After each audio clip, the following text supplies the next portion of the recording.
This story begins with the protagonist reflecting on his life. The protagonist's father died when he and his sister were still little. Then Roger's mother told him that he should become a shaman, as she was confident in his potential and believed that the spirits would protect him.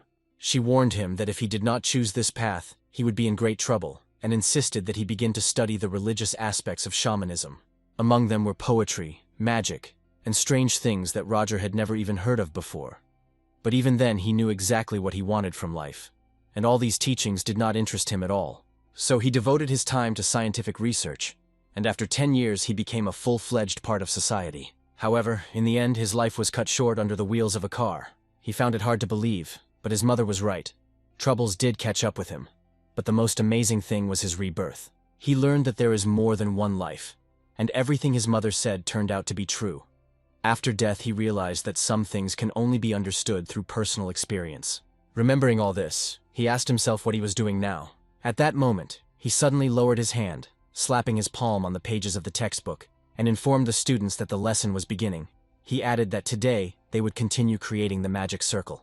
He was now working as a teacher at the Academy of Magic, and a whole series of events led him there.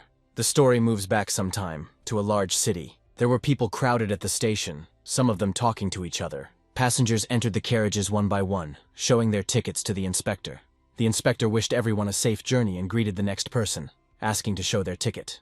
One of the men handed him a ticket, the inspector checked it, thanked him, and also wished him a good journey. The man entered the carriage, and the inspector continued checking the others. Clenching his hand into a fist, the passenger remembered that his seat was in the 4th carriage, in the 3rd compartment. Finally he found his seat, and going inside, he saw an elderly man sitting in his seat and reading a newspaper. The man was surprised to see his neighbor and greeted him. Then the passenger, a young man with dark hair, nodded in response. Soon the train started moving and set off on its journey. Meanwhile, both passengers were sitting opposite each other. After a while, the guy looked up from the book and looked at the newspaper that the man was still holding in front of him. He noticed a headline that said the civil war in the Utah Kingdom had ended with the princess faction winning. The young man noted that this war was finally over and smiled. Hearing this, the man lowered the newspaper and looked at his smiling neighbor. The old man looked at him at first, squinting. However, he then agreed, saying that it was true, and added that he himself had also been waiting for the end of the war for a long time. Then the young man remembered how recently the prince's faction was still recruiting soldiers, and was glad that the war did not drag on.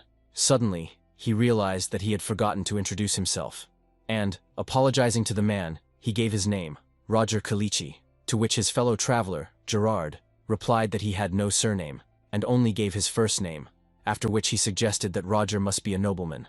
Roger admitted that he was a fallen nobleman, but asked Gerard not to pay attention to it. He replied that he understood everything. Roger then asked where Gerard was going, and he replied that he was going to Lindenbrunn, the capital of the empire, as he had heard that it was a popular tourist destination. In response, Roger smiled, noting that Exilion was famous for its advanced magical technology, and added that there was indeed something to see there.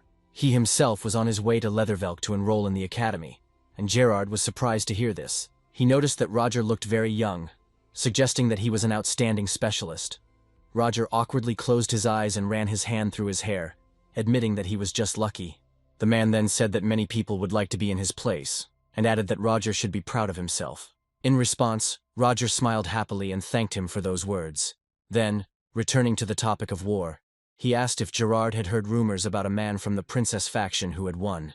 Roger explained that it was about a wandering mercenary named Machiavelli, who had neither magical experience nor knighthood. But Gerard looked at him a little displeasedly, and said that at first he thought it was gossip. However, the hero knew that this was actually true. Machiavelli wandered throughout his life in search of one object. This is the name he used in his past life. Finally, Gerard, getting Roger's attention, asked if this meant that he would be teaching at Theon's academy. Roger confirmed, specifying that he would be teaching classes to second-year students. Gerard was amazed that he was starting right from the second year of training, and noted that he was apparently much more capable than he appeared. He suddenly froze, and Roger asked in surprise if something had happened.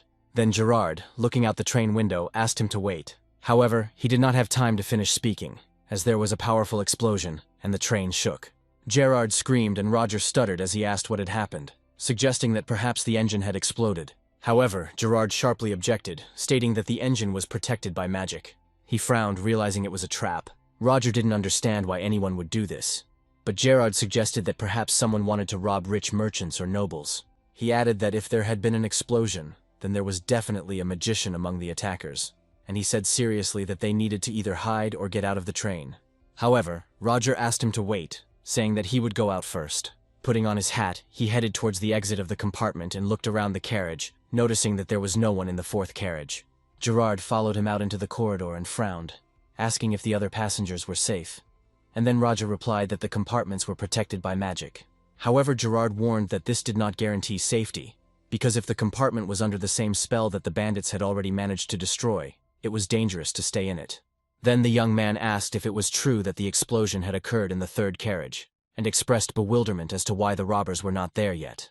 Gerard replied that if he were the robbers, he would have gone straight to the first carriage. Roger remembered that there were passengers in first class, and admitted that they were very lucky. Gerard suggested that they should leave through the back door, since all that was left was to wait for the border guards. However, suddenly one of the bandits, using a rope, flew up to the window and, accelerating during the flight, broke the glass, flying into the carriage, and screaming, Gerard and Roger jumped to the side. Roger stood in front of Gerard, shielding him with his body, and ordered him to stay behind him. The bandit frowned as he rose to his feet and looked at them. And Gerard, assessing his condition, noted to himself that he looked disgusting. He suddenly pulled out a dagger and rushed to attack. Roger then waved his hand, forming a clot of magical energy next to him, and directed it at the attacker. The blow threw the bandit aside and he screamed. There was silence in the carriage for a while. After a short pause, Gerard asked Roger if he had killed the man, but Roger replied no, explaining that he had only temporarily immobilized him.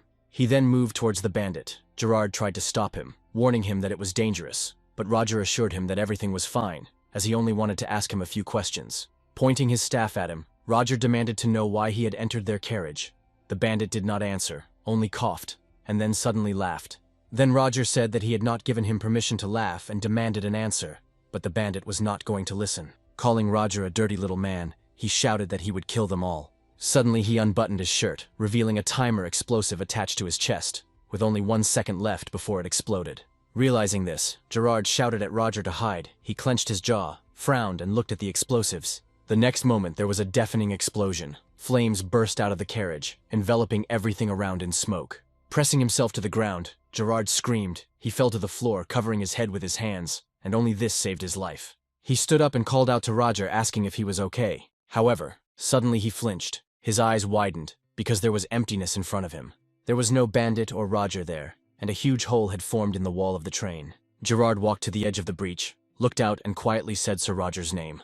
Then he put his hand to his cheek, wincing as he noticed that part of his skin had been scraped off. The man frowned with displeasure and sighed heavily, remembering that this suit was custom-made. Then he tore off his mask, revealing his true face. It was a young man with long dark hair. He was the main character. He thought why he always had to get into such troubles. There was no particular reason why he chose the name Machiavelli. He simply took the name of a famous person from his past life. The thing is, he needed to completely change his personality to avoid dangerous situations while traveling, and the image of Machiavelli was supposed to help him with this.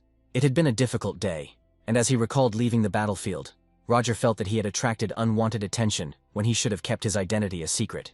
Fortunately, the princess and her troops were victorious, and he was able to hide when they let their guard down and catch a train to Lindenbrunn. Now he closed his eyes, thinking about how serious this was. He didn't understand why something always happened to him. After that, he threw Gerard's unnecessary mask overboard the train and mentally wished Roger to rest in peace. He thought about how someone had set up this ambush in broad daylight. He could not have expected that the bandit would detonate the bomb, because ordinary robbers would not have dared to do such a thing. The hero was sure that only a psychopath who wanted to kill everyone indiscriminately could do something like that. It seemed to him that these people's target was not the passengers, but the train itself. Suddenly, a train employee ran into the carriage, attracted his attention, and asked if he was okay, but the hero did not answer. After examining the destruction, the conductor asked what happened here. The hero then announced that the train had been attacked by armed bandits and suggested that they were heading towards the lead car, warning him not to interfere. Looking around, the man said that it was necessary to evacuate passengers through the tail car, and was about to give the hero instructions, but did not have time to finish. The main character suddenly grabbed him by the throat and threw him to the floor. The man screamed and stuttered as he asked the hero what he was doing. The man then asked him with displeasure whether he really thought his pathetic acting would convince anyone. He stated that the bandits would not attack a random train just like that, especially since the protective spell wore off on its own. It was a complicated trick that could not be pulled off without the help of someone who knew the mechanism. The man looked at the hero with growing horror. Then he suddenly frowned and pulled out a small dagger from his sleeve. However, the protagonist, having anticipated his actions, grabbed his hand and ordered him not to even think about it. He noted that they were acting quite quickly, and asked who they were and why they were here. Since the man remained silent, he asked him if he really intended to remain silent. And without waiting for an answer, the hero raised him to his feet and ordered him to go forward. Suddenly the hero was surprised, turning his head slightly to the side because he heard a strange sound. Then he guessed what it could be. So the hero, with a sharp cry, pushed the man forward. The next moment, the guide's body was pierced by bullets, and the hero himself crouched down to avoid the shots. He closed one eye, put his hand to his head, and thought about when he managed to give the signal. Remembering that he had been watching him all this time, he realized that everything had been planned in advance. The protagonist then looked at the other bandits who had burst into the carriage. One of them frowned in confusion and asked if there were any survivors. The other was surprised that the hero was able to dodge the shots. As he stood up, the protagonist warned them not to even dream of killing him. Then one of the bandits ordered his comrades to kill the hero. However, at the moment when the bandits pulled the triggers, nothing happened. One of them lowered his weapon in confusion and asked why he couldn't shoot, while the other man exclaimed that his machine gun wasn't working. Then he raised his head, trembling, and finally realized who the hero was. He noticed how magical energy glowed above the hero's palm, and with horror, he recognized that there was a magician in front of them. He immediately warned his comrades that the hero had disabled their weapons. Looking around, he noticed streams of other magical energy a little to the side, right in the air. The man clenched his jaw, realizing that his own magic had dissipated. Then the hero wondered if it was a suppressor. Another bandit admitted that he did not expect to meet a magician on this train. He ordered the hero to surrender. He turned around and noticed how the rest of the bandits were approaching him from the other side. The magician demanded that the hero not move, promising that in that case he would grant him a quick death. Then the hero felt that this was not an ordinary magician in front of him, assuming that he could even be of the 4th rank. Like himself, however, looking at his face, the hero did not recognize him. Reflecting on this, the hero noted that about 10 minutes had already passed since the explosion, which meant that leaving the Arete Mountains would not be happening anytime soon. He knew he couldn't just stand there and wait for reinforcements. At that moment he realized he had to take action. Without hesitation, he jumped into the hole in the wall of the carriage. The mage frowned, wondering if the hero had really just jumped, and he ordered Hansen to check. He walked to the edge of the carriage and looked around, declaring that the hero was nowhere to be seen. He assumed that the hero had actually jumped out of the train and noted that they might have scared him. However, before he could finish his thought, suddenly his head was pierced by an attack from above. The magician realized with horror that the hero was on the roof. The bandits screamed in confusion, not understanding how he did it. They assumed that he had used flight magic, but their surprise only increased, because they did not know if this was possible with the train moving. But the magician abruptly ordered them to shut up and just find the hero, while warning the others that he was a magician, and therefore all their power could not be used against him at once. He ordered that a few people remain here, and the rest go to the first carriage. The bandits complied, and several of them began shooting at the roof of the train. Meanwhile, the hero, running and dodging bullets, clicked his tongue in irritation.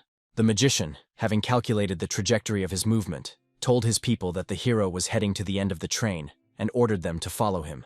When the bandits approached the door to move to another car, they didn't even have time to open it. A powerful explosion was heard, and they were thrown to the sides. They screamed, looking back at their comrades, who were covered by the blast wave, and the bandits, who remained a little behind, asked if it was really a trap. They did not understand how the hero was able to prepare everything so quickly. The magician thought, admitting to himself that the hero was different from all the magicians he had met before. The efficiency and results of his work were on a completely different level. The hero reminded him more of a hunter than a magician, and the magician even admitted the thought that he could be a mercenary.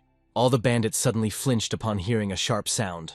The magician's eyes widened and he cursed, realizing that the hero was separating the carriages to escape. He asked himself why he hadn't thought of this before. He realized that the hero had no intention of fighting them, but was only trying to get out of here. The next moment, a bright light flashed before his eyes. Running out onto the passage between the cars, he saw how the other part of the train slowly moved into the distance. The distance between the cars increased. The bandits frowned, and the magician shouted in irritation. One of the men swore, noting that they had missed their hero, and shouted that they could not leave the train to go after him. Then the magician promised that he would remember his face, find him, and kill him. But suddenly he froze with his eyes wide open, wondering what this powerful magical energy was. He didn't understand where it was coming from and turned around. At that moment he froze, seeing the hero who was standing in the center of the carriage. He stood and created a magic circle in front of himself. The young man frowned, concentrating his magical energy. The next moment, a bright beam of magical attack burst out from the circle. It was so strong that it even broke through the walls of the train. The magician shouted to his men to run. At that moment he himself froze, trying to cover his face with his hand. After some time, when the magic dissipated, the hero looked around, noticing dead bandits in front of him. He already thought that it was all over. However, he suddenly saw that the magician, despite the severe injuries, continued to stand. He admitted with surprise that he had survived and, insulting the hero, asked why he had done it. He did not understand how the hero could kill them, and asked if his conscience was bothering him. The magician stated that the people he killed were merely patriots fighting for peace. Then the hero noted that this man turned out to be much more insane than he expected. The magician asked him what he meant, and the hero asked irritably if it wasn't they who tried to kill him first, and if he dared to blame him now. He told the magician to tell this to everyone who was no longer breathing, and reminded him that it was he who had threatened to find him and take his life. He admitted that the man was pathetic, and honestly admitted that he could have let him go.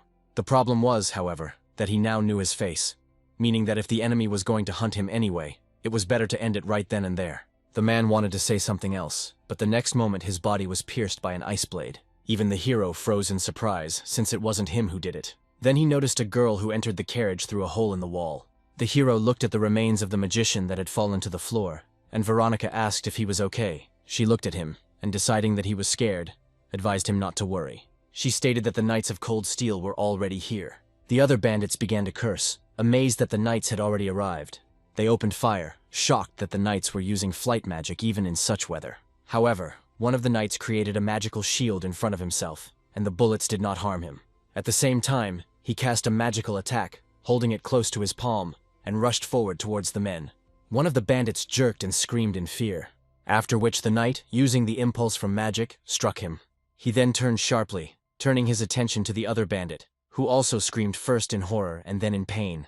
Having finished with them, the knight informed the others that the second carriage had been cleared. Another knight announced that the first carriage had also been cleared and the passengers were safe. Another knight, turning to the female lieutenant, asked permission to report, stating that the situation on the train was completely under control. She exclaimed that it was an excellent job and ordered that they make sure that the passengers would be able to get to the next station. After some time, the train arrived at Leathervelk station. There was a crowd of people on the platform discussing what had happened, but the hero simply sat in the carriage, looking out the window. Suddenly, a female knight entered the compartment and asked how he was feeling. She was worried whether he had suffered at the hands of terrorists. Looking at her, the hero said that he was okay thanks to the Knights of Cold Steel, and explained that he was just thinking. Then the girl admitted that she was glad to hear it, and smiled, adding that she should have introduced herself right away. Placing her palm on her chest, she said her name, Veronica DeVille. In response, the hero nodded slightly, intending to answer, but before he could, someone apologized, drawing attention to themselves. Veronica turned around and saw a man approaching her. He extended his hand and asked if she was the commander of the White Steel Knights, and the girl confirmed this, introducing herself as Lieutenant Veronica. The man then showed his ID and said he was a police officer from Leathervelk, also giving his name, Remlis, and warned that he knew about the attack on the train in the Arat Mountains.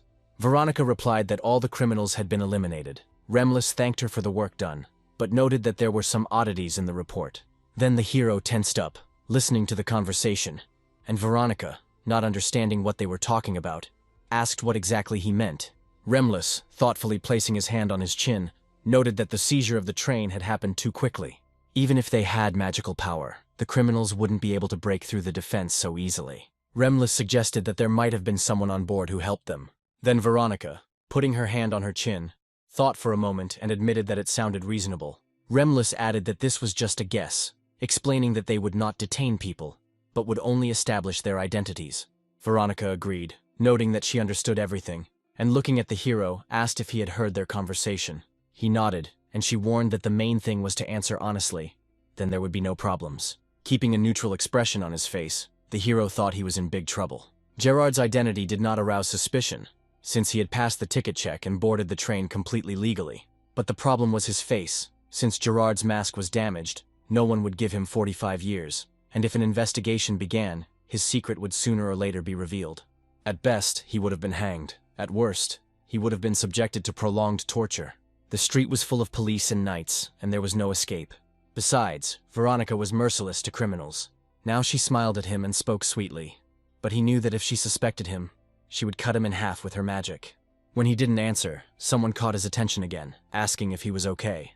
The hero then looked at Remlis, who apologized, explaining that they needed time to check the passenger list. He added that the hero had nothing to worry about. He just needed to confirm his identity, and asked to show the ticket if he had saved it. In response, the hero handed over his ticket, and the train employee, looking at it, announced that this was seat 430. Remlis looked at the documents and read that the hero was 25 years old, while Gerard, who occupied this seat, was a little over 40. Raising his head, he asked where the second passenger was. The hero then replied that he had died in an explosion during the attack, explaining that it had happened when the train was passing the Arete Mountains and the man had fallen off a cliff. Remlis narrowed his eyes at the hero, then asked him to stay put. At this moment, the hero became nervous and felt as if he had already been exposed. Then Veronica said that the hero could not be a suspect. Remlis asked her again, and she explained that when they arrived, the hero was fighting terrorists, adding that a traitor would have acted differently. Then Remlis exclaimed in surprise, asking whether the hero had really fought the bandits. Then, thoughtfully holding his hand to his chin, he apologized to him, addressing him by name. The hero did not show any surprise outwardly, but mentally cried out in confusion. Suddenly, Remlis noticed that the hero was accepted to work at Theon's academy, and asked about it in bewilderment. Veronica was also surprised and asked if it was true. They both looked at the hero, who finally smiled, confirmed, and standing up, picked up his suitcase. Putting on his hat, he announced that he was the new professor, Roger Chilichi. When they left the station, Remlis apologized to the hero again for the inconvenience, but he replied that there was no need to apologize, because thanks to them, he was able to get here. Then Remlis said that he would accompany him to the academy, but the hero noted that this was not necessary. However, Remlis exclaimed that the future of the Empire was now in his hands, and asked how he could let him go alone. But Roger was not going to agree, realizing that he was better off alone. In the end, he said that he had things to do and could not stay any longer, and Remlis, realizing the firmness of his intentions, did not argue. Turning around, the hero added that although his acquaintance with Miss Veronica was short-lived, he was glad that he had met her. She said she felt the same way, and added that they might meet again. Without answering, the main character began to walk away in the direction of the academy. To himself, he thought that all this really happened. Then he mentally turned to Roger, asking him for forgiveness, and at the same time thanking him for saving his life. He was glad that the quality of the photographs was poor, because it was difficult to distinguish him from the real Roger. Now that the problem was solved, he felt calm, and decided that he needed to disappear and create a new identity. However, he suddenly froze when he heard someone call Roger's name. Turning around, he saw a man who claimed to recognize him, adding that he had seen him talking to the knight. Bowing, the man introduced himself as Wilford and said that he worked at Theon Academy. He explained that, having heard about what had happened, he came to meet Roger, glad that he was not hurt, and asked him to get into the carriage, promising to take him to the academy. The main character was clearly unhappy, but still got into the carriage. After this, their carriage, along with the other carriages, drove forward along the road. After some time, Wilford, leading the mechanical horse forward, began to move. Roger leaned over slightly, intertwined his fingers, and rested his chin on them, thinking about how bad things were. He was alarmed that the academy had sent a rather unusual employee to meet him. He noticed that Wilford had a fit, toned body, and the fact that he hadn't even noticed him being there meant that Wilford was most likely a knight. He knew that if he tried to escape with a stupid excuse, it would arouse suspicion and Wilford would follow him, so he decided it was better to postpone the escape. After all, if Gerard was considered dead, then he was just a ghost here. This meant that if he disappeared, no one would notice. He was glad that he now had an ironclad alibi, and until then, he could live the life of Roger Chilichi. After some time, Wilford warned him that they had arrived. He said that this was Theon's academy. As they drove onto the property, Roger was shocked to ask himself if all of this really belonged to the academy. The land turned out to be much larger than he could have imagined. Having stopped the carriage, Wilford waited for the protagonist to get out and said that he would take him to the rector, adding that he could take his luggage as well. They walked closer to the academy building, went inside, and Wilford led him to the right door. Entering the office, the hero gave his name and said that he had arrived on behalf of the rector. A woman named Eliza Willow, who was sitting at the table, smiled and said she had been waiting for him. Introducing herself as the director of Theon's academy, she asked if he was okay. She explained that she had heard about a terrorist attack. The hero replied that everything turned out well because the knightly order came to the rescue in time. Then Eliza smiled happily, closing her eyes and folding her palms. Admitting that she was glad to hear this, because if something happened to him, it would affect them too. But Roger couldn't understand how she could speak so openly about the possible negative consequences for the academy, and noted that it simply didn't fit in his head. However, he was more worried about the strange feeling that arose as soon as he entered the office. He assumed that it was just a figment of his imagination, but still wondered if Eliza had met the real Roger before. Looking at her smile, he wondered if she had revealed his secret. Soon Eliza spoke again, noting that they had now met in person. She exclaimed that he was very tall and attractive. Eliza added that she was sure he would be popular with the students. Then, rising from her seat, she handed him the document, asking him to take it, and decided to repeat the information that Roger had already heard earlier. She explained that the document specified the salary amount and the contract term, which was 2 years, also specifying that food and accommodation would be paid for by the academy.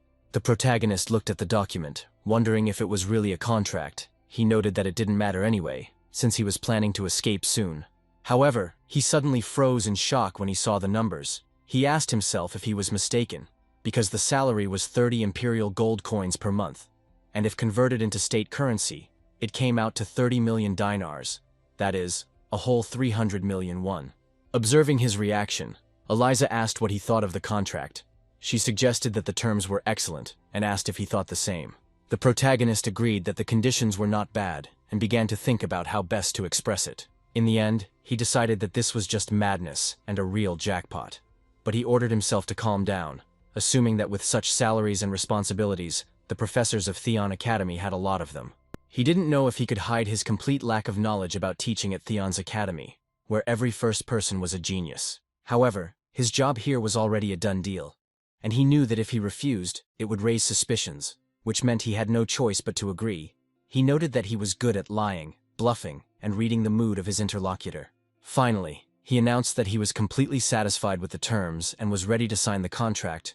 Roger thought that he had both experience and knowledge from his present and past life, so he was confident enough in his abilities to play the role of the professor.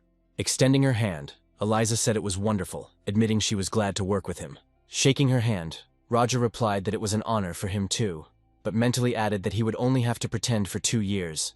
He understood that he would just have to survive these 2 years, and then he would be free. Soon night fell in the city. Sitting in his room, the hero thought about the fact that he had 3 weeks before the start of the semester. He assumed that this time should be enough to prepare.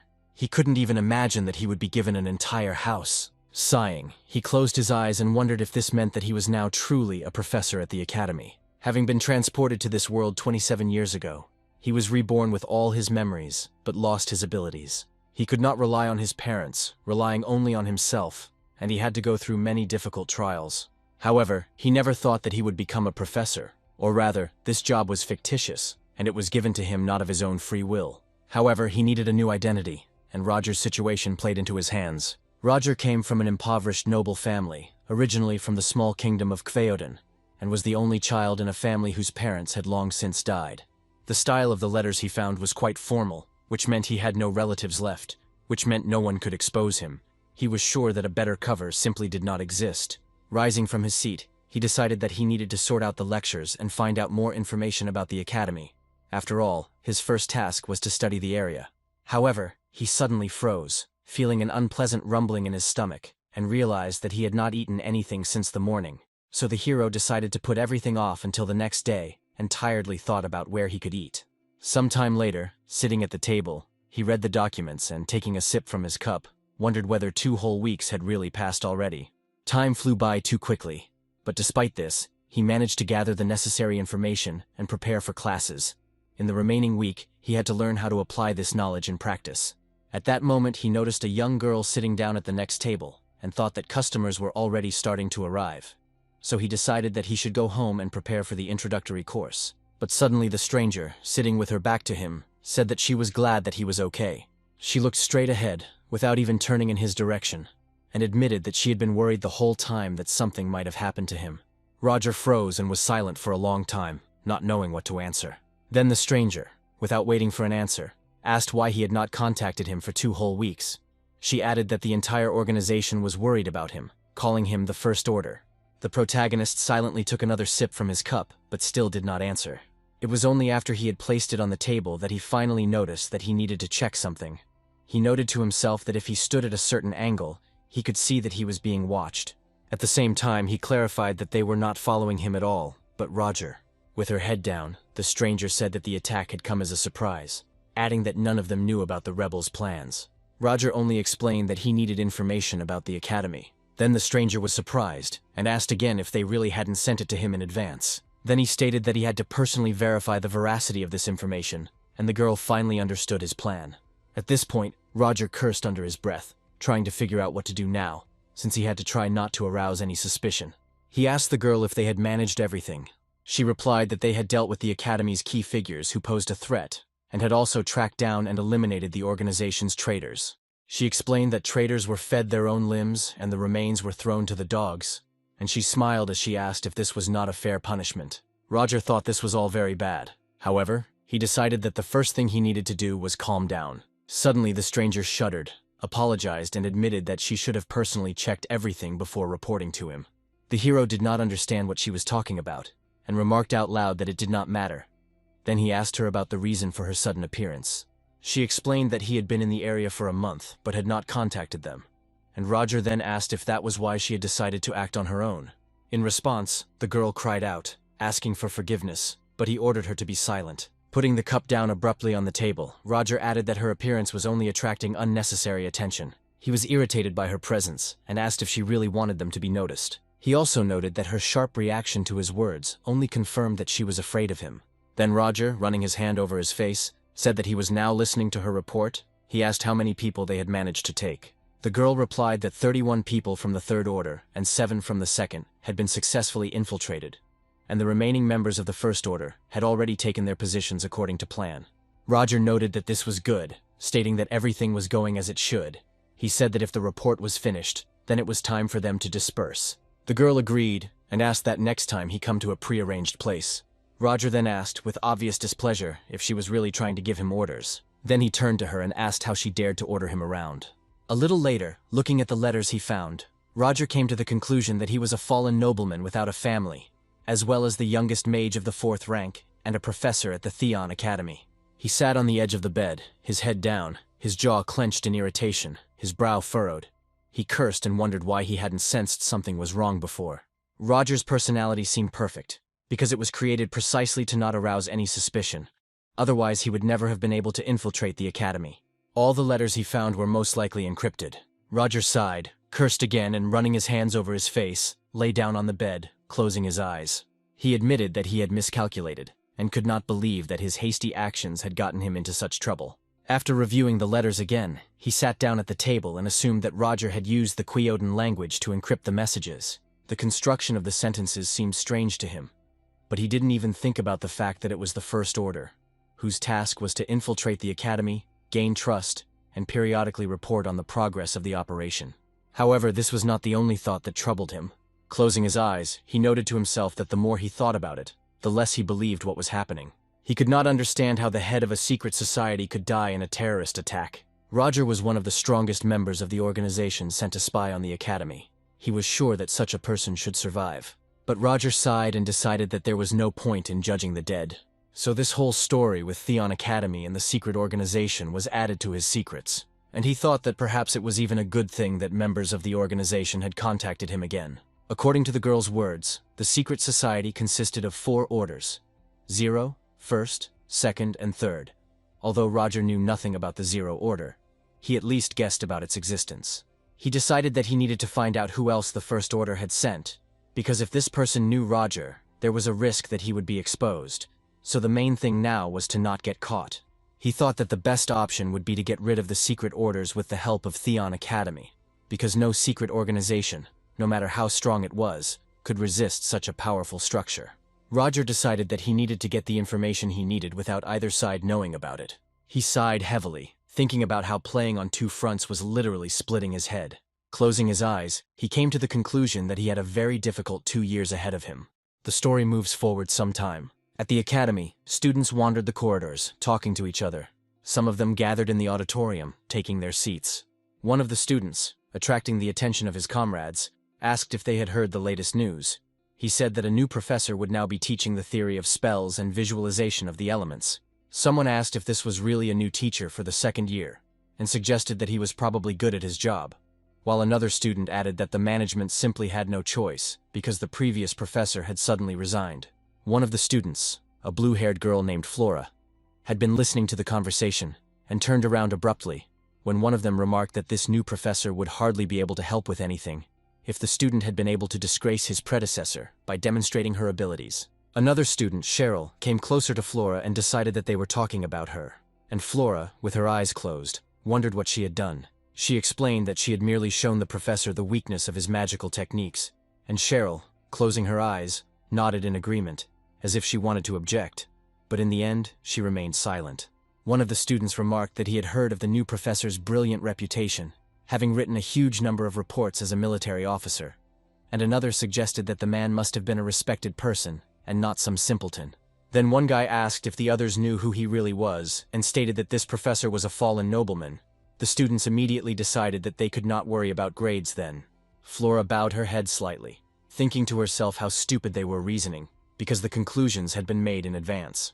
At that moment, Roger entered the classroom. He climbed the small steps to the pulpit. He then slammed his palm down on the table, attracting everyone's attention. Roger introduced himself as the new professor and said he was glad to meet him.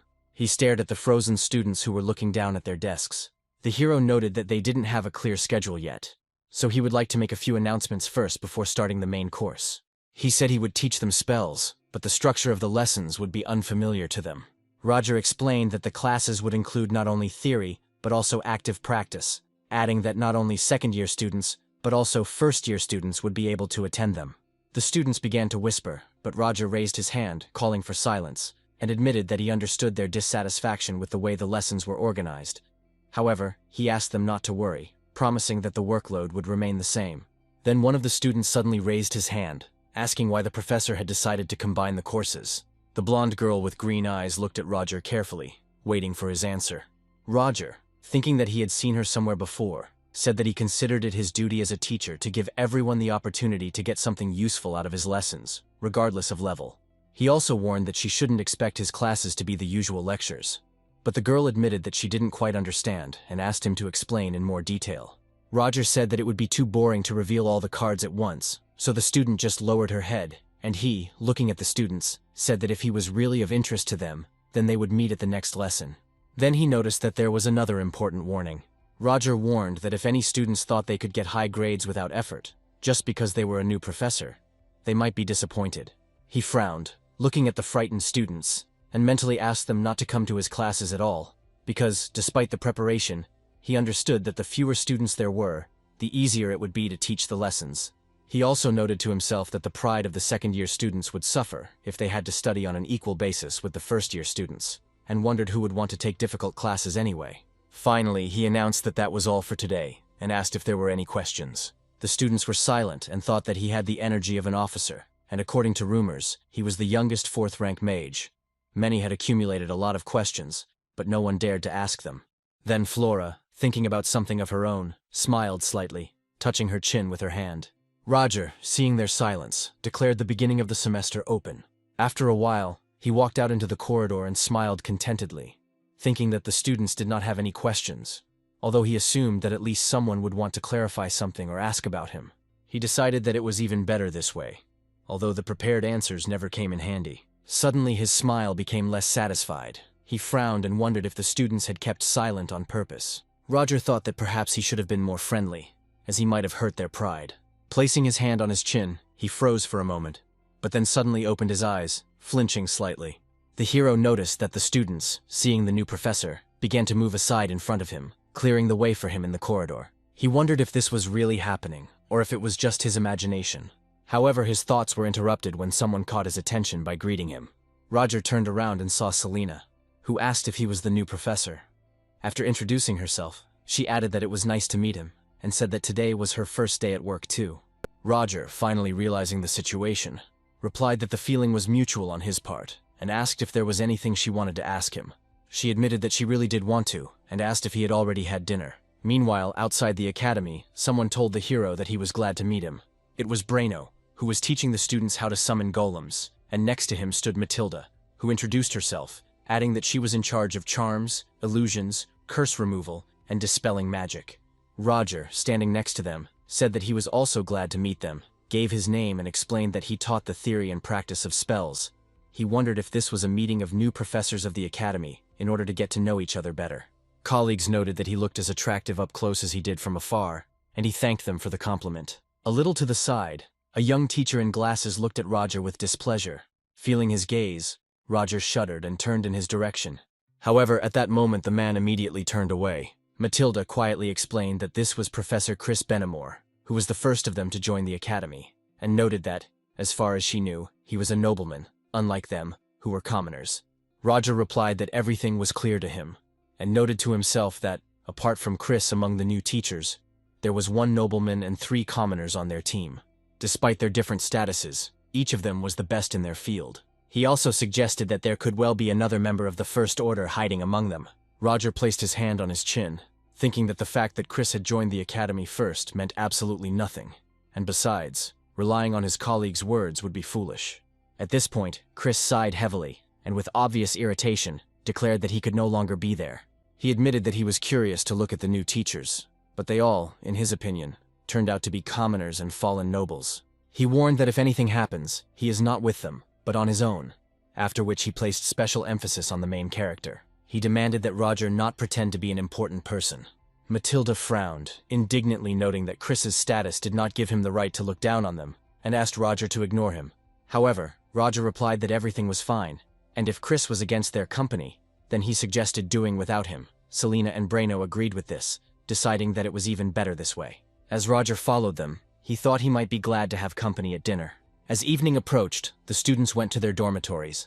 There they discussed the news among themselves using a special panel. One of them asked if the others had heard about a new professor named Roger. Some said that he was the youngest 4th-rank mage, and also served as a military officer and participated in cryptid hunting. Besides, he was listed as an independent magic specialist in the Wizard's Tower, and someone asked if that was true. Then one girl, typing a message on the panel, thought that she could not allow Roger's first lesson to fail. She decided to do everything to ensure that as many students as possible came to his lesson. Others, seeing her messages, began asking in surprise if freshmen could come too. They found it tempting and decided to give it a try. The next morning, Roger walked down the corridor of the academy, thinking about the fact that today was his first lecture. He wondered how many students would ultimately decide to stay, since he had specifically warned that his classes would be difficult, and he was sure that most would not come. According to his calculations, in the best-case scenario, no more than 30 people would remain. However, when he reached the auditorium, he noticed that all the students who had been discussing his post had fallen silent and turned their attention to him. Seeing the number of people in the hall, Roger was surprised to ask himself why there were so many students here. He was shocked to see that all 80 seats were occupied. He also noted that there were even more first-year students here than second-year students. The students felt the atmosphere change when Roger walked in and decided that he must really have served in the army. Roger himself wondered if it was really scary for freshmen to attend classes with seniors. He assumed that it was someone's trap and frowned in irritation. But then the hero pushed these thoughts away, deciding that he had simply underestimated the students. As he approached the table, he thought about how the best of the best from all over the continent studied at Theon Academy. This is probably what awakened the spirit of competition in them. Finally, lowering his hand, he realized that he had no choice and announced that since he saw new faces, he had to introduce himself. He gave his name and warned them that he intended to teach them everything about spells, deciding that he would give it his all. Then one of the students raised his hand and cautiously asked if Roger meant all 4 learning profiles when he said he would teach them everything. Roger looked at him with displeasure. He noted that he had not yet allowed questions to be asked, but decided to be lenient today. The boy lowered his hand in fear, and Roger warned that from that day on, anyone who disrupted classes or questioned his authority would have their points reduced, although they could get them back later. However, since the question had already been asked, he responded by confirming that he intended to teach all 4 profiles of study. They included release, elemental magic, telekinesis, and fortification. Flora then noted that teachers usually limited themselves to a maximum of 2 profiles, but Roger was planning to cover all 4 at once. The girl, propping her chin on her hand, thought that Roger was setting the bar too high. Then Roger decided that today, he would definitely show them something that would pique their interest. Pointing his wand forward, Roger focused magical energy near it, explaining that he was using a 3rd-tier spell called Trembling Flame. He explained that the spell was created based on release magic and included heat, ignition, compression, expansion, dispersion, and acceleration. Thus, it was a technique that combined 7 components and was performed 3 times faster than modern methods. Meanwhile, the students began to talk among themselves, many asking if Roger was really going to speed up the process of creating the spell, doubting whether it was even possible. Cheryl looked at Flora and asked her if she thought Roger was telling the truth. Flora admitted that she was unsure, as she found it impossible for anyone to change the basic structure of the spell. She thought about how, of course, there were scrolls to store spells and techniques for memorizing vibrations. However, both methods have their limitations. At the same time, she believed that if Roger had used one of these methods, she would have been very disappointed in him. Meanwhile, Roger, leaving the spell hovering in the air next to him, assumed that the students had accumulated a lot of questions and decided to answer some of them. Then Alex, a second-year student, raised his hand and asked how this technique could be 3 times faster than the methods they knew. Roger explained that it was about reducing the time it took to cast a spell, and then allowed him to ask the next question. Then Dahlia, a first-year student, asked if this meant that Roger had changed the structure of an existing spell, to which he replied that if you reworked an existing technique, you would get a different spell. Roger stated that he was going to teach them how to speed up the process of creating spells while maintaining their original form. And then another raised hand caught his attention. It was Flora who decisively declared that what he was talking about was impossible. Hearing this, Roger froze, looking at her carefully. As he stared at her silently, the students noticed that it was now her turn to speak, and they even advised Roger to be careful. Then Roger said that he had actually only allowed questions, but he still decided to listen to Flora, and asked why she was so sure that she was right. Flora explained that in order to speed up the process of casting a spell using familiar techniques, one must constantly practice and become a true master. She asked if Roger really meant to say that he could do something that even geniuses couldn't, adding that she personally didn't believe him. Then Roger, putting his hand to his chin thoughtfully, asked what if geniuses could learn it but just never tried, and Flora asked him what he meant. Roger then said that the development of magic had stopped because it had become too focused on history and tradition, while science had continued to develop and had now almost caught up with magic. At the same time, he emphasized that he does not at all consider science to be something higher, but only means that magic still has enormous potential for development. That was why, in his opinion, Flora's words were wrong. After all, if no one tried to improve magic, then he was going to be the first. Flora frowned and asked if he really thought she didn't understand what was going on, noting that Roger was so proud of himself that he had completely lost all sense of proportion. Roger then pointed to the spell and said that it was too difficult to explain in words, so he asked her permission to demonstrate it in practice. Then he asked if she knew how long it took on average to create the trembling flame. Flora replied that it depended on the mage's abilities. If the mage had just reached the 3rd rank, it would take about 10 seconds, and a mage of a higher rank would do it in 5 seconds. This was indeed true, but Roger pointed out that it was not necessary to be attached to rank, and suggested taking them, that is, the students, as an example. Flora then stated that in that case, it would take at least 5 seconds, although she could do it faster. Her confidence impressed Roger, and he asked her to come up to the board and demonstrate the spell in front of everyone. Flora rose and agreed, and then went down to the professor. The girl extended her hand forward and began to create a spell. The magical energy swirled, and soon the desired spell appeared in front of her. The students were amazed by her speed, and immediately realized that she was indeed the daughter of the Lumos family. Looking at his watch, Roger noticed that Flora had completed the task in 4 seconds and 78 milliseconds, admitting to himself that he found it hard to believe that she was only a sophomore. It was a flawless performance, but Flora noticed that there was nothing special about it. Then Roger suddenly said that it was still too slow. Flora asked him what he meant. Roger stated that the best time for a 3rd-rank mage was 4 seconds and 41 hundredths, so her time was slightly behind the record, and Flora replied that she could speed up if she trained. However, Roger suddenly said that even 4.41 was still too long. The students, amazed, asked if he was serious and began to guess how fast he could do it himself. Roger then held out his wand and told them to watch carefully as the trembling flame was created. A stream of magical energy shot forth from his wand.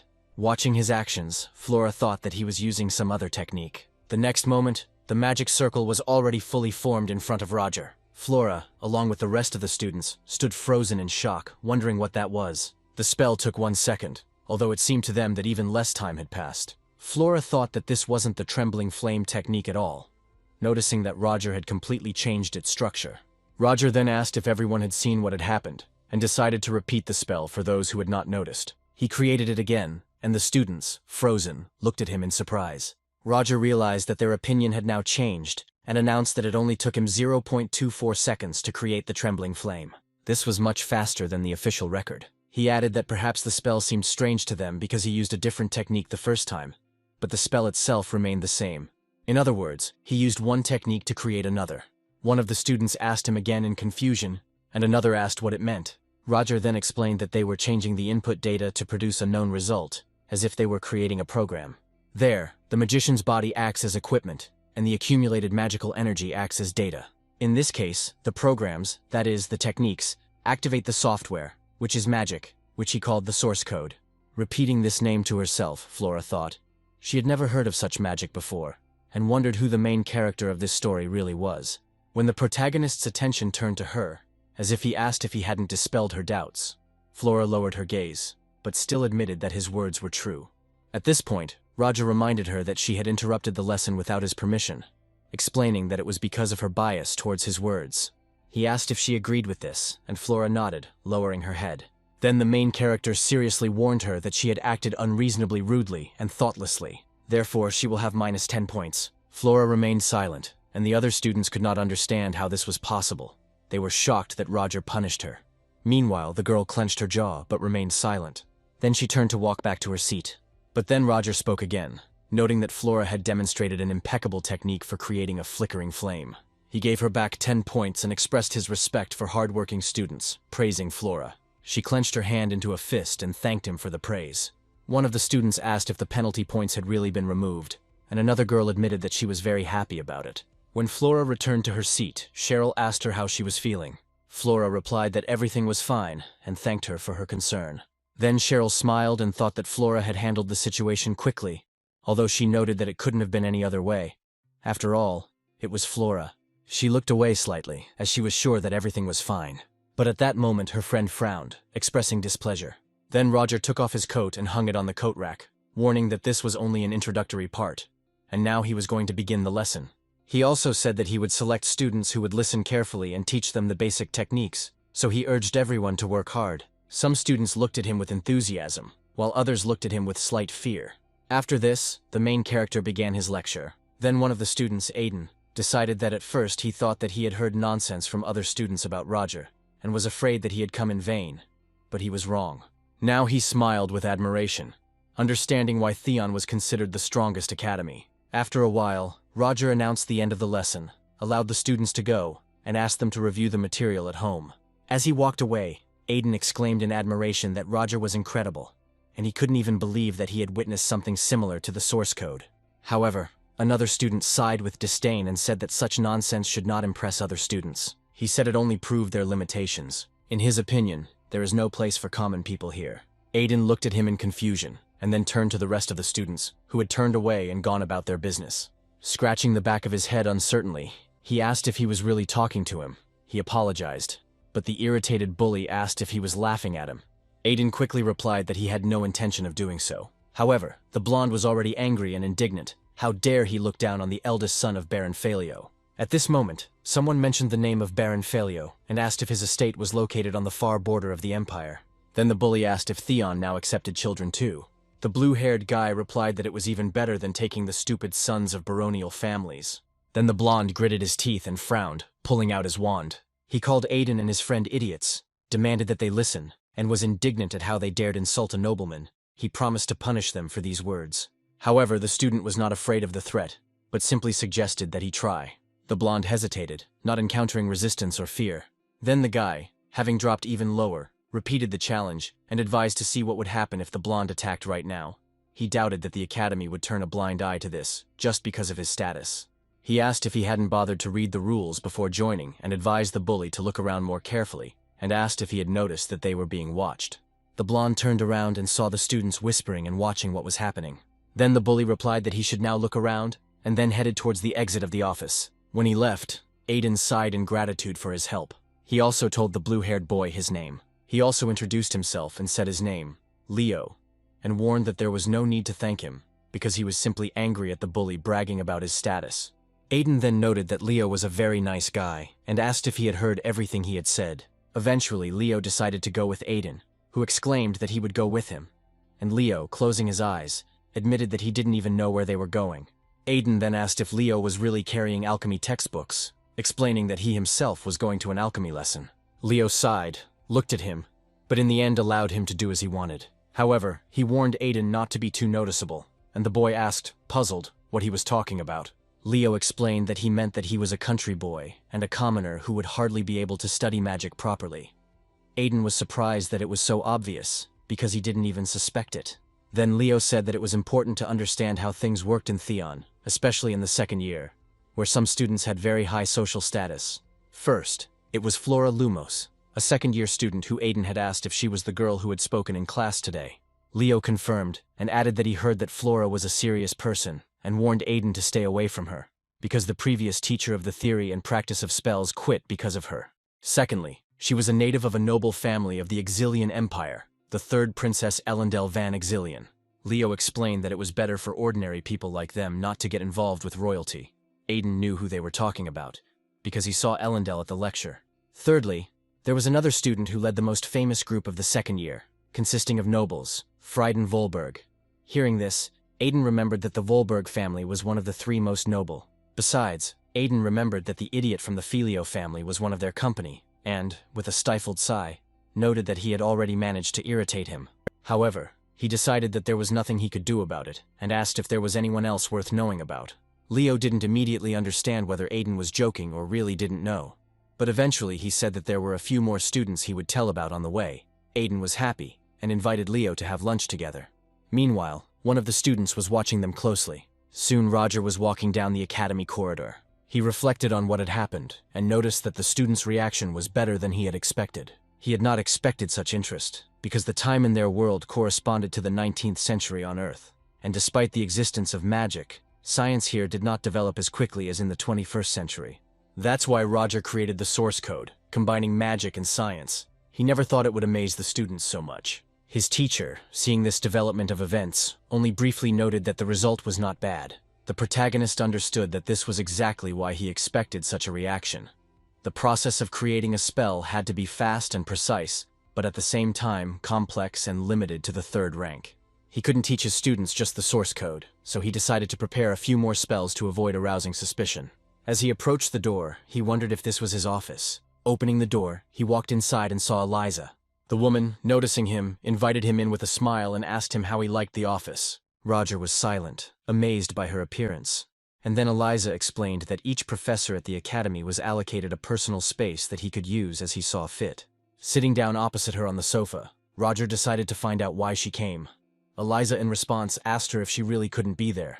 But the hero explained that he was simply interested in the reason for his visit, since her appearance had confused him. She admitted that she wanted to check how they were doing and noted that he was very open, while Eliza admitted that as the rector, she was obliged to keep an eye on everyone. Then Roger, lowering his head, felt a slight tingling sensation as their eyes met.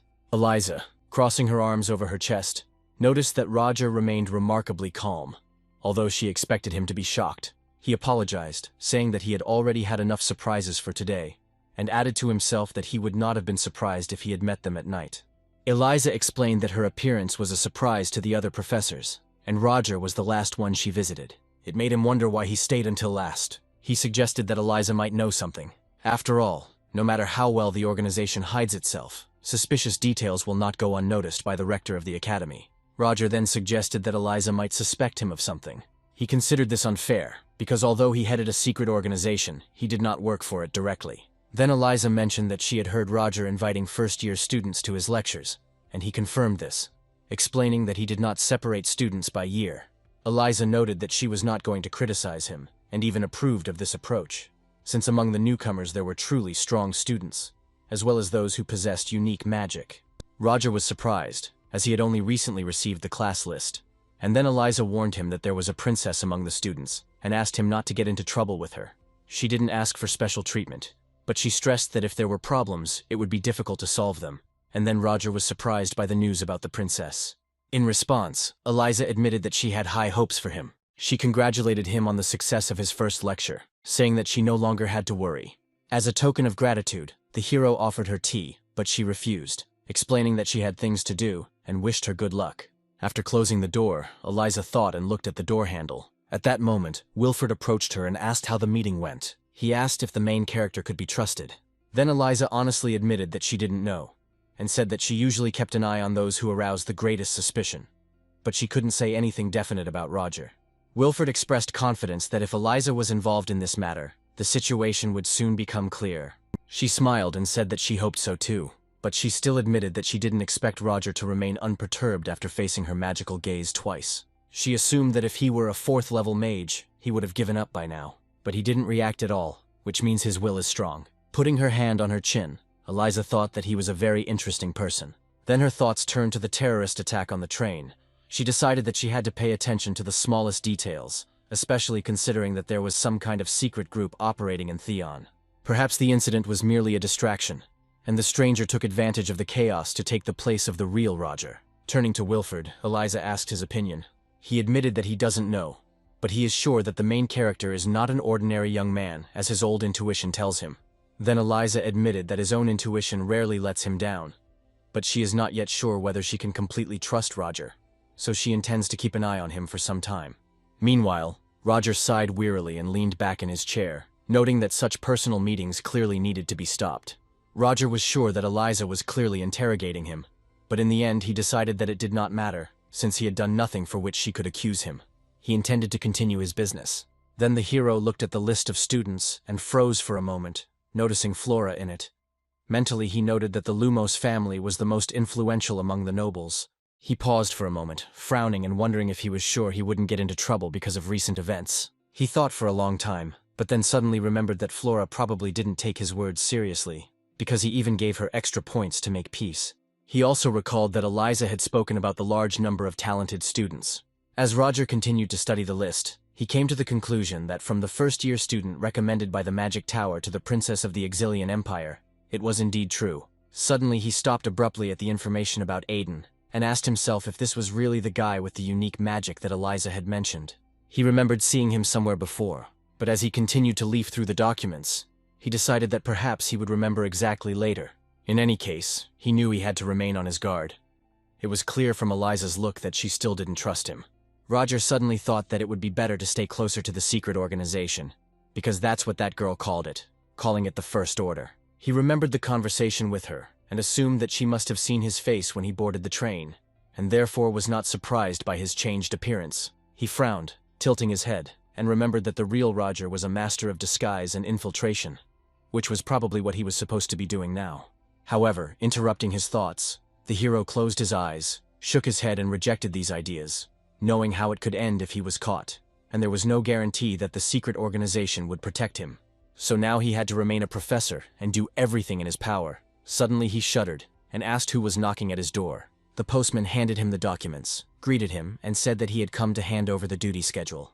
Roger looked at the papers, and the postman clarified that it was his turn today, and then the hero remembered that something like this was mentioned in the contract. Then the postman said that his authority for the day was over and began to leave. Roger watched him go, then looked back at the letter he had received and realized that the schedule was simple. Later in the training hall, some students were training while others were talking. Suddenly, the indignant blonde student asked the other one to repeat again what she had just said. Then another student confidently stated that she had the right to stay there, since it was a public place. She asked the blonde why she didn't just leave herself if she didn't like something. Then the blonde asked her how such an uncouth commoner could be so impudent with her. But the gray-haired girl retorted that in Theon everyone was equal, regardless of status and origin, and asked if she understood that. The girl just chuckled, hinting that some people said that so that she and others like her wouldn't feel left out. Dynama's friends standing nearby also smiled, calling the commoners stupid, and noting that they were trying to get higher, which made them laugh. Then the girl realized that her words were useless and silently pressed her lips together. Then Dynama demanded that she apologize for her behavior, but the girl, not wanting to answer, turned around and left. Then Dynama frowned with anger and wondered if this impudent plebeian had decided to ignore her words. Taking out her wand, she cast a spell and asked if the cur was really going to leave. She then directed a magical attack towards her. Dynama's friends shuddered as they watched the impending danger. Meanwhile, the gray-haired girl couldn't do anything and just screamed. The next moment, a bright flash dispelled Dynama's spell. She looked back with displeasure and asked who dared to intervene. The one who cancelled her magic asked what was going on, noticing that the fight was happening in the training room. He continued, noting that it could not be called a real fight. Roger, stopping the fight, pointed out that the school year had just begun, and problems had already begun. In his opinion, this was a manifestation of disrespect for Theon Academy. Then the gray-haired student asked if it was really him, and Dynama flinched and frowned. Roger used magic to fly down the stairs, noting that he wanted to give a warning, but it was a one-sided attack. Then Dinah indignantly asked what was going on, declaring that she was defending the honor of her family. But Roger interrupted her, emphasizing that all of Theon's students were equal. Regardless of their origin, he cannot turn a blind eye to it. Dinah frowned even more, gritting her teeth, and Roger ordered her to follow him immediately. At that moment, the girl completely lost control of herself. She exclaimed indignantly, and then with irritation called him an insignificant fallen nobleman. At that moment, Roger froze, and Dinah flinched at his reaction. One of her friends called out to her, but she didn't answer. The gray-haired girl also froze, watching what was happening in confusion. Then Roger turned to Dinah and asked again what she had just said. A threatening aura emanated from him, and Dinah flinched. He once again demanded that what had been said be repeated. The gray-haired student was in shock, and Dinah was shaking with horror and could not answer. Then the protagonist approached her and asked her if he really was an insignificant fallen nobleman. At this time, one of the girls brought Selena into the training room and frowned. The teacher extended her hand forward and called out to Roger, noticing that he raised his hand in response. However, he never hit Dinah, who had already closed her eyes in anticipation of pain. Instead, he just placed his hand on her shoulder, acknowledging that she was right, and Selena froze at that moment. Dinah, her eyes widening even more, did not understand what was happening. Roger admitted that the girl had noticed correctly. He really was a fallen nobleman. But, as he noted, they were now in Theon, where he was a professor, and therefore her words called his authority into question. He asked her if this was true, but Dinah lowered her head. Then Roger, looking at her, noticed that she had only recently arrived and assumed that it would be difficult for her to get used to the new environment. Dinah looked up and down in confusion, and he added that they would consider her words a slip of the tongue and would let her go without serious consequences this time. But he warned that she would receive disciplinary action for rude treatment of a classmate. Roger then turned to Renee, asking if she was hurt, and she assured him that she was fine. Roger was genuinely happy, after which he turned to Selena, saying that he was leaving the girls with her, and she agreed. After this, the main character silently left the hall. Renee, pressing her hand to her chest, was surprised to think that Roger knew her name. She wondered if he really remembered that she had attended his classes. It was incredible, because she was an ordinary commoner, no different from the other students. She remembered Roger saying that in Theon everyone was equal. She repeated these words to herself again.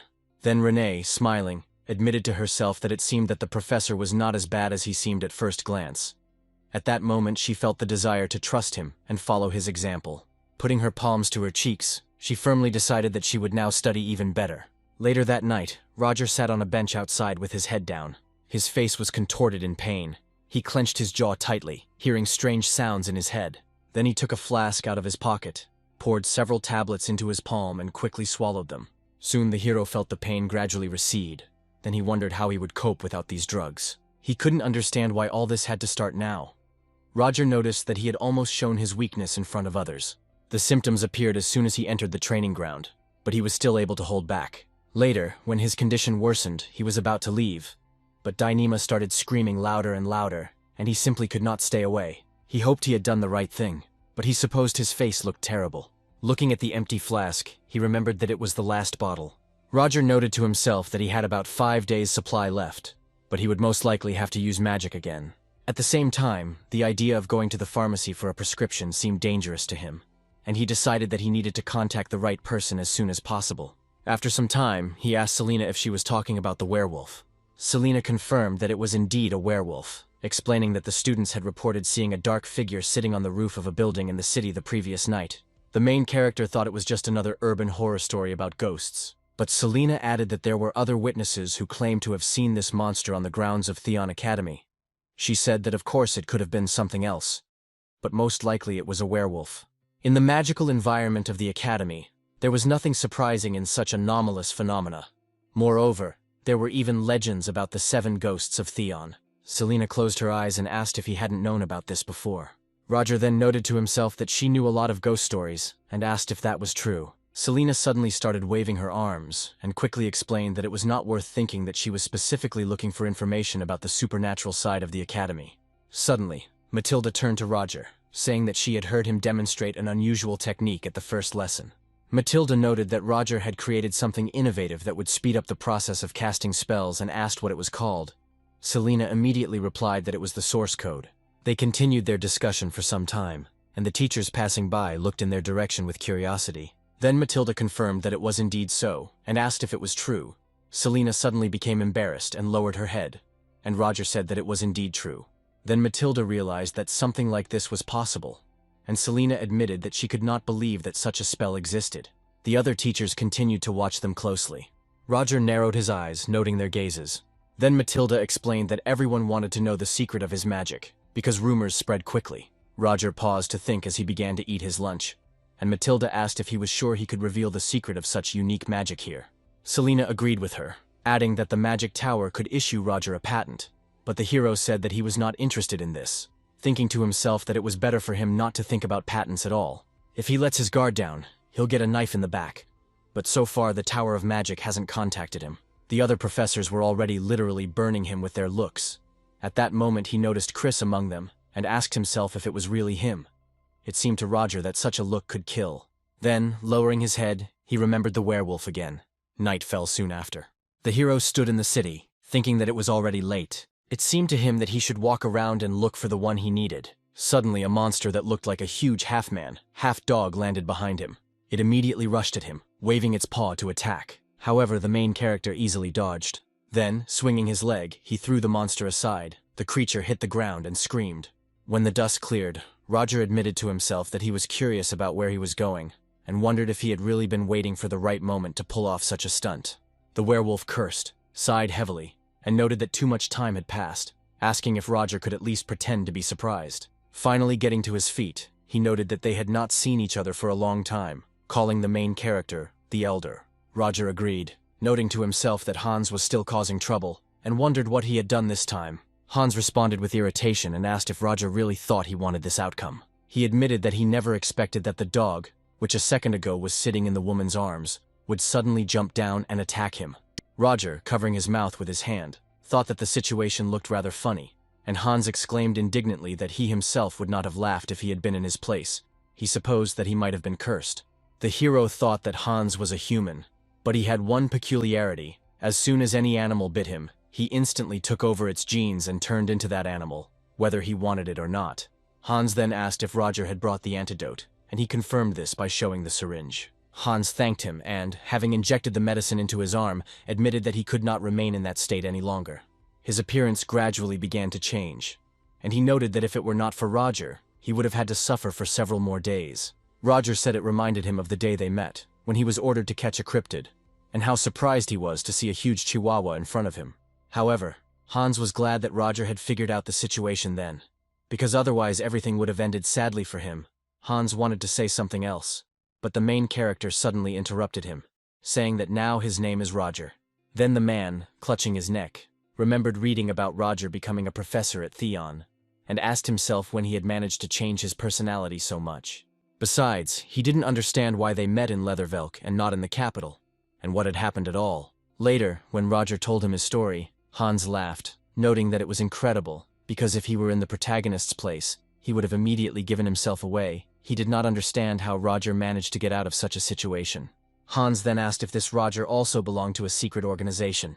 The protagonist confirmed this, remembering that Roger was called the First Order. Hans crossed his arms over his chest and repeated the name of the order to himself, and the protagonist asked if it meant anything to him. Putting his finger to his chin, Hans answered himself that he had definitely heard about this, adding that recently some guys who were being pursued by the Order had come to the dungeon. Roger was sure that they were the ones being talked about, and asked what their group was called. Hans replied that they called themselves the Black Dawn, noting that Roger was simply lucky to survive, as if he had made even one mistake, he would have been exposed. Closing his eyes, the protagonist agreed with this, realizing that he needed to prepare. Suddenly he asked if Hans had brought the suitcase he asked him for. He handed him the suitcase, and Roger asked if he had looked inside. But Hans replied that he was not crazy enough to rummage through Roger's things, and even if he had wanted to, he still could not have opened the suitcase. Roger opened the suitcase, and looking at its contents, noted to himself that they both really needed medicine.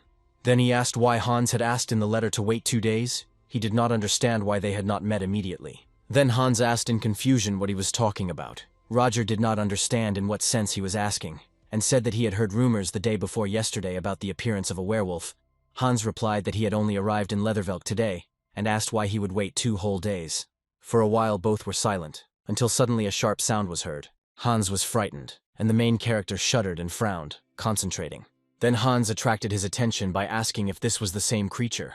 Roger confirmed that this was it. Looking at the dark silhouette in the distance on the roof, I thought it was a real werewolf. The monster growled, looking around, and Hans cursed, realizing that the werewolf really did exist. He decided that he had not noticed them yet and offered to leave, but Roger refused, realizing that if they moved, they would be discovered. He assumed that the werewolf was out hunting. Then he noticed that the monster had a pendant hanging around its neck. Then the hero said that it was necessary to check it, and Hans guessed that Roger wanted to come closer. Roger thought he saw something glittering on the monster's neck and decided it was put there on purpose. Opening the suitcase, he took out one of the devices, and Hans asked who could have created such a thing. The main character decided that they would sort everything out now, and, having loaded his weapon, he got ready. His companion noted that he hadn't seen Roger shoot for a long time. The last time he saw it was when the main character was hunting cryptids. He had a different personality then, and he wondered what his name was then. He began to remember the name, and gradually realizing it, announced that his name was Abraham Van Helsing. As he moved forward, the werewolf turned around, noticing him. But the protagonist was not at all afraid, and continued walking towards the monster. He growled, baring his fangs. Then he jumped sharply, landing right in front of Roger. Despite this, he did not even flinch, only calmly looked at the beast. Noticing the chain around the werewolf's neck, Roger mentally noted that, as he had suspected, something was binding the monster's neck. He had many questions, but he knew he would only get answers when he captured this creature.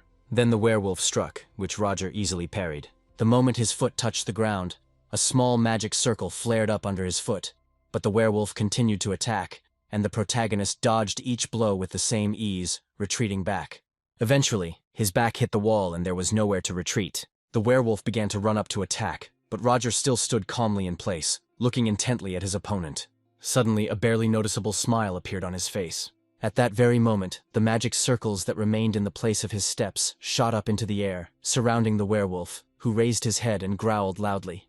After this, the monster fell to the ground, pressing its paws to its head. Then he screamed sharply, and an incredibly strong pain pierced his body. Hans, watching what was happening, noted with surprise to himself that the werewolf suddenly began to behave strangely. He assumed that the monster might have eaten something spoiled. Roger calmly explained that he sent the beast an ultrasonic signal that was inaudible to the human ear, causing the werewolf's head to split. He thought he wouldn't need a silver bullet today. Then he took out a syringe and offered to see where this creature came from. However, he suddenly flinched, distracted by voices to the side, people talking to each other, clarifying the direction of the sound and ordering each other to act faster. Roger assumed it might be the police and cursed in irritation, wondering why they had shown up now. The werewolf took advantage of this moment, jumped back sharply, and climbed onto the roof. Roger tried to catch up with him and screamed in anger. Then he stretched out his hand and directed the hook on the chain towards the roof of the building. In an instant, he pulled himself up. Looking down at the monster, the hero decided that this time he would definitely not let it go. The police, noticing that there was someone on the roof, ordered their men to detain anyone who aroused even the slightest suspicion. Meanwhile, Roger continued to pursue the werewolf. He continued to run across the rooftops at incredible speed. The monster jumped from the roof of one building to the roof of another. Then he suddenly noticed that the main character was already waiting for him ahead. At that moment, he admitted that he only wanted to pacify the creature. Roger then noted with regret that he had no other choice. Taking out the shuriken, he frowned, concentrating. The werewolf growled and rushed at him. However, Roger threw a shuriken, carefully watching the enemy's movement. However, the monster managed to dodge and ran forward. However, the shuriken turned in the air and flew back, and the beast managed to dodge again. Catching the weapon, Roger noted to himself that the werewolf had excellent reflexes. Taking a more comfortable grip on his cane, he thought he wanted to end the fight with one blow. Pointing his cane forward, he concentrated a cloud of magical energy near it and released it at the monster. Grabbing the cane, he saw the beast scream furiously. At the same time, Roger flew past him. Finding himself behind the monster, he hit it on the head. Taking advantage of the werewolf's distraction, Roger rushed forward. However, he jumped back, dodging the blow. Then the main character threw the shuriken again, and this time the werewolf did not have time to dodge, roaring furiously in pain. Then Roger jumped up, swinging his cane to strike from above. However, at the last moment the monster grabbed her with its fangs. Not paying attention to this, Roger took apart the cane, extracting a dagger from it, and easily dodging the beast's mouth, swung the weapon. The werewolf's eyes widened as he noticed the blade. However, the next moment Roger had already cut off his head. At the same time, Hans was walking through the streets of the city, noting with displeasure that he had almost been caught. He remembered that Roger was going to catch a werewolf, and cursing under his breath, asked where he was now. Suddenly he froze in place, wincing as a head fell in front of him. Seeing the werewolf's bloody head, he screamed in horror and trembled.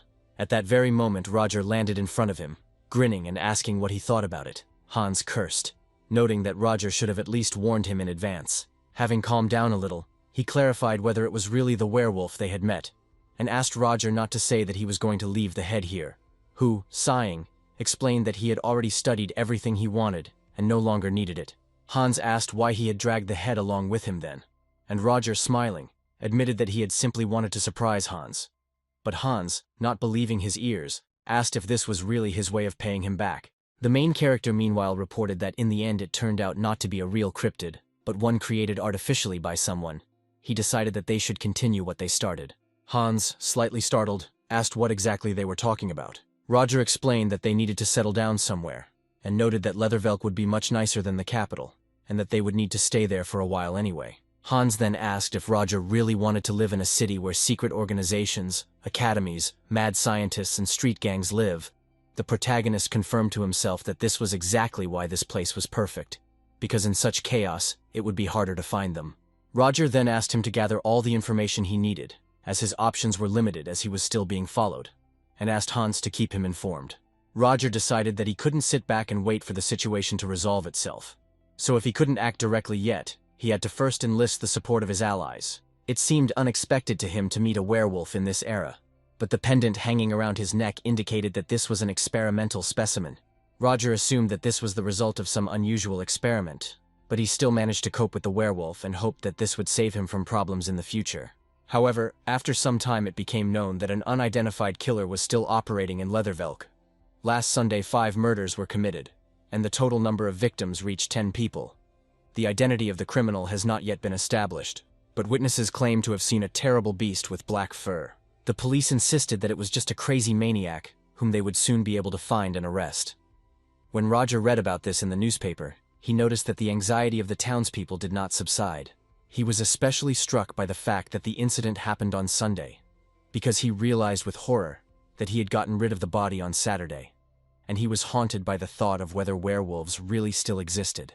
Suddenly, the ball standing nearby lit up, and the main character shuddered, paying attention to it. After some time, the teachers gathered in the hall.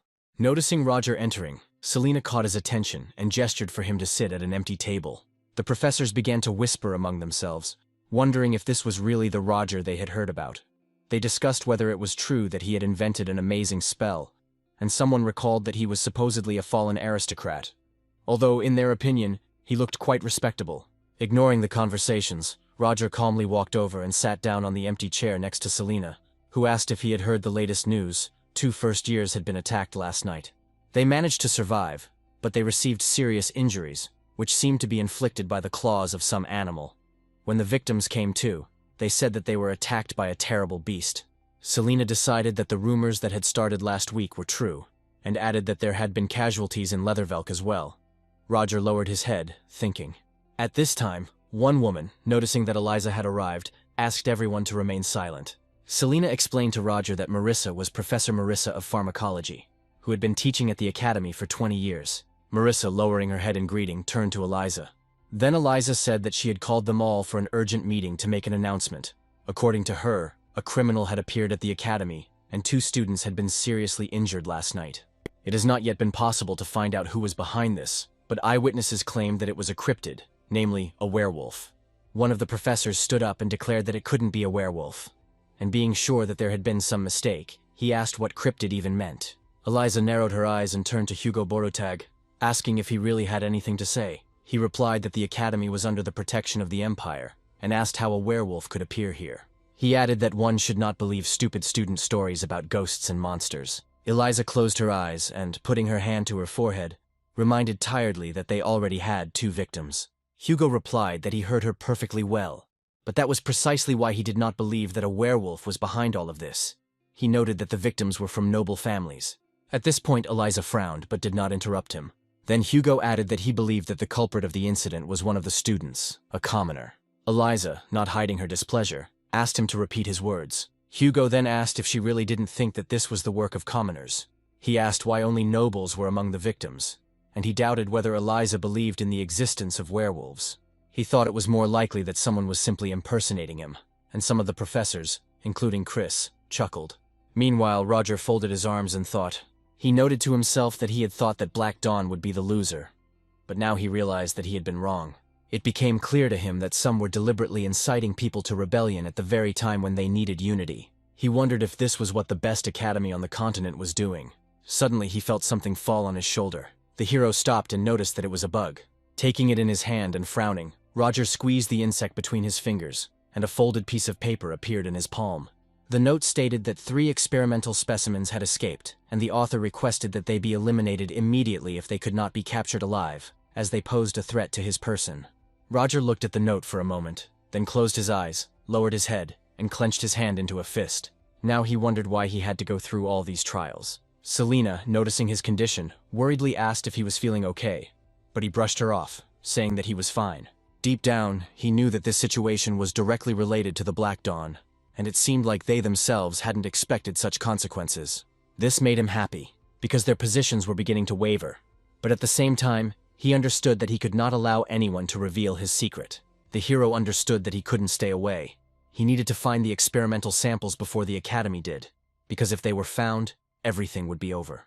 Meanwhile, Eliza waved her hand and said that Hugo had every right to express his opinion, but asked him to focus on work first. She asked if he was going to tighten security. He answered in the affirmative, and Eliza promised that she would tighten security measures. She ordered the professors to inform the students not to leave their rooms late at night, adding that she would allow penalty points to be used as punishment. This was her order. Hugo confirmed that they understood everything, and Eliza, delighted, suggested leaving everything as is, and wished everyone productive work. Sometime later, Roger was walking down the street. However, he suddenly stopped and asked one girl to stop hiding and come out. She looked out from behind the tree in fear, and pressing her lips together, slowly emerged from her hiding place. Roger turned to look at her.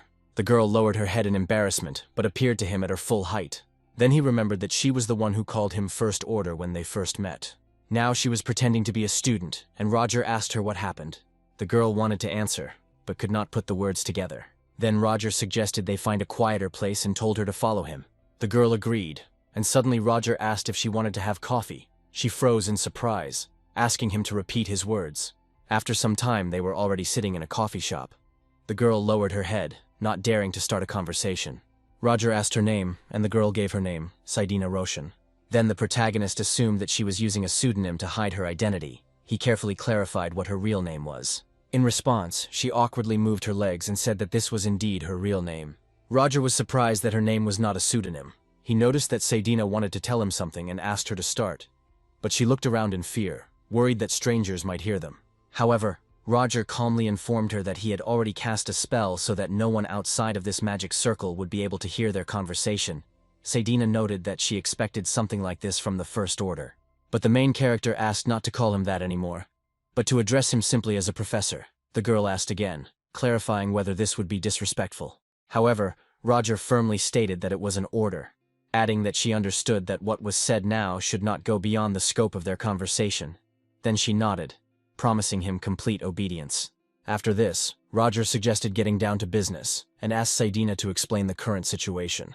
The girl agreed, and seriously reported that the recent events with the werewolves were connected with the subsidiary groups of their organization, which conducted experiments on cryptids, using black magic and the teachings of the School of Shamsus. The school was a group of scientists who had been exiled from society for conducting forbidden experiments. She admitted that she didn't know exactly what they were doing, but she did say that the subjects had escaped through the sewers and had committed a terrible massacre in Tion.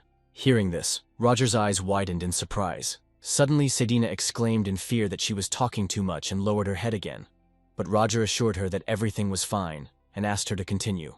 The girl agreed, saying that the responsibility for what happened lay with Shamsus's school.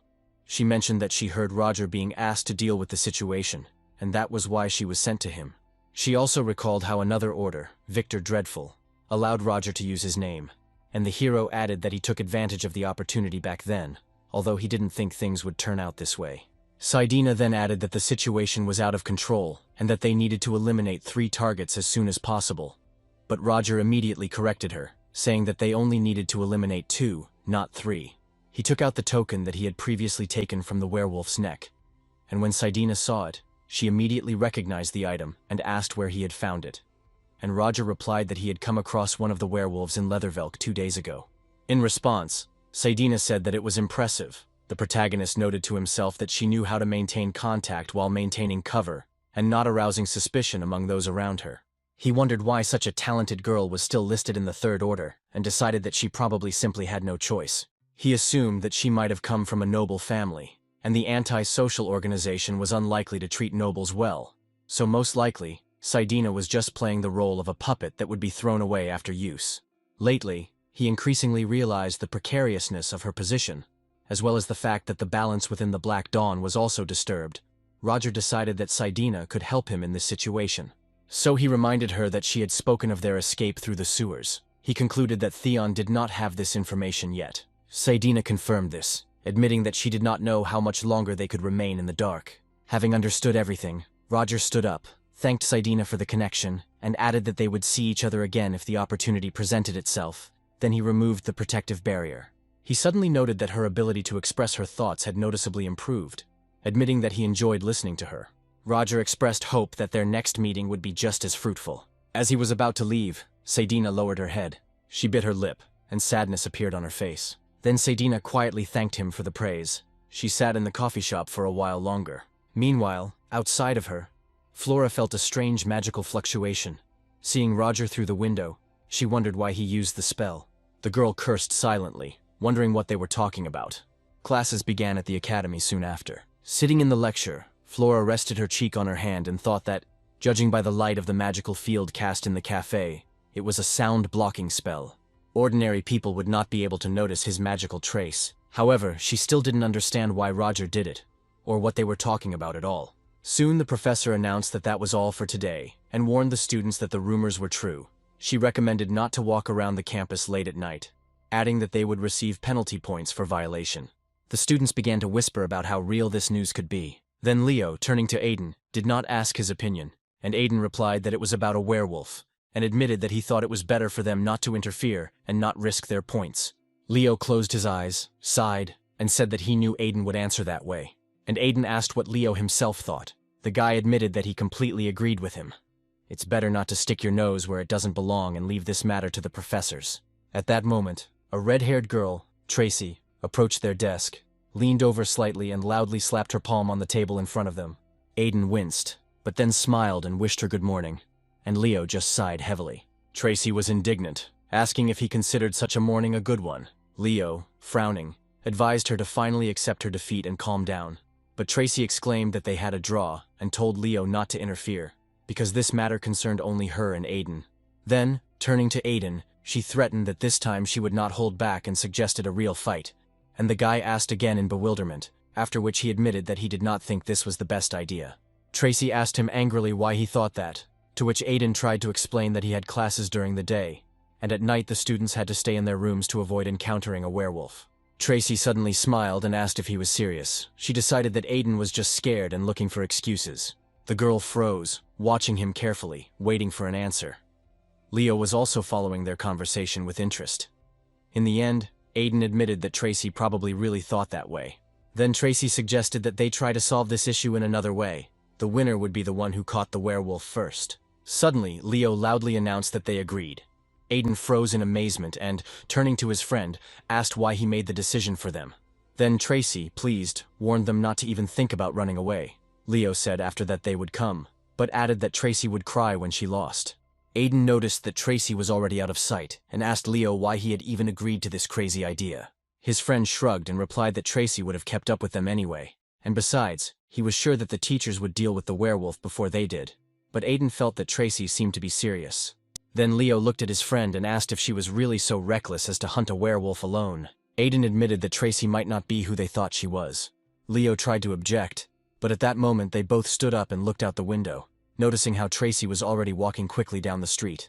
They both didn't understand how she had managed to get so far in such a short time. Observing the direction of her movement, they decided that the girl was returning to the dormitory, and were even glad that she still had some glimmer of common sense. However, suddenly Tracy turned sharply and, changing her route, confidently walked forward.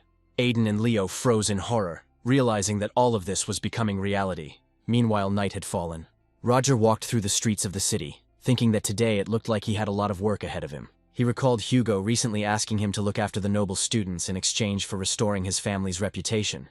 Hugo then said that a small concession wouldn't hurt. Roger noted to himself that talking to fallen nobles clearly made Hugo uncomfortable, but he was confident that maintaining good relations with Eliza could bring him benefits.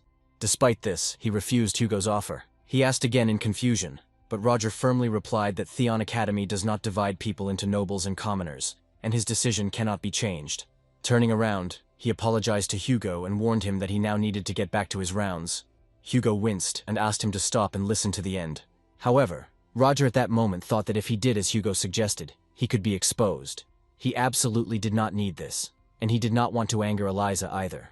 Suddenly he was distracted from his thoughts by noticing movement in the bushes. Roger waved his hand sharply and saw the students hiding there. They flinched in fear and widened their eyes when he asked them why they weren't in the dorms yet. One of the boys tried to justify himself by saying that it wasn't what Roger had in mind. But Roger interrupted him by announcing that they would each be given 5 penalty points. Roger mentally calculated that there were 20 offenders in total, and noted to himself that this was too many. He had heard about the reward for catching a werewolf, but he didn't think that so many people would really want to risk it for it. Even the threat of penalty points didn't stop them. He realized that if the situation continued to develop at this pace, everything could end very badly. So he decided that he had to do everything to prevent this. Sometime later, Roger found himself near a wastewater treatment plant in the vicinity of the academy. As he descended into the sewers, he remembered Saidina telling him that the werewolves had come through the sewer tunnels. It was the only system in Leathervelk that they could get into. Roger guessed that the police probably hadn't checked the place yet. Then he used magic to light the way. Suddenly he noticed the tracks of werewolves, and wondered if there really were 2 monsters here. He dropped to one knee and examined the prints, realizing that one was significantly larger than the other. All the tracks led in the same direction, and Roger hoped that they didn't end somewhere along the way. He followed the prints and suddenly noticed that in one place the tracks diverged. He paused, studying them, and realized that the larger specimen was heading towards the academy, probably hunting. Roger decided to follow the trail of the large werewolf, believing that he was the one who posed the greatest danger at the moment, and it would not even surprise him if he was already tracking his new victim. Suddenly, a sharp, frightened cry cut through the complete silence. Roger jumped, realizing that someone was calling for help, and ran towards the sound, deciding that it would take too long to follow the tracks. Soon he saw the werewolf attack Renee and Elendel. Roger cursed silently, realizing that he wouldn't make it in time. Then he concentrated magical energy into the cane. After this, the hero directed a powerful attack at the monster. The werewolf, feeling the blow, howled in pain and closed his eyes, trying to protect himself from the bright light. However, the magic was strong, and the monster flew to the side, hitting the ground several times. Roger then walked up to Renee and Elendel, who fell to the ground in fear. Elendel screamed, and Renee, still in horror, called Professor Roger's name. Then he turned to them and called the girls around the estate. At this moment, the students obediently turned to the professor. Then he coldly announced that each of them would be given 5 penalty points. The girls froze in complete stupor, their mouths slightly open in shock, and asked him again if they had heard wrong. Elendel cried out that he should at least make sure they were all right. But Roger, without even looking at her, asked how she dared raise her voice at him. The girl replied that she was doing it only because she wanted to help Renee. But Roger coldly noted that she had completely forgotten to think about her own safety, and now she was simply contradicting him.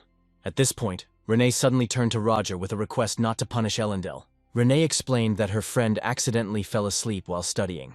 Roger thanked Renee for her dedication, but also noted that she still needed to understand the seriousness of what was happening, and Renee nodded, admitting her guilt and apologizing. Then Elendel smiled faintly, but suddenly froze in confusion, wondering what could account for this difference in attitude towards them. Then Roger, getting her attention, asked to walk Renee to the dorm and said that he would not give them penalty points. Elendel asked again in surprise, not understanding whether she heard him correctly.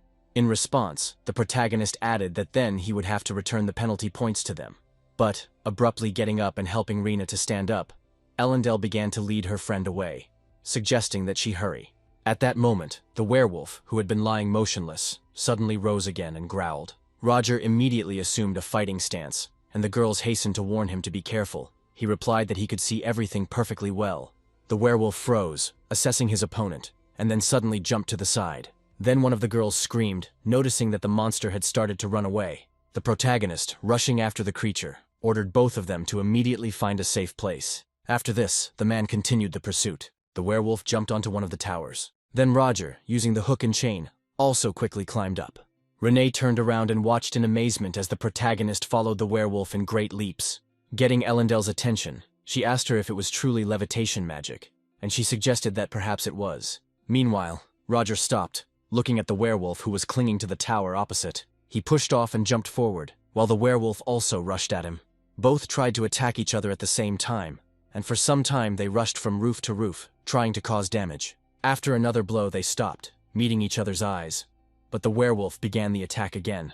Roger deftly dodged and responded by firing a blast of magic at the monster.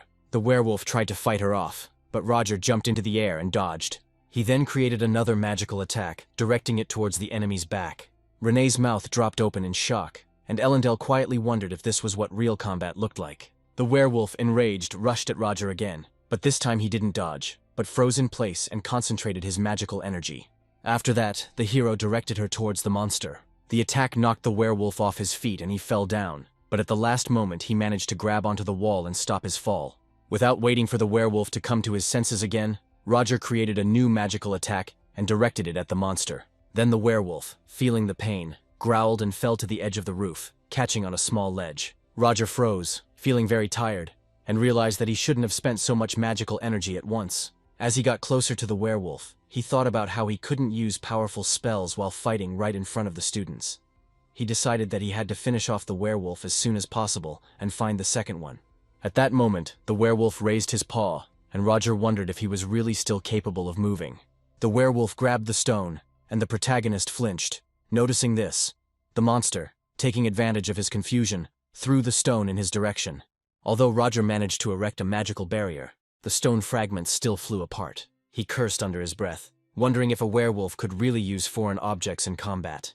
The werewolf jumped again and struck with such force that the roof beneath them collapsed, and the monster was able to escape. As Roger approached the edge of the hole that had formed, he thought that this werewolf was surprisingly smart. Perhaps the basis for the creation of this monster really was a wolf, which meant that the creature could determine the strength of its enemy. Suddenly the thought occurred to Roger that these monsters may not be werewolves at all. At the same time, a little further away, Leo and Aiden were calling out to Tracy, trying to figure out where she was. Eventually, Leo suggested that Aiden go back since they still couldn't find her. He assumed that Tracy had been resting in the hostel for a long time. However, Aiden countered by reminding them that they couldn't be sure of that, adding that perhaps they had been wrong to take that stupid bet. And Leo asked if Aiden was sure that Tracy was still looking for the werewolf. However, his friend admitted that anyone could have given up on the idea, but not her. Closing his eyes and sighing, Leo agreed to look for her for another half hour. He was about to say what they would do if they still didn't find her, when he suddenly froze, hearing some loud scream. Aiden also noticed this and asked if Leo heard the sound. Realizing it was Tracy's voice, he started to run. Leo agreed with him and told Aiden to follow him. They rushed through the forest, hearing the scream again, and along with it the sounds of blows and some other screams. The next moment, Aiden fell, his eyes closed and his hand pressed to his forehead. Leo called out to him in confusion. Then he noticed Tracy, who also fell down, colliding with Aiden. She, surprised, said his name, asked what they were doing here. Aiden explained that he heard her scream, and after questioning him in confusion, Tracy exclaimed that it all happened too suddenly. Suddenly there was a growl, and Leo, telling everyone to be quiet, turned towards the sound. Tracy ordered them to be quiet and told them to follow her. The boys obeyed, and trying not to make noise, hid behind the bushes. Tracy led them to a clearing where they saw the monster's face peeking out from under the leaves. They looked at each other in surprise and wondered if it really was a werewolf, and they also noticed that the monster was very small. Looking at the boys, Tracy declared that she had won, but Leo objected, reminding her that she had only found a monster, and then Tracy declared that she would catch it right then and there. However, Aiden stopped her. He asked her to pay attention to the fact that this werewolf couldn't even move. He explained that this was why the monster had found a hiding place for itself, and asked if she thought that it had hidden there on its own. Then Tracy suddenly remembered that they had been told earlier about 2 werewolves wandering around nearby. But Aiden didn't know this for sure, but assumed that someone had helped him. Aiden noticed that the little werewolf had a chain shining around his neck, and wondered in surprise what it was. It seemed strange to him that this creature had something around its neck. He and his friends peered at the little werewolf, but at that very moment another monster appeared behind their backs. The werewolf growled, and Leo turned around sharply at the sound. This caught Aiden's attention, who also turned his head. The monster raised its paw to strike, but Leo managed to push Aiden aside in time, taking the blow himself. He screamed, his eyes closed in pain, and the force of the blow threw him to the side. His friends screamed his name in fear, and in the meantime, the monster was preparing for a new attack. Aiden screamed, and Tracy at that moment realized that in front of them was indeed a real werewolf. Fear gripped her, but she frowned, deciding she had to pull herself together. She thought that she had to defeat this monster for the sake of her family. Suddenly the werewolf turned towards her and struck, but Aiden managed to push her away. Tracy screamed, and then noticed with surprise that Aiden had covered her with his body. Then Leo called out to Aiden in excitement. Meanwhile, he looked at Tracy and asked if she was okay, and the girl asked him with confusion why he was helping her. Aiden didn't understand the meaning of her question, but exclaimed to himself that he couldn't just stand by while his friend was in danger. Tracy looked at him in surprise, but soon her attention was again drawn to the werewolf who approached them. Aiden stood up and covered Tracy with his body again, and asked the others not to worry, assuming that the werewolf was simply protecting his cub. He turned to Tracy and Leo, asking if he was right, but they didn't understand what he was doing and thought that the werewolf wouldn't understand him anyway. However, Aiden looked straight at the monster, saying that everything would be fine and promising that he would not harm him. The werewolf looked at him carefully, but did not attack. Eventually he turned around and Aiden stood up again, arms outstretched, shielding Leo and Tracy as the werewolf moved closer to the little monster, growling softly. Aiden suggested that the reason for his rage was fear for the cub.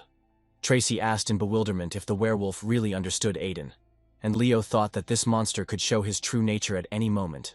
Even though Aiden knew how crazy it sounded, he mentally asked them to trust him. Taking a few steps towards the werewolf, he attracted his attention with a wave of his hand, and mentally addressed him with a request to listen, trying to convince him that he did not wish him harm. Taking a flask out of his pocket, Aiden wondered if the child was really sick. He knew that this potion would not heal him completely, but it would at least ease the pain a little. The werewolf cautiously approached and extended his paw, accepting the flask of medicine. However, the next moment, a powerful attack pierced the werewolf's body through and through, and he screamed in fear. A bright light began to spread from the point of impact, enveloping the monster's body. At that moment, a man appeared in front of the students. It was their professor. Roger caught the attention of Leo, Aiden, and Tracy, asking them under his breath what they were doing there. Tracy grabbed her head in horror, thinking that the professor was in front of her. Leo tried to mentally justify himself, but Roger abruptly cut off their thoughts, warning that they would explain themselves later, and now he ordered them to return to the dorm.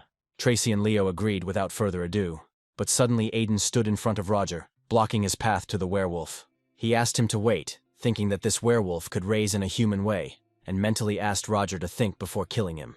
Roger then asked if Aiden realized how stupid he had just said, but Aiden exclaimed that this was not nonsense, and wanted to guess what kind of werewolf it was. At that moment, Roger turned his head sharply, noticing that the small werewolf was beginning to rise from the pile of leaves. His gaze turned stern, and seeing this expression, Aiden froze in fear. Then Roger roughly pushed him aside. Aiden screamed, trying to stay on his feet, but he couldn't. As he fell, he mentally asked himself what kind of look that was. Meanwhile, Roger unleashed a powerful attack on both werewolves, burning them to ashes. Aiden watched in horror as it happened. Roger, without turning to them, mentally warned them that tomorrow they would receive their punishment, and now ordered everyone to return to their rooms. Sometime later, when it was already morning, Aiden, Leo, and Tracy were sitting at the table, their heads down in shame. Leo, whose arm was bandaged, clutched his hair in despair and thought that they were all complete idiots. Realizing that they were definitely finished now, he wondered how they managed to get caught by Roger in the first place. Tracy thought it was terribly humiliating, because she couldn't even do anything. She turned her head and looked sadly at Aiden, who was sitting next to her, lost in thought. Suddenly Eliza entered the room and, attracting the attention of the students, asked if they had been waiting for her. Roger entered the room after her. Then Aiden, Tracy, and Leo realized in horror that it was the rector herself who stood before them, and she, noticing their expressions, mentally asked them not to be nervous and to relax.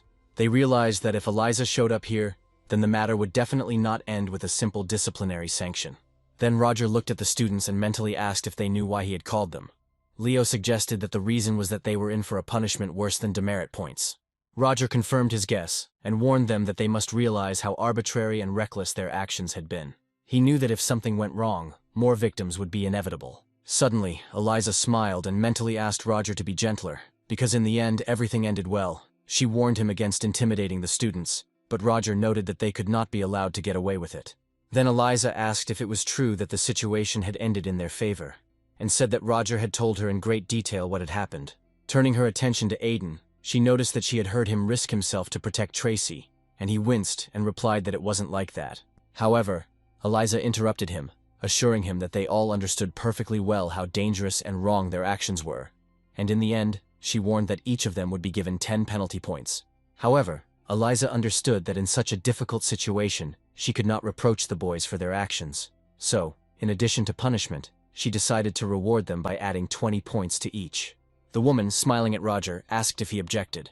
Closing his eyes, he replied that he did not dare to contradict her. Eventually, Eliza told the students to return to their studies, and they gratefully agreed.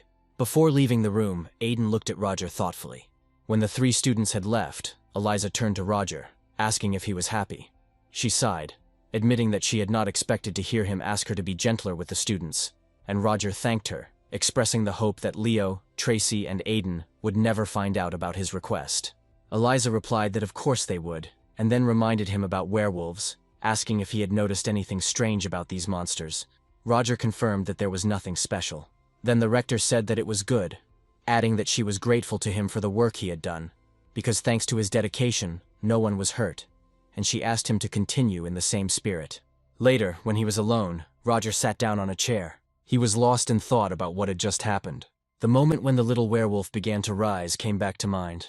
Closing his eyes, he thought that in front of him was a man who had not completed the transformation. Roger distinctly remembered noticing human skin on the monster's lower body. He came to the conclusion that the experiments were not conducted on wolves at all. They were carried out on people who were forcibly turned into werewolves. He felt no regrets about his decision to burn these creatures. If he hadn't done so, there would have been even more problems. Besides, he remembered how many people had suffered from these monsters, and he simply had no choice. Remembering the events that had taken place, he repeated to himself that he could not have acted differently. But then the image of a little werewolf appeared in his memory, and at that moment, the hero froze. Roger took a small sphere out of his pocket and told himself that it was him. The sphere began to emit light, and turning to Hans, Roger admitted that he had one request for him. At that moment, Tracy looked at Leo and asked how his arm was. He replied that everything was fine, although he would have to wear a bandage for a few days. Meanwhile, Aiden sat between them with his head down, not participating in the conversation. Tracy looked at him sadly and asked if something was bothering him. Leo looked at him too, and Aiden replied that everything was fine, although he immediately asked if they remembered the werewolf cub. He explained that he was wearing some kind of collar. Tracy asked in shock if it was true, but Leo told her to keep her voice down. Aiden said that this was one of the reasons why he tried to stop Roger. He wondered what if these werewolves were artificially created. Leo repeated his words thoughtfully and remembered the rumors about strange people hiding in the woods. Tracy asked if it was all fiction. Leo couldn't give a precise answer, but he admitted that a werewolf with a collar was at least unusual. Aiden nodded, about to add something, but Tracy interrupted him, asking if he had anything he wanted to say about Roger. Aiden admitted that he did. Although he did not suspect the professor of anything, he found the expression on his face strange at that moment. He was sure that Roger clearly understood something. Tracy asked if he thought that he was hiding the truth from them. Aiden wasn't sure, but he guessed that Roger knew a lot more than he was letting on. At the same time, he admitted that perhaps this was just his imagination, because the professor would never do anything like that. However, he immediately asked himself whether this was true. He allowed the thought that Roger could be somehow connected with these rumors. Suddenly, Tracy abruptly interrupted his thoughts, exclaiming that this was all complete nonsense. Standing up from her seat, she said that Leo and Aiden were thinking too much. She reminded them that Eliza had told them how Roger had described the whole situation to her in detail, and asked him if he would have done that if he had been involved in it. The girl firmly stated that although Roger tries not to show it, he is actually very worried about his students. Then Tracy asked indignantly if the guys really suspected him of something. The guys looked at each other, and Aiden admitted that Tracy was probably right, and Leo added that there was no point in digging into all this. Aiden then stood up, admitting that he was hungry, and suggested that they go get something to eat. Leo agreed, noting that it was just about lunchtime. They called Tracy, and she, embarrassed, was surprised that they wanted to go with her. She noted hesitantly that this was what friends usually did, eat together and all that. Then Aiden looked at her with bewilderment and asked if they weren't friends, and at that moment Tracy became even more embarrassed, but finally agreed, saying that in that case she would go. Later, the hero asked his interlocutor if he had seen the papers he had sent him, and Hans answered him positively. Roger then noted that in front of him was the total number of missing people in Leathervelk, as well as a list of meeting places. Hans said that he knew of a group of large people who always gathered at an abandoned factory. He was sure that this was where he needed to look. And then Roger understood everything and praised Hans for his excellent work. He added that he could tell some more of the requested information. Hans reported that several workers had recently disappeared outside the city. Roger asked if there was a family of 3 among them. Hans confirmed that this was the only case of an entire family disappearing. And then Roger understood everything and decided that he would check this factory. Late at night, 2 men stood guard at the entrance to an abandoned place. One of them admitted that he was dying of boredom and asked how much longer they would have to hang around there. His partner replied that they had to stay for 2 more days. Then the first one asked with displeasure why only these idiots had escaped, while his partner was more interested in how the others had allowed this to happen. The man then explained that the child had not received enough of the drug, and they were about to increase it. But the girl began screaming and crying, disturbing everyone around her. However, the most unpleasant thing was that none of them were prepared to face the boy's parents, who had witnessed everything that was happening. The first man knew that the parents had already been converted by that time, and asked if they were really worried about the child. His comrade confirmed this, adding that this was why they had made a fuss and then disappeared. And he also noted that, as far as he knew, these people had someone who could resolve the situation. His partner asked if they really should worry so much about some stupid kid. The man agreed with this and was about to say something, but suddenly fell silent as he heard strange sounds coming from the dark passage. The men looked at each other and reached for their weapons. However, before they could do anything, 2 bullets flew through their heads. The next moment, both men fell down dead. Roger emerged from the darkness down the corridor, frowning with obvious displeasure. He looked menacingly at the result of his deed. The hero remembered how, not long before, Hans had been amazed to see that Roger had prepared himself and had even proven useful, and had asked if he was really going to go alone.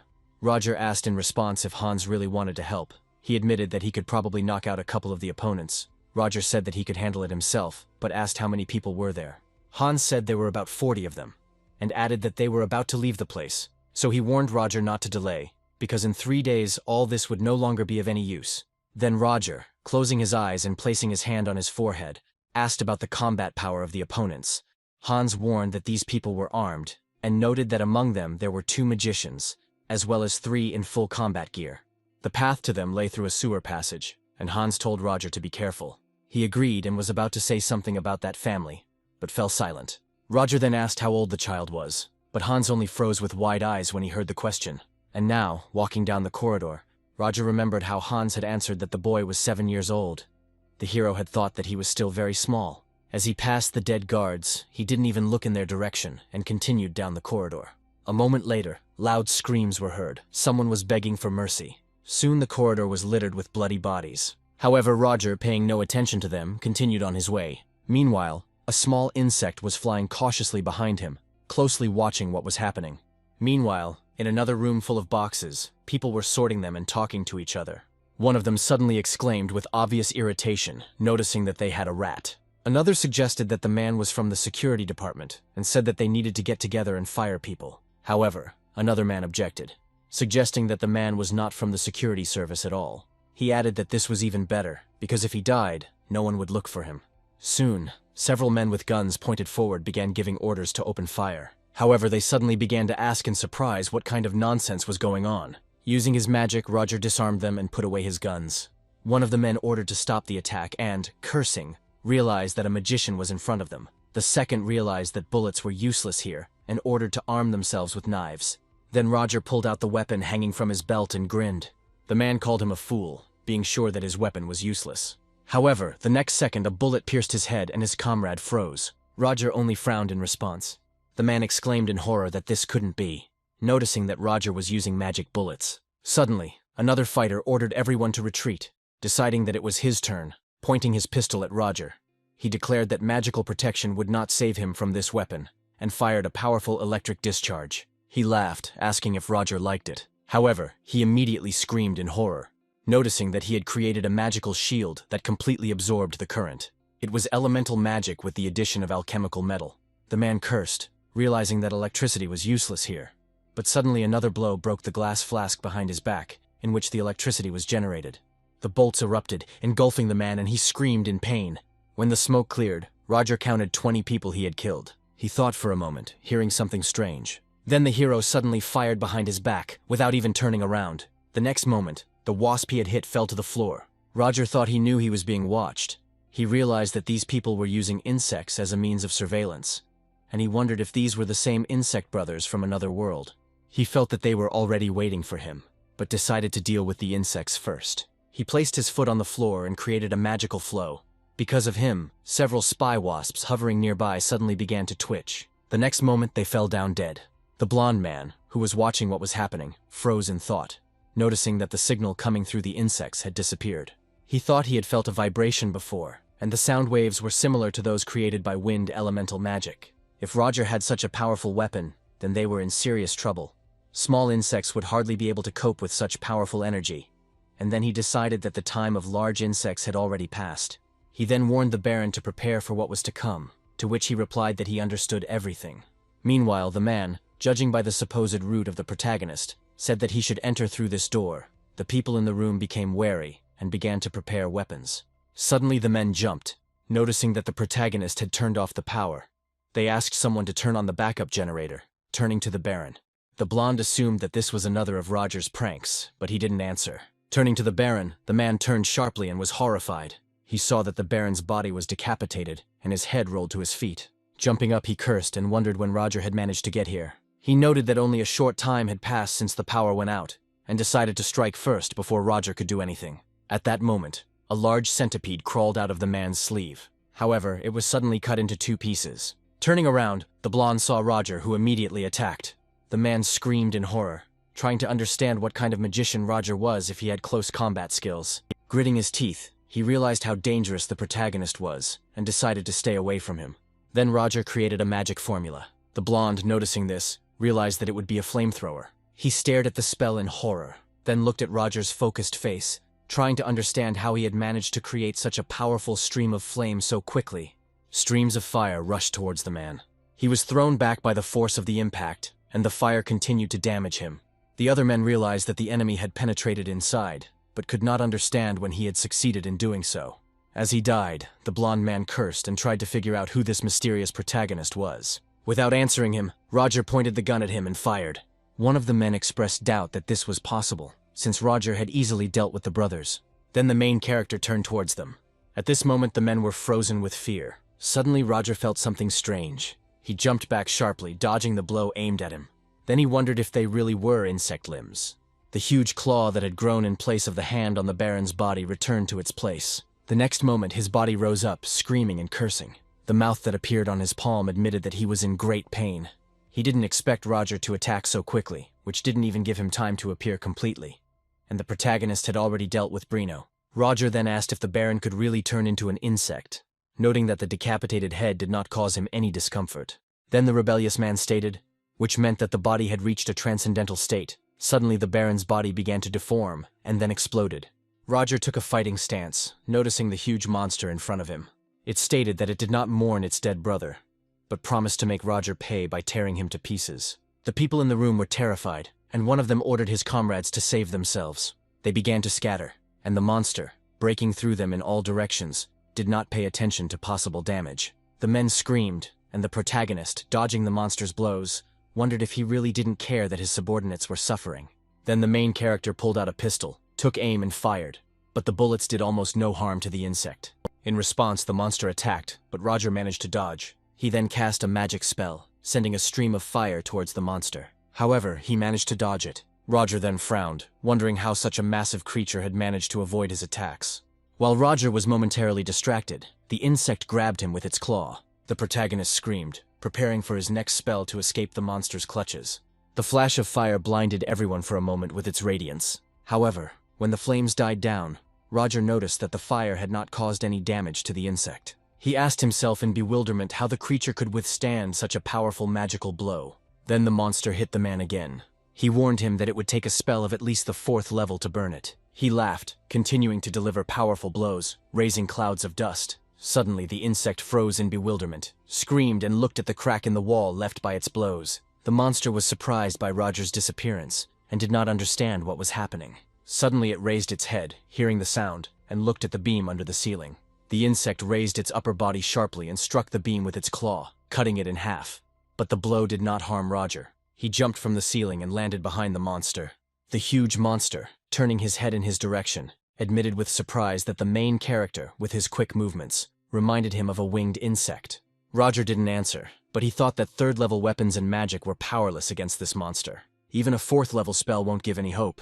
Having acknowledged this, he noted that he had not expected to have to resort to such a powerful spell. The monster, not understanding the meaning of these words, froze, and Roger warned that he had no other choice and extended his hand forward, concentrating a ball of magical energy around his palm. At this time, Hans, shivering from the cold, noticed that it was very cold here and decided that he needed to dress warmer. He hugged himself, trying to keep warm, and looking at the watch in his hand, he thought that Roger should have finished already. Although fighting two dark magicians was not an easy task, Hans was sure that Roger was not one to lose. Suddenly he noticed a strange glow and, raising his head, looked thoughtfully in the direction from which the light came. Bright rays of light burst from the windows of the abandoned building, which were soon accompanied by streams of fire. Soon he saw that the whole building was engulfed in flames. Hans realized that Roger had taken advantage of the opportunity.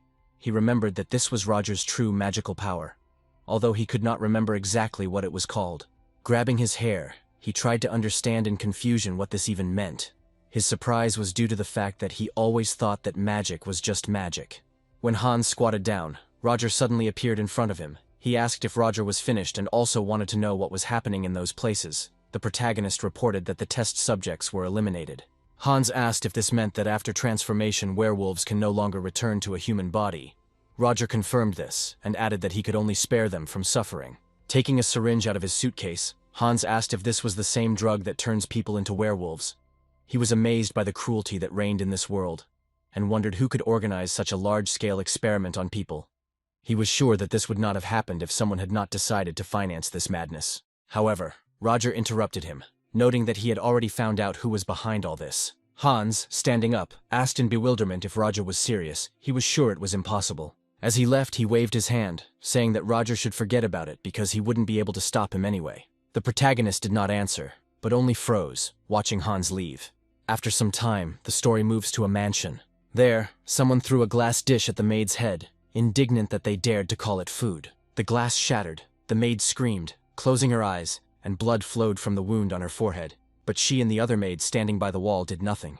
The man continued to shout, convinced that they were just trying to fill their bellies at his expense, and declared that no one present was capable of doing their job well. As he left the dining room, he walked down the corridor, thinking that they were all slackers, that none of them knew their duties, that he had invested so much money into this business that they could not even dream of, and that they were not even able to keep track of the experimental objects. The man didn't even know who was responsible for this, but noted that the main thing was that everything was sorted out with the objects. Frowning, he thought that he would soon receive the results of the research and be able to move on to the next stage. He understood that there was very little left, and the drug capable of returning his youth would be in his hands. Besides returning the appearance of his previous years, he had to make him stronger and more perfect. He was thinking about the years he spent to achieve this goal when he entered the room. His thoughts were interrupted by the appearance of Roger, standing on the balcony, calling the man by his name, Belfort Rickson. Belfort froze, then turned around abruptly, stumbling in surprise, and asked who this main character was. Roger walked up silently, knocked him down, and Belfort screamed for an explanation. He tried to call security, but Roger warned him that no matter how many times he called, security would not hear. The thing is, he installed a sound barrier around the perimeter of the room. Then Belfort cried out again in confusion, and Roger, calling his name, declared that he would ask him only one question. He lifted him up sharply, and asked him to imagine that in front of them was a 7-year-old child, who, like his parents, had to face this terrible reality. He asked to imagine a child looking into the eyes of his killer with a grateful smile before dying. There was gratitude in that smile. Roger gritted his teeth, and now asked Belfort how he thought a man must feel who had no choice but to burn a child and his family to the ground. He looked at Belfort angrily, who raised an eyebrow in confusion. Then the old man suddenly laughed, realizing that it was Roger who got rid of the escaped experimental subjects. Belfort decided there had been a mistake and offered to let the leader go so they could discuss it. But Roger, still holding him by the collar, ordered him to simply answer the question. Belfort, smiling, said that it was worth forgetting that by killing them he had disrupted the course of events, because he saw nothing terrible in it. He asked what difference it made if Roger killed a couple of scum. In his opinion, these people at least once did something useful, served for the good of humanity. He wondered whether such a sacrifice could be called noble. After hearing this, Roger agreed and declared that he had heard enough. He then injected the syringe with the drug into Belfort's neck, and he froze in shock, and then his eyes widened and he screamed. Roger then noted indifferently that this was precisely why there was not a drop of anger in him now. Having finished with the injection, the protagonist released Belfort and straightened up, who, putting his hand to his neck, asked what had happened to him. Roger said that he studied the records of their research and found it quite interesting. Even a small dose of the drug can turn a person into a werewolf. But he was more interested in what consequences awaited him if he took a large dose at once. At that moment, Belfort screamed, and his body began to gradually change. His scream grew louder. He grabbed his neck. The fingers on one hand stretched out and turned into claws. His teeth became sharp as fangs, and his clothes were torn. Very soon, Belfort completely changed, turning into a terrible multi-armed monster, completely unlike a human. Roger watched this, and thought that no matter how much he tried to explain his feelings to Belfort, he still would not understand. Instead, he decided to make him experience what those people had experienced, after which he extended his hand forward, removing the barrier, and Belfort's screams immediately became audible in other corridors of the mansion. People immediately became alarmed upon hearing this scream, not understanding what exactly was happening, but quickly determined that the sound was coming from Belfort's room and ran there. Entering the room, they called out to Belfort, but immediately froze in horror. They noticed a huge monster. They did not understand where it came from. One of the men, pulling out a magic wand, declared that this creature must be pacified. His comrade, also pulling out a wand, ordered that those who did not possess magic should begin to look for Belfort. The guards with magical abilities began to cast spells towards the monster. The men noted that the creature was incredibly resilient, but did not stop increasing their firepower. Sometime later, in one of the small buildings, Hans looked at the contents of the safe in surprise and asked how much of this was there. Turning around, Roger said he could take some for work, but asked him to hide the rest. When the protagonist approached the door, Hans asked if he was going to leave already. He exclaimed that he had been trying to get into this place for so long, and suggested that Roger look around first. The protagonist briefly replied that he would definitely return, and that next time they would need a more suitable person for cover, and Hans said that he understood everything and wished Roger a good rest. A little more time passed, and Roger was already walking through the city streets. He suddenly stopped, turned, and looked at the ship sailing down the river. Clenching his fist, he continued to look forward. When morning came, a large crowd gathered at Rixon's mansion. People could not believe what they heard, and were shocked that Belfort had been eaten by a monster. One man said that according to the guards, when they arrived, there was no trace of Belfort left, and a monster was raging in the room. His interlocutor suggested that the rumors about Belfort's involvement in dark magic were true. The man asked what happened to the monster. The other replied that the magicians dealt with it, and, according to rumors, it took them an hour to burn the monster. Suddenly he winced, looked away, and looked thoughtfully to the side, noticing how a girl in uniform approached the mansion. Other men also noticed her and began to ask in surprise if they were representatives of the National Security Agency. They also turned their attention to the Night Snake Knights who were with her, led by Grandmaster Tarina Lionhall. They began filming Tarina and asking questions about whether the situation was serious enough to require the National Security Agency to intervene. As Tarina approached the gate, the guard let out a low cry in her direction. Then she ordered him to open the gate. The man awkwardly objected that he had received orders not to let anyone through. However, Tarina ignored his objections and sternly repeated the order again. Looking at her seriously, the guard agreed, and the comrade standing next to him nodded. They opened the gate and Tarina walked inside, looking ahead with a focused expression on her face. She was followed by a young red-haired girl and a guy with glasses. Chief Inspector Tavorin greeted them with a hand to his forehead and noted that it was an honor to meet them, and Tarina thanked him for his work. However, she warned that the case would now come under the jurisdiction of the National Security Agency. She asked Tavorin to hand over all the evidence and information she had collected and leave the crime scene. Although Tavorin was surprised by this turn of events, he agreed and ordered everyone to leave the building. While the others left, Tarina, Enya, and Lloyd went deeper into the mansion, where they stopped for a while. When everyone finally left, Enya sighed and admitted that she was having a hard time keeping a straight face the whole time. But Lloyd warned her to stop whining, because it was her job. She replied that if there was no one around, she could relax a little and forget about her image. However, Lloyd reminded them that they were night crawlers and must always keep up appearances. Tarina asked them to shut up and just try to look confident at all times. She reminded them why they were there, and both soldiers frowned seriously in agreement. After examining the body in the room, Tarina asked if it was a monster. She noted that it looked very creepy, and said that, according to rumors, Belfort was not only into dark magic, but also hunted cryptids, so the appearance of the monster was not an accident. Lloyd, looking at his notebook, said that the monster appeared and Belfort was killed. He noted that the witnesses' statements matched. Leaning over the remains, Enya placed her hand thoughtfully to her chin, noting that the monster's body had been burned down to charred bones, meaning there was no way to find any evidence. Eventually, they decided to check the room more thoroughly. Approaching one of the walls, Tarina noticed that the painting had been moved, but the wall itself was clean. Moving the painting further, she discovered a secret door. As Tarina leaned down to get a better look at the opening, Lloyd asked if she had found a niche in the wall. Tarina confirmed it, but said it was empty. Judging by the width and placement, she assumed there had once been a safe there. Enya asked her again in surprise, and Lloyd remembered that some people called Belfort a sinister businessman, suggesting that this was the safe where he kept his dirty money. They speculated that a man like Belfort might have kept a secret reserve fund here, and that the safe had remained in the wall until recently, at least until last night. Tarina put her hand to her chin and thought, the lack of dust indicating that this wasn't just the sudden murder of a multimillionaire, the appearance of a monster, and the disappearance of a safe. She was sure that there were too many coincidences to consider it an accident. Based on all this, Tarina came to the conclusion that someone else was involved in Belfort's murder. But the question was different. How could this man disappear without leaving any traces at all? Of all the people she knew who could have pulled off something like this, there was only one man. In her mind, she clearly pictured his image and noted to herself that it could be Arsène Lupin. Lloyd, hearing this name, asked her again. But Tarina, rising, replied that it did not matter. Then she turned his attention to something else and asked him if he remembered any unusual events that had happened in Leathervelk recently. Lloyd confirmed that there was indeed one, and reported that there had been an explosion in an abandoned factory shortly before Belfort's death. Tarina was sure that this was where they would find important clues, and suggested that her companions go there. After some time, Roger sat with his face covered by his hands, and heard an unpleasant ringing in his ears.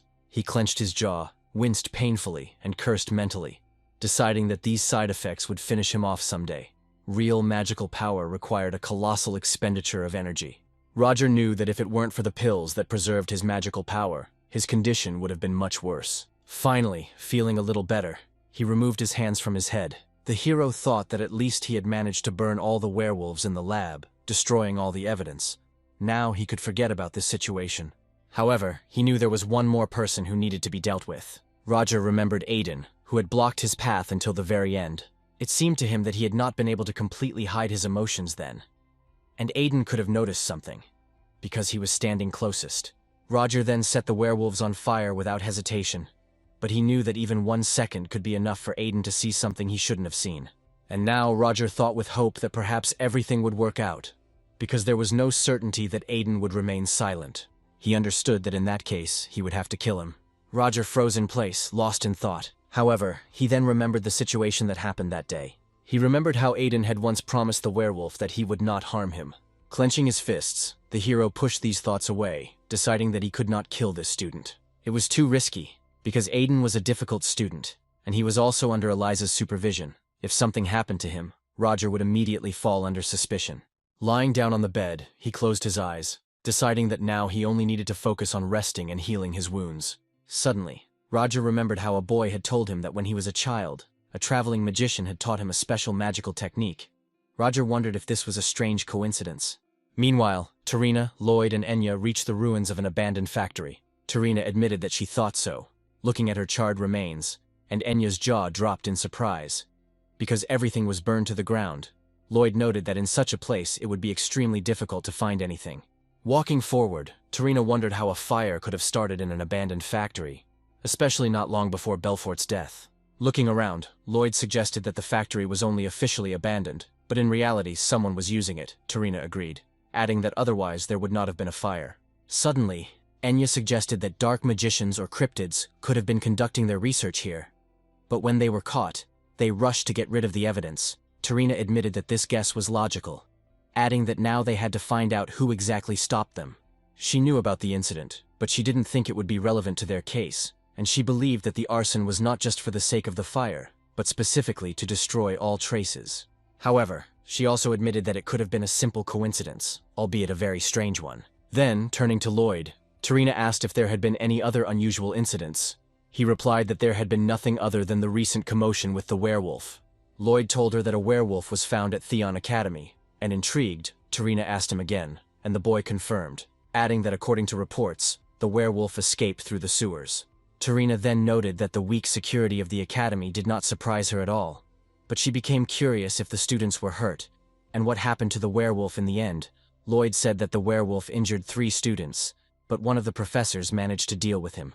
Tarina told herself that nothing less could be expected from Professor Theon, and then asked if they had managed to identify the werewolf's body. Lloyd replied that no remains had been found, since everything had burned down. At that moment, Tarina froze, staring at him. Then she turned her gaze to the charred ruins around her. She thought for a moment, and then Lloyd and Enya asked if they should go to the academy. But Tarina decided to stay here and try to find evidence on the spot. At the same time, Tarina thought about the burned factory and the burned werewolf. But she understood that this alone was not enough to connect both cases. She decided that if it turned out that the same person was behind all of this, she would consider him a threat to the Empire. After all, that was exactly what the Order of the Nightcrawlers existed for. A little later in the classroom, the students were chatting animatedly among themselves. Someone asked if it was true that Roger hunted werewolves. Another remembered that he was a military officer. While the students were discussing this, Renee looked around anxiously and thought about where she should sit. She noticed that there were almost no free seats left, and if there were, then only in the middle. But it was unlikely that anyone would want to move for her. She noticed that everyone started to avoid her, but suddenly Renee saw one empty seat near the aisle. As she approached, Ellendale waved her hand, greeting her and smiling. She asked if everything was all right with Renee. Sitting down next to her, Renee confirmed that she was fine and wished Ellendale good morning. However, inside, Renee was wondering why she was having such bad luck. She could hear the students immediately start whispering among themselves, outraged that this plebeian dared to sit next to the princess. Renee closed her eyes and lowered her head, but quickly shook herself and raised it again. She remembered how, during Roger's pursuit of the werewolf, she had awkwardly asked Ellendale if he would truly be all right. Then Ellendale only reassured her, saying that there was no need to worry, because the main character was Theon's professor. After that, turning to Renee, Ellendale asked what she was doing here so late. Renee hesitated before answering, but eventually told her everything. Ellendale then complained that no one had woken her up and admitted that she did not understand where this was all leading, deciding that she would go and tell the librarian everything she thought. But Renee stopped her, saying that there was no need for this, because it was her own fault that she dozed off. Afterwards, she asked Ellendale why she was not in the dorms, and the princess explained that she had decided to make sure all the students had returned to their rooms. And now, when the two of them were sitting at the desk, Ellendale suggested that Renee call her elder sister, adding that in Theon everyone was equal. Renee was then amazed that the princess made her evening rounds alone, and, most surprisingly, she approached her, a simple girl, without hesitation. Noticing her depressed state, Ellendale looked at her with slight bewilderment, and Renee felt that as soon as she allowed herself to relax, something would certainly happen. At that moment, Roger entered the classroom. Walking up to his desk, he warned the students that a class would be starting today, where he was going to teach them about the characteristics of manifestation, as well as the basics and principles of elemental magic. Using a spell, he sent sheets of paper to the students, and each of them had their own one appear in front of them. The protagonist noted that magic is used more often than other methods of manifestation and is the most significant of all, because it underlies all the fundamentals that most students were already familiar with. That's why he was going to show them a new method today. Meanwhile, Flora held her breath, wondering if this would really be a new method, and she was curious about what Roger had prepared this time. He announced that this method would help increase their elemental power from 20 to 80%. The students immediately began discussing this among themselves, one asking his classmate if such a thing was even possible, and another suggesting that Roger would not lie to them. Turning to Anthony, the protagonist asked what attributes of elemental magic he possessed, and Anthony replied that he used water, ice, and plants. Roger then asked him to demonstrate the element in which he felt most confident. Anthony said he would do it and began to cast a spell. When a cloud of energy appeared between his palms, Roger said that it was not bad. Anthony, slightly stuttering in surprise, thanked him. However, the main character immediately warned that perfection was still a long way off. Roger then told the students to watch his actions closely. Concentrating a clot of his own magical energy, he began to cast a spell. Soon he formed a snowflake on his palm. Tracy asked in surprise if he really did it using the same type of magic, and Leo noted that it was on a whole different level. Then Roger squeezed the snowflake in his fist, dissolving it, closed his eyes and said that since he had their attention, now they would start with the theory. Flora narrowed her eyes and froze, watching him carefully. Roger explained that the history of elemental magic attributes was rooted in the manifestation realm and was previously thought to be the original form of magic. but now it was just a part of the spellcasting process. He showed the students the 4 basic elements that started it all, and noted that compared to the 10 elements they were using now, it looked too simple. After dispelling the spell he had created, he asked who knew what had caused such a powerful leap in development. Roger promised that whoever gave the correct answer using the element of fire would receive 5 points. One of the students raised his hand, suggesting that people used fire to dispel darkness. The girl next to the boy suggested that fire was used to burn and clear forests, but the protagonist noted that this was too superficial and asked if there were any other options. Then the other guy said that fire saved humanity from the clutches of the darkness that everyone feared. Roger then asked if he wanted to become a poet. Finally, Flora raised her hand and the protagonist asked her to answer. She said that fire was used as a weapon against people to burn them. Roger confirmed that this was true, and the students began to whisper among themselves in surprise. He explained that burning, drowning, air blasts, and electric shocks were used as methods of war and killing, which helped magic move to a new level. However, in harsh times, fire served as a symbol of survival rather than destruction. Water became an important component of water wheels. Wind turned the blades of mills, and electricity lit up cities. Thus, the purpose of using elemental attributes could change depending on the actions of the person. Roger said that it is with the thought of fighting for a better future that students should begin to learn elemental magic. After this, he suggested moving on to the practical part, and asked everyone to create an elemental sphere. As they began, he turned his attention to one student and asked Joseph to focus on the flow, noting that for a second year, he was too inexperienced in releasing magical energy. The protagonist then turned to Renee, asking if she really called it a plant attribute. It felt like he was looking at a rotting autumn leaf lying on the ground, and so he advised her to imagine a sprout breaking through the soil. Then Leo noticed that Roger didn't even mince words. However, he suddenly looked away in amazement and glanced at Aiden, who was sitting with his fists clenched tightly and doing nothing. Leo didn't understand what he was doing, but before he could finish speaking, he and Tracy both jumped as they saw Roger come closer. He looked at Aiden with a serious expression and asked himself what was wrong with him. He was confused as to why he was acting this way, and assumed that he had decided to rebel against him after the werewolf incident. However, noticing the confused expression on Aiden's face, he realized that this was not the case at all. Then he guessed what the reason might be, and asked if Aiden had not yet practiced elementary manifestation. And Aiden confirmed this, and, apologizing to Roger, admitted that he was very embarrassed. The protagonist realized what was going on, noting to himself that Theon's special student didn't even have basic knowledge. He thought that even if Aiden was accepted as an exception, he couldn't take responsibility for a person who had to explain everything from scratch. He didn't care whether Aiden would fall behind the others or not, but in the end he still asked him to name the attributes that he could use and asked if he knew them. Aiden enthusiastically exclaimed that he did, and announced that they were fire, water, and wind. Roger then suggested that he try using fire. He explained that he was going to teach him, as he could not abandon a student who needed help. He explained to Aiden that he had to accumulate magical energy, and asked if he was familiar with the basics of manifestation. Aiden confirmed this, and Leo and Tracy looked at him in surprise. Continuing to explain, Roger said that now Aiden should think about how to turn her into an attribute, that is, into fire. Aiden promised that he would try, but soon froze, disappointed with his failure. Then the protagonist warned him that just thinking about the goal is not enough, as you need to allow your feelings to open up. Then Aiden closed his eyes and concentrated, and Roger told him to remember the brightest flame he had ever seen in his life.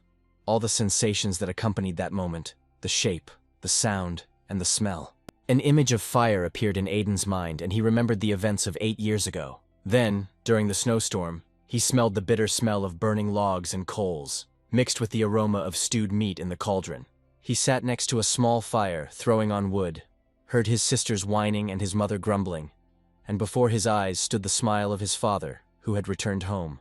That harsh winter there was almost no food, and the cold wind cut through the thin fabric of his old clothes. At that time, the fire blazing in the fireplace became a real comfort for Aiden. It seemed to him that he still felt the same warmth as if it were yesterday. Suddenly he was distracted by Roger's words, who said that this was exactly how it should be. Opening his eyes, Aiden noticed the flames between his palms and exclaimed in surprise, glad that he had succeeded. He thought about the feeling that came with the memory. The protagonist then praised Aiden, noting that Aiden's flame warms, not burns, and his heat cannot harm. He assumed that he knew what Aiden was thinking. The other students watched in amazement, realizing that Roger was capable of more than just criticism. Roger added that the fire in Aiden's hands was an attribute that he had imagined in his head, but it was not just a flame. It contained the magical power of Aiden himself.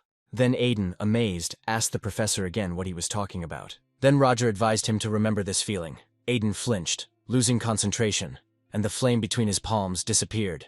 Returning to his place, the protagonist confidently stated that the students had already understood that this was the very method he had spoken about earlier. He advised them to rely on their feelings and their own experience. He added that the basic knowledge would serve as the basis for using the attributes of elemental magic. Understanding the heat of fire and the cold of ice was not enough, because even a 3-year-old child knew this. A true magician, Roger believed, had to put something unique into his spell. He cautioned the students to remember a moment that was particularly meaningful to them, and advised them to engage all 5 senses. And Anthony followed these instructions by closing his eyes and concentrating. When the energy ball appeared in his palms, he exclaimed in surprise, realizing that everything worked. The student next to him noted that the difference was really noticeable. After that, everyone began to happily try this method, talking among themselves. Only Flora sat with an indifferent look, resting her cheek on her hand and sighing. She thought that she had mastered all this a long time ago, and hoped that today she would learn something new. But now she realized that she was wrong. Turning her gaze to Aiden, who was sitting nearby, she wondered why Roger was spending so much time on the first year. She didn't understand why he even praised him for a simple manifestation of an elemental magic attribute. She couldn't recognize him as the man who had humiliated Aiden in front of everyone on the very first day. Clenching her fist until it trembled, she thought that she hadn't intended to attract attention to herself at all. But now the girl decided that she would watch Roger praise her, and activating magic, she began to cast a spell. Cheryl, sitting next to her, looked at her in surprise, and the students realized that this was an imposition of attributes, and were amazed at what Flora was capable of. She decided that by adding wind magic techniques, she could create a whirlpool. However, the girl suddenly shuddered and screamed. Cheryl called her name in fear, and the light emanating from the attribute created by Flora began to burn even brighter. The students realized it was dangerous, and Cheryl begged her to stop. Flora frowned, thinking that she had to stop this, or else the explosion would be unavoidable. She realized that she needed to create a barrier so that no one would get hurt. At this time, the students began to run away in panic, shouting to each other to save themselves. They called Flora by name, and she closed her eyes, soon opening them again, hearing someone's voice telling her to concentrate.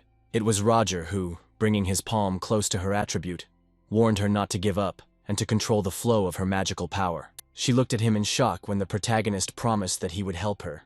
Placing his palm on Flora's hand, he began to contain the diverging magical energy. Flora soon noticed that the flow had begun to stabilize, but Roger warned her not to get distracted as the work was not yet finished. She flinched at his words, and he added that if she stopped now, her magic would simply dissipate. He looked at her seriously, waiting for an answer, and Flora realized that he was right. Then she decided that she had to finish what she started. She lowered her head, concentrating on her magic, and Roger, continuing to hold his hand next to hers, watched her carefully. Flora noted in her mind that the looks directed at her were always full of envy and condemnation. However, she tried to ignore it, continuing to move forward. But there was still something she couldn't bear. An image of a man towering over her appeared in her mind.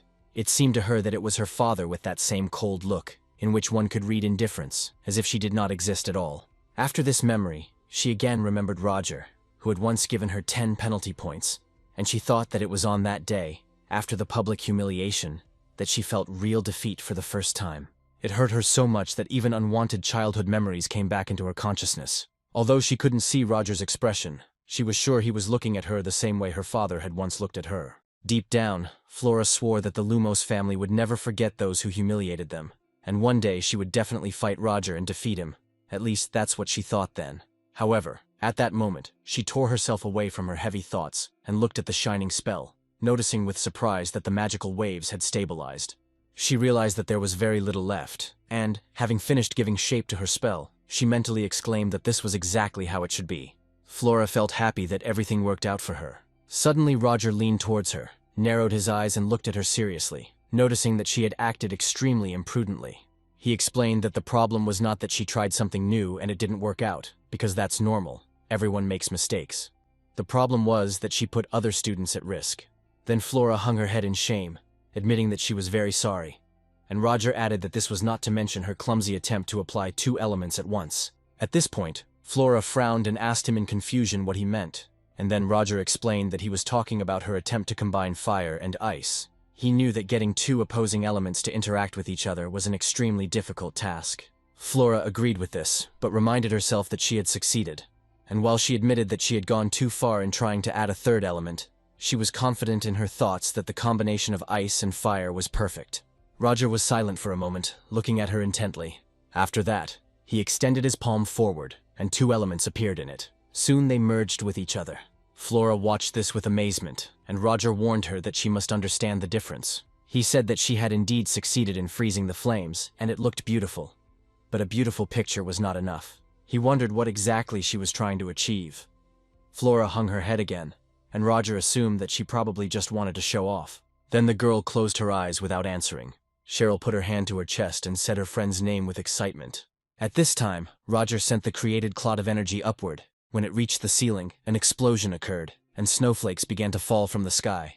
Leo let out a surprised exclamation, and Tracy asked incredulously if it was really snow. Flora realized that Roger had used the ability of fire to cover long distances and the cold of ice, combining them into one spell. He created something practical, while everything she did failed. Then Roger, addressing her by name, got her attention, and said that he did not blame her for her lack of skills. Flora looked up at him in surprise, asking again what he meant. Roger was silent for a moment, and then admitted that she had a unique talent. He added that among children her age he had never met such a technically trained magician. However, this was not the point, but something much more important. Roger admitted that he thought Flora was just playing to the crowd. Although he had no right to tell her what to do, he advised her to choose another goal for her own good. At that moment, Flora froze in shock, repeating his last words to herself. Turning to the rest of the students, Roger ordered them to return to their seats. After that, he himself began to descend to his place. Then Flora noticed that there was no reproach or mockery in his gaze. Only sincere concern, which she had not seen even in the eyes of her own father. She closed her eyes and put her hand to her forehead, and Cheryl, who had come closer to her, asked her with fear how she felt. Flora replied that she simply had a headache from overusing her mana, and thought that she was about to faint. Watching Roger's back as he walked away, she suddenly wondered how he was feeling. It was clear to her that he had spent much more energy than she had. Meanwhile, Roger clenched his jaw, thinking that taking a pill before class had been the right idea after all. He felt like his head was about to explode, but he tried not to show it. The thought flashed through his mind that Flora had managed to not only combine two elements, but also complete a high-level spell that included 3 elements. He remembered how his teacher had scolded him severely after a similar experiment, and now, looking at Flora, Roger wondered if he had been too harsh with her. He hoped that his words hadn't hurt her, but even if they had, he was sure that she would cope and take his advice, because they weren't empty words. Roger paused and mentally noted that there were no weaklings among these students. Remembering Eliza's words about how many talented children had entered the academy this year, he realized that he was indeed dealing with the so-called golden generation. Suddenly Roger was distracted, turning to the side and looking at Renee. He asked if something was wrong, and she lowered her head and began to stutter. The protagonist realized that she was unable to manifest an elemental attribute, and thought that, more precisely, she simply lacked that attribute. She confirmed this, and Roger announced that classes were over for the day, moving closer to Renee and asking all the students to review all the material they had covered as homework. Then, drawing Renee's attention to himself, he asked her to come with him to the office. The girl looked at him in shock, and Ellendale, sitting next to her, froze in amazement. After some time, when they got to the office, Renee sat down on the sofa. Roger told her to wait for now. She agreed, head down, and anxiously asked herself why he had called her. She assumed that he was going to conduct a personal interview, but then she thought with horror that he might expel her.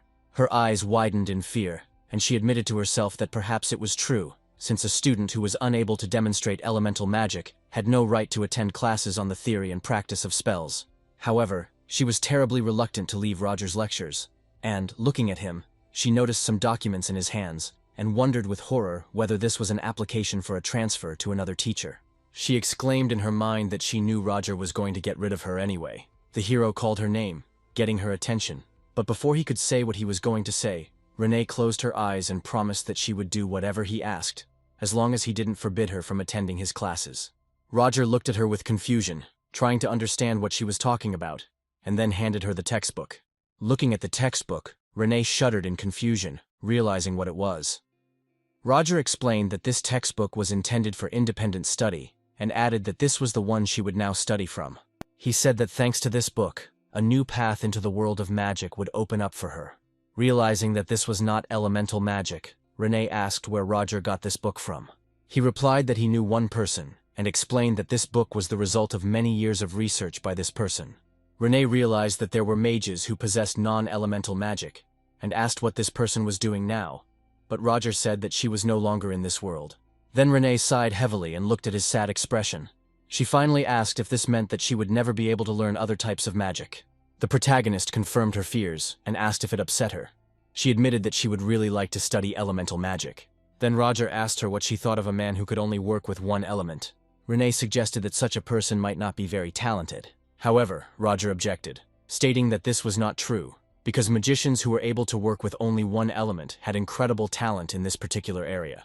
They could influence natural phenomena, and that is what real professionals were like. Renee understood what exactly was meant, and Roger confirmed her guess and asked her now to say what she thought about non-elemental magic. Renee thought about it, and then said that it does not include the use of the elements. But before she could finish speaking, the protagonist noted that this had not yet been proven. The 10th element, metal, was still considered part of the earth, and therefore there was no need to worry, because the world of magic was constantly changing.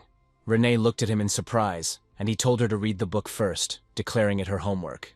After she left, Roger closed his eyes, thinking that meeting a student who practiced non-elemental magic was a big surprise. However, he noted to himself the reasonable look on Renee's face, and thought that he had the opportunity to look into the eyes of a man who knew how to distinguish good from evil. Although she was only at the beginning of the journey and did not yet realize it, he understood that the book had nevertheless found its new owner. The hero decided that this was fate. After some time, concentrating magical energy in his palms, Aiden thought that he was almost finished. The technique Roger demonstrated was extremely useful. The boy remembered how kind and wise his gaze had been during the demonstration, so Aiden decided that he had been wrong to doubt him. Looking at Tracy and Leo, who were also practicing magic, he thought that a person who loved magic could not be a villain. Suddenly he shuddered, looking thoughtfully towards the group of people. Focusing on one of the students, he asked himself who it was. He wondered why there were so many kids crowding around this guy, and he assumed that he was popular. At that moment, another man approached, and turning to the crowd, asked who was gathered there. Jeevan asked if this was Aiden, the same student who couldn't materialize his element. He said that Aiden was too arrogant to still be here. Leo frowned and wanted to warn him, but Aiden, waving his hand, asked him to calm down, deciding to talk to Jeevan himself. He admitted that he didn't understand what exactly it was about him that irritated Jeevan, but he apologized for it and suggested that they forget everything. Then Jeevan asked him again and said that he agreed, adding that he would forgive him only when Aiden knelt before him. At this point, Tracy angrily ordered him to stop, reminding him that Jeevan was a nobleman. However, he interrupted her, shouting that the fallen were not given a chance to speak, and asked what else to expect from an ignorant mediocrity. Then Tracy only became more angry and asked if Jeevan had completely lost his fear. At that moment, Aiden said his name and came closer. He said that he could say whatever he wanted about him, but warned him not to dare touch his friends.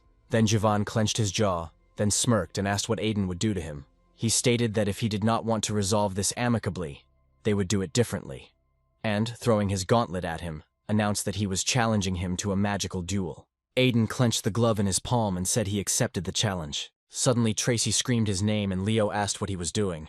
Ignoring them, Aiden added that if he won, Jeevan would have to apologize to Leo and Tracy. Then Jeevan, grinning, agreed, suggesting that they see who would emerge victorious. He ordered Aiden to prepare for the fall, but suddenly Roger appeared behind them, his voice firm, demanding to know what was going on.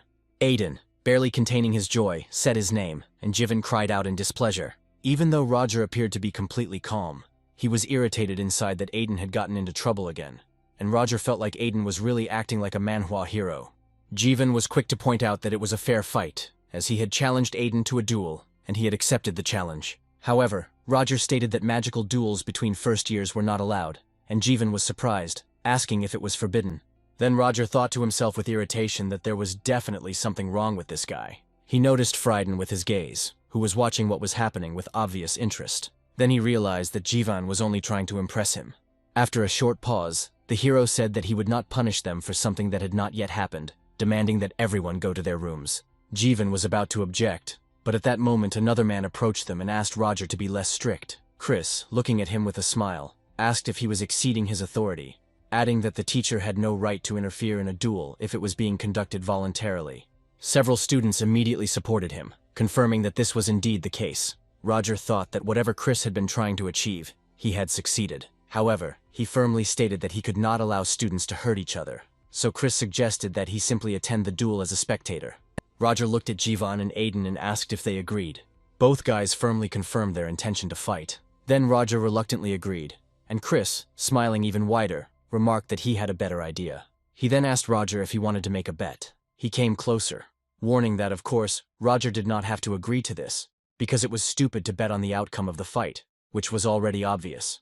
Chris wanted to continue, but Roger, interrupting him, agreed decisively. The man was surprised by such an easy agreement, and asked who Roger was going to bet on. Chris himself bet on Jivan Faleo, because he considered him an incredibly talented magician.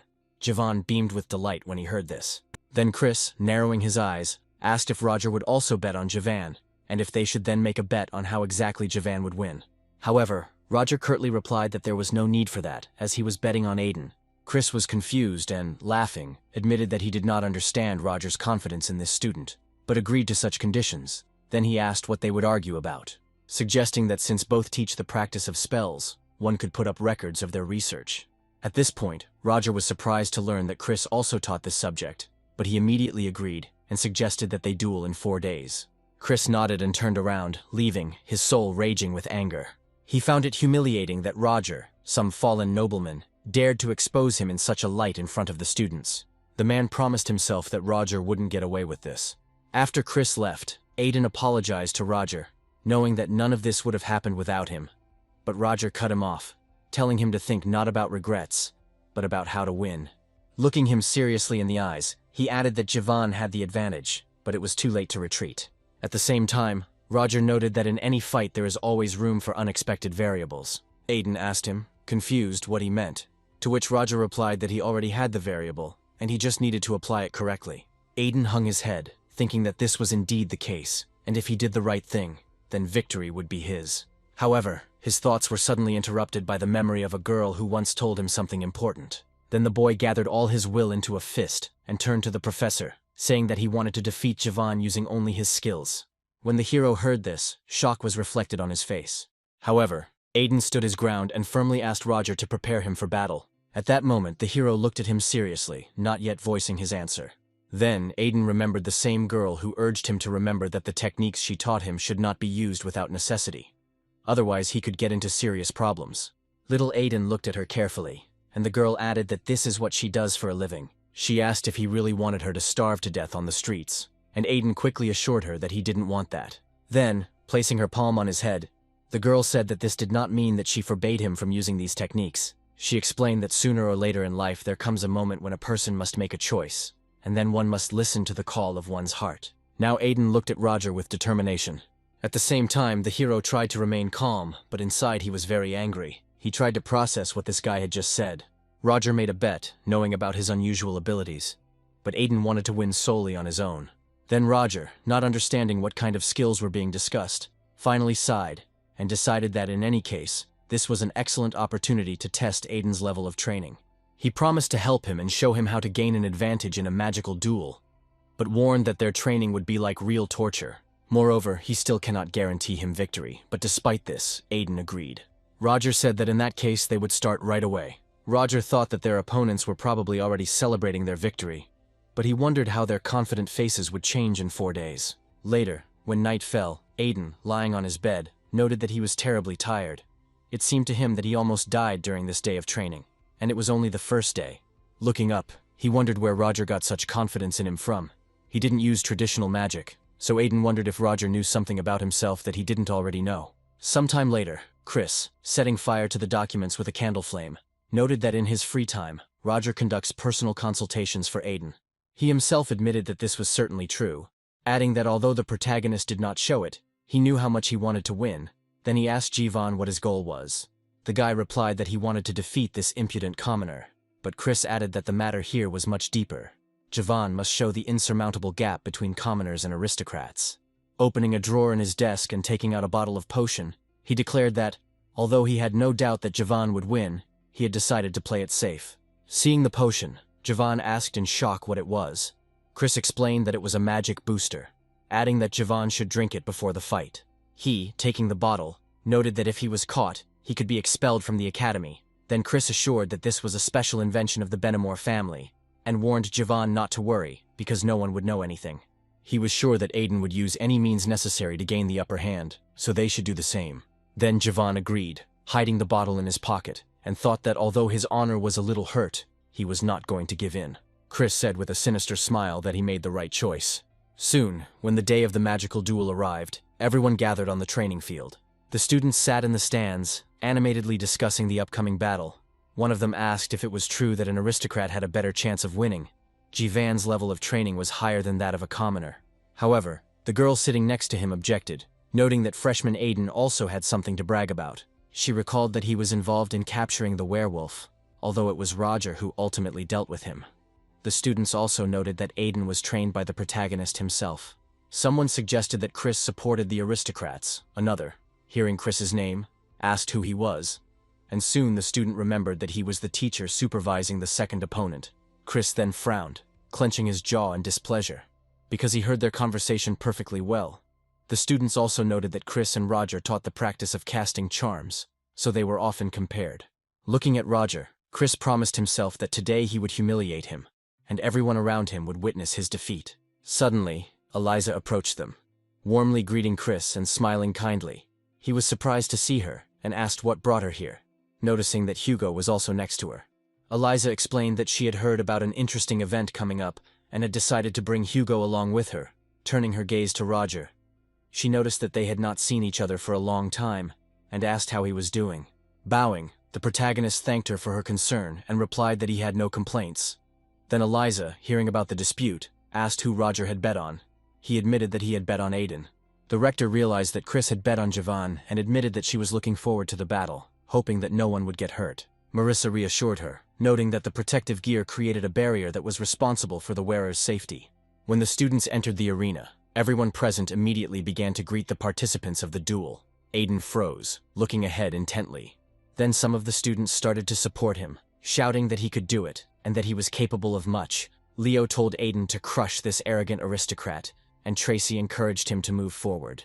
Others supported Jivan, saying that they believed in him and asked him to show his true strength. The man who approached them warned them that they needed to undergo a small check before starting. Aiden then reminded Javan not to forget to keep his promise after the defeat. However, he smiled and replied that he should only dream about it, because victory would be his. After examining Javan, the professor turned to Aiden, warning him that it was now his turn. Noticing the weapon on Aiden's belt, he asked what it was. Then Aiden explained that it was his weapon, and showed it to the professor. He looked at it and said that it looked like a sword, but Aiden explained that it was only made in the shape of a sword, although in fact it was not a weapon. He asked if this was prohibited. The professor noted that the blade was completely dull, meaning there was no problem, and said that everything was fine, and then Aiden thanked him. With his arms outstretched, the professor reminded the participants of the rules, according to which the one whose magical barrier on the protective equipment is destroyed first loses.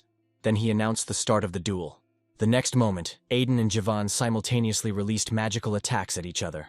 Leo noted that they were moving at the same pace, and Tracy exclaimed that they were incredibly fast. Aiden frowned as he noticed Javan using the fire element, thinking that he started with the strongest element. Jivan, in turn, noted that Aiden was doing better than he expected. He knew he would be at a disadvantage, unless his mana was several times greater than Aiden's. Suddenly his attack became stronger, dispelling Aiden's spell. Then the guy jumped to the side. The attack flew past him, crashing into the wall and causing an explosion. As he prepared a new spell, Jivan thought that this insignificant commoner should know his place. In response, Aiden, holding the sword in front of him, began to create a new spell. The next moment, their attacks collided again. Leo, watching the battle, cursed, noticing that Aiden was starting to give in. Aiden realized that at this rate he was going to lose, and he made a mental note that it was time to use the technique Roger had taught him. As Javan prepared a new spell with his wand pointed forward, Aiden rushed forward.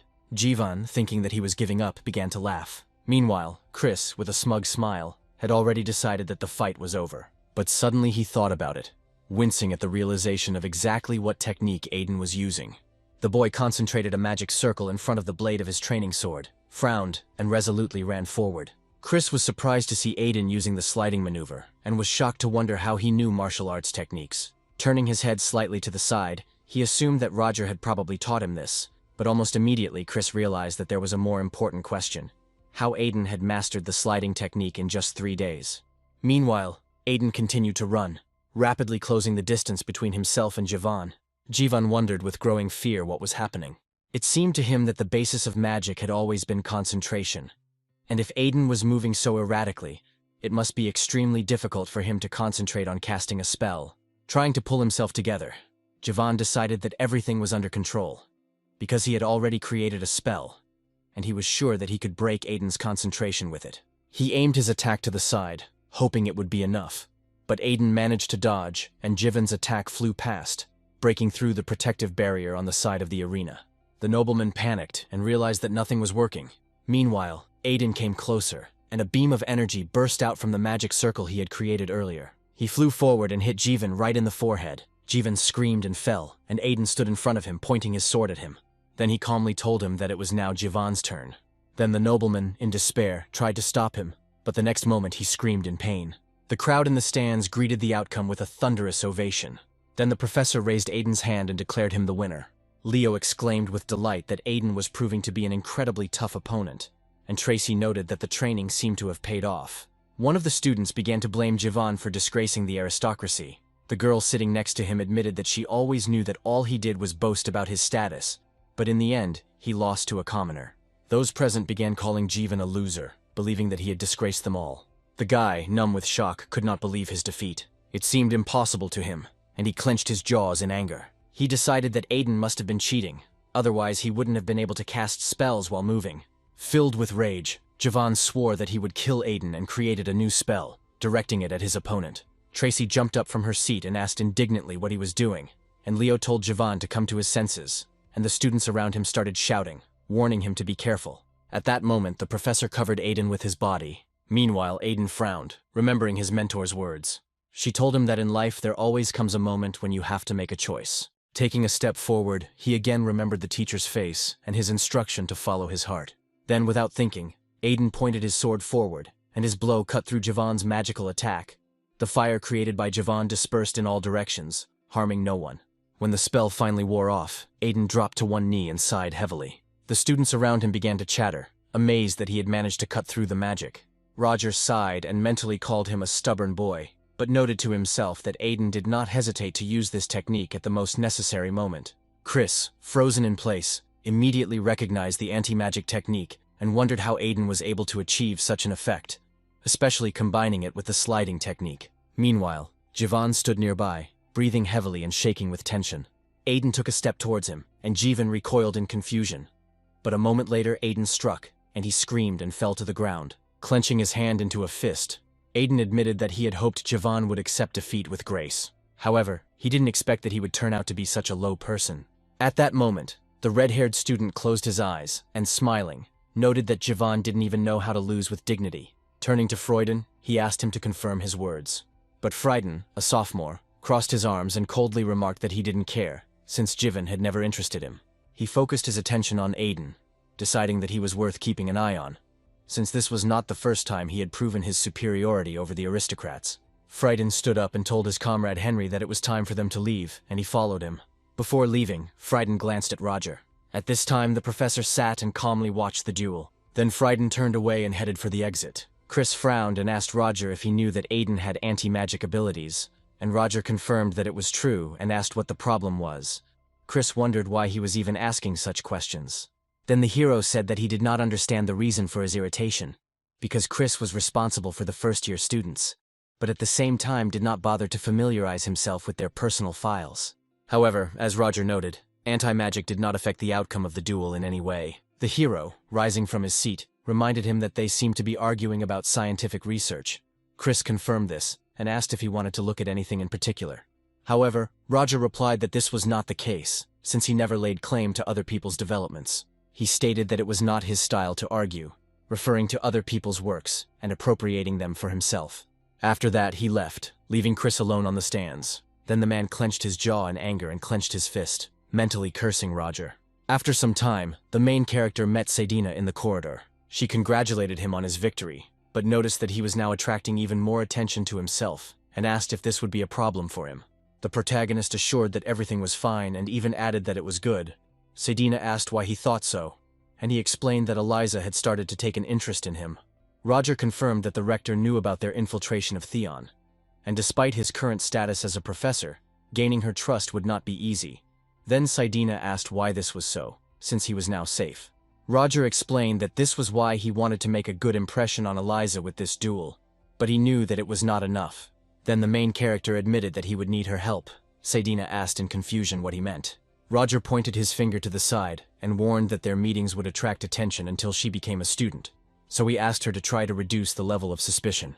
Saidina felt a thrill run through her, and she decided that Roger had given her a personal mission, and she promised that she would do everything possible, even if it meant sacrificing her own life. Sighing, the protagonist noted that dying was not at all necessary. Then Saidina agreed with him, promising that she would not die, even if this mission took her life. In the end, Roger allowed her to do as she decided. After some time of reflection, Roger came to the conclusion that recent events allowed him to convince everyone that he was acting in Eliza's interests. Moreover, he made it clear to Black Dawn that he could not afford to act rashly. Crossing his arms over his chest, he also realized that this could not continue forever. So he decided that he needed to create his own organization. He had barely looked away, considering what exactly would be required for this, when he was suddenly distracted by the glow of the ball that stood on his desk. Taking the sphere in his hands, the hero asked what was going on. Hans reported that he had checked the surroundings, as he had asked, and found out how things were going underground. This gave him an idea of how to maintain their positions. However, before he could finish his thought, Roger said it was time to use force, and Hans admitted that it was time for the heavy artillery. Roger narrowed his eyes, thinking that this was very convenient, and announced that in that case he would leave immediately. But Hans worriedly asked if he was busy, adding that it could take a long time. But Roger hastened to reassure him, warning that he would try to finish everything as quickly as possible. Later, when night had already fallen outside, the conversations of the tavern's patrons could be heard even from outside. Suddenly, one of the customers slammed his mug on the table with a curse, and another man looked at him in surprise and asked if everything was okay. The red-haired man frowned and asked what he thought, since Belfort was only tasked with returning the money they had invested, and he ended up dying, leaving them with nothing. Then the interlocutor suggested that they should find another fund. Then the red-haired man said that he just wanted to discuss with them the next steps to understand how to scale the business. At first he didn't know what to think about the Black Rose, but before he could continue, he suddenly fell silent, noticing a man entering the tavern. Turning to him, he ordered him to leave, noting that the establishment was already closed. However, the stranger continued to approach, ignoring the man's words, who, raising his voice, asked if he was deaf, and again demanded that he leave the room. Then the unexpected guest asked if it was really Daotrai, the head of the Scarlet faction, in front of him. He asked suspiciously how the man knew him, since he was seeing him for the first time. Then Roger, smiling slightly, remarked that they had not met before, but that Daotrai was too famous not to have heard of him. He apologized for the lack of introduction, and gave his name as James Moriarty. Then Daotrai repeated his name with a questioning intonation, and then remembered that Moriarty was the same villainous consultant who ran the criminal system of the entire kingdom of Delica. He knew that Moriarty had kept his identity a secret for years, and he wondered why he had come here, thinking that he would now find out the truth. He laughed, noting that he had heard of him before. The protagonist replied that he was glad of it, and Daotrai, with a wry smile, asked if he could believe his words. Looking around at the men who were beginning to rise from their seats, Roger asked if Daotrai thought he was an imposter, and he replied that his appearance in such a place was too unexpected. Then Roger, lazily waving his hand, admitted that his fears were well-founded, but still asked him to refrain and not shoot unnecessarily. Without turning around, he felt the pistols pointed at him. Finally turning to the bandits, he sighed heavily, noted how many weapons they had, and grinned, thinking that he would have to disappoint them. But he still warned that the weapons would not help them. Then Daotrai mentally ordered his men to shoot him in the shoulder. The men began to pull the triggers, but soon screamed in surprise. Their weapons did not work. Then Roger, turning completely towards them, created magic circles in the air, reminding them that he had warned them. Realizing it was silence of fire, Daotrai panicked and wondered when he had managed to do it. Roger just smiled, and the next moment a powerful explosion sent a cloud of dust into the air, sending the tavern patrons flying to the sides to avoid the debris. Suddenly a roar came from behind the door, and a huge monster, growling, squeezed through the hole in the wall. When the men saw him, they shook with fear, asking each other if he was a werewolf. Then the monster walked up to Roger and stopped next to him, and he just smiled. One of the bandits, trembling, asked if he had really been able to tame him, and everyone decided that the recent incident was also his doing. Shortly before this, Hans said that he was going to use this persona, so Roger asked to bring him up to date. He explained that the crime-ridden area where their hideout was located was divided between 4 criminal organizations, the largest of which was the Scarlet Group, They were the ones who did the dirtiest work and effectively controlled the entire area.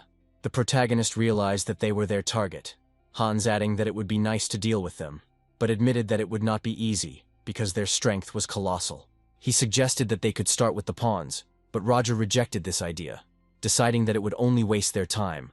A frontal attack would be much faster, because if the leaders were eliminated, the rest would fall on their own. However, Hans noted that now was not the best time for this.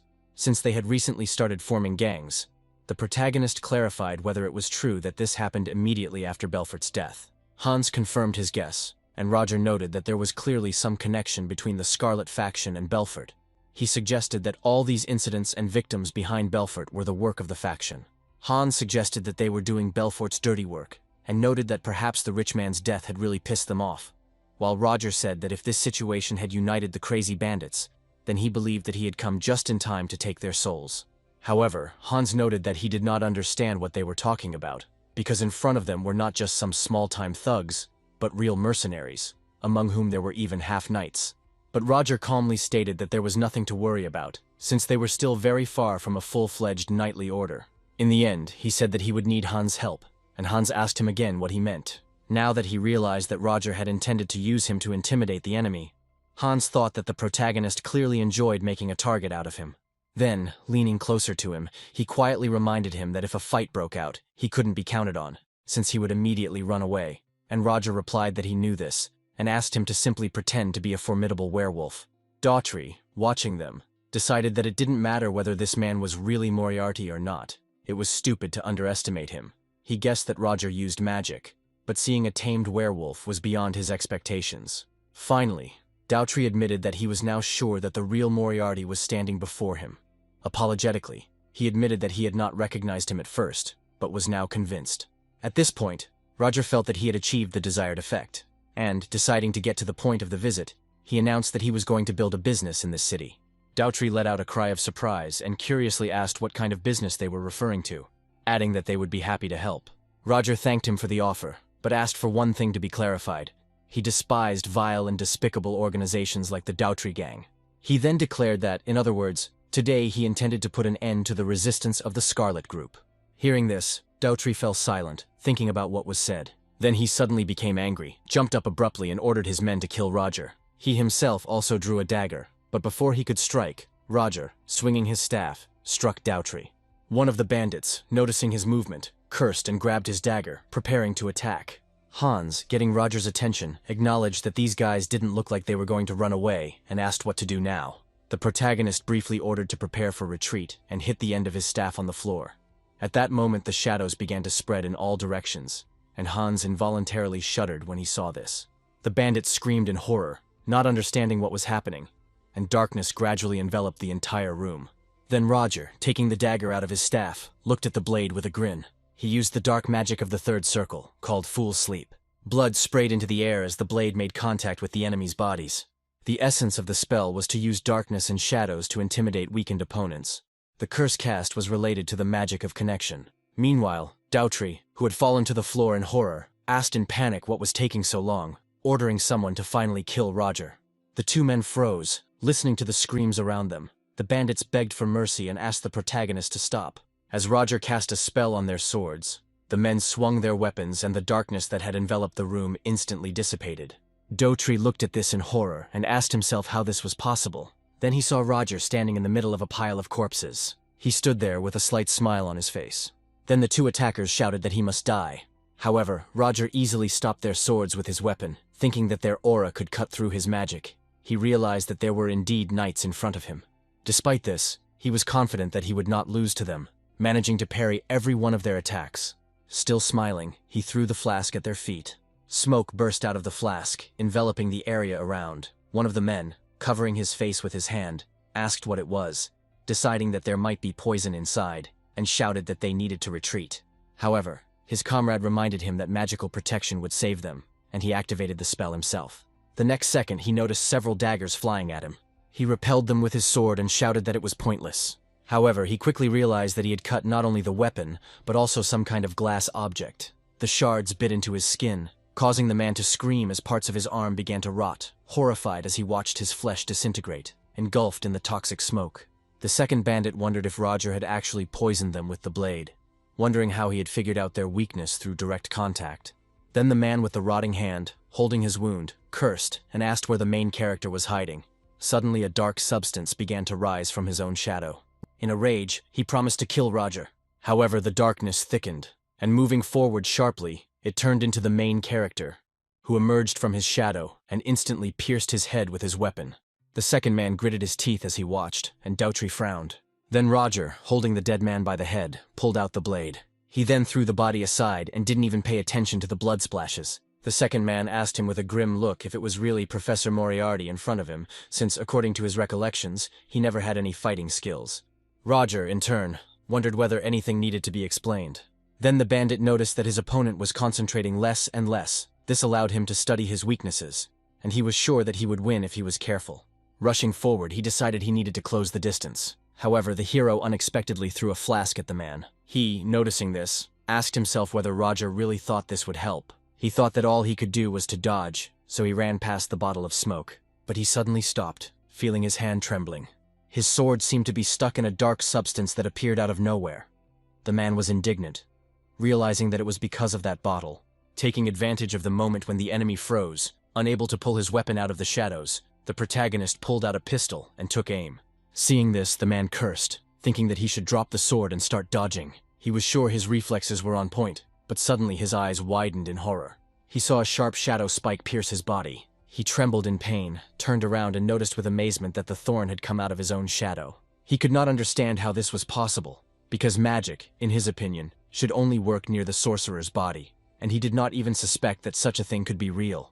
Meanwhile, the protagonist kept his eyes on him, holding his gun at the ready. The enemy fell to his knees, and then completely collapsed to the floor. Passing by, the protagonist approached Dautry, who fell to the floor and trembled with fear.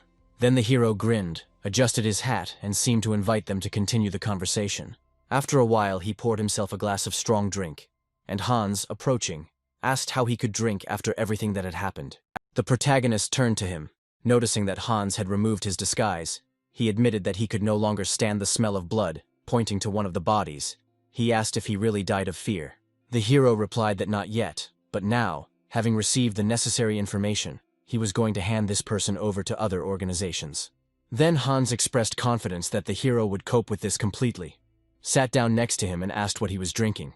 Raising the glass to his lips, the main character said that it was Gorgonium, aged 38 years. Surprised, Hans asked if he really drank alone, asked to try it, and wondered why only one glass.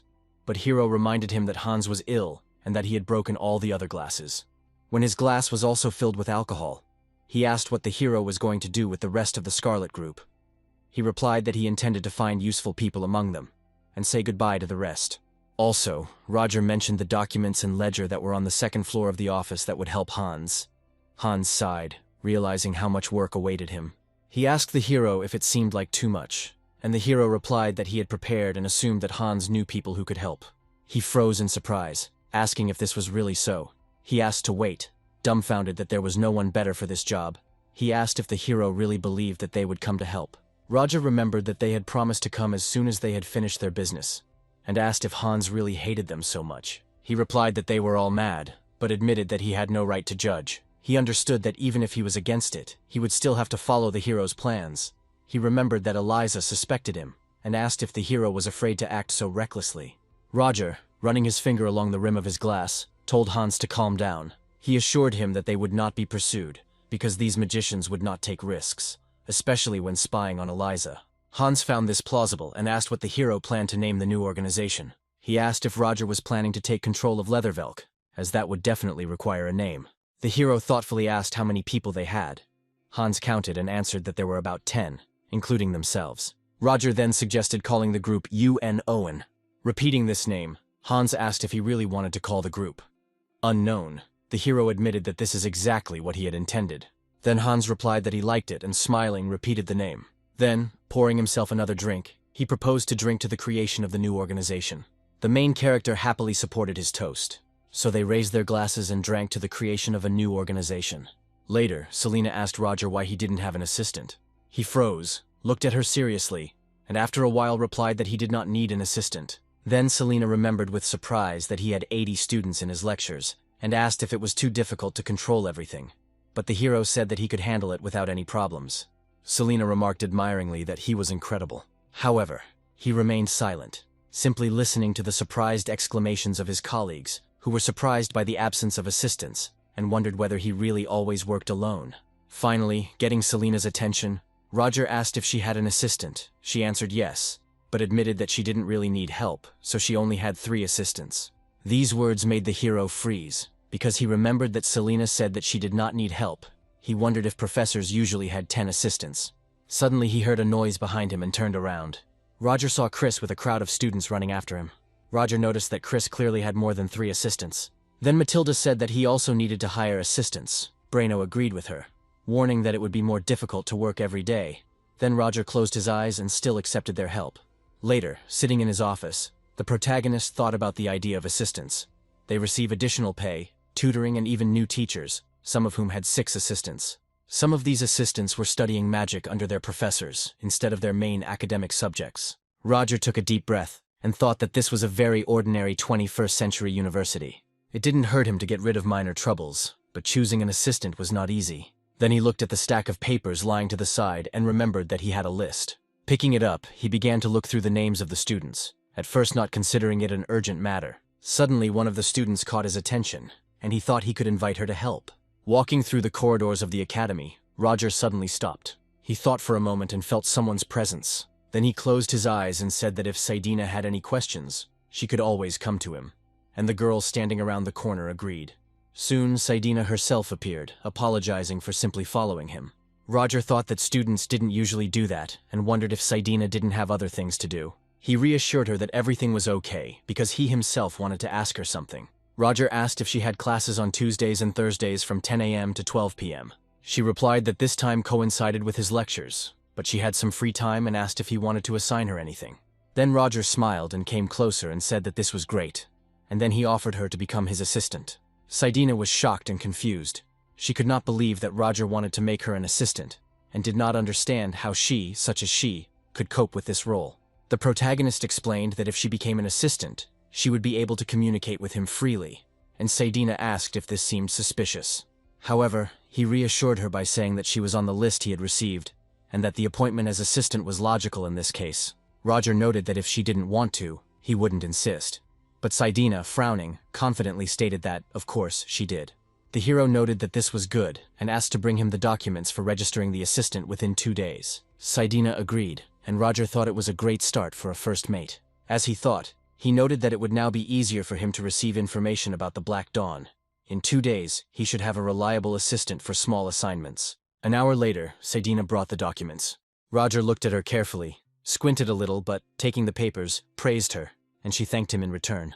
The main character was pleased that he received an assistant faster than he expected, in just an hour. Later, gathered in the classroom, the students animatedly discussed the news. Renee noticed that it was a bit noisy here, and Ellendale told her that there was a strange rumor going around among the students, that Roger was looking for an assistant. Renee found this tempting, and Ellendale added that it was especially interesting since Roger had never taken anyone on before. She explained that everyone thought he didn't even know assistants existed. Renee was surprised, not understanding how this could be, because it was Roger. But Ellendale suddenly changed the subject and said that the most interesting news concerns the World Stone, which supposedly grants the wishes of anyone who finds it. Some claimed that the stone is hidden somewhere in Theon. Renee wondered if such a thing was even possible, and Ellendale responded enthusiastically that of course it was, since there were still many unsolved mysteries in the world, and Theon was considered the heart of magic. True, she admitted that she might be exaggerating a little, but she was firmly convinced that there was an artifact associated with this. Flora, who was watching them, considered this to be childish fantasies. She was unhappy with the talk about the Universe Stone, and confidently noted that the authorities would have long ago taken all the glory for such a discovery. At the same time, she thought that in any case, Roger, whom she called a Superman, was recruiting assistants. Assistants are students paid by the professor, and naturally only talented ones like Flora will do. She closed her eyes and decided that she would definitely cope if someone recommended her. Suddenly, someone warned that the professor was coming, asking the students to remain silent. Flora immediately froze. Then everyone turned their attention to Saidina. None of them had seen her before, and were surprised to see the teaching materials in her hands. From this, the students assumed that Saidina was Roger's assistant. Listening to this, Flora was surprised to think that the main character had already acquired an assistant. When Roger entered the classroom, he praised Sadina for her good work and allowed her to go. The students were left in shock watching the two of them. However, Roger didn't understand why the students had such expressions and got their attention by reminding them that the lesson had started. After some time, he announced that that was all for today and emphasized that the material studied would be on the exam, asking the students not to forget to review it. Suddenly, Julia Plumhart, attracting Roger's attention, said she had a question. Then he asked her what she was interested in, and the girl was surprised that he remembered her name. Roger remembered that she won first place at the reception ceremony, and that the magic tower was behind her. At the end, he asked what her question was. Julia admitted that the question was not very important, but she would like to know how Roger chooses his assistants.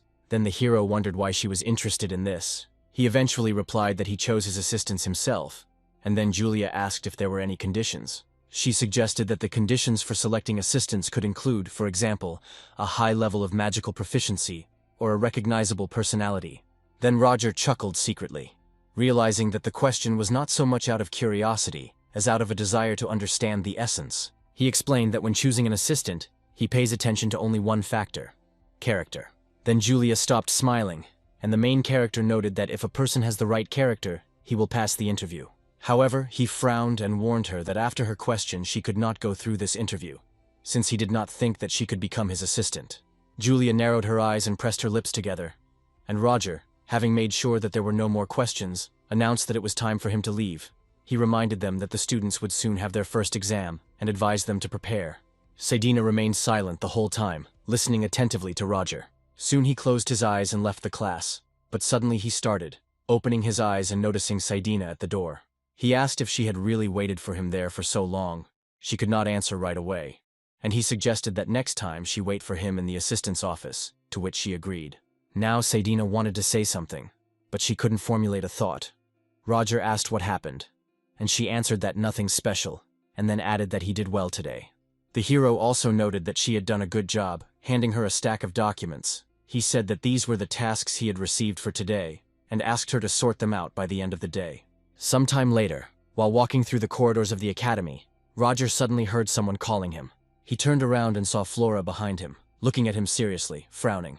Then Roger asked what was the matter. She noted that she had heard that he had chosen an assistant for himself, and after confirming this, he asked if she would like to become his assistant. Flora, however, exclaimed that she did not want it at all, and asked why she wanted it. And Roger, looking at her in bewilderment, asked what she wanted from him then. The girl frowned, not answering right away, and then admitted that she just wanted to thank him. She closed her eyes, turned away, and reminded him that Roger had once saved her, and she didn't think his advice was bad. The protagonist said that he only did what he had to do as a professor, and it was enough for him that Flora took his words seriously. She then suddenly asked if he was sick, suggesting that he might have been using more magical energy than she was, but Roger assured her that he was fine. Flora then asked how many elements he could control, noting that in class he controlled 5. Roger confirmed that these were the only elements he was capable of wielding. In fact, he could have used all 10, but it didn't bring him joy. The thing is, unlike mages who specialized in one element, he couldn't handle any of them until he reached a certain level, so he considered himself mediocre. He knew that if anyone found out about this, he would be in trouble, so he decided to just say that he owned 5 elements, and Flora put her hand on her chin and noted that 5 elements was quite a lot. Then Roger turned to her and said that if she had no more questions, he would go. Extending his hand in a farewell gesture, he was about to leave. Suddenly, Flora turned to him to add something, but the hero interrupted her and said that if she changed her mind, she could apply for an assistant, since he was sure that she would succeed. At that moment, Flora froze, looking at him in shock. As Roger started to walk away, she bit her lip and hung her head, admitting that his words were a little annoying. Some time later, entering the rector's office, Roger asked if she had called him. She greeted him and smiled, asking if he had heard the latest rumors. Eliza meant that the universe stone was hidden somewhere in Theon. Roger then nodded, confirming that he had heard about it, but believed that it was a false rumor spread by students. But Eliza objected that this was not so. She explained that the wish-granting universe stone really does exist. She created a hologram above her palm, and noted that it was a mysterious object with unique powers that had existed for a long time. Roger realized that it was a relic, and Eliza confirmed this, adding that it was an ancient relic of unknown origin. Its power is hundreds of times greater than the power of artifacts created by great magicians. Roger then asked if such a relic really was in Theon. Eliza said it had been there for a long time, but added excitedly that it was a closely guarded secret, meaning that if rumors had spread, it meant someone had leaked the information. The protagonist realized that the secret had been revealed, and although Eliza confirmed this, she also suggested that there could have been other reasons. The Universe Stone is very powerful and requires constant maintenance to keep it safe, so it is possible that information could have leaked during transport or maintenance. Eliza said that if the rumor was really important, she wondered if Roger could figure it out. He looked at her carefully, realizing that on the surface it seemed as if she trusted him and entrusted him with this task. However, in reality, he doesn't do this just because he is in her faction. He realized that she was trying to figure out who was behind him. Then Eliza asked him to inform her if he noticed anything suspicious, and also asked for help with the next transportation of the relic. Roger agreed, and asked if the professors were involved in this. She confirmed this, but warned that they worked in different fields, and he would not cross paths with them. Roger closed his eyes and said that he understood everything. Eliza added that there was still time before the stone was moved, and asked him to behave as usual.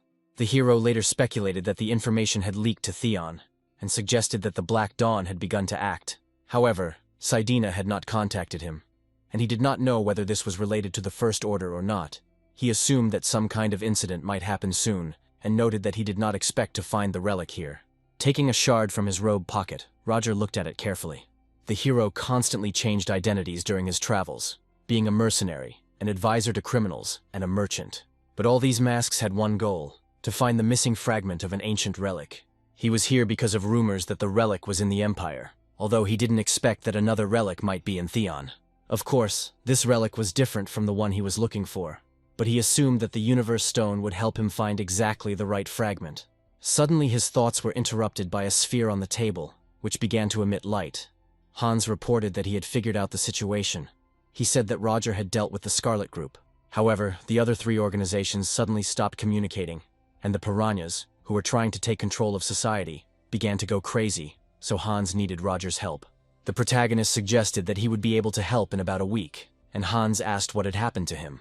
The hero noticed that Theon had a relic in his possession, and his companion then noted that Roger had a lot of work to do right now. He then asked which school might house the relic, suggesting that Eliza had a secret underground hall. Closing his eyes and smiling, Roger asked Hans to stop talking nonsense. Then the hero, having finished the conversation, thought that he wanted to leave immediately, but for now he decided not to rush because of Eliza's orders. He then thought about the Universal Wish Stone and thought that it was a great chance. He took a close look at the relic fragment he had. Relics were hard to find, and even he, an avid artifact hunter, had only found 3. Judging by the size and shape, he had 4 pieces left to complete the entire relic. 7 pieces in total. He wondered what would happen when he finally got it all together. After this, the hero squeezed the piece of the relic tighter, and then slightly bowed his head to the table. Soon, someone approached Elendel asking if she needed anything else. She replied that she did not need anything, and allowed the man to leave. Sitting on the bed and closing her eyes, she admitted that she was very tired. These people did not give her peace even for an hour, all because of her status, and she really wanted to just live an ordinary student life. Suddenly she was startled by a sharp sound, after which she was told that someone wanted to meet her. Elendil asked in surprise what this meeting was. Then an image of Tarina appeared on the special device, apologizing for the late call and saying it was urgent. Elendil assured her that everything was fine and asked what had happened. Tarina said that she had recently heard about werewolves in Theon, and wondered if it was true. Elendil confirmed that one of the professors had already dealt with these monsters. Then, Tarina explained that she was investigating a related matter, but when Elendil asked for details, Tarina admitted that it was a secret. She also said that she was going to meet the professor, and, looking seriously at Elendil, asked if she knew who it was. Having learned all the information, the girl mentioned the name of the new professor, Roger, and the princess expressed hope that Tarina would succeed in her investigation. Tarina thanked her but suddenly remembered something else. She said that the first princess sent a message wanting to contact Elendil. The princess was upset because they had not communicated for a long time.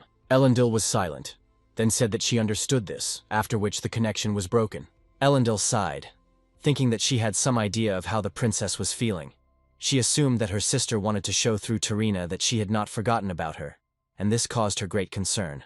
Meanwhile, Tarina explained that the new professor had dealt with the problem and said that she needed to meet with him urgently. Drawing Enya's attention, Tarina asked how the investigations at the factory were going.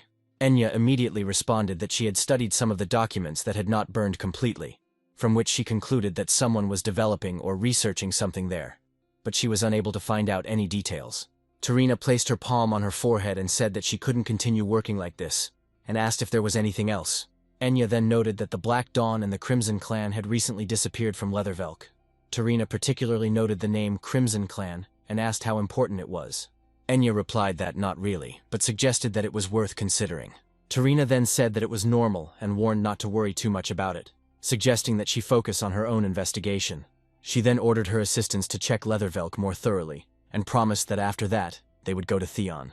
After some time, while writing the information on the board, Roger thought that there had been a lot of rumors circulating in recent days. It's possible that students will be moving around as much as they were during the werewolf incident, which could lead to more problems. Suddenly he became distracted and turned to look at the audience.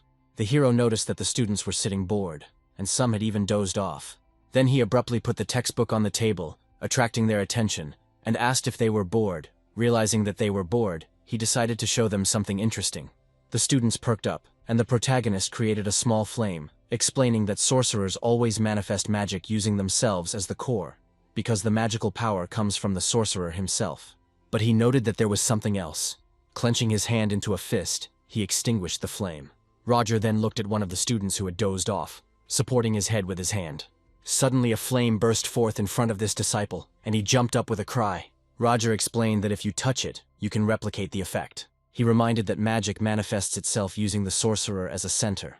But in reality there is a small space between them, usually about a meter. However, if the students realize that their magical energy consumption may increase, they will go even further. The main character called this the coordinate distribution formula. Flora became interested when she heard this, since she had never encountered this concept before. With a frown, she wondered where Roger could have learned such magic. The protagonist then asked the students if they were interested in learning about it, and explained that it was just a slight modification to the way magic manifested. He said that this method was invented by an inspired magician, but at the same time he immediately made it clear that he was not going to teach it to his students. The students responded with surprise and bewilderment, wondering why he was showing them anything if he wasn't going to teach it. Roger admitted that his main goal was to convey one important idea to them. He noted that all magic develops from a solid foundation, and the full manifestation of powers is possible only after thoroughly mastering the basics. In order to use magic correctly, one must learn gradually, step by step. Even if the lessons seem boring or obvious, they should focus and take the information seriously for the sake of their future. Soon, he suggested ending the lesson for today, and added that if anyone figured out this magic, they could always come to his office. He would be glad to see the efforts. Sometime later, entering the office, Roger heard Sedina scream. She noticed him and wanted to say something, but he suddenly became distracted. The sphere on his table began to glow. Going deeper into the office, he asked Sedina to wait outside, to which she agreed. The protagonist cast a protective barrier, and then decided to contact Eliza. She warned that the matter was urgent. Roger sighed in bewilderment, and Eliza reported that the Universe Stone had been stolen. She admitted that she underestimated her enemies. The thing is, they knew about the stone's backup storage and attacked at an unprepared time. Despite all the rumors, Eliza hoped that they would cope quickly, but this turned out to be a mistake. She admitted that these people were being persecuted, and if they used the power of the stone, the situation would only get worse. Roger realized the seriousness of what was happening, and asked how much time they had left. And Eliza said until midnight of the current day. The hero said that he understood everything, and she noticed that something was bothering him.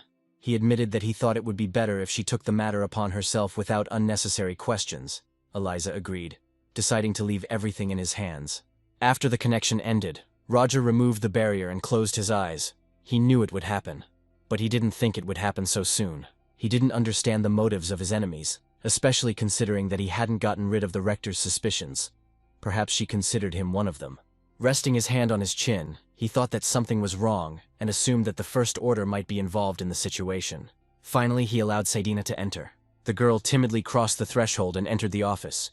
Roger then assumed that she was acting of her own free will. Then he asked her to tell him from the very beginning what exactly had happened. Sedina explained that, according to the investigation, it all started with a request from the Third Order for information. While researching information about Theon, they discovered a document related to the Universe Stone. After this, rumors about the stone began to spread among the students. One of the people believed these rumors, as he had already seen similar information, and soon learned about the existence and location of the stone. The Third Order immediately reported this to the Second, who decided not to disclose anything and began to act independently. This man, named Demiles, had connections with the government, and was responsible for all the affairs of the Second Order. Roger, closing his eyes, noted that if the situation was that serious, then he would definitely report it to the First Order. He asked if DeMiles thought that Roger would not know about what was happening.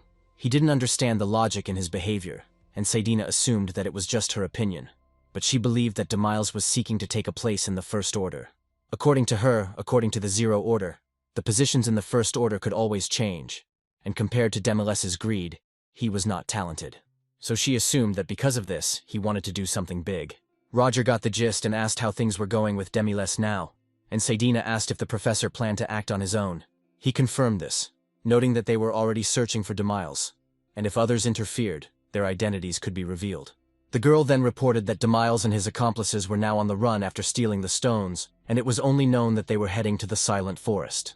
As Roger stood up, he realized it was time to act, and Saidina asked in surprise what she should do, but he said that she didn't need to do anything. Saidina was confused, but Roger explained that she had already done her part by passing on all the information, and praised her for it. As he passed by, he added that he could handle the rest himself. At that moment, Saidina became embarrassed, almost burst into tears, and thanked him. When the hero left the office, he looked back at the door and wondered why she was so embarrassed. He thought it was because of his excessive loyalty to the First Order. However, Roger now suspected that she might have had personal reasons. As Roger walked further down the corridor, he realized that something else was more important now. He cast a spell, Aeterne Nocturnus. Suddenly, a dark magical energy appeared around him, completely enveloping him from head to toe. He frowned, looking ahead intently, and soon he walked outside. Aeterne Nocturnus is a summoning spell known as a magical passage. It consumed a huge amount of magical power, but in return completely hid the presence of the magician. Therefore, no one could see or find him. As Roger passed Flora and Cheryl, Flora suddenly froze, flinched, her eyes widened, and she turned around sharply. Cheryl, noticing her friend's strange behavior, anxiously asked what had happened. However, Flora didn't respond, thinking that something had just passed her. Although she couldn't see anything, she felt magic and assumed it was an invisibility spell. She decided it was worth checking it out. At this moment, several men were standing at the entrance to the fenced area. One of them cursed, noticing that the people had gone into the Silent Forest. They suggested that they should take more people with them. One of the men wondered why such a forest still existed. The other replied that there had been attempts to get rid of it, but so far without success. While they were talking, Roger passed by, unnoticed by them. One of the men recalled that despite everything that was happening, the forest was quickly recovering, and those who entered it went crazy. So, in his opinion, it would be best to seal the entrance. Suddenly, from the depths of the forest, intermittent screams were heard. It was a guy who was shaking, pressing his hands to his head. His comrade was shouting, trying to bring him to consciousness, and asking if he wanted to go crazy like the others. At this time, another man, trying to get DeMiles' attention, asked what to do now. They were surrounded and understood that they would not last long here. With an irritated frown on his face, DeMiles ordered silence and stated that he had a plan. All the men froze, looking at him in surprise. DeMiles cursed under his breath as he looked at the relic in his hand. They claimed it was the Universe Stone, but it was completely useless. His hands began to shake, and he, thinking that he was holding real power, did not understand why the stone did not react in any way. Suddenly, everyone shuddered, and DeMiles turned sharply to the side, asking who had appeared. His interlocutor was surprised, asking if these were really all the people there were. After all, there were at least 10 of them here. He asked if the rest had already been caught. The bandits froze, trembling, and DeMiles, frightened, looked at Roger. He suddenly appeared next to him and asked if he was the John Doe. Roger narrowed his eyes in distaste and drew DeMiles' attention to himself, asking him why he thought he had come here in person. DeMiles thought he was unlucky and wondered if he was the John Doe known for his ruthlessness. He mused out loud that he would die. Falling to his knees with his assistant, DeMiles held out the stone with trembling hands. He said it was a relic, the Universe Stone, and he wanted to give it to the First Order. Then Roger looked closely at the stone. Then he extended his hand towards him, praised Demiles for a job well done, and abruptly said goodbye. Raising his head, DeMiles asked him again in confusion. But the next moment, sharp thorns grew out of the ground and pierced him and his assistants. Despite his wound, DeMiles, still alive, asked why Roger had done such a thing. The protagonist took the stone from his hands, and looking at it, then turning his attention to the lifeless body, he repeated his question, explaining that he did not want to waste time on explanations. Looking at the relic in his palm, Roger thought of the Universe Stone, but suddenly frowned in surprise. He realized that this was not a relic, but simply an incredible amount of magical energy and nothing more. At that moment he remembered Eliza's words. Suddenly he felt something strange and shuddered. Roger looked up and noticed a bright flash in the air. Then a powerful stream of magical energy struck the place where he and the already dead bandits were. As soon as the energy accumulated in one point, an explosion occurred, which spread in all directions with a powerful shockwave. When the magic dissipated, a huge crater remained at the site of the explosion. At its center lay a fake relic. Coming closer, the girl picked up the stone and noticed that despite all her efforts, it did not receive a scratch. It turned out it was Eliza. She smiled and said that it was the end. Then she wondered what would happen to the fake universe stone now. Squinting, she decided that this bait would take some work, but she hoped that her efforts would pay off. The woman also wondered if Roger was here. Meanwhile, Roger, who managed to dodge the blow in time, sat down on the ground, leaning his back against a tree, and cursed loudly, the remnants of magical energy still hovering around him.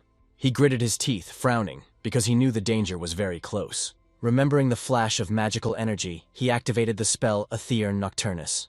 After this, the hero jumped to the side, closing his eyes. However, the flash was still very powerful. Now he thought that the use of magic had given away his location. Although teleportation as such did not exist in this world, nothing was impossible. Using the coordinate distribution formula and the characteristics of magic, Roger learned that the attack came from the 6th-ranked teacher, Eliza Willow. He didn't understand why she came if she asked him to do everything himself. Remembering that the universe stone he stole was a fake, Roger assumed that Eliza had revealed his identity, setting a trap. However, he did not have time to continue his thoughts, because he suddenly felt a sharp pain. The hero took out a bottle of pills, thinking that teleportation had completely depleted his magical power. After swallowing a few pills, he felt a gradual improvement. Returning to his thoughts, Roger decided that Eliza would hardly use such troublesome methods. This meant that she had originally planned to do everything herself, hiding the truth even from her allies, which was why he considered her to be a truly outstanding person. However, this time too he was unable to continue his thoughts. Frowning, he turned sharply, extended his cane to the side, and put it to the throat of Flora, who was standing nearby. She screamed in fear, closed her eyes, and then, opening them, stammered, asking if it really was the professor. He frowned, recognizing her, and asked why she was here. He was sure she knew how dangerous this forest was. Flora stuttered, trying to answer, but was unable to formulate her thoughts right away. Instead of answering his question, she asked him a counter-question. Why was the protagonist here? She exclaimed that she should have asked that first, and asked what kind of spell he used. He stated that it was none of her business, and, noting that the forest was a dangerous place for students, ordered her to go back. But Flora, crossing her arms over her chest and closing her eyes, stated that she was not that weak. Roger assumed she didn't suspect anything. Sighing, he wondered if Flora had found a way to get past the guards standing at the entrance. Flora herself, thinking to herself, tried to understand how to explain to the main character that she came here because of a strange feeling, not knowing that Roger would be here. Suddenly she was distracted by someone's scream. Someone called her name. Turning around, she saw Cheryl, kneeling and trembling, asking where she had gone. The girl was scared and almost crying. Then Roger, closing his eyes, ordered Flora to follow him, explaining that he would walk her and Cheryl to the exit. In response, Flora frowned with displeasure but did not object. She remembered noticing the main character sitting near a tree. He trembled as he poured several pills into his palm. Now she wondered what medicine he had taken, suggesting that he was ill. As they approached the exit from the forest, they saw Eliza standing next to Roger. She jumped slightly when she noticed him and was surprised to see 2 students with him. But Roger explained that the students were lost in the silent forest. Eliza was surprised again, not understanding why the students were in this place. Then Flora explained that this whole situation arose because of her fault, and the rector, putting her hand to her chin, asked if it really was Flora Lumos. Flora, pressing her hand to her chest, said that she herself went to the silent forest, and Cheryl followed her. After some time, Professor Roger found them. Eliza thought for a moment and finally said that now everything was clear. The protagonist asked what they should do with the students now, and Eliza smiled, noting that students often make mistakes, and advised Roger to just let them go. Closing her eyes, she added that she must now first take up this difficult issue and sort it all out herself. Roger, bowing his head, noted that the magic came from Eliza, and if that was indeed the case, then he was sure that everything would work out well. He said he would send 2 students back. A little later, Wilfred asked the rector what she thought of Roger Chalici. Eliza, holding the stone in her hands, admitted that after what happened, she thought she could remove all suspicions, since she carefully studied Roger's reaction and did not notice anything strange. Wilfred then admitted with a smile that it was a great relief, because it would be impossible to find a person like the main character. However, he did not understand why the rumors were spread. Eliza smiled and explained that the rumors were necessary so that all the little rats would bite first. Then Wilfred said he understood everything. Soon they approached the doors and, entering the hall, saw a real relic lying on a special stand. The stone was safely delivered, and Eliza and Wilfred were glad that nothing happened to it. Because in the past, this stone destroyed an entire kingdom. Now that they knew the stone was safe, they could leave, as Eliza did not want to stay here for long. After they left, some time passed and a man appeared in the hall. It was Roger, holding the universe stone in his hands. He chuckled, remembering that at first he had not believed in success, but now he considered himself very lucky. He was glad he had left his mark on the fake stone, as he thought Eliza would want to check out the real relic. The magical power of the real stone was much stronger, and it pulled Roger in by force. However, the stone did not have the power to fulfill his true wish. Continuing to approach the stone, he admitted that he had seen a lot for a long time and understood that the stone had limits. Touching the relic, he hoped that at least it would be able to indicate the location of the remaining parts. The magical energy of the stone grew stronger with each passing second. Then Roger noticed that the stone was trying to penetrate his consciousness. However, he ordered the energy not to move. He warned that if the stone tried to break through his will, it would break. Roger released his own magical aura, suppressing the stone's energy. When it worked, he noted that the situation had improved and asked the stone to show the location of the remaining pieces. After some time, the energy emission weakened, and Roger noted that the stone would not reveal all the secrets. But he was still surprised that one of the parts was so close. A little later, Hans asked Roger what had happened. He said that he had done what he had recently said, and suggested moving their meeting to the next night. Hans considered this reasonable, since the time was already limited, and asked what had happened to Roger's voice. The protagonist replied that everything went according to plan, as they found the location of one of the relics. But it was difficult for him to recover due to constant work. Hans agreed, noting that a lot had happened, and resting his chin on his hand, noted that they only knew the location of one relic, which was not enough. But Roger corrected him. In fact, 2 parts are known, but one of them has already been found, and the second is here in Leathervelk. Hans winced when he heard this. The protagonist, standing up, seriously noted that according to the image that the relic showed, he assumed that it was in the auction house. Then Hans remembered the auction house of Kunst, and said that it was the only place like that in the area. He had heard that something important would soon happen there. Roger suggested that this fragment would be put up for auction, and asked Hans to look at the list of lots. He asked if Hans could handle it. He confidently replied that the task was not difficult, and as a result they agreed to meet the next day. A little later, as the morning approached, Roger was shocked to see Flora leaning against the door of his office. She was shaking with fear, but sighed and asked why he was not in the office, to which Roger asked why she was looking for him. Flora was confused and asked herself what she should ask first, about the magic that the main character used, or about the medicine. She was silent for a moment, thinking about how difficult it was to ask the question. Without waiting for her answer, Roger said that if she had nothing to say, he would come in. At that moment, Flora shouted, asking him to wait, and the protagonist, closing his eyes in irritation, asked what happened. He was about to brush it off, thinking it was nothing important. But suddenly he froze, his eyes wide open, and he noticed a drop of water in the air in front of him. Looking up, he saw fire and ice crystals hanging in the air. Then Flora asked him what he thought about her formula for setting coordinates. Roger admitted that she surprised him. He did not expect that among the students there were those who could master such complex formulas. The girl, putting her hand on her chest, modestly said that she had simply done a brilliant job, and was the only one who could do it. She hinted that such an achievement deserved a reward.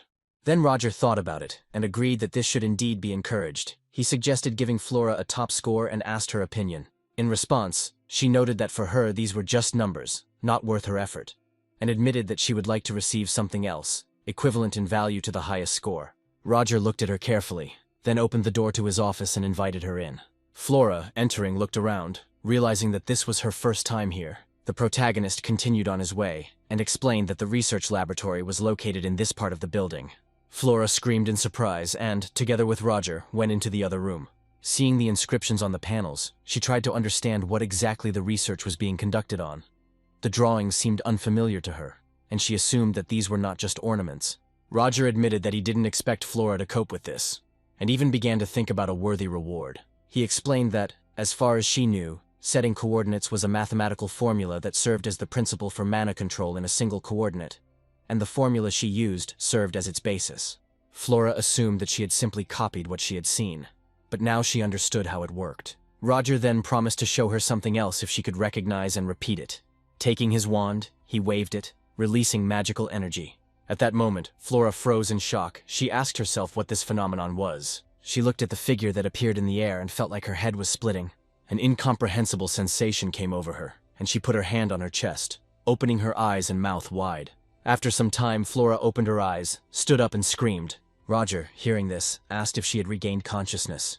The girl awkwardly asked how much time had passed, and he replied that about 30 minutes. Then Flora asked what kind of magic it was. The protagonist explained that it was Klein's bottle.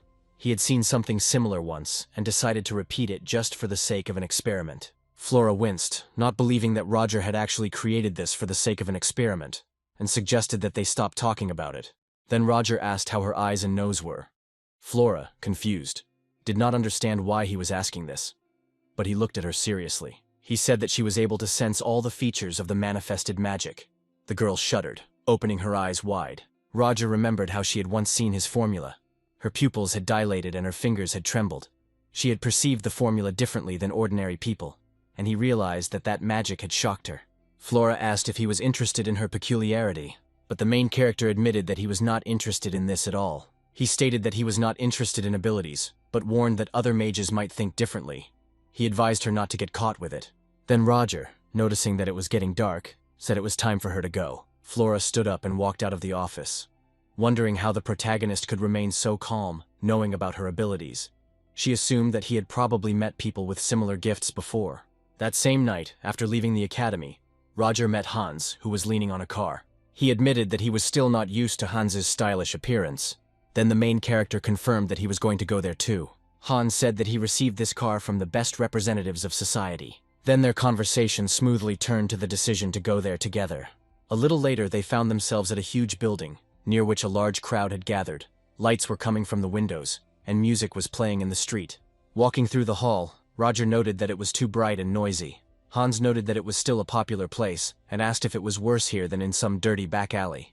The protagonist asked on what floor the meeting was taking place, and Hans replied that it was on the 4th, pointing in the direction. As they were climbing the stairs, they were stopped by two men who said that they were not allowed to enter the 4th floor without permission. However, Hans, showing the ticket, said that he could do whatever he wanted. After that, the guards let them through. On the 4th floor, the atmosphere was indeed different. Hans said that this place serves as a meeting place for underground organizations, and that an unspoken rule applies there. Fighting was prohibited here, so there was almost no security. Roger assumed that they had been invited here specifically to check whether they were following this rule. Approaching the door, he said that they were coming this way, and they entered.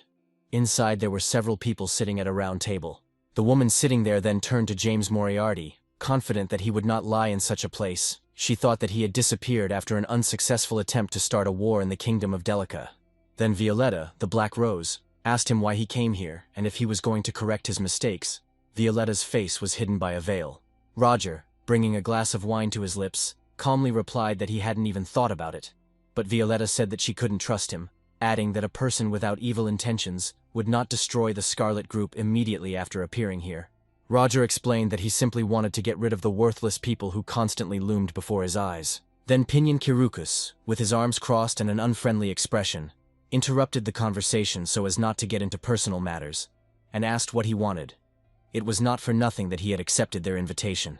Roger placed his hand on the table and stated that he was smart and was going to increase his strength. And Kirukus ironically repeated the words about strength and suggested that Roger wanted to create a second Scarlet Group. Dion of the Old Children frowned and continued to stare ahead in silence. Roger then sarcastically joked that it was probably because of him that the room became so stuffy, and then promised to clear up any misunderstandings. Dion, looking at him from under his eyebrows, asked what misunderstandings were being discussed. But Roger did not answer this question, but continued that before doing anything, he wanted to talk in person. Dion was stunned and did not understand what was going on. At that moment, Mastella suddenly intervened and said that everything was fine. She concluded that Moriarty seemed to understand that she was usually looked down upon because she was a child. Then Roger elegantly extended his hand, squeezing her fingers one by one, and explained that he was not so stupid as to look down on her because of her age. He asked her not to worry, because he had no desire to create a second Scarlet Group. He put his hands on the table and told her that he planned to start his own business later. With his hands folded under his chin, He earnestly asked for the opportunity to offer them a job where they could earn a lot of money. Meanwhile, Hans stood nearby with a displeased expression on his face, and wondered to himself what all this was about. Violetta then added that it would be no different from the Scarlet Group. She asked if he was going to force them to obey his orders. Roger replied that it was just a suggestion, and if he wanted to, he would have started doing it a long time ago. He explained that even if they refused, he would give them part of the Scarlet Group's business territory. And then Violetta, Daon, Kirukas, and Mastella looked at him in shock. Mastella, looking down, asked in bewilderment what he would give them even if they refused, and did not understand what exactly he was planning. Roger assumed that they already knew how dangerous it was for him to act openly. Now he needed personal loyal forces, because pointless fighting would lead to nothing. He added that they didn't have to trust him, and they had nothing to lose by refusing, but he wanted an answer right away. At this moment, there was almost complete silence in the room. Kirukas turned to him and told Moriarty to explain what kind of business he had in mind, and Violetta indignantly asked why he was deciding without them. Kirukas ignored her and said that he really didn't want to get involved in dangerous matters. Moriarty already understood everything. Then Roger calmly assured them that there would be no danger. Hans handed Kirukas a piece of paper, while Roger asked if they knew what pleasures the army preferred to know. Kirukas answered in surprise that it was opera and music. Then Roger grinned and said that he just didn't think that they would do that. Roger explained that they would need something more sophisticated, telling stories through acting, music, and dance. But Kirukas admitted he didn't know how to feel about that.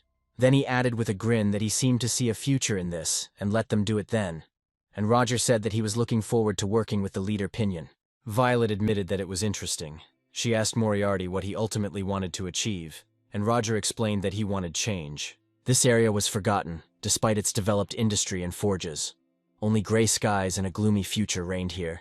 He wished that there would always be a clear sky above the heads of people. Roger wanted to change this dark and dreary alley into a place where people could live and see only a bright future. He extended his hand with a sly smile, and said that he had already proposed this business idea to other organizations, asking everyone to consider it carefully before making decisions. After a while, Hans exclaimed in admiration that Roger's ideas were incredible, and could not believe that he had received approval from 3 organizations at once. But Roger replied that he was only implementing other people's ideas, and asked not to focus on this. Suddenly Roger turned and asked if Violetta wanted something. The hero, seeing her around the corner of the house, asked why she was alone, to which Violetta coldly explained that they needed to talk in private. Then Roger told Hans to go ahead, that he would soon catch up. A little later, Violetta spoke thoughtfully about the proposed business, and asked if Roger really thought it could go well, and the hero asked her in response if she thought otherwise. Violetta explained that the current clothing market is controlled by rich and famous merchants. She admitted that she wondered if their idea had a real chance. Roger closed his eyes and explained that their target audience was not these influential people. He explained that it was about light and comfortable clothes for everyday use. If people liked this idea, then everyone would turn away from fashion.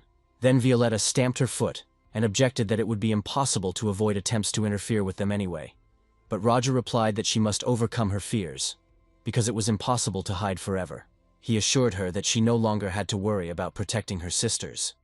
If she accepted his offer, he would take responsibility for their safety. Besides, once her business starts to bear fruit, she will be able to apply her magic to the fashion world as well. Violetta asked how Roger knew about this. He explained that magicians can recognize each other, and there is nothing complicated about it. Violetta admitted that if she had already agreed to work with him, there was no point in hiding it any longer.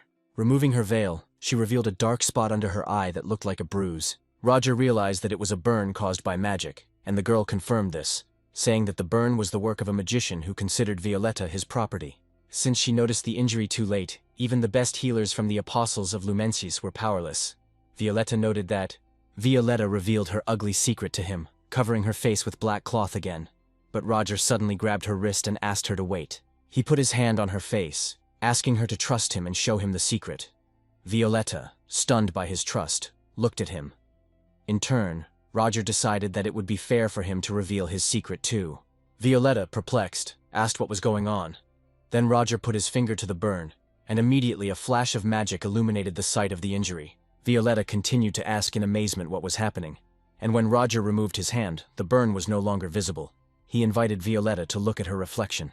She took out a mirror and, looking into it, was shocked. The girl admitted that she didn't even know that this was possible. Roger smiled and explained that it was real magic, adding that she was too beautiful to hide her face because of that burn. Then Violetta, in shock, covered her face with a black veil again and explained that it was too dangerous to show herself now. But Roger calmly replied that the decision was hers. Violetta said sadly that it was time to get to work as he had ordered. Their meeting that day was significant. At that moment, the hero loudly called her name. Violetta looked away, surprised, and asked what was going on. Suddenly, Roger grabbed her by the waist and pushed her aside. At that moment, something flew past and crashed into the wall. An arrow was sticking out of the stone wall, emitting smoke. Roger let her go and asked her carefully if she was okay. Violetta answered with a trembling voice that everything was fine. He saved her. Roger then opened the cloak, under which the weapon was hidden. Violetta asked if it was an ambush, and who could have organized it. Roger took the sword by the hilt and explained that, of course, he had suspicions. At that moment, a large group of men appeared in front of them. The remnants of the Scarlet Group. One of them addressed Roger as James Moriarty and asked how such an important man could wander around here without protection. He stated that he gave Roger the opportunity. Roger turned away from the bandits and sarcastically asked if they were the remnants of the Scarlet Group and had forgotten how their group had broken up. The commander replied that he remembered everything, and that was why he was ready for the meeting. Roger tensed up and thought that it was a trap. He turned to Violetta and asked her not to use magic because it would be difficult to control. Violetta noted with admiration that he even knew about this. The gang leader smirked and suggested that Roger had good reason to expect such a meeting. He didn't think they would be able to catch two important people at once. Then Violetta, tensely raising her umbrella, admitted that she was irritated by the use of the body. It was not her style. Roger asked if she was going to fight, to which Violet replied that they were already trapped and had nowhere to run. Then the hero smiled and asked if she could dance. Violetta, with the same sly smile, admitted that she could dance well enough to be second to no one. Then he asked her to support him. They stood with their backs to each other, surrounded by the remnants of the gang. At that moment, the sounds of a fierce battle were heard in the night city. Roger skillfully repelled all the attacks of the bandits. Suddenly, someone from the gang exclaimed that even with magic they could not resist. The team leader said that they were tired and they had little time. Violetta wearily admitted that she no longer had the strength she had in her youth, and Roger ordered her to increase her stamina once they had dealt with these insignificant enemies. Then he thought he couldn't find the one who had shot and wondered if he had hidden after the ambush. He then thought that the shooter was using a strong scent of disorientation and easily controlling his killer aura. Roger assumed that there was a professional hiding among these people. He called out to Violetta, and she turned her head slightly, asking what happened. Then Roger suddenly ran to the side, grabbing Violetta by the waist, and she screamed in fear. The gang leader indignantly declared that his men were thick-headed idiots, and asked how they could have missed them. One of the assistants, speeding up, shouted for everyone to run after them. Meanwhile, Violetta asked Roger what he was going to do, and he explained that they had a professional killer among them, and if they continued the pursuit, the advantage would be on his side. In desperation, Violetta asked who the killer was. At that moment, several people suddenly appeared next to the gang, quickly running forward with daggers at the ready. Violetta, noticing them, exclaimed that they were the murderers. Roger asked if she knew who it was, and Violet shouted that she had heard of a group of killers from the southern desert. They take money for death. Roger wondered in his mind if these were really the killers from Kalasarp, and suddenly he raised his hand and shouted at Violetta to be careful and not bite her tongue. At that moment, a chain with a hook jumped out of his hand, catching on the roof with a loud sound, and together they jumped high into the air. Violetta screamed loudly, overcome with fear. Meanwhile, the killers pushed off the walls of the building and, jumping after them, began to pursue Roger and Violetta. One of the killers made a sharp lunge with knives with both hands, but Roger and Violetta quickly moved to the sides, dodging the blows. Violetta opened the umbrella, which was pierced by the killer's daggers. She clicked her tongue in irritation, noticing that the umbrella was completely torn, and wondered what had happened to it. Roger explained that the umbrella had a special poison on it that the Kalasarp bastards use. It can corrode absolutely everything. Violetta clenched her teeth in panic and asked what to do now.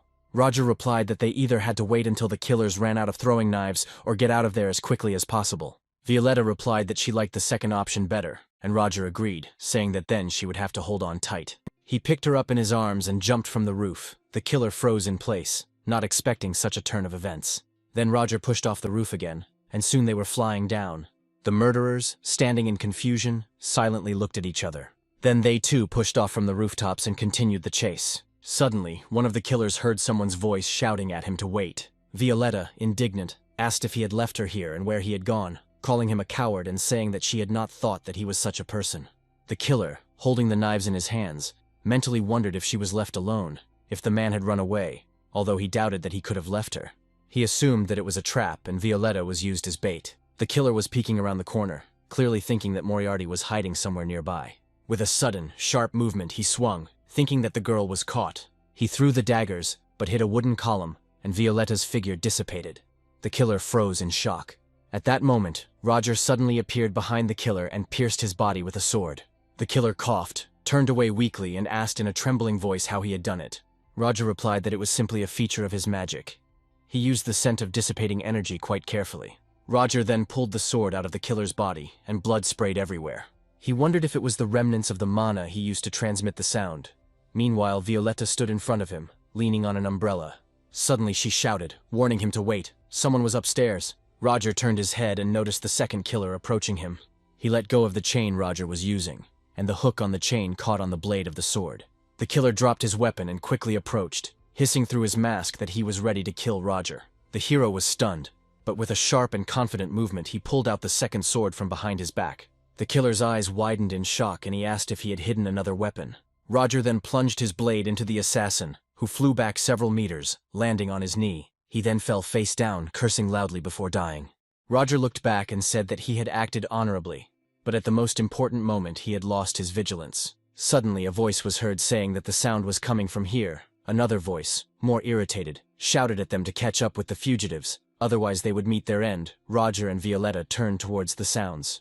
The hero explained that the smell of dissipating energy had almost disappeared, and asked Violetta if he could leave the rest to her. And Violetta, placing the edge of the umbrella on her palm, replied that she could handle it without any problems. Then the bandit, an old man, pointed his finger forward and shouted that he had found these idiots. Suddenly his eyes widened in shock as a source of blue energy approached him. Soon their entire group was enveloped in blue lights, from which black smoke rose. After a while, Violetta picked up a black veil from the asphalt and concluded that there were no more henchmen left. She did not expect them to set up an ambush after the group disappeared. Roger lowered his head thoughtfully and said that they were forced to do so. Violetta looked at him in surprise and asked who exactly. The hero assumed that they were hired killers. He insisted that it was definitely not Belbit Rixon, because he killed him. Violetta was stunned and asked if Roger really killed Belbit Rixon. He nodded, explaining that he had done the dirty work while he was financing Dutry, and that at the time he had brought shame on the honor and respect of others. Roger admitted that he did not want to live under the same sky with such people. Since the conversation turned to Dutry, Roger offered to hand over Dutry's recruits to her, and said she could do with them as she pleased. But in return, he needed her to find out who was behind it all.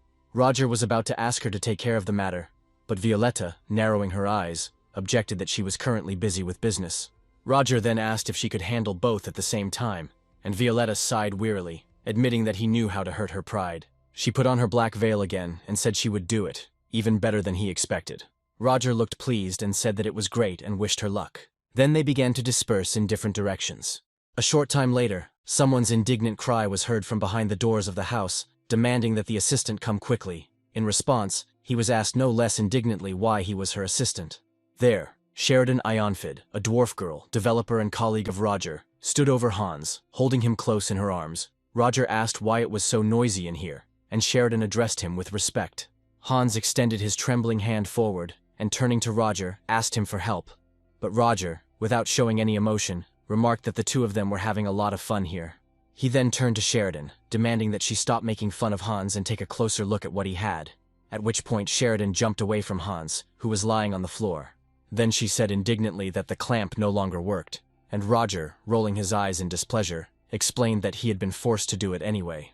Sheridan then picked up the armlet and chain, and smiling, said that it would only take 10 minutes, and suggested that Hans wait here for a while. Hans went upstairs and asked with irritation why the girl didn't like him so much.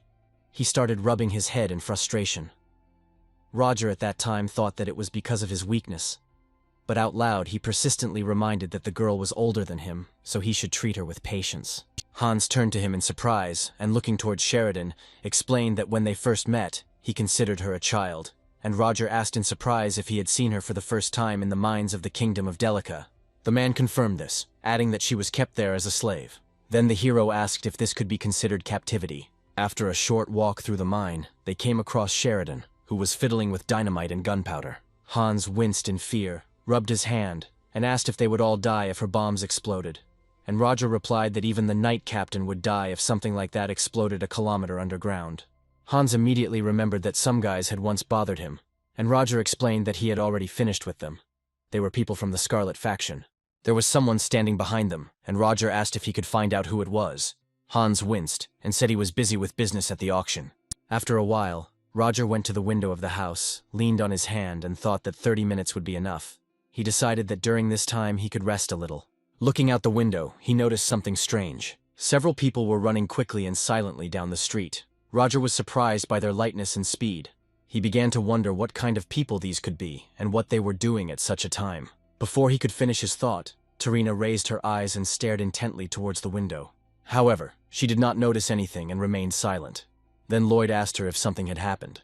Tarina replied that it was just her imagination, while Roger hid behind the wall with his arms crossed. He watched what was happening for a while, guessing that Tarina had not noticed him. At first he thought they were knights, but their silver hair revealed their true identity. The patron of the Order of the Knights of the Night Serpent, Tarina Lionhall. Roger wondered why she was wearing leather. He had heard that she was assigned to investigate the murder of Belbert Rickson. He assumed that she had decided to connect the murder with the recent incident. He glanced out the window again and thought it was a good thing he had gotten rid of the evidence. He didn't want to cross paths with this terrible man. At that moment the door swung open, and Sheridan, holding the bracelet in her hands, announced that she had fixed everything. It took a little longer, as she decided to put the rest of the details in order. Roger looked at her in surprise, then put the bracelet on his wrist, and was surprised to notice that it had become smaller and thinner. Sheridan suggested trying it.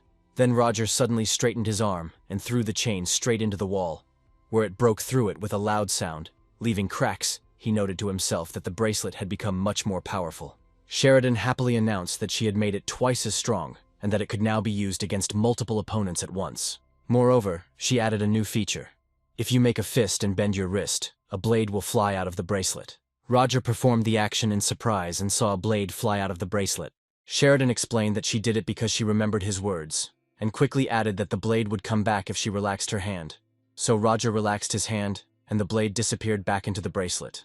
He exclaimed in surprise at the strange sound. Sheridan pointed to a small hole on the left, from where you can now shoot needles that paralyze the enemy. Roger then removed the bracelet with a soft click, and thanking him, admitted that he liked it.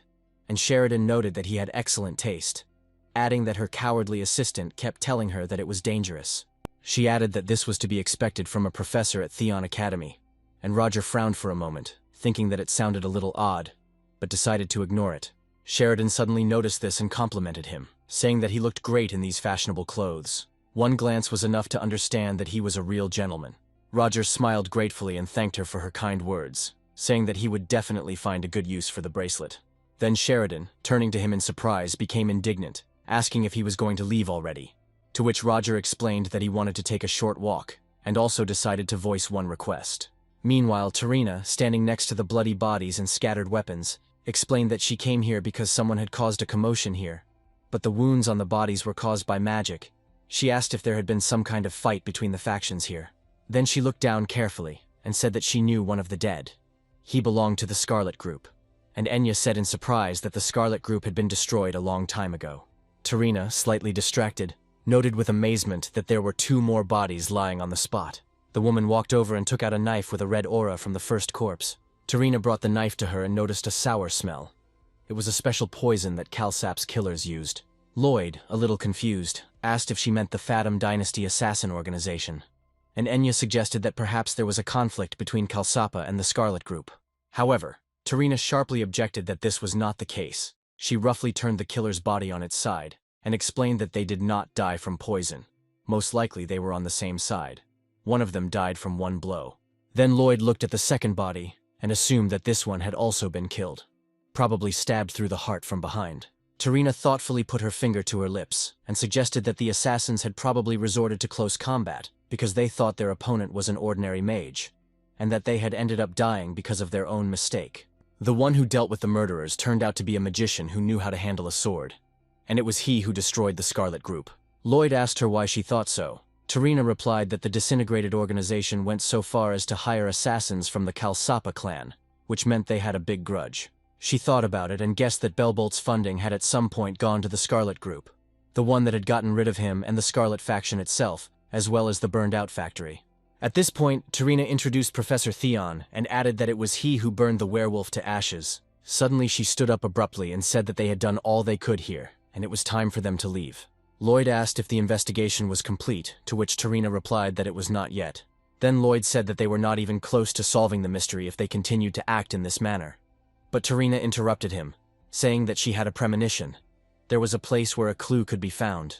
Meanwhile, at the academy, the sun was shining on the roof of the teacher's dormitory. There, Selena greeted Professor Roger with a kind smile and informed him that she had heard that he had not shown up for work today. Roger, opening the door of his house, confirmed that he indeed had no classes today and asked what brought her here. Selena explained with a timid smile that someone was looking for him, and she, passing by, decided to go in.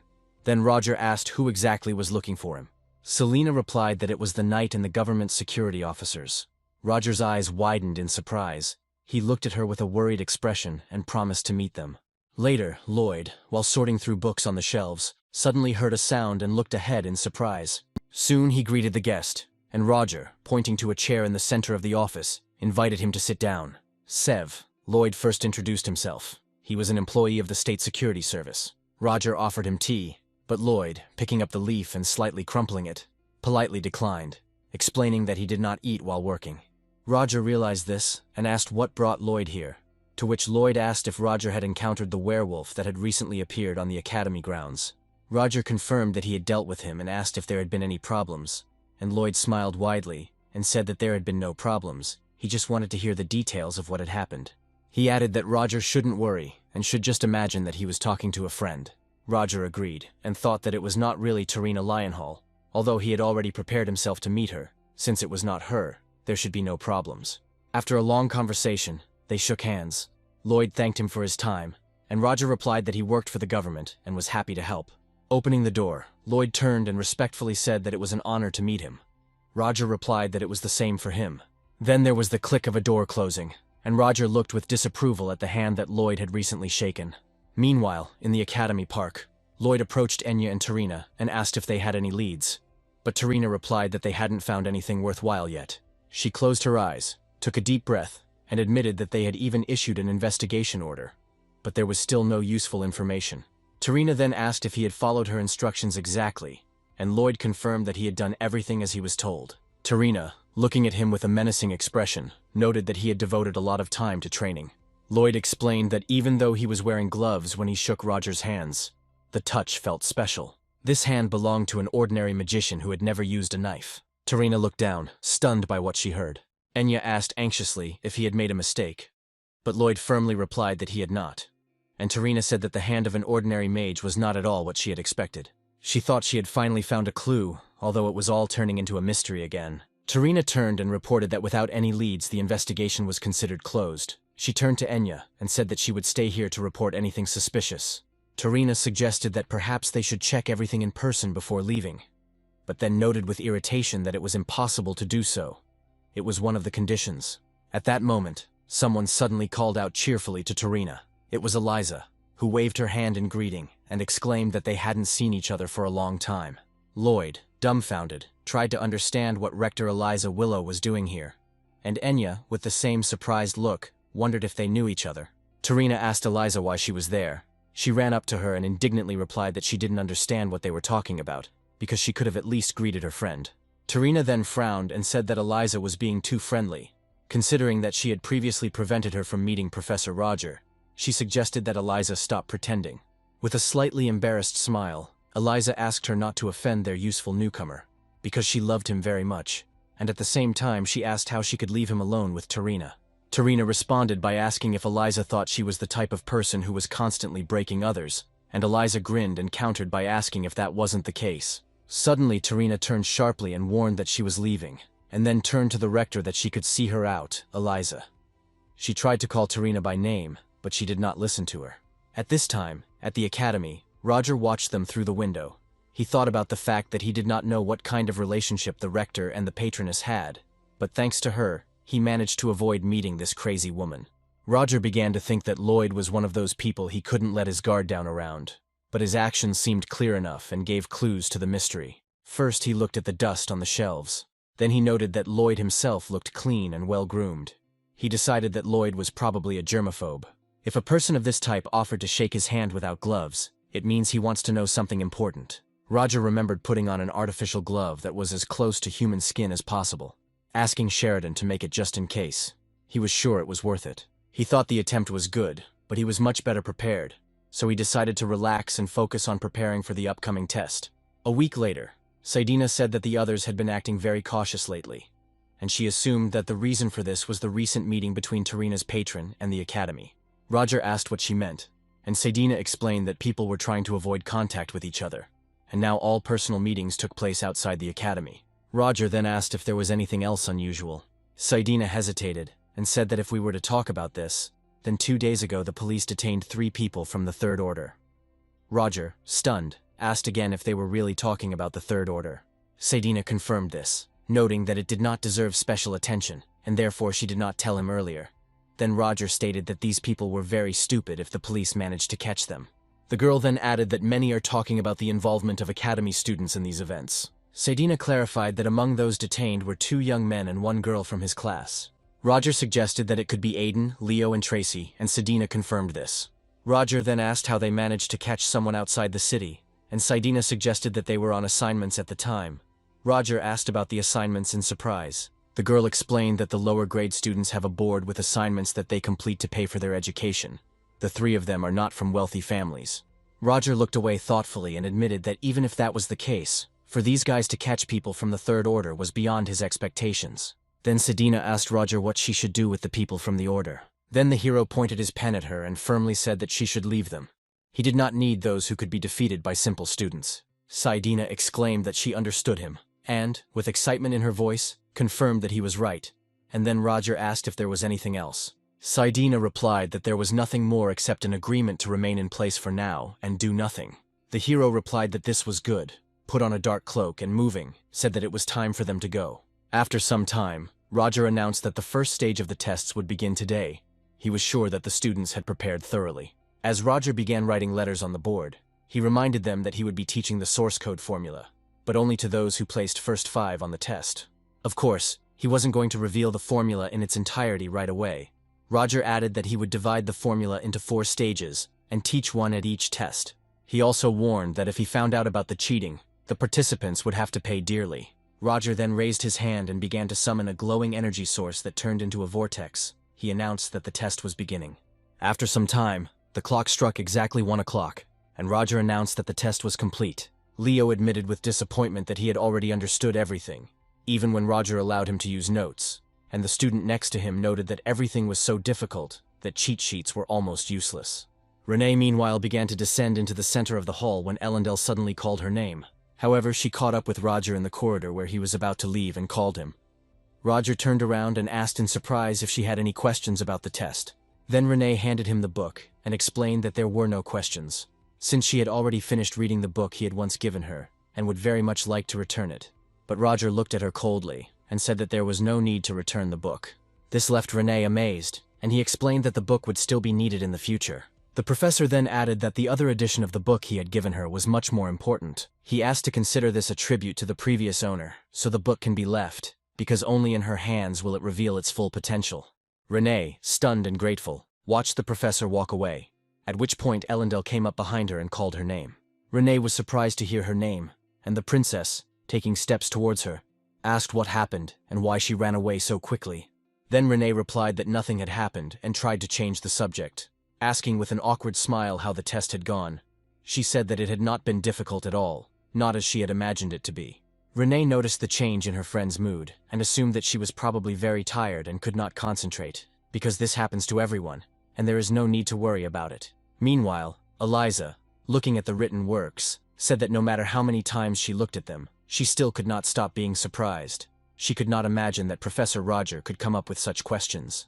She noted that to create such a test, one must have a solid knowledge base and the ability to correctly place tricks, making the exam difficult. She did not expect much from this strict guy, but he really surprised her.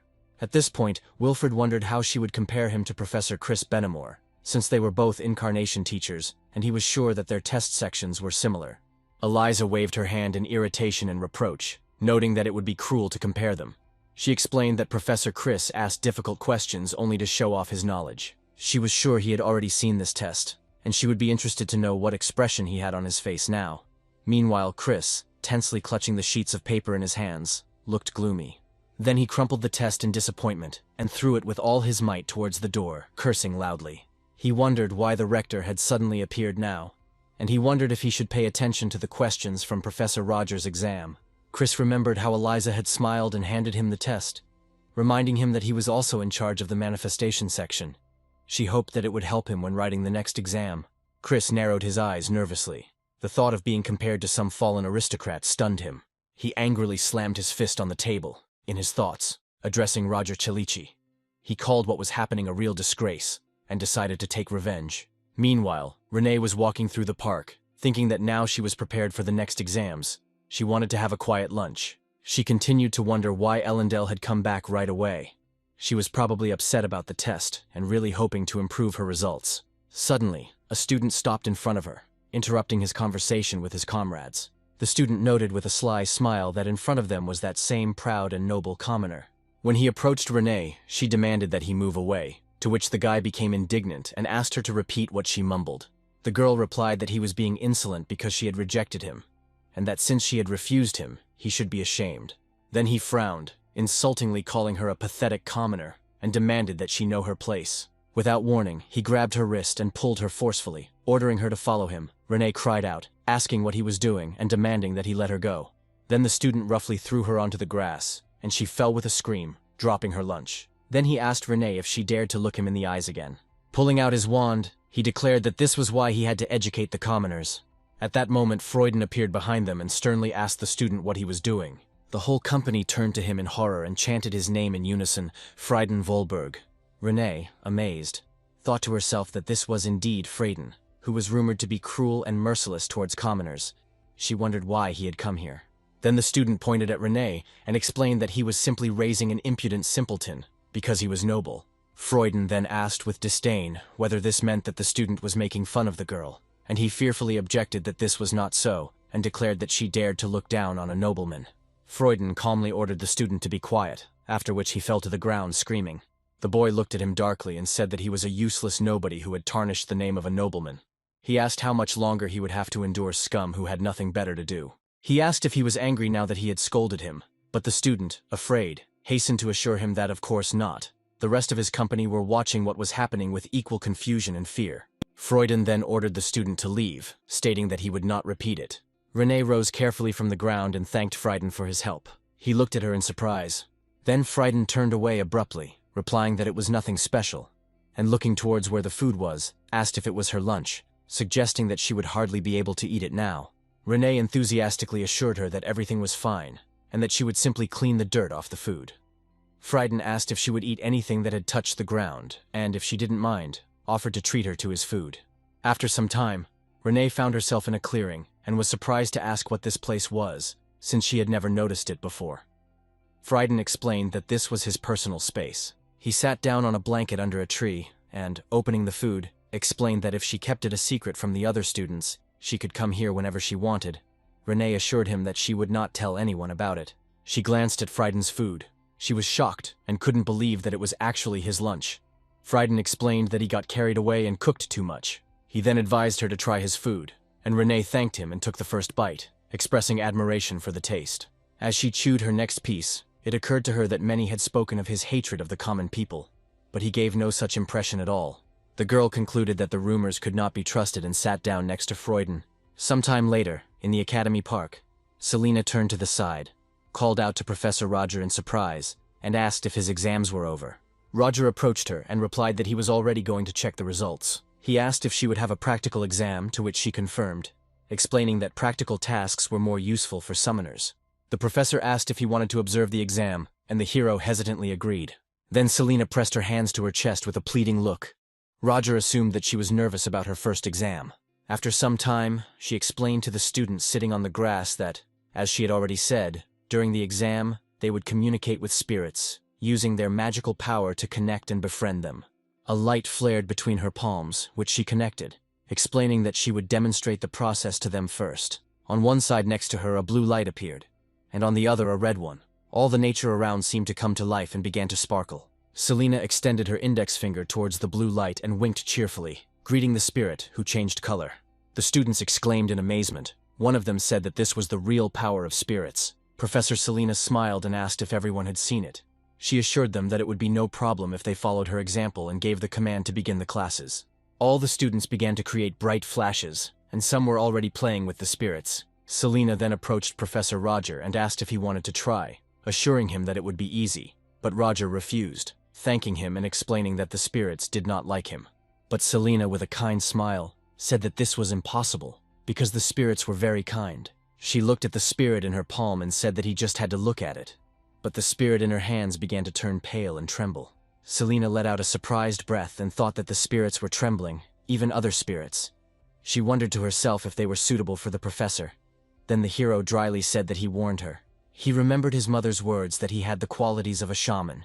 Then he said with irritation that the spirits did not love him. He remembered how his mother said that the divine spirits protected him. Selena asked worriedly what was going on. There were times when the spirits showed no interest, but she couldn't imagine them being afraid. Roger explained that she could tell him about her expulsion, but noted that only low-ranking spirits were afraid of him, and Selena, surrounded by the spirits of forest animals, agreed that mid-ranking spirits were calm.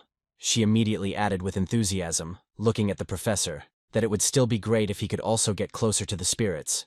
But Roger replied that there are different people in the world. He said wearily that she was currently conducting the exam anyway, asking if she was sure she could leave it to her assistants. And then Selena declared that he was crazy and rushed towards the students. Roger sighed with relief, looked up with irritation, and thought that his magical power was still enough. And that was good. If the spirits of the middle rank reacted the same way, Professor Selena would suspect him. The spirits weren't afraid of him. They were afraid of the creature behind him. He continued to think that only a low-ranking spirit could sense the strange energy. Suddenly, Roger noticed something strange. He mentally asked himself if that was a look, and looked up at the treetops, concluding that someone was hiding among them. That energy belonged to the spirit of fire, and one of quite high rank at that. He looked at Selena and the students, and wondered in his mind if they could feel it. Even the professor, who was sensitive to spirits, did not react. Roger concluded that the presence of whatever might be lurking was not a spirit that existed in nature. Roger looked ahead thoughtfully, and came to the conclusion that it was a spirit controlled by someone. After all, if they were so obviously following him, then there was no other explanation. Another representative of the First Order was hiding nearby. He thought darkly and mentally wondered why they suddenly decided to show up now. They were just watching him, doing nothing. Perhaps they had found out that Roger was a fraud, but he immediately dismissed the thought. If that were the case, they would not have just been watching, but would have acted immediately. Perhaps they were sending him some kind of signal.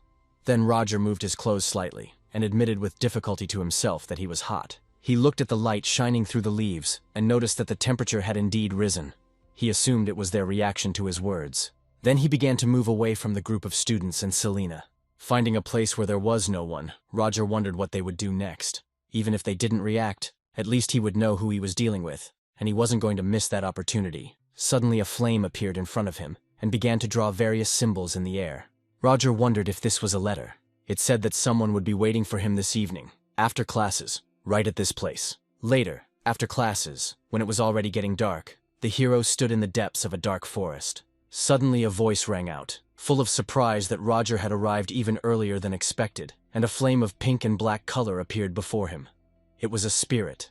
The hero noticed that the creature had no physical body, and felt a premonition that this event would definitely happen, at which time Roger wondered what the spirit wanted.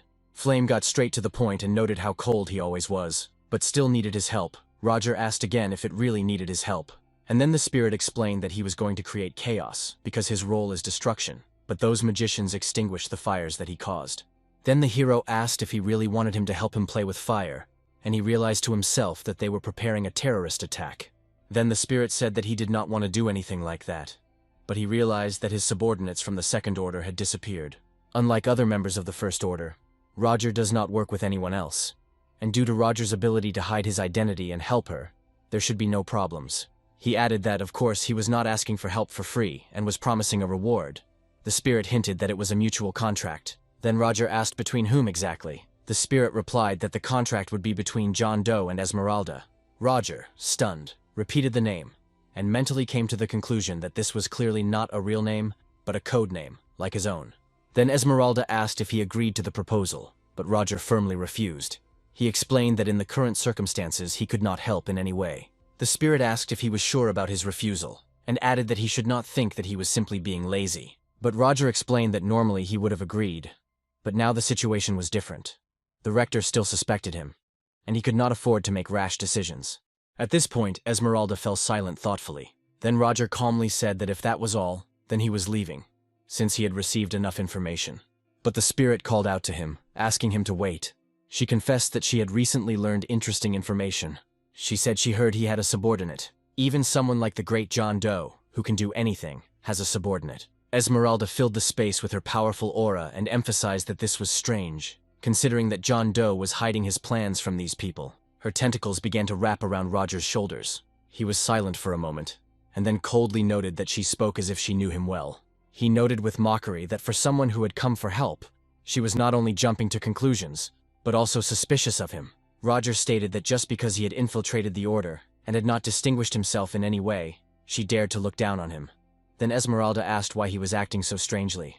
The hero replied that he couldn't be the only one without an assistant, since all the other professors had them.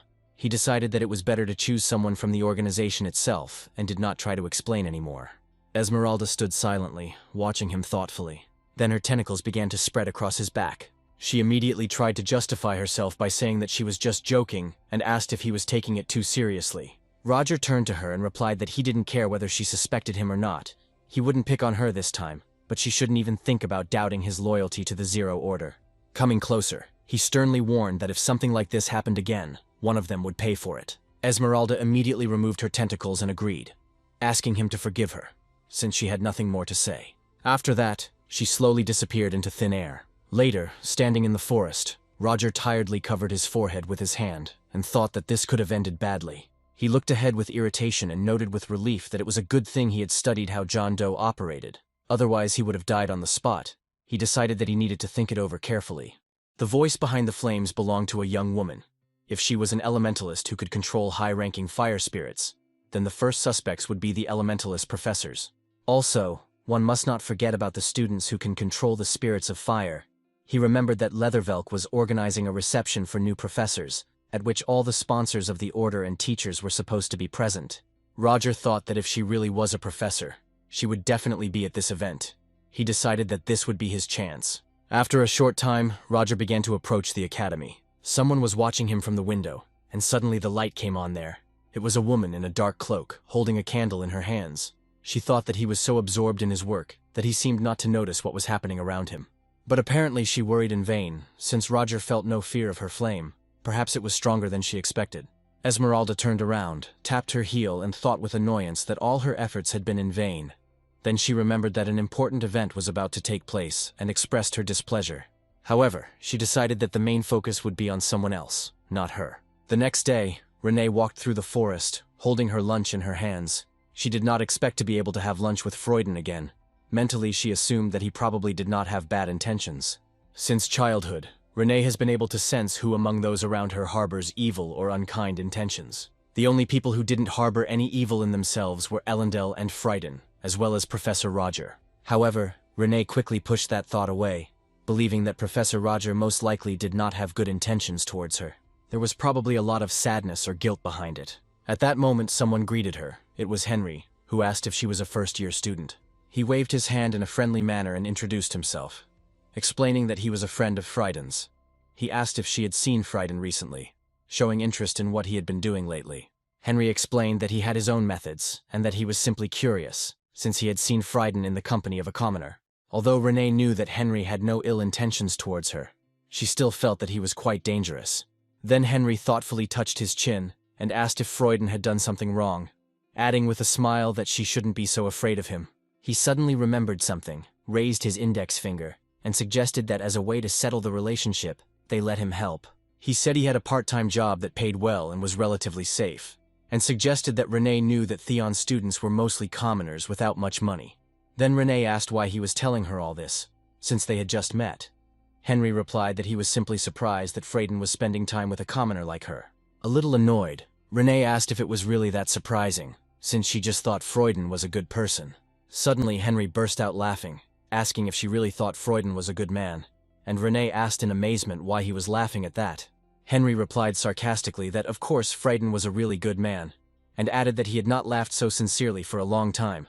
although he had spent a lot of time with him and still considered him to be one. Anyway, he was just curious.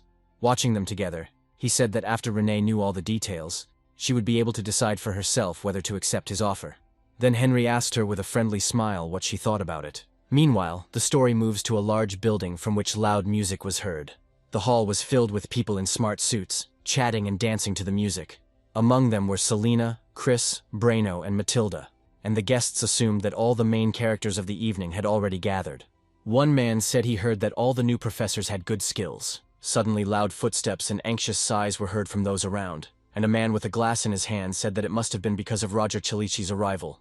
Meanwhile, one of the girls addressed Chris with respect, calling him by his first name, and tenderly noted that he was as irresistible as rumors said. Chris laughed shyly and thanked her. Roger watched the professor's general conversations with a detached expression, and thought that everyone was busy looking for profitable acquaintances. He took a glass in his hands, and decided to first study the situation before looking for Esmeralda.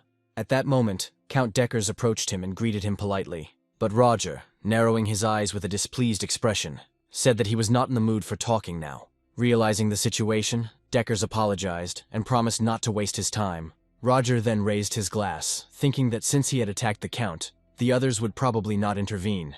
He decided to take advantage of this to find Esmeralda.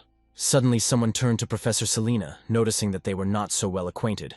Roger stopped with a glass to his mouth in surprise. There was a man with long blonde hair standing next to Selena, who extended his hand to her, and asked why she was trying to avoid him.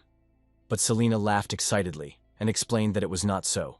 Suddenly Roger interrupted their conversation. Standing between them, he told him to stop, as Professor Selena already had plans with him. Evan, irritated and contemptuous, asked who he was, and his assistant quickly came over and whispered something in his ear. Then the stranger took a deep breath when he realized that he was a new professor, because that shouldn't have bothered him. The man arrogantly placed his hand on his chest, and dismissively stated that he was the director of the Luke Company, Evan Luke. He was sure that Roger had heard of the company, and if so, he should step aside.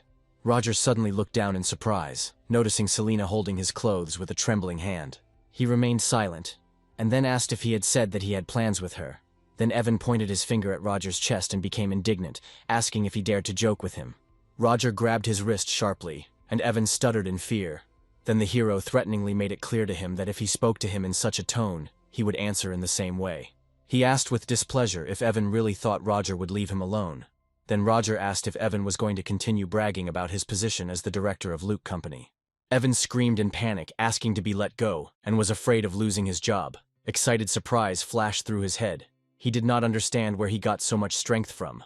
Then Roger calmly suggested that Evan give it a try. At this point, Evan's assistant came over and asked them to stop the fight, reminding them that people could get hurt. Then Roger let go of Evan's hand, who again stuttered in fear. He pressed his other palm to his trembling hand and screamed, calling the hero a fallen nobleman. The assistant tried to calm him down, reminding him that they were being watched. Suddenly, a loud slap was heard in the hall, and the assistant touched his cheek, on which a bruise appeared. Then Evan indignantly declared that he was still the director, and that he wanted to be called that. Roger thought that things were going much more strangely than he expected, and decided to leave, using Professor Selena as an excuse. At this point, Eliza asked if anything interesting had happened, and Evan responded with displeasure that she had come just in time to tell him how a fallen noble had attempted violence, and if she wanted the Luke Company to continue to support them, that person would have to be fired. Then Eliza smiled, and noted that it would be interesting to know who he was, and asked if he was the son of the company's chairman, Luke. Evan stuttered, surprised by the question. Then Eliza narrowed her eyes and explained that the owner of the company was Chairman Theodore, and asked why the director was throwing around empty words. He needed to discuss everything with his father. Evan then replied that of course his father would agree, since he was his son. But Eliza asked doubtfully if that would really be the case, and stepped aside to introduce Theodore. Turning to him, she asked if he shared her opinion. Then Evan began to tremble with fear, and addressed his father by name. Theodore apologized to Director Eliza for his son's behavior, and the rector replied with a smile that everything was fine, and even felt a little relieved. Then Theodore turned away in irritation, thanking her for her directness. Eliza returned to him with a soft smile, and suggested that they should not leave the situation as it was, as it would be impolite. Then the man asked in surprise what exactly she was offering. As it turned out, Eliza offered to make a fair agreement in front of everyone present. Roger stood in the center of the room, confused, wondering how she had such good control over the situation. Looking at Theodore, Eliza, and Evan, he thought that maybe it was all for the best. If things had ended differently, that guy would definitely not have agreed, and Chairman Theodore also looked unhappy. The hero decided that a fair competition here would ensure that there would be no problems in the future, and stated that he did not mind. Then Eliza informed Evan that since he was not a mage, he could choose who would fight for him. Evan glanced at the assistant and said that this sounded tempting and exactly what he wanted. He stated that this way he would correct his mistake. Then Evan thought with a sly smile that if his assistant was going to fight for him, then it was worth trying. His assistant was quite an experienced magician. But after a while, Evan hung his head in disappointment and fear, trembling, admitting that everything was going wrong. Suddenly the referee announced Roger Kalichi as the winner. Evan looked at the assistant lying on the floor. At this time someone pointed out that the company's bodyguard Luke was also a strong opponent. Rumors spread that he used unique magic formulas. Theodore remarked that this was quite unexpected, and wondered if all of Theon's professors were really that strong. And Eliza explained that Professor Roger was quite a unique person. Theodore agreed, saying that was the case, and joked that he was probably starting to get old. But if it was a fair fight, then he should accept the result. He added that there was no need to worry about his stupid son, as he intended to have a serious talk with him. Hearing this, Evan gritted his teeth in anger. Then Theodore immediately said that he would like to ask her something. Eliza asked if he was going to ask to meet Professor Roger, and then apologized, advising him to refrain from making such requests. Meanwhile, Roger came outside, tired, rubbing the back of his head.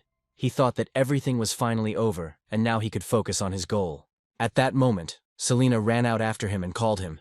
She confirmed that she was fine, and said that she personally received an apology from the chairman of the Luke Company, thanking him for his help. Roger then asked where she was going now, and Selena replied that she was going to a meeting with the professors of animism and invited him to go with her. Then the hero looked at the woman in surprise. He realized that this was his chance. After some time, they found themselves in another room where 4 professors were sitting. Selena turned to Professor Sosluni, who responded enthusiastically. Another professor, a green-haired elf, said that Professor Roger was with Selena. He heard that he was assigned to teach the second-year students. Roger thought that no one had reacted to him much. He noted with some modesty that a man like him did not deserve to teach second-year students, and Sosluna noted his modesty.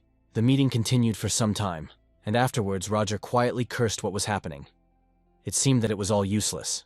As he left the room, he continued to think that he had been watching the 3 professors closely, but none of them had shown much of a reaction. Esmeralda had been difficult and short-tempered in conversation lately, and he doubted she could remain calm in this situation. He wondered if that meant she wasn't one of the professors. Since he didn't have enough information, he was forced to consider all the options. Then the waiter handed him a tray of drinks. Roger took his glass and decided that he needed a little refreshment. Suddenly someone called out his name in surprise. Professor Roger turned around and saw Renee, who was working as a waitress. Roger asked her what she was doing there, and Renee explained that she had been recommended to work there part-time. And if you looked closely, you could see that some of her classmates were there too. Roger quickly finished his drink, and looking down thoughtfully, said that it would be good for her not to overwork herself, and to return home early, and the student thanked her and agreed to leave. Then Selena found Roger again and called him loudly. She pointed to Renee's walking figure and asked in surprise if it was her. The hero turned to Selena and asked if she knew Renee. Selena confirmed that she knew her from before, as her previous assistant had worked here. And Roger was surprised and asked if she really meant her assistant. Selena looked away, as if pointing with her eyes, and called out the name of the girl, who was a new student, but already well-versed in animism. Her name was Joanna Lovett. She was a brunette with glasses and was currently working as a waitress. Roger began to think that, come to think of it, he might have forgotten about the students altogether. Since Esmeralda was a highly skilled animist, he assumed that she was definitely a professor. Suddenly Joanna turned and walked away. Roger narrowed his eyes and continued to watch her, mentally asking where she was going. He watched as Joanna carefully placed the tray on top of the other trays. Then she stood next to the table and turned towards the hall. Roger wondered if she had left only to put the tray back. He shook his head wearily, thinking that perhaps he was paying attention to the wrong things, and at this rate he was risking missing something important. At that moment, someone spoke up, asking how things were going. Someone asked if the guys wanted to start their own business. One guest reported that they had bought some fabric and seemed to be going into tailoring. Another asked what these lower-class people thought. Roger thought of Violetta, who had acted even faster than he had expected. Although she tried to hide it, it was clear that she was already desperate for support. She was reliable. The guest found all this funny and declared that such people do not know their place, and should not be involved in the affairs of ordinary people on the territory of the imperial family. The man in the green suit tried to calm her down, noting that those people would likely go bankrupt soon, and then suggested that she just watch them with a glass of wine. Roger thought they were all idiots because their inaction would soon cause a wave that would change the course of events. He reasoned that soon all of them, including his friends, would understand this. Suddenly Roger felt something strange and cried out in surprise. His glass fell to the floor with a loud crash and broke into small pieces. He grabbed his head with his hand. Selena approached him anxiously and asked if everything was okay, and Roger replied in the affirmative, explaining that the floor was slippery. He turned and added that he would be back soon. He needed some fresh air. Selena continued to watch him with concern. Suddenly Chris turned cautiously to the side, noticing that Roger was leaving. Meanwhile, Roger grabbed his head again, trying to suppress the voice he heard inside him. This voice whispering for him to accept their power, claiming that he was the chosen one. Roger shouted angrily, demanding that the voice be silent, but the voice continued to brazenly repeat the same thing. After a while, he leaned against the railing of the building. An empty bottle lay nearby. Roger knew that by focusing on a quick duel, he had used up too much magical energy, was too careless, and didn't even notice it. He then turned back, not noticing Chris, who was peeking around the corner of the building, smelling a strange aroma. Chris wondered in his mind if it was the smell of herbs. Meanwhile, the hero slowly walked on, and suddenly a loud cry for help was heard. Roger froze, stunned, not understanding what was happening. He entered the building and saw that fire was burning everywhere. The professors were shouting that monsters had appeared here and asking everyone to run. Roger turned away in shock and wondered what it could be. He looked into the monster's eyes and immediately realized that it was Esmeralda in front of him. Suddenly, the monster opened its monstrous mouth, releasing flames from it. The people standing in front of him instantly jumped back. Despite this, they stubbornly continued to reflect the flames with magical energy. One of the guards angrily asked where this monster came from. The other replied that he threw a magic ball at it to stop it. The main task was to evacuate people. Then Sosluna pointed her finger at the exit and shouted for everyone to run as fast as they could, and the professors immediately headed where she pointed. At that moment, wind spirits appeared in the air. They swirled in a whirlwind, lifting the debris of the building and protecting people. Angela Anderson, a fifth-year professor of animism, was looming over a wolf spirit of the wind, and Virano Dentis, a fourth-year professor of animism, stood next to her. Together, they loudly commanded their spirits to attack the monsters. The guards and the animism professors joined forces, continuing to attack the monster. Suddenly, lava began to flow from the ceiling. Someone noted with irritation that their attacks were not producing results. Another voice warned them to be careful. Something was falling from above. One of the guards noticed this, and screaming loudly, tried to deflect the falling object with his sword, but a drop of lava hit the blade, which immediately burst into flames. The guard instantly burst into flames and began to scream in pain, engulfed in flames. Another guard, noticing what was happening, shouted to the others not to touch the falling tongues of flame, and, if the black flame touched their clothes, to take them off immediately. Roger watched all this with alarm, realizing that this was no ordinary fire, but rather magma with incredible destructive power. He realized that in front of them was not just a high-level spirit, but a spirit of the highest level, which had reached the 6th rank. Suddenly he interrupted his thoughts, wondering why the spirit had incarnated in human form. Usually they took the natural forms of animals or plants. Roger noted with a displeased face that something was wrong here. Looking more closely, he realized that the creature did not have a normal lower body, but was incarnated with the help of a medium. Roger continued to speculate that the main advantage of using a medium to summon a spirit was the ability to hide the identity of the summoner. He glanced at the tray in the center of the table and noted that it was very suspicious. Everything matched his guesses. Joanna Lovett was Esmeralda. It was impossible to follow her any further. But now that he had found a way to get through, Roger intended to deal with it. He had barely finished these thoughts when he saw something terrible ahead. Renee was lying under the falling debris of the building. Meanwhile, Renee was coughing loudly, choking on smoke and sparks from the fire, trying to crawl out from under the rubble. She tried to understand what had happened, but a brick wall was crushing her leg. The monster noticed that Renee had woken up and released flames, trying to attack her. The girl remained under the rubble, unable to move. The flames came closer and she closed her eyes, expecting her death to be imminent. At that moment, Roger saved her by shielding her with a protective dome of energy. He spoke to her, holding her in his arms, and asked how she felt. Renee, shocked by what had happened, stuttered, and with difficulty addressed Professor Roger by name. She turned her head to the side, clearly confused, and asked what happened. But Roger didn't let her finish, and explained that she had injured her leg, but the wound was not deep, so he brought some medicine. When he took the ointment out of the secret pocket of his jacket, Renee felt a strange sense of déjà vu in her head, as if something similar had happened before. Then the girl asked in surprise if they had met before. Roger lifted his chin slightly, turned his head in her direction, and asked what exactly she meant. He said that most likely she was wrong. Renee, confused, explained that she had just imagined it.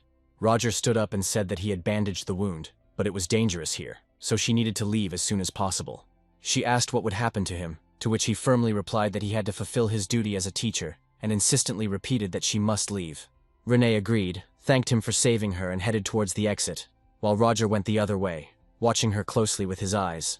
Suddenly he noticed that the monster continued to summon fire. He mentally activated the Eter Nocturnus spell. After that, he soared into the air and approached the monster's head. He noticed this, turning his head threateningly. Roger met the monster's gaze with defiance, without fear, clearly making it clear that her games ended here. At that moment, Angela called upon her wolf spirit, Ventus Valpe, to attack. The wolf quickly rushed into battle with the monster. The monster let out a loud cry, and Viorano activated the water element, controlling the spirit, and directed his hand forward. The wolf, accompanied by water, attacked the monster's hand. He looked at the extinguished hand in surprise and growled. One of the guards happily noted that the monster had lost one of its arms, and another voice added that they now had a chance to win. But Viorano remained silent, his lips pressed together wearily, disappointed that the damage was less than he expected.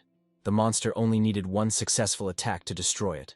Meanwhile, the monster's hand hung weakly in the air, but suddenly burst into flames again from sparks. Viorano, shocked, wondered if his arm had recovered, and turned to Angela, telling her to quickly recall Ventusvalp. Then Angela began to call back the whirlwinds by waving her wand, and the spirits quickly moved away from the monster, who continued to make loud and angry screams. Viorano thought with irritation that their current level of strength was insufficient to deal with such an opponent, and noted with annoyance that the rector had already left them. Suddenly he stopped in his tracks, wondering if the rector was the spirit's target. He carefully examined the space near the monster's head, and noticed a strange shadow. Black threads approaching the creature. Roger, surrounded by this energy, looked forward with anticipation. The hero then began to send water arrows attacking the monster's hand.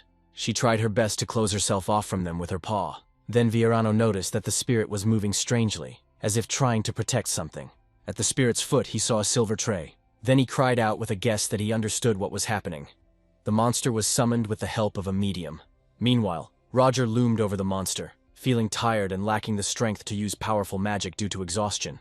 Roger made a decision and held out his cane, from which a stream of energy began to swirl. Roger frowned, continuing to channel the energy blasts. His energy formed into a small stone and slowly approached the silver tray. Roger firmly indicated that it was finished. His energy grabbed the tray, and soon the magic cracked, disintegrating into small crystals that flew in different directions. The monster, letting out a loud roar, began to explode and dissolve. Viorano watched in shock, exclaiming that Roger had done the job. Then the spirit turned to the man, calling him a damn scoundrel. Viorano, surprised, could not understand what was happening. The monster called Roger a vile idiot, and expressed confidence that one day they would all burn to ashes, his eyes flashing with an ominous fire. Roger then landed on the ground and challenged the monster to try anything. The monster began to disappear and exclaimed that he would make sure that they all burned. Suddenly, the creature's body disintegrated into small coals, and Roger stood calmly in place. After some time, Viorano asked why the monster had an unusual lower body. Roger said that after examining the blurry areas, it turned out that the creature was connected to a medium. Viorano, amazed, admitted that he hadn't even noticed it before. But Roger explained that anyone in his place would have quickly realized it. Viorano then admitted that, as an expert on animism, he had not even considered this aspect. He explained that contracts in animism are made fairly by both parties, so violent summonings of spirits, which the spirits hate, are almost never used. He also had not heard of a spirit that felt hatred towards people. Roger then asked if spirits usually didn't look like this monster, and Viorano confirmed that they did, and explained that spirits were mostly representatives of nature and didn't care about people. However, it was difficult for him to imagine the existence of such a spirit, which made him unable to react quickly. But thanks to the professor, he was able to at least minimize the damage, especially thanks to the magic used at the end. Viorano clarified whether spatial displacement was used. The professor added that Roger should not react so harshly. He had lived long enough and had seen a lot. Roger then explained that he had cast magical energy at certain coordinates and then manifested it. Viorano was surprised that this was even possible, but the hero said that it was only difficult at first. and then you got used to it. The elf then thought that even after training, people could not easily control such a skill without an innate talent for spatial perception. Soon, he asked Roger about his condition while using magic. The hero was surprised and asked what exactly was meant. Viorano explained that he was wondering if Roger had experienced any strange symptoms. He may have heard strange sounds, especially when he was not in the best shape. However, he added that it may be unwise to worry, but sometimes people develop more advanced thinking and are called geniuses. However, calling them geniuses is a mistake, because if a genius is a person who, in order to reveal his talent, overcomes some human limitations, then these people simply do not have such limitations. Roger asked if it was a good thing, and Viorano replied that it might seem like a blessing at first, but it really wasn't. People often do not realize that it is these very barriers that hold them back that serve as reliable protection from external influences. So he asked Roger again if he had ever heard any strange sounds. Roger noted reservedly that the concept was interesting, but unfortunately did not concern him personally. Then Viorano thoughtfully asked if this was really so. Roger confirmed that it was so, but still found it very curious. He asked if there was anything else that could be added. Viorano replied that, unfortunately, that was all he had been told in his youth. Roger quietly said that the elf's youth was more of a legend for the people of that time. The elf laughed merrily and agreed that perhaps that was true. He closed his eyes and thought that Roger was an unusual person, and was already thinking bad things. Viorano looked at the hero again, and noted that no ordinary person could have handled this in their right mind. Then Roger asked if there was anything else besides this. Viorano just looked at him in surprise. The hero explained that he had recently spoken about voices from outside, and wanted to know if there was anything else. Then Viorano thoughtfully placed his hand on his face and said that, as far as he knew, these were only voices that ordinary people were not able to perceive. Roger then asked if people imagined they could do this, and Viorano raised his index finger and said that then the next stage could begin. He put his finger to his eye and explained that the symptoms might get worse, and perhaps visions of unclear images might appear, but reminded that this was just a hypothesis. Then Roger looked down thoughtfully, and Viorano continued that if something followed after this, then, most likely, it would be possible to establish personal contact with these entities. Viorano explained that he meant the gods. Some time passed after that day. Roger was holding a newspaper in his hands, where one of the articles was dedicated to the terrorist who attacked the banquet hall, and the question of the identity of the criminal was raised. Sitting at the table in the cafe, Roger mentally noted that the damage was significant, and most of the victims were members of high society. If this was Esmeralda's goal, then she had achieved half of what she had intended. He thought that it was good for them too, since now they knew Esmeralda's identity. Roger wondered if it was worth passing this information on to Theon. But still, the hero decided that it was not worth it yet. It was too early to act. If Esmeralda's identity was revealed immediately, the Black Dawn would suspect Theon because he destroyed the spirit. Roger decided he just needed to watch and wait for the right moment. Suddenly, his gaze fell on another article where Evan Luke was mentioned. He wondered if this man really was the head of the auction house Kunst. Roger placed his hand on his chin thoughtfully and reflected that he was rather tired of the increased security at the auction after yesterday's incident. Suddenly, someone called out to him. Violetta, putting her hands on her hips, asked how he could invite a lady so early. The girl, taking off her black veil, smiled and said that it was time for them to go. She also reminded them that Roger had spoken of his interest in how the slums had changed. Soon Roger and Violetta were walking along a busy street, which was filled with the sounds of lively conversations of passers-by. Violetta invited him to look around, informing him that this street had recently been reconstructed. The hero was surprised that it was now much cleaner than before, and the woman explained that almost 80% of the budget was spent on widening the road, and soon the street would be filled with artisans. Other groups also followed his recommendations. Karukas was busy with a musical program that was supposed to replace the circus. Meanwhile, the elders were preparing the journal he had mentioned, and it was planned to collect in it tales and stories by unknown authors. Violetta admitted that although the children were tasked with spreading rumors, she doubted that it would work. But the hero assured her that it was not scary. She just needed to ask them to do everything possible for advertising. The woman then pointed to a glass building, explaining that they had opened a new atelier there. The plan being to offer more affordable clothing at first, and then gradually invest in luxury brands. Roger noticed that Violetta looked very happy and smiled, and she admitted that she had always dreamed of this. The hero immediately assumed that they had probably already looked at everything, and suggested that she go out and meet people. Violetta was surprised and asked what kind of people he meant. Then Roger explained that with those she would be working with. Meanwhile, on a busy street, a man pinned a girl against a wall and, calling her beautiful, asked if she was free that evening and if she wanted to spend time together. At this time, Roger came up to them and said that he was here. He touched the scoundrel's hand and apologized to the girl, explaining that he would have to take her away, since he had an appointment with him. The blonde watched her go and said that they should meet later, and then Roger thought that he might be late if he was left alone. Then Alex, a member of Unowan, confidently extended his hand and expressed bewilderment, asking what he was talking about and who he thought he was. He immediately looked back at Violetta and asked who this beautiful lady was, and she asked if Roger was serious about collaborating with them. Roger confirmed and noted that it might not be obvious at first glance, but he has quite good abilities. Alex immediately winked at Violetta and grinned, suggesting that they get down to business, asking what kind of treasures and what kind of girls they needed. But Violetta rolled her eyes in disgust. Alex then came a little closer, put his hand on his chest and apologized for not introducing himself right away. He gave his name and said that he was a nobleman from the southern kingdom of Fatima and would be happy to do business with them. Violetta asked in surprise if he was a nobleman, but Roger calmly warned her to be careful, adding that he was in fact a fraud. Alex laughed and then changed the subject, asking why he had been called. Roger said he would explain the details when they returned to the shelter. Then Alex thoughtfully put his hand on his chin and repeated the word shelter, asking if he meant the place where these people were gathering, and if he was disappointed in that. But Roger coldly replied that there was no need to worry about it. The shelter turned out to be a low house. Hans stood at the threshold with a gloomy expression on his face, and asked if Roger had returned. The hero approached him and asked how the investigations were going. Noting that Hans looked tired, he replied that everything was fine, but he could no longer cope with it. Then the elf, Bella Luna Fatana, a member of Unowan, called out his name loudly and asked where he had gone. Suddenly she looked at the real Roger standing in front of her, and noted that it had been a long time since they had seen each other. She began to pull Hans away, and thoughtfully said that they needed to continue from where they had left off. Then Hans screamed desperately, as if asking for help. Roger explained that Bella Luna was an elf, and was in charge of making medicine and gunpowder, and Violet wondered if elves hated things made by humans. Roger explained that it was just a stereotype, and the situation was different. Other races subconsciously understood that he was a fraud. The hero looked at the newly arrived guests, and assumed that both seemed to have arrived on time. He introduced two more members of the team to his comrades, Arfa and Fantas. Roger said that now that everyone was gathered, they could come in and talk. After some time, they were sitting at the table.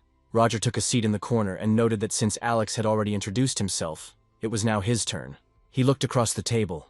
Fantas rolled his eyes in irritation and replied that his name was Fantas, and Alex looked surprised, not understanding if that was all he had to say. Arfa explained that Fantas was the quietest of them, and he hoped everyone would understand that. Then he introduced himself and explained that he had no last name. Hans put his hand on his chin thoughtfully and remarked that he didn't seem like anything special.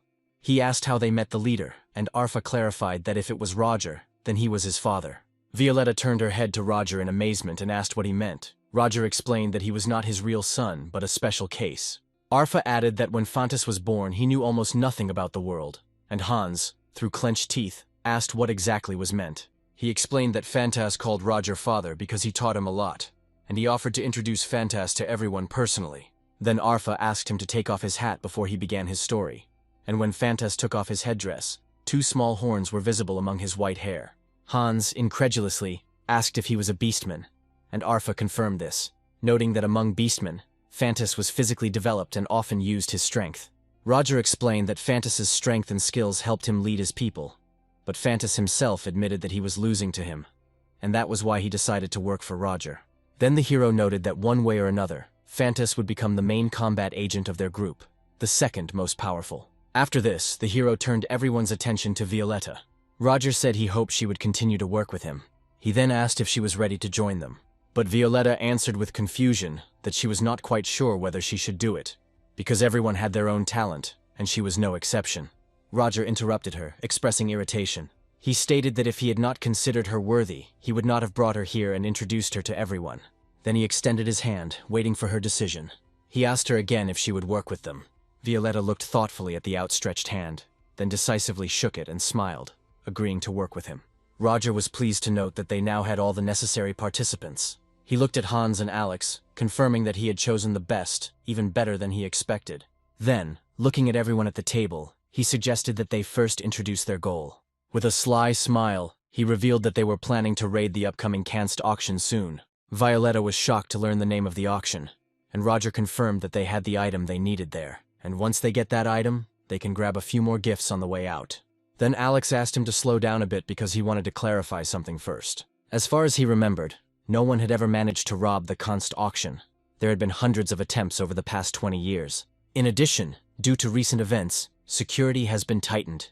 There have been rumors of an artifact that allows them to constantly monitor the vault. So Alex figured that since they were so confident, they had a plan. Then Roger said that they had a plan and asked Hans to bring him something. After that, he put a scroll on the table and said that it was a drawing of a building. He unfolded a drawing of the auction building in front of him and explained that this was where they were going to break into. Everyone listened attentively as Roger pointed out key elements on the plan. The next morning, at Theon's academy, Roger was walking through the garden. He soon noticed Professor Selena and Joanna, who were talking to someone. Suddenly they noticed him and greeted him in a friendly manner. Roger noted that he hadn't seen them for a long time, and Selena replied that a lot of time had passed since the incident at the banquet. The man standing nearby began to leave in irritation, apologizing. Roger then asked Selena if they had discussed anything important. She replied that no, but was concerned about what had happened at the banquet. Roger apologized for the late question and asked how she was feeling, but Selena assured her that everything was fine and assumed that he had handled everything himself. Thanks to his efforts, all the students remained safe. Then Selena turned to her assistant and asked if she had thanked Professor Roger. Joanna bowed respectfully, and Roger noticed behind her glasses that it was Esmeralda and thought it best to pretend he didn't know her. Then Selena said with regret that she really wanted to help. However, she could only evacuate people, as she did not have the necessary skills. Roger closed his eyes, guessing what was bothering her. He explained that unlike him, she could not smile brightly and be kind to others. Selena was shocked to hear this. Roger noted that her attitude helps calm people down during the evacuation, and she does the best she can in her role. Then Selena thoughtfully repeated his words. However, she felt embarrassed, not knowing whether she had the right to hear such words. Suddenly Selena asked if classes had started yet and apologized for wasting her time. She then waved goodbye to the hero and thanked him for his trust. And Joanna turned around and took one last look at Professor Roger. He stood calmly and silently, watching the women. Suddenly Sadina, looking out from behind his shoulder, noted with a gloomily look that she was pathetic. She indignantly asked how she dared to shift her worries onto the master of the First Order. Then Roger turned to her and said that it wouldn't hurt for her to learn to control her emotions, and Sadina, confused, said that she would take that into account. The hero decided that it was time to get down to business, and asked Sadina to find out information about one person for him. And the girl, excitedly exclaiming, agreed, promising that if he instructed her, she would even check all his relatives and friends. However, Roger explained that such an extensive investigation was not required. He only needed to know about one person named Joanna. It was already getting dark outside, and a tense atmosphere reigned on the territory of the Const auction house. Evan glanced at his watch in irritation and said that he heard that they were already on their way. He asked how much longer they would have to wait. His assistant turned to him and asked why he hadn't gone inside, and Evan replied with irritation that since they had arrived at the same time, he didn't want to ruin everything. For the Luke Corporation, this was a great opportunity to displace Lawson and expand its position in the market. And besides, it was his only chance to regain his father's trust. Suddenly, Evan noticed a car stop in front of the building and excitedly announced that they had arrived. Evan greeted the guests with a smile and introduced himself as the auction manager. Then Alex replied that he was pleased to meet him, and Evan admitted that he had heard of him as Lord Arguar Muzel.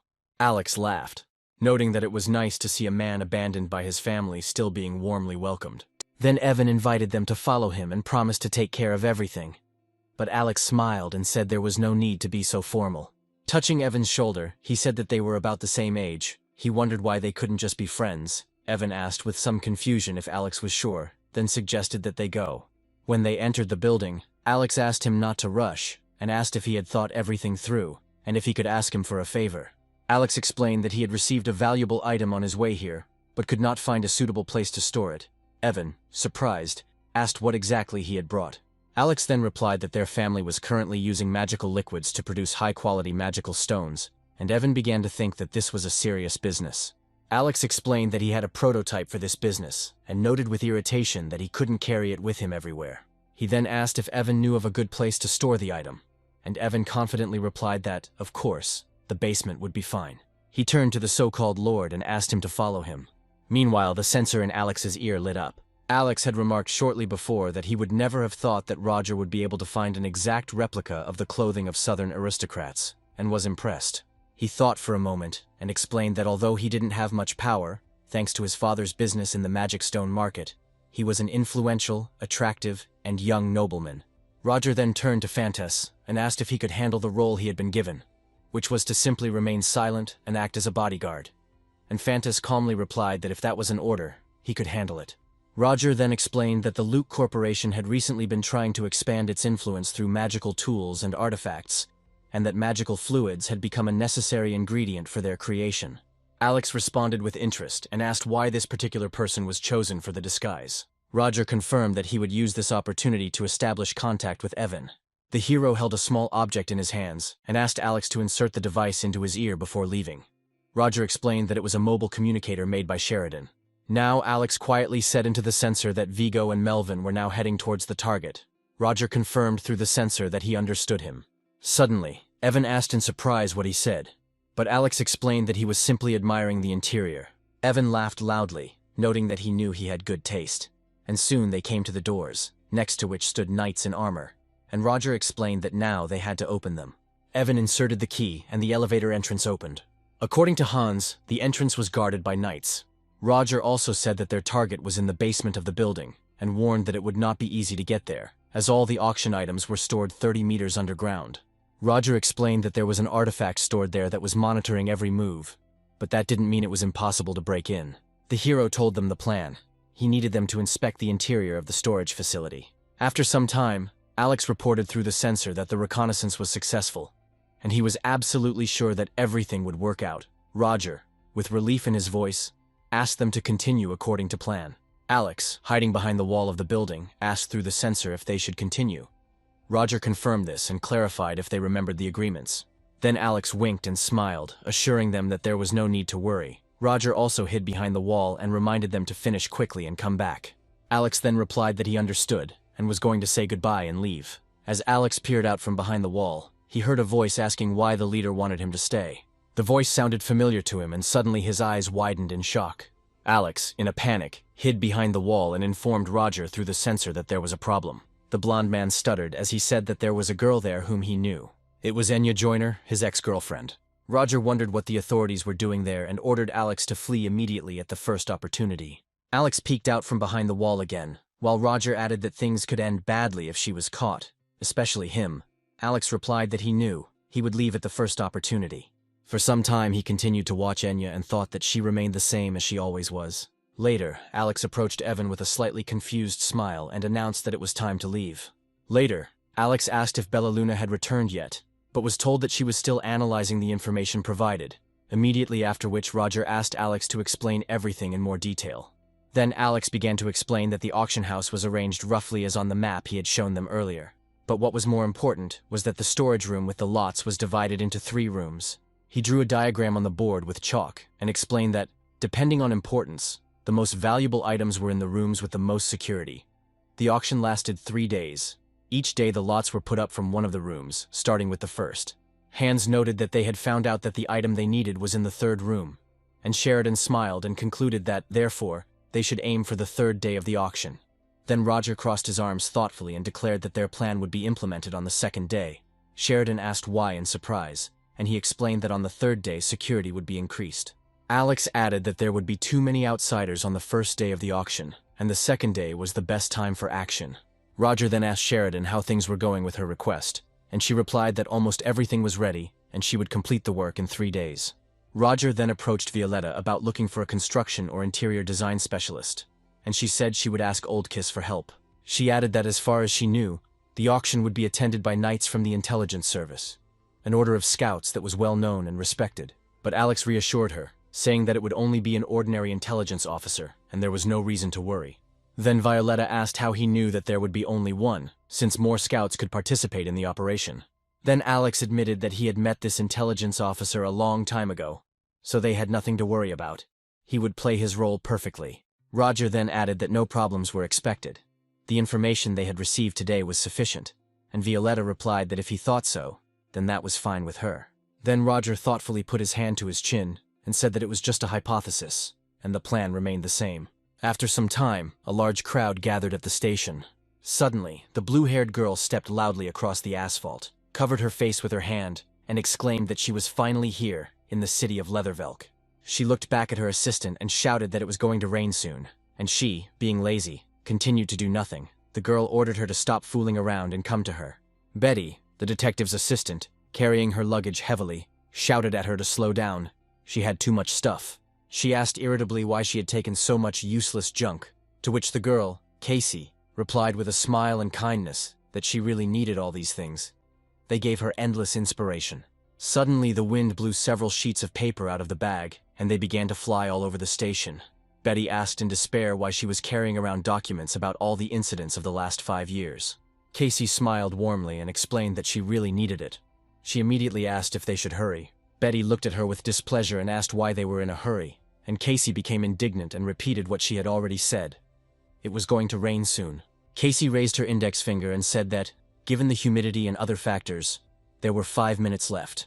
Then she began to bend her fingers and count down, and then loudly announced that there was only 1 minute left. Then Betty clutched her face in horror and screamed that it was already raining, and Casey turned away, opened her umbrella and said that she had been prepared for this.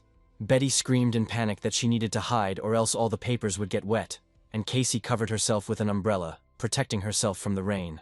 Meanwhile, Betty nervously collected the sheets of paper scattered by the wind, and asked her to wait because these papers could not be wet. Suddenly Betty noticed one of the papers.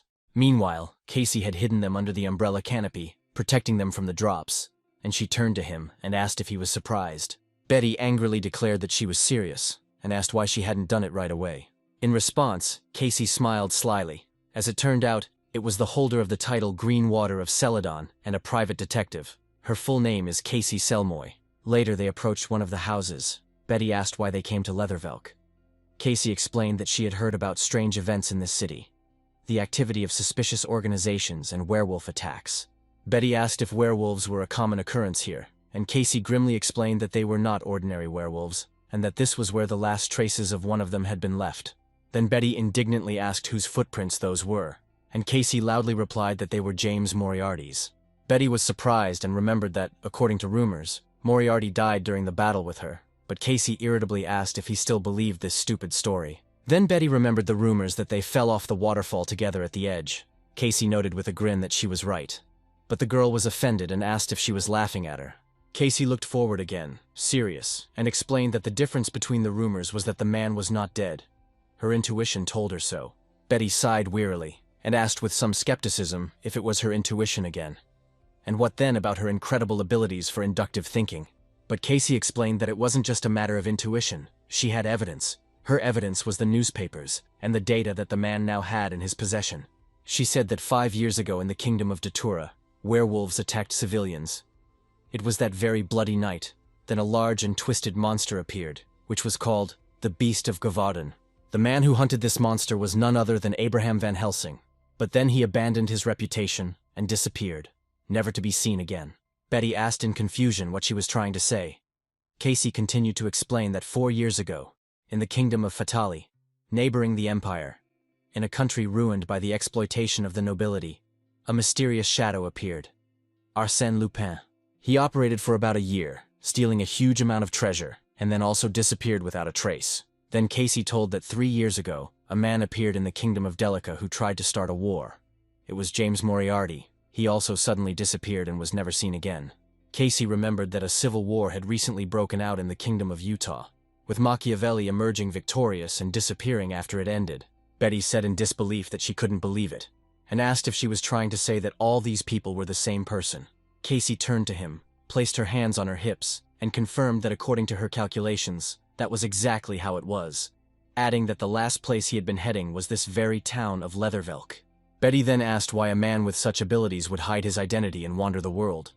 But Casey shrugged and replied that she didn't know. She then thoughtfully noted that in any case, this man had once led the empire into chaos, and if he was alive, they would have to kill him. Then Casey urged Betty to hurry, saying that she had already found a good place to spend the night. Betty was surprised and asked where exactly. Then the detective replied with a smile that it would be the Kunst auction house. Sometime later, at the auction house, Evan thanked everyone for visiting. He bowed and introduced himself to Princess Elendel van Exilian as Evan Luke, the man in charge of organizing the auction, and respectfully informed her that he would show her to her room.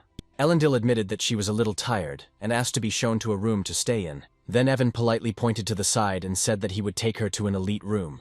Elendil nodded gratefully and wondered how much all this cost. because if even one of the lots on display were sold, it would be possible to help many families. Meanwhile, Roger, standing nearby, raised his hand to the sensor and asked everyone to pay attention. He turned to Alex and said that it was time to begin the operation. Alex straightened his jacket and thought that the action was finally about to begin, because he was already starting to die of boredom after such a long wait. First of all, he was going to meet Violetta downstairs. Suddenly, turning to the side, he heard a sound and cursed to himself, asking himself mentally why Enya was here. Alex then contacted Violetta and said that they would need some time to sort out some things, and then come downstairs. The woman was unhappy that they had only just started, and everything had already gone wrong. She held the glass in her hands and decided that if this was going to happen, she would have to act herself. She remembered Roger's words, telling her the plan. The first point was that they managed to find the key to the elevator. Alex and Violetta had to do it together. Then Violetta called one of the guards, addressing him with a compliment, and asked if he could help her. Her cheeks turned pink and she said that maybe she had drunk too much. She asked the guard to take her to the room. She already had a plan in her head. Find the key, steal it, and return it back. After some time, Violetta thanked the guard for his help, to which he replied that he could not refuse the guest of the auction. He offered her to rest a little in his room. Violetta leaned against the bed and noted that he was very kind, and the guard closed the door and said that she needed to sober up to find her room. After that, he invited her to play a funny game with her. Violetta smiled with anticipation and admitted that she loved to have fun. The guard extended his hand to her, but she instantly grabbed it and pulled it sharply towards herself. The guard looked at her in panic, but Violetta quickly turned him over, throwing him across the room, and forcefully pressed his face to the floor. She asked him with a smile if he liked this kind of game. Clenching her fists, she admitted that she hadn't expected to be able to knock him out with one blow, but she supposed that studying magic had strengthened her body for a reason. Violetta looked at the bunch of keys tied together and wondered where the right key was. Meanwhile, in the auction room, the voices of visitors echoed off the walls. The host thanked those present for visiting the auction at the Kunsthaus, and without further ado, moved on to showing the first lot of the second day. He pointed to a glass cube with a brightly glowing stone inside, and the presenter said that many people believe that this stone is the tear of the mermaid herself. There was a gasp of surprise in the room. One elderly man noted that the stone was beautiful, and the host announced that the bidding would start at 1,000,000 dinars. Elendil watched the auction with detachment, wondering if it really was a mermaid's tear. The stone was very unusual. Standing next to her, Casey put her hands to her chin thoughtfully and said that perhaps it was a beautiful fake. Casey then suggested that the princess was bored at the auction. Elendil excitedly asked if they had met before, and Casey replied that this was their first meeting. Then the princess, puzzled, asked how Casey recognized her, and she explained that she had noticed the boredom on Elendil's face, adding that not many would so openly show displeasure in such a place. Then she noticed that Elendil's hair was a little ruffled at the back. Surprised, she looked at her hair, and Casey asked if she had been lying in her room recently. The thing is, there was a smell of air freshener in the air, and she didn't use perfume. It seemed inappropriate for a noble person who had to watch the opinions of other aristocrats. Casey continued, ignoring the opinions of those around her, that in such a place Elendil must be a real royal person, since there were rumors that she came to this auction. Elendil was puzzled, concluding that since she was in an elite hall, she couldn't be ordinary. Then Casey smiled and admitted that she had forgotten to introduce herself. She handed over her business card and said that she worked as a detective. Elendil repeated the name, shocked, and wondered if Casey was the famous private detective and water mage who had earned the title of Greenwater of Celadon. The princess then asked what Casey was doing in Konst, and Casey explained that she had been invited there immediately after arriving in Leathervelk. She immediately remembered that incidents always happen at such large events. She said that one could simply call it her detective intuition. Meanwhile, Roger walked around the room, thinking that everything had gone wrong from the very beginning, but Violetta still tried to do her job as best as possible. Now he had to unite with the guys. Suddenly, Evan, noticing Roger, asked in surprise who they had there. He arrogantly put his hands forward and noted that they met again by chance, because the last time they saw each other was in this banquet hall. Evan loudly repeated Roger's name and added that he didn't even know why he was there, but was glad to see him. Then the hero turned away in irritation and thought that it was really Evan Luke. Evan approached him, accompanied by security, and asked him if he liked the auction. Roger replied that in some ways it was indeed a worthwhile place to visit. Then Evan brazenly clarified that you can only see what you know. Roger confirmed this and said that now he would go. Evan immediately noticed that the hero seemed lonely and asked to be allowed to see him out. He turned to the security, stating that Roger was an important guest and deserved respect. Roger looked at them thoughtfully and wondered if Evan was watching him on purpose, as if he wanted to show his power. He decided that his plan would fail if he was followed. Placing his hand on the sensor, Roger contacted Hans and reported that he was currently unable to move and was awaiting reinforcements. Then Arfa, turning to Hans, said that the time had come for him to act. He looked at the device and said that this device should help him get anywhere. He even asked to call it Kafka. Arfa chuckled and suggested calling him Dumas, to which Hans replied ironically that he was going to call him that. He thought that they were late, and now he had no choice but to go with Arfa. Then Hans wondered if the device was stuck, because it was blinking red and showing that the signal was found. Then Arfa turned to Kafka and asked him to check. Kafka replied that it was good. The device was working. Suddenly someone came loudly from behind. The man shouted at them, asking what they were doing there. Hans and Arfa tensed up, and the stranger demanded that they show themselves immediately. Hans cursed himself mentally, realizing that they had been caught. He hadn't even expected the patrol to reach this alley. Arfa turned to the guard with a stony expression, and Hans asked him to do something. Then the man, surprised, shone a flashlight on the Arfa and asked what the hell a child was doing there. At that moment, Arfa suddenly ran towards him. He swung his fist and hit him in the stomach. The guard screamed loudly in pain and involuntarily fell onto the asphalt. Hans wondered how Arfa could knock the man down so easily with one blow and asked if he was a knight. Then Arfa asked in surprise what a knight meant, assuming that it was a Superman who had graduated from the academy, received an official title, and was significantly superior to an ordinary person in strength. Hans immediately interrupted him and told him to forget about it, praising him for the work he had done. And then Arfa grabbed the guard and began to drag him along with him.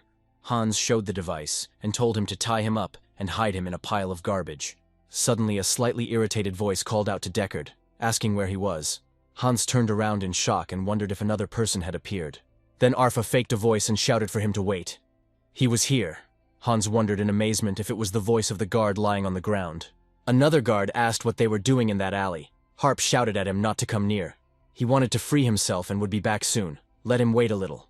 The guard looked around, didn't notice anything suspicious, waved his hand in disgust and turned away, saying that it was disgusting and shouted for them to come to him quickly.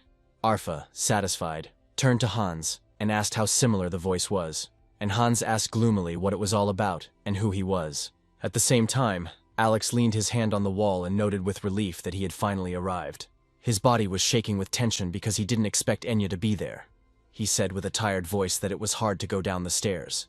Opening the door, he thought it would be better to hurry to meet Violetta and get the key. Then Violetta, noticing him, deliberately tripped and screamed loudly, falling on Alex. Alex let out a surprised breath, helped her up and asked if she was okay, and Violetta answered, explaining with a guilty look that she had stumbled a little. She placed her hand on Alex's shoulder with a smile and thanked him for catching her, while with her other hand she carefully and discreetly handed the key to Alex. A moment later they began to disperse. Several guards looked at them coldly, not noticing anything suspicious. Alex put his hand to his head and activated the sensor, indicating that Hugo was speaking. He told Fantas that he had the key and that he was heading to the elevator. Fantas, who had taken the nickname Melvin, replied that he would wait for him at the elevator. At that moment, he was invisible with the help of magic, and there were a couple of girls and guys walking next to him, who seemed to be talking calmly. Alex walked past, still not noticing Fantas. Then he removed the magical concealment and told Alex that he was here. The blonde got scared and cursed, admitting that he had scared him. He then asked if this was a manifestation of the spirit that the beastmen used to hide their presence. Fantas firmly said that he had the key. Then Alex got straight to the point and explained that they needed to hurry as he had the key. He looked out from behind the wall and noticed that, as expected, the number of guards had increased. They then contacted Sheridan and informed her that they were approaching the exit. Sheridan introduced herself by her nickname, Wells, and smiled as she announced she was running. She walked into the crowd of people, stopped, and then quickly pushed away from them. Because of this, steam started coming out of her shoes and spread throughout the entire hall. People screamed in fear. Someone said that it was a terrorist attack. Sheridan herself disappeared behind the wall, and watching what was happening with a grin, noted that everything turned out even better than she expected. It was Bella Luna's special gas. One of the guards pointed to the side and ordered everyone to take cover. He urgently needed more guards, as there were clearly not enough of them. Then one of the guards asked the knights for help. The knight in shock asked if this was chemical terrorism. He said that 2 would stay to guard the elevator, and the rest could go. Alex, watching the knights leave, quietly said that it all began. He turned to Fantas and asked if he could handle the remaining 2, and he agreed. When he approached the knights, one of them demanded that Fantas introduce himself, stating that the area was under guard. Alex immediately stepped forward and told them to wait. He explained that there was too much panic in this place. People were getting lost trying to find shelter. He then asked if they knew who he was. The knights looked at him with amazement and disbelief. Alex reminded that last time he was here with a friend named Evan Luke. One of the knights recognized them, but said that he did not know where Evan was.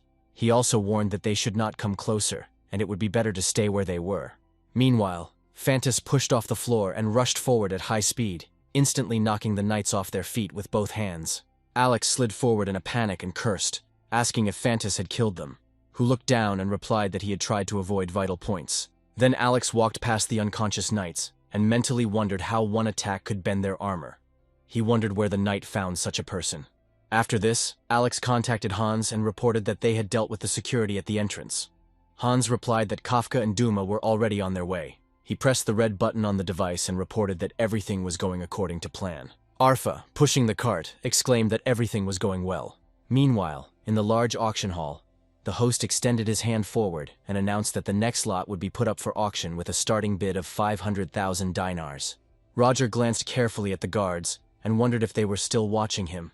It would be difficult for him to move freely. Judging by the radio communications, everything was going quite smoothly. Suddenly, he turned his head in surprise and mentally asked himself what it was. He looked at the girl and recognized her as Private Detective Casey Selmoy. The hero then remembered how they fought at the waterfall. Casey pushed him off the edge of the waterfall, and Roger screamed that they would both die if she continued. In response, Casey stated that she didn't care. Even if she couldn't defeat him now, she was ready to give her life to destroy a villain like him. She then confidently said that Roger should prepare himself for the consequences. She named him James Moriarty. Roger, coming back to reality, wondered again if she was looking at him. He cursed, wondering why this woman was even here. He thought he had changed his appearance so she wouldn't recognize him. But this crazy woman was incredibly skilled, and even earned the title of Green Water of Celadon. If she interfered with their operation, all their plans for the week could collapse. Roger wondered if Casey had already figured out their plan. Then he looked at her again, and came to the conclusion that if she knew something important, she would not be so calm. This crazy woman does not know what is happening. Roger hoped that his subordinates would complete the matter quickly and quietly. Meanwhile, in the observation room, one of the guards yawned and complained of boredom. He asked who had the idea to rob Kunst. But another guard, turning to him with irritation, ordered him not to be distracted. Then his partner reminded him that amazing artifacts were kept here, and pointed to the screen with the broadcast of events. The first guard noted that it would be a shame to use such an interesting artifact only for security. They continued to watch the computer monitors showing the rooms with artifacts. Suddenly, noise appeared on one of the screens. One of the guards asked in surprise what it meant and what happened. The first guard explained that there was interference in 2 rooms. He assumed that everything was probably fine, and he was already beginning to imagine it. But suddenly the second guard made a sound, stood up abruptly from his place and shouted. The first guard looked at him in bewilderment and admitted that he had scared him. The man then said that an intruder had been discovered in the building, and the camera showed the thief climbing through a hole in the wall. After a while, Evan asked in shock what exactly happened. The guard replied that they had received a message that the intruder was in the second security room. Evan asked, clearly irritated, "What about the man guarding the entrance?" And the guard explained that since the intruder was able to get inside, then Evan said that they urgently needed to call security. Meanwhile, the leading knight turned to his companions and said that the intruder had dug a tunnel and entered inside. They planned to check all the sewer entrances in the area. The rest of the group was to split into porter teams and an assault squad, and then go with him into the vault. Evan watched the video surveillance with tension, nervously biting his fingernail, as the guard announced that the others were going down the elevator. But Evan, in a panic, asked if they realized how valuable these artifacts were, and if they thought the intruder would just sit and watch. He then asked if they knew what to do. The main task was to move the items to the third warehouse, while the assault team was to go to the second warehouse and capture the enemy. One of the knights confirmed the order. He gave the command to the team of porters to begin carrying the artifacts to the third warehouse, and the assault squad was to follow him to the second warehouse. He informed Evan that the assault team was contacting the base and opening the doors to the second warehouse, and the guard explained that the enemy was still in the second warehouse.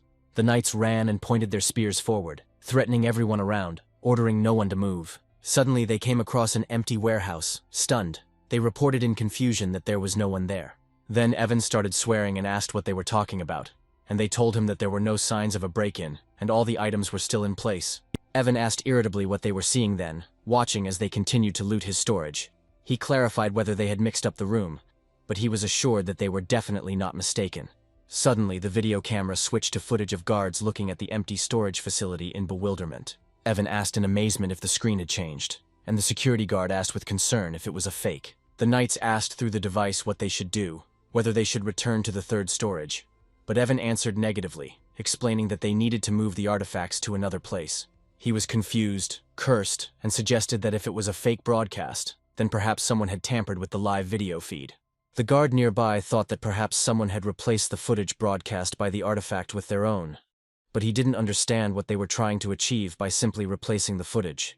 Suddenly, a guard shouted at Evan that it was a trap. The second room was a distraction. In reality, they were hunting for the third room the whole time, and that was where the plan was to intercept the transfer of the artifacts.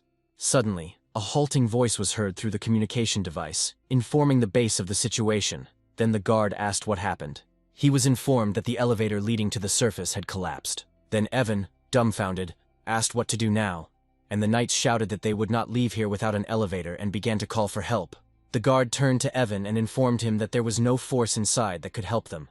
They should contact the police. But Evan replied that if this situation became known, the auction's reputation would be destroyed. The guard asked what to do then, and Evan grimly admitted that he didn't know. Suddenly, a nearby guard announced that they would go there and try to stop the offenders, ordering all the guards to gather. Evan's assistant walked up to the door and asked in shock why it wouldn't open. Meanwhile, Sheridan walked away from the door the guards were trying to break down with a grin, realizing that everything was locked. She then passed by the running knight and assumed that the leader had indeed come up with a truly brilliant plan. She hadn't known what to do when she first heard about the artifact warehouse. Then she remembered Roger asking her if she could help him replace the broadcast from this warehouse that was being shown through the artifact. He needed a device to hack the transmission. Now Sheridan contacted Roger with a satisfied smile and reported that Wells was in touch. She declared the mission a success, while Arfa, Hans, Fantas, and Alex dragged the boxes of stolen artifacts away. Half an hour before this, Arfa asked how the situation was in the carriage where two guys were sitting, crying from fear.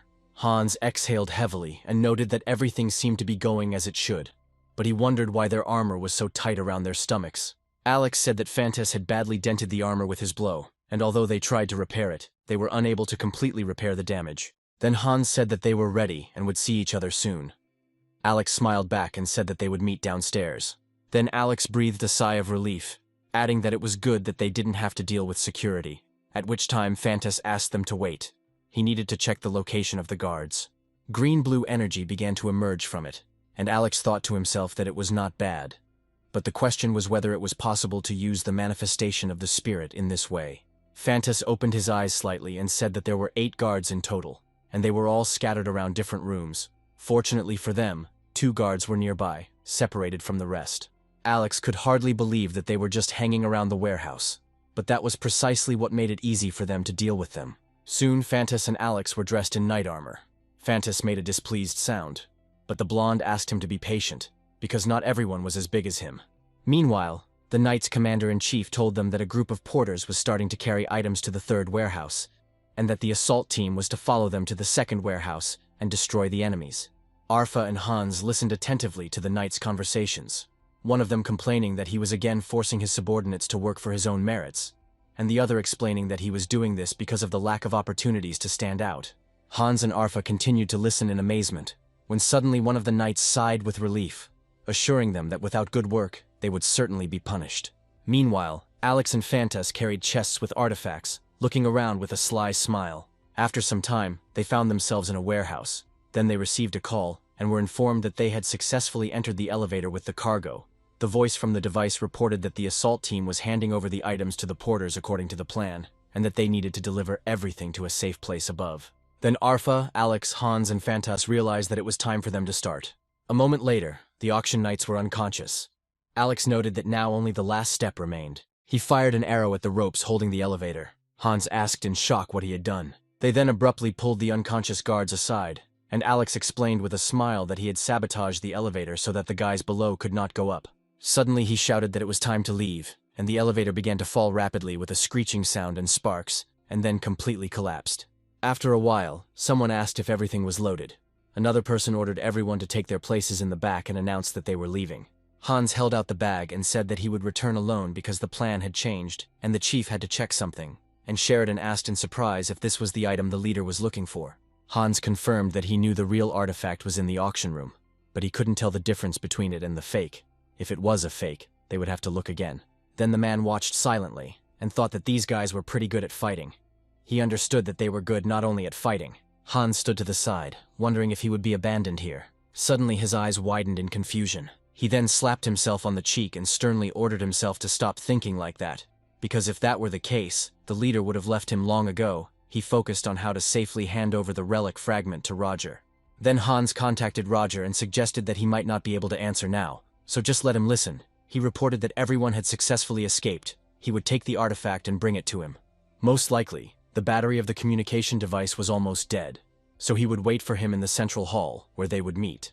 And the guards watching Roger were distracted by the linking device. Then Roger thought, "Great. Everyone managed to get away."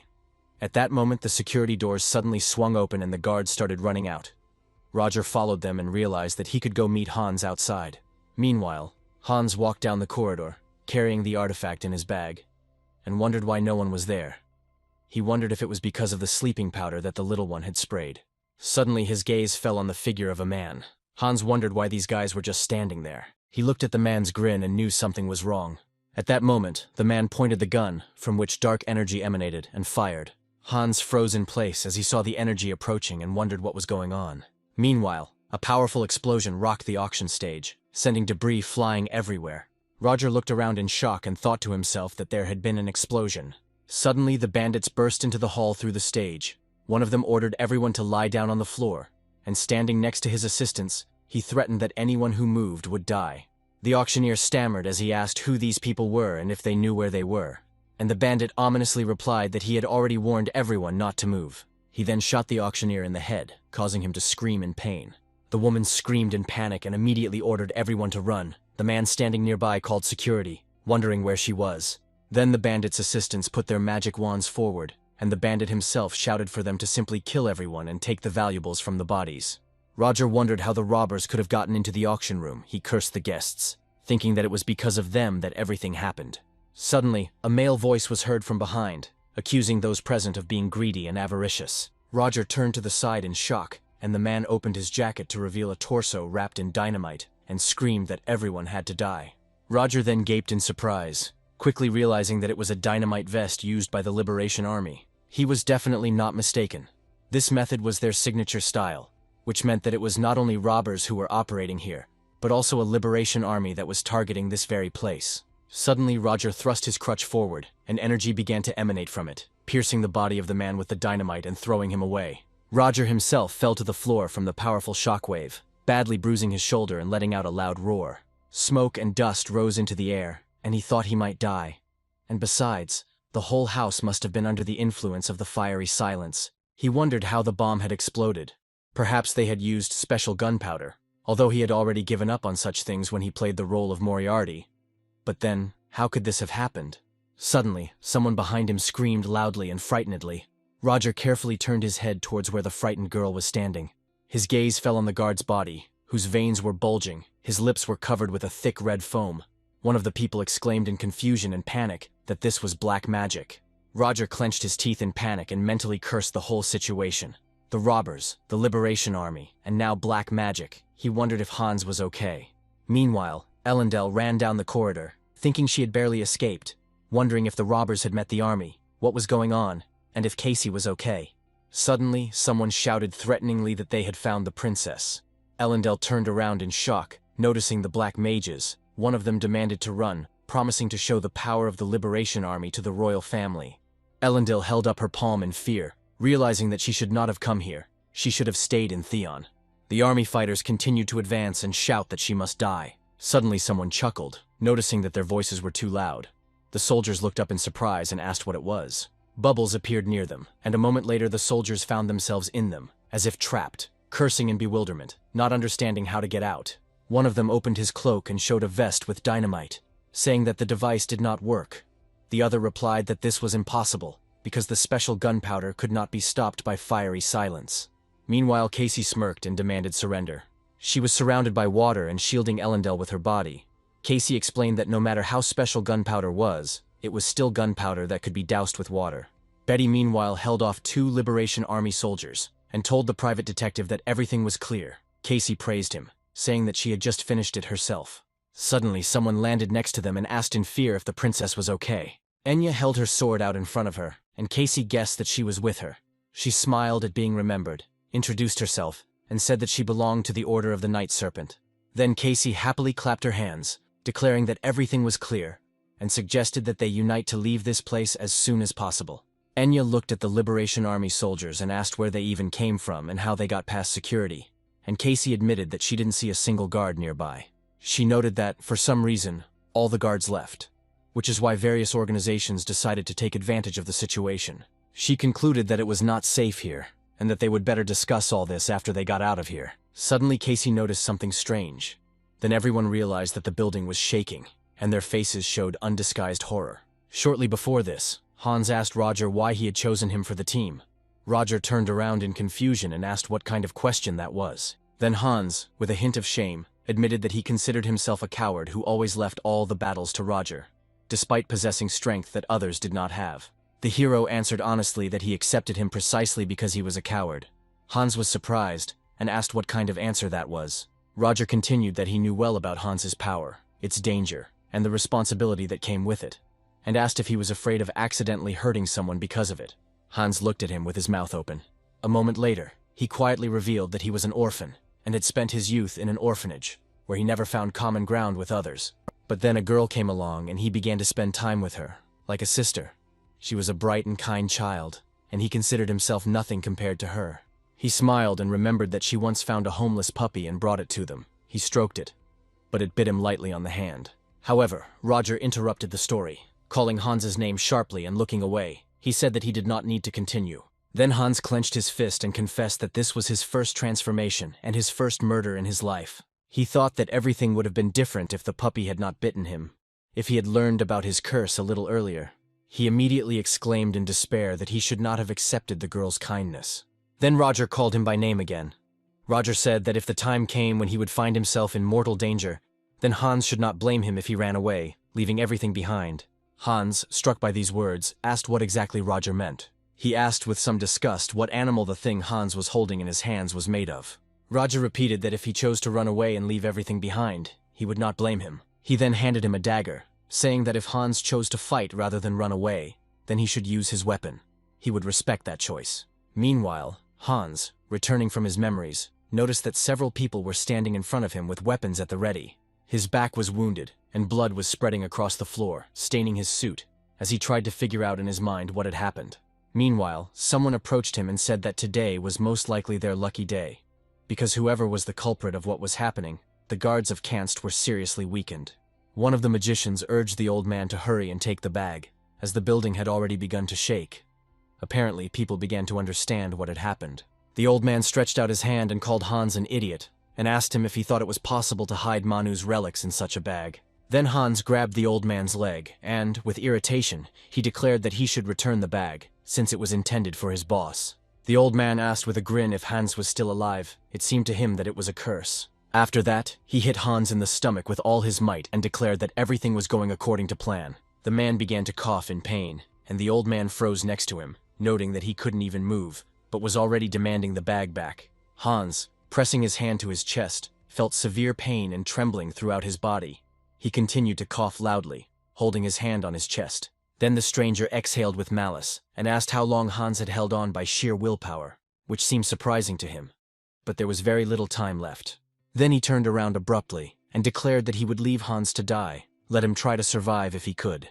At this time, Hans stretched out his hand and tried to reach the old man, but the body was too heavy, and his hand was shaking from weakness. He angrily thought that they were idiots, and were not worth those relics.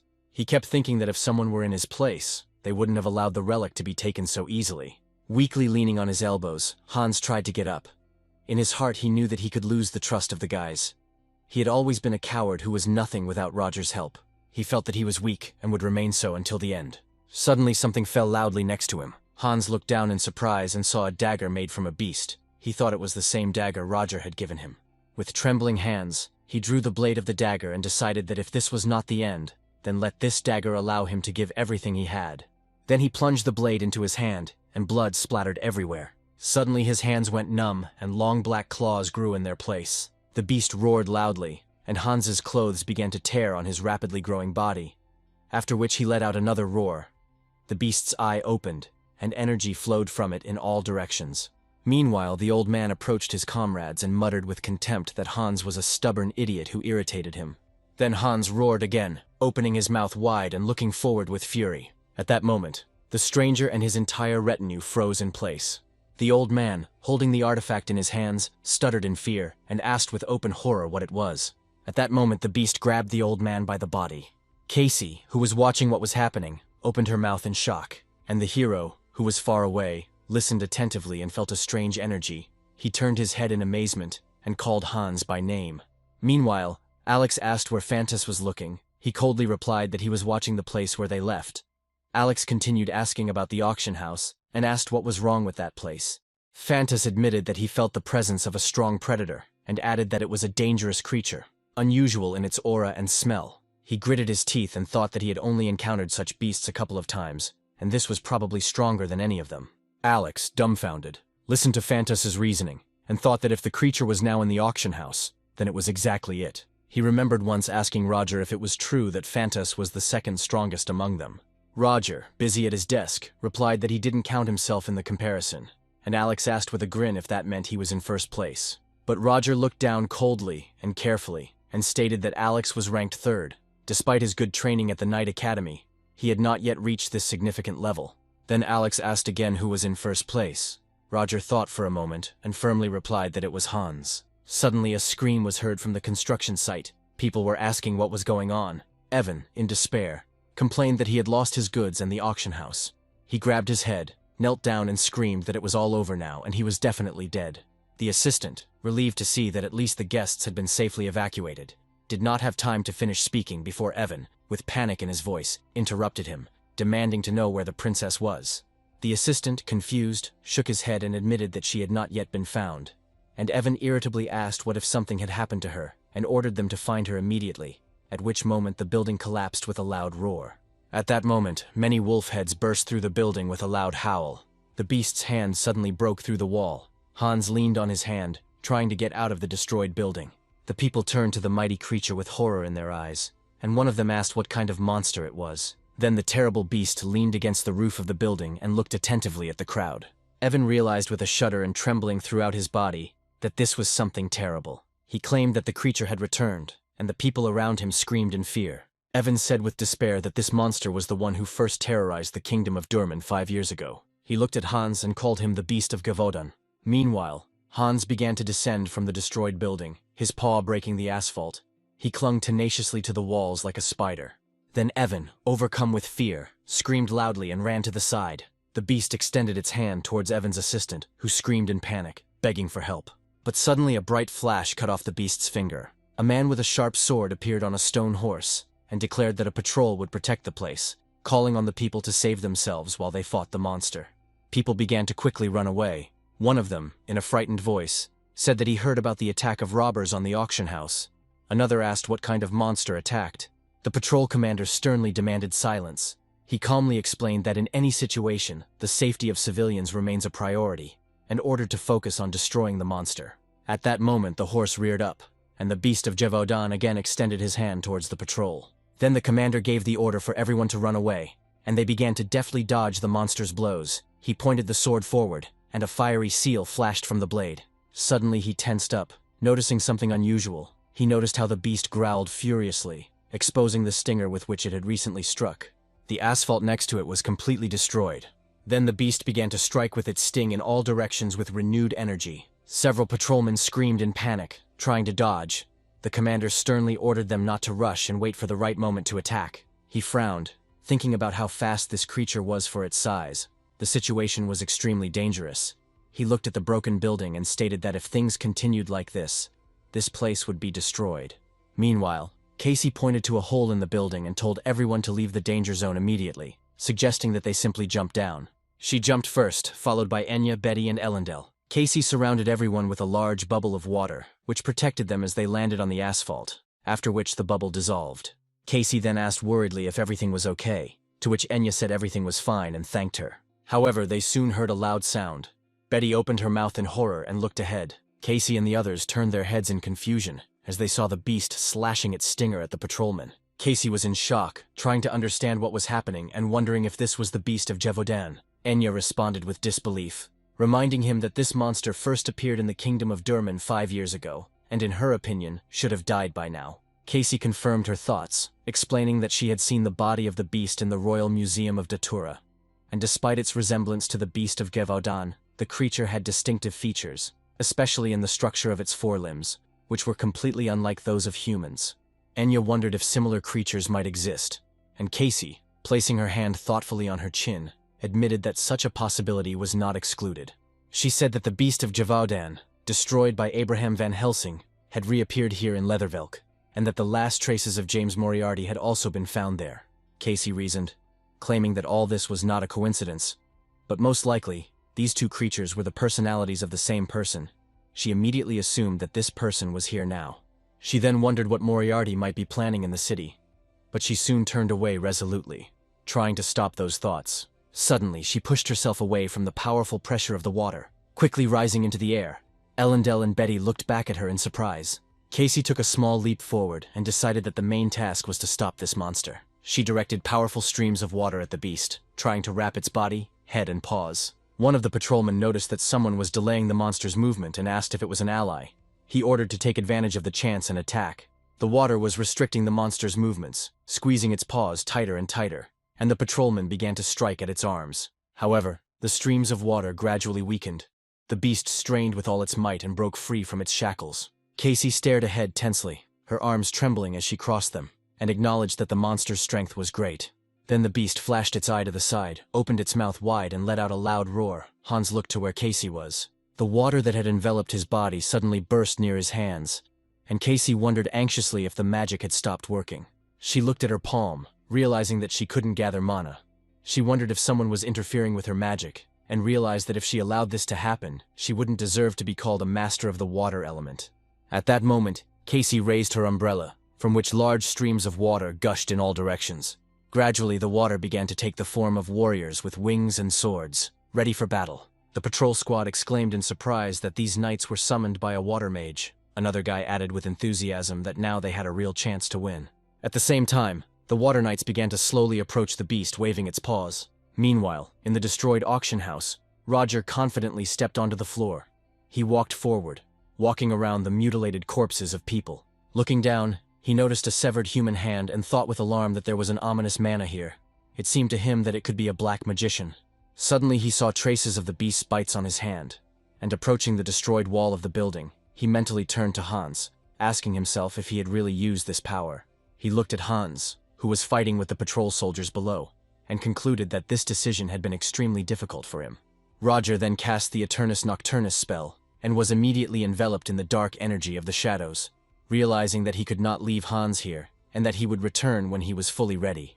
Roger narrowed his eyes and mentally encouraged Hans to hang in there. Hans meanwhile growled loudly again, looking angrily at the water knights and the patrol squad. The severed heads of the wolves, which had previously been on the beast's back, fell to the asphalt with a dull thud, and someone from the patrol shouted that their attacks were working, and called for them not to stop.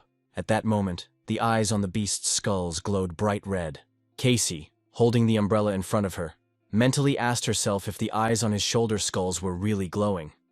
She realized that he was going to block the magic again, and she needed to prepare for it. Then the beast looked menacingly over its shoulder and waved its paw.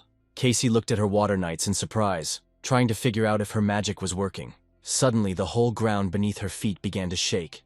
Casey asked herself in a panic if it was really a vibration and what was happening. At that moment, Ellendel screamed in horror, trying to warn everyone to look ahead. Betty froze in amazement. Ellendel screamed as she saw the gray mass approaching. Casey was completely confused, trying to figure out what it was. A whole horde of rats rushed in front of them, jumping over each other, and she was frozen with horror, realizing that the beast controlled the beasts. Then Casey began to wave her umbrella frantically, mentally asking herself why rats, since they were the ones she feared most in the world. She created a wall of water, which made several rats immediately jump aside, but soon others ran up. Casey screamed in fear as she noticed the rats climbing right up the walls. At that moment she froze in horror. Then someone loudly called her name. Betty rushed forward, brushing the rats aside with his hand. Casey said his name in her mind with relief. Then Ellendale appeared from the other side, calling down lightning energy and shouting that they would help, and Casey stood up, thanking them. The patrol squad began to look around, shouting that someone was approaching and ordering them to stay together. The rats crawled from all sides, and then began to approach the severed wolf heads, squealing loudly and gathering around them. The patrol leader warned everyone to be careful, realizing that this monster was controlling the beasts. Suddenly several rats attacked one of the soldiers. The commander asked himself in horror where they came from, and then noticed how the wolf's head merged with the rats, rising in the form of a werewolf. He cursed and said that the severed head and the rats turned into a werewolf. With a tremor in his voice, he concluded that the beast could reproduce. Then it was he who was the reason for the sudden appearance of werewolves on that bloody night. Turning around, the commander shouted in horror that everyone needed to concentrate. They had to get rid of these creatures as soon as possible, otherwise the nightmare would repeat itself again. Hans meanwhile climbed onto the roof of the building, watching the werewolves. One of them swung its paw with a roar, but Casey deflected the attack with a stream of water. She looked down in disgust, realizing that there were too many rats to focus on the beast anymore. At that moment, Betty suddenly jumped forward and punched the rats, shouting that there were too many animals here. He told Casey to leave, but she stopped him, saying that there were still civilians here who had not had time to evacuate. The beast meanwhile completely threw off all the water knights, who began to dissolve into the air. Casey gritted her teeth in anger, cursing silently and realizing that they had gotten distracted and she had to start all over again. Meanwhile, the rats reached her feet, touching them with their paws. Casey shuddered in horror, held her umbrella forward and thought that the safety of civilians remained her priority. She had to buy time until everyone evacuated. Enya screamed in alarm, realizing that at this rate they wouldn't make it in time. Casey, at that moment, mentally told herself that she didn't care what happened to her. But suddenly she opened her eyes in shock, noticing something strange. The beast froze in place and turned its head to the side in surprise. One of the patrol soldiers asked in confusion why the werewolf had stopped moving, and heard in response that the others had also stopped, wondering what exactly they were looking at. Hans looked towards the roof of the building where the dark energy of the shadows was coming from. That's where the main character slowly landed. The werewolves, still frozen in place, watched this. Casey, stunned, wondered in her mind if it really was James Moriarty. He, holding his hat with his hands so that it would not fall, smoothly descended. Roger then lifted it slightly, revealing the mask on his face and looking carefully at what was happening below. As he landed on the roof, the beast continued to stare at him, not taking its eyes off him. Betty asked in surprise if it was really Moriarty. Casey firmly replied that she had no doubt about it, noticing that he wore a mask to hide his face and remained completely calm even in the face of monsters. She felt a frightening aura coming from him and was sure that this man was the most dangerous creature here, and the monsters understood this too. Roger, meanwhile, turned to Hans and admitted to himself with a hint of sadness that he had hoped that he would recognize him. But it seemed that his hopes had been in vain. Although he understood that Hans was aware of everything, it was incredibly difficult for him to resist the beast's madness. Roger gripped the hilt of his sword and noted to himself that he still felt some life in Hans. He pulled out his blade and thought with cold determination that his subordinate's salvation was at risk, and it was the leader's duty to protect them. At that moment, the beast growled loudly, and its eyes flashed an even brighter blood-red light. Then Roger pushed off powerfully from the roof, jumping swiftly straight towards the beast. He thrust the sword into the monster's skull with his hand, causing Hans to scream piercingly. Then Roger, with a sharp movement, plunged the dagger straight into Hans's eye. Casey, in shock, noted to herself that Roger was moving at an incredible speed. She tried to figure out if he had teleported, but her thoughts were interrupted by what was happening. Roger, meanwhile, pushed off from the beast's skull and began to descend down to where the wolf heads were attached to the monster's body, the sharp swings of his blade sending the heads flying in different directions. Casey gritted her teeth and thought that cutting off limbs was useless, because with every severed head, the beast turned into a new werewolf. However, to her surprise, the heads, without ever touching the asphalt, began to dissolve into thin air. Her mouth dropped open in shock, and she wondered in confusion if the heads had disappeared. It seemed to her that his sword was made of a special material, but she also didn't rule out that it could have been some kind of rare magic. Suddenly, the beast began to furiously wave its tail, so Casey, in a panic, created a wall of water, reflecting its blow, and mentally reproached herself that now was clearly not the time to look at what was happening. Meanwhile, the beast continued to swing its stinger, attacking everything around. Casey looked back at Enya, Ellendale, and Betty, who were standing behind her, and asked with concern if they were okay. She warned that they could have been buried under debris, and added that they needed to get out of here as soon as possible, completely trusting James Moriarty. She thought his goal was to destroy the beast. Casey admitted with annoyance that she hated to say it, but he did have incredible combat experience. Suddenly, Roger pushed off the asphalt sharply, dodging the sting, and found himself right above the beast's head. He quickly began to throw down a multitude of cones. They smashed against the monster's skull with a loud crack, and the heads that reappeared on the beast's back began to howl, shrouded in gray smoke. Casey coughed, retreating back at high speed. Betty wondered in surprise what it was. Was it tear gas? Meanwhile, the beast's heads began to fall down, and Hans froze in place. Roger, moving a short distance, asked him if he had ever given up damaged heads to grow new ones with gas. He noted that Hans was smarter than the original. Roger then formed a bright flash of blue flame next to the beast's body, and thought that he himself knew very well how weak it was after the molt. His energy began to entangle the body of the monster, who with a piercing scream fell to his knees and roared even louder. The beast began to desperately wave its paws in different directions, until acrid smoke began to rise from it. At this point, Roger leaned over and, running his hand along the asphalt, drew a fire seal, and a bright bolt of lightning flashed from his palm. Wooden spears immediately began to emerge from the ground, piercing the beast's paws. Roger meanwhile noted to himself that the monster was trying to create new werewolves. Roger then put his sword into the sheath on his belt, then took out 2 pistols, and ordered the werewolves surrounding him to attack. He then instantly opened fire with his magic weapon, aiming at the monsters that were rushing towards him to attack. The protagonist thought that there were really too many of them. He retreated, continuing to fire accurately. But despite the number of opponents, he clearly understood that this battle was coming to an end. He took aim at the last monster that was rushing straight at him, and then slowly lowered the barrel of the gun. Roger turned to the main monster, who was standing right behind him at that moment, and declared that it was time to end this fight.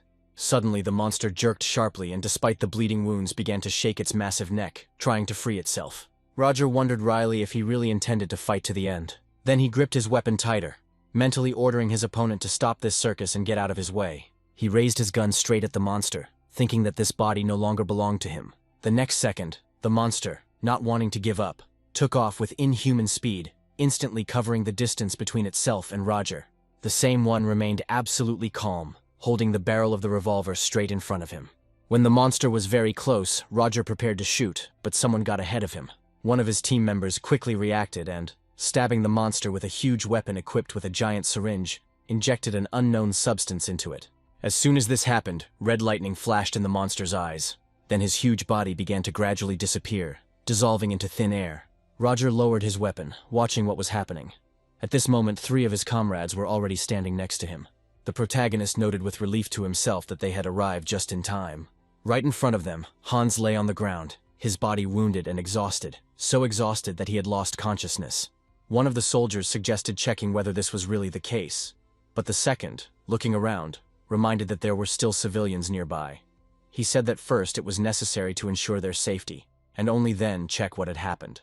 Meanwhile, Roger and his team were discussing their next steps. One of the group members turned to the protagonist and asked if Hans would be okay, since they had just stuck a huge harpoon into his neck. Roger calmly replied that Hans would be fine, since he had the ability to regenerate after the transformation. But he added that they had saved Hans, and now they needed to get out of here before the knights arrived. Suddenly, the hero heard a voice that ordered him to stop. Roger turned around and heard someone say that they hadn't seen each other for a long time. It was Casey, standing confidently in front of him, clutching an umbrella in her hand. Turning to the main character, she called him James Moriarty. Roger, recognizing the girl standing in front of him, greeted Casey and said that it had indeed been a long time since their last meeting. He asked if she had been looking for him all this time. Casey confirmed that she was looking for him. She said that she knew Roger had not died that last time they met.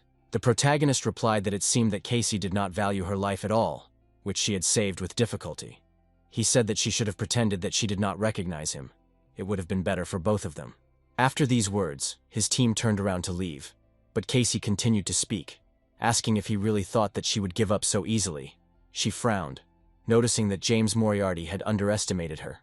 Suddenly she called him by another name, saying that perhaps his name was Abraham Van Helsing. Casey came closer and began to list his other nicknames, Arsène Lupin, Machiavelli, and asked if those were really all his identities. She wondered which of these names he lived under in this city. Realizing that he was constantly changing identities, Casey stated that there was no point in running now, since she would still catch up with him even at the ends of the earth. Roger thought for a moment, putting his hand to his chin, and then admitted that she was right. He had indeed underestimated her. He reasoned to himself that he had always known Casey to be straightforward and decisive, but he had never thought she would be able to dig into his past. Roger understood that if he tried to escape now, she would still chase him, and it would be impossible to hide. He thought it wouldn't be easy, but it looks like he'll have to kill her after all. Suddenly, Casey approached him and asked if all the unrest that happened in the Exilian Empire was his doing, and asked if she should tell him that his organization was behind it. She stated that James Moriarty was from the Black Dawn organization. These words echoed in his mind. At that moment, the thought flashed through Roger's mind that perhaps he should have taken advantage of this situation. He clutched the brim of his hat and pulled it down lower, laughing and saying that it was only to be expected from Casey. As his old enemy, she understood even that. Roger then straightened up, saying that he wouldn't stop her if she wanted to grab him, but then asked if that was okay, pointing behind him at the crumbling houses. He said that there could still be terrorists and civilians who had not managed to escape from the auction house. Roger added that it all depended on her. He added that he was not going to give up so easily, and even if she caught him, no one could guarantee the lives of the people inside. Casey, realizing his words, thought tensely that there was a real coward in front of her, and the hero, having assessed the situation, decided that he had changed his mind about killing her, because although Casey irritated him, she was too skillful. This meant she could be used as a hunting dog to tear apart Black Dawn for him. After this, Roger, addressing his subordinates by code names, said that they were leaving. Dark energy began to envelop them. Casey screamed loudly, holding her umbrella forward, asking if he really thought she would let him go. She fired several magical attacks, but was unable to harm him. The protagonist reflected them with ease. Then Casey changed the direction of the magical flows, sending spear-like particles at all of his team members. Roger responded to this by noting that Casey had indeed become stronger. However, using his power, he easily created a shield that repelled all attacks, and the hero said that it was still not enough to stop him. At that moment, Betty's figure appeared above them. He shouted loudly, saying that he would help. With a sharp movement, he pulled his hand back, preparing to strike, but the man easily blocked her blow with his bare hand. Betty wondered in surprise if he could really stop his fist without any protection. Suddenly, the enemy struck back and was easily thrown back with just one strong blow. Seeing this, Casey screamed her name in alarm, but Betty hastened to assure him that he was fine, and it was just a scratch. After him, Enya rushed into battle. She began to swing her sword with fast and precise movements, trying to strike the enemy, but her opponent was Alex, and he easily blocked her attack. Enya at this moment was wondering in surprise who this man was. From his movements she realized that his defense was no worse than that of a well-trained knight of the elite squad. Then she decided to use an unexpected technique, and at that moment a dagger flew out of her sleeve. When she froze for a moment, the dagger flew straight towards Alex, but he blocked the weapon just as easily, as if he hadn't noticed anything at all. Seeing this, Enya flinched and asked herself in shock if he had actually been able to block her deadly blow. She frowned, thinking that it seemed like he had predicted everything. Enya then asked her opponent who he was, but there was no answer. Suddenly, the young man began to be enveloped in the glow of streams of some green energy. Seeing this, Enya closed her eyes and cursed loudly, asking herself what was happening at all. At that moment, Violetta appeared in the air wearing a mask. She reported that a squad of patrol knights was already approaching them, and added that they no longer had time. Roger, hearing this information, said that in that case they had to leave, and his entire team began to gradually rise into the air. Casey rushed after them, trying to catch up, shouting loudly, demanding that James Moriarty stop, but it was too late. Roger had risen so high that she could no longer reach him. Then Casey screamed after him not to think that this was the end of it. She swore that she would get rid of him and his entire organization at any cost. Roger said to himself that he would look forward to this. He smiled, extending his hand forward as if saying goodbye, and added that they would definitely meet again. Sometime before, the girl asked Roger why he did it, and he coldly told her that it was unexpected, and then said that he thought she would understand everything herself. He asked if she really thought that living among ordinary people would make her like them, he continued, asking her if they fit into the pathetic standards of these people. The man said that their world was dull and drab, and the people in it were hopelessly ignorant. He stood in the midst of many bloody bodies and said that in such a world he felt suffocated, going mad with disappointment. Casey couldn't resist asking the man if he had a reason to kill the child, and if he did it just to tease her. Then Roger looked at Casey with a cold gaze and asked her if it had been a terrible mistake. He told her to stop talking about it, because deep down she heard the same voice as him. With her head down, Casey said she hoped he was a good man.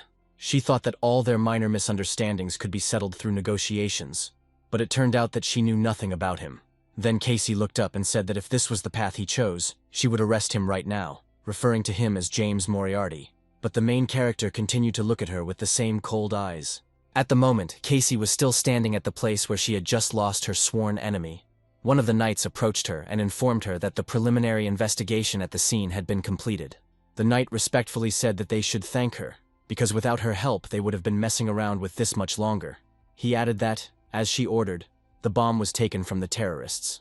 Then Casey ordered the results of the analysis to be sent to her. The knight added that it was time for him to return to the scene of the crime, but if she needed him again, let her know. Then Casey thought about the special gunpowder used there, which was not affected by the magic of the silence of fire. She was tormented by who could have supplied the Liberation Army with such a dangerous substance, she thought, realizing that in the army itself there was hardly a person capable of such a thing. The only one who immediately came to her mind was the organization Black Dawn, with which James Moriarty was associated. After the monster disappeared, her enemy reappeared, and she wondered if this was all an experiment by the Black Dawn. First of all, she should have analyzed this gunpowder to catch them red-handed. Casey then warned James Moriarty to wait for her, because once she finished her preparations, she would definitely catch him. At this time, the main character and his team reached a safe place. Gradually, Hans began to regain consciousness, lying on the bed. Seeing the ceiling, he wondered where he was. Then Roger, who was sitting next to him, said that he had finally woken up. The main character, continuing to read the book, asked how he felt and whether he experienced pain or discomfort. Hans, gradually coming to his senses, immediately began to ask what had happened. Roger calmly asked if he remembered turning into a monster, and Hans put his hand to his head and said that he did, and then noted with surprise that it seemed like he had survived after all.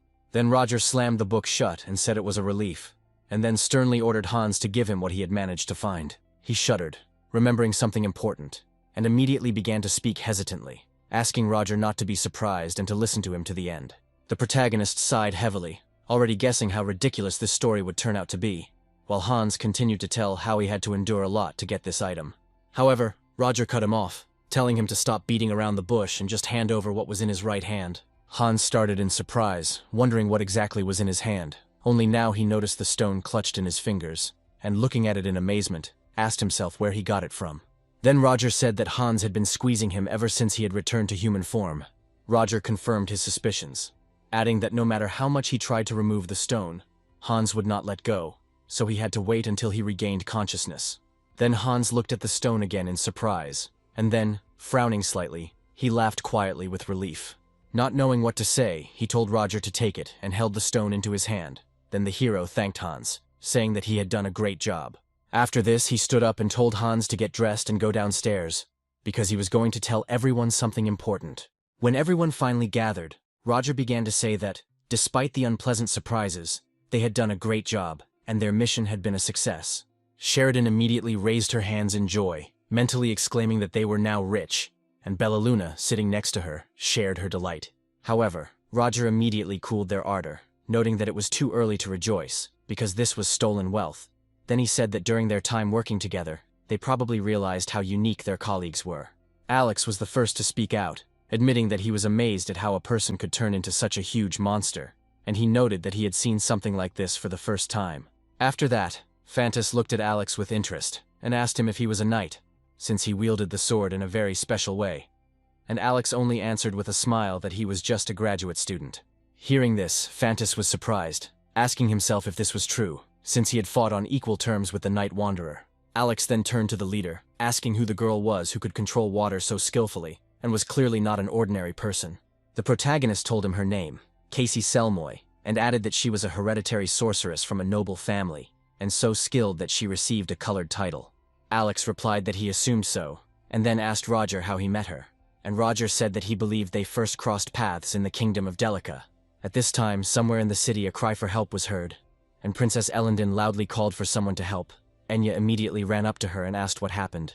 Elendil answered her uncertainly, leaning over the man, that the girl was not breathing. At that moment, her gaze fell on Betty, who was sitting on the ground with her eyes closed and did not react to what was happening. Enya, frightened, asked herself how long Betty had been in such a state, and Elendil said she did not know and thought that she had simply lost consciousness. Then Enya came closer and tried to feel the pulse, but cursing, she realized that there was none, and the girl's body became cold. Enya asked herself in horror, was Betty really dead? At that moment, Casey came up to them, seeing the commotion, and called Betty's name, noticing that she seemed to have passed out again.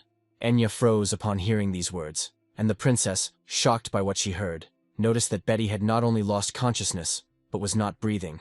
However, Casey calmly said that everything was fine, and, coming closer to the unconscious Betty, asked the girls to look carefully. Suddenly, she began to unbutton Betty's clothes. The girls stared in horror at what was happening, and Ellendale screamed, asking why Casey was doing this. Then Enya, guessing, asked if Betty really had a hole in her back. By this time, Casey had already turned Betty around with her back to her. She smiled and suggested that everyone watch carefully. Enya asked if Miss Betty was not human at all, and Casey, still rummaging in her pocket, calmly said that Betty was an autonomous, controlled robot, an automaton. The princess noted that she looked like a real person, and Casey, taking out the key, replied that Betty really did look like a person and fit in well with society thanks to her emotions. Enya said that she had never heard of such humanoid robots before, because rumors of such inventions would spread at the speed of light. Casey replied that this was not surprising, since Betty was a secret experiment of the Dalika Kingdom, conducted many years ago in... At this point, she had already inserted the key into the right place and turned it to start Betty, mentally noting that she was a secret soldier.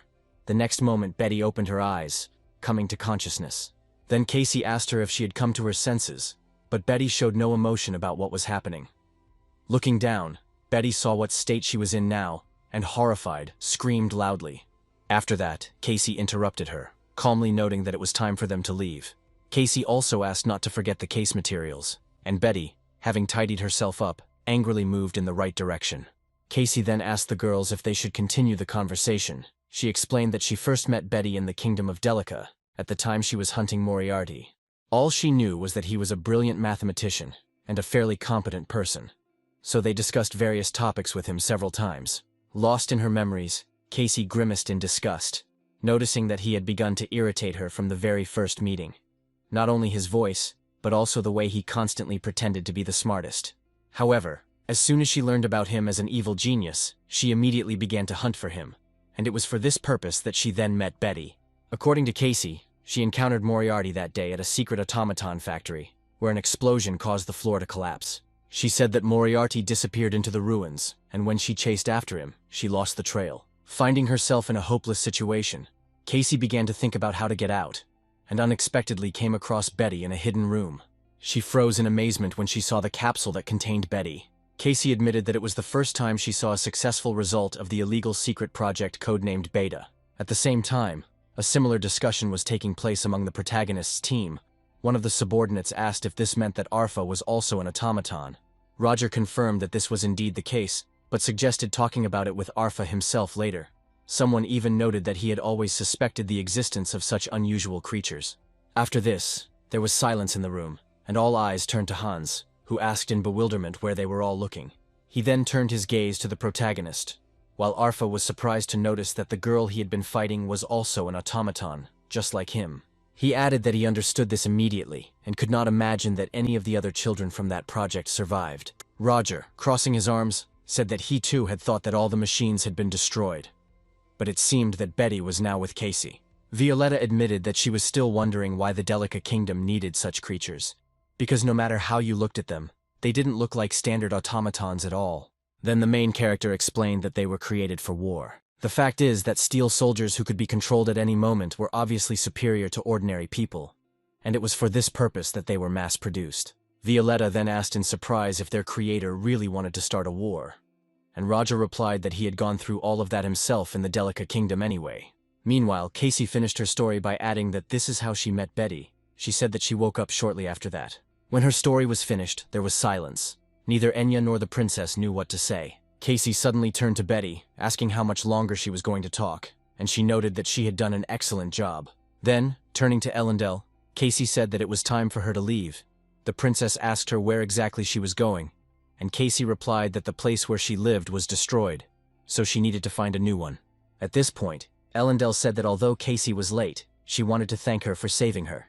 She promised that she would personally reward her, and asked her to drop in on her when she had the chance. Casey agreed, saying she would look forward to the meeting. She then turned to Enya and asked her to say hello to Tarina, and Enya asked with interest if they really knew each other, and then expressed her willingness to pass on the word. After that, having finished all her business, Casey said goodbye to everyone, saying that they would see each other again. After some time, the story moves to Theon Academy. Roger sat by the window, reading the newspaper and thinking that, as he expected, there were only hints of a monster in it. and news about the Kunst auction house, unfortunately, never appeared. He wondered who would have guessed that Casey would pursue him all the way to Leathervelk and, in the process, reveal all his fictitious names. Roger realized that he would have to impose a ban on mentioning Moriarty's name, since his only consolation was that he had been wrong about the Black Dawn.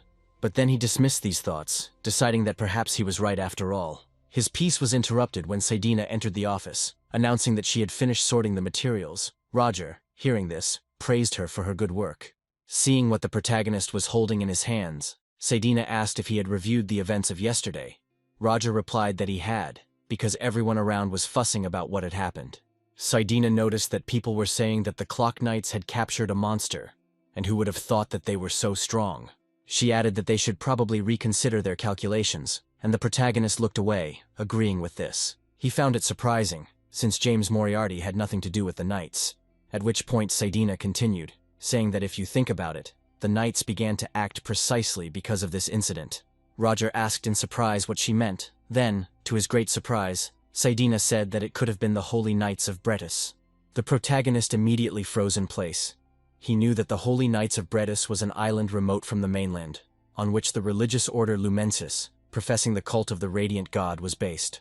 For many hundreds of years they hunted pagans and cryptids, conducting purification rites, justifying their mission to save humanity. They designated all non-humans as pagans in order to have the right to persecute them. The organization was no longer as popular as it once was, as it was ravaged by corruption, and its teachings were constantly changing. Roger then pointed out that the Holy Knights were nothing but annoying bastards. They had been inactive for 20 years, but now that they had learned something, they had decided to make a statement. Saidina found this suspicious, because they hadn't done anything even on the Bloody Night 5 years ago. So why did they suddenly decide to interfere now? Roger replied that it seemed they had finally succeeded in completely brainwashing people. Hearing this, Saidina asked in surprise what he meant, adding that such news had not yet reached her. But Roger immediately stopped her, explaining that this was only his assumption. After that, he turned his attention to another question, asking what was going on with his request. At that moment, Saidina froze, remembering that Joanna Lovett was a student who was considered a second-tier mage, and at the same time, Lovett was not her real last name. Saidina continued by saying that she had also discovered that Joanna was from the kingdom of Durman, and was likely one of the survivors of the Great Fire of Lotan. The hero, thinking about those fires, remembered that everything happened more than 10 years ago, and he immediately asked himself how she managed to survive that disaster. And besides, the cause of the fires was never established. He began to wonder if it could be that same monster, remembering its appearance, but soon returned to reality and asked how many survivors had been registered. Saidina replied that, together with Joanna, as a second-rank magician, there were only 3 of them. She specified that one of them was a servant of art named Piero, and nothing was known about the third. The protagonist noted that he understood everything, after which he praised Saidina for the work she had done, and added that classes would start soon, so they should prepare. Sometime later, Roger appeared in the classroom and, before starting the lesson, informed the students that he was going to announce the results of the exams. He explained that the full ranking table would be available on the notice board after class, and that he would now announce the top 5. Holding the list in his hands, Roger noted that everyone probably already knew who came in first place. It turned out that Flora Lumos got 100% of the points, but Flora, upon hearing this, reacted rather indifferently. Roger suddenly continued, adding that Julia Plumhart had scored the same, sharing first place with her, and Julia, smiling happily, exclaimed with joy.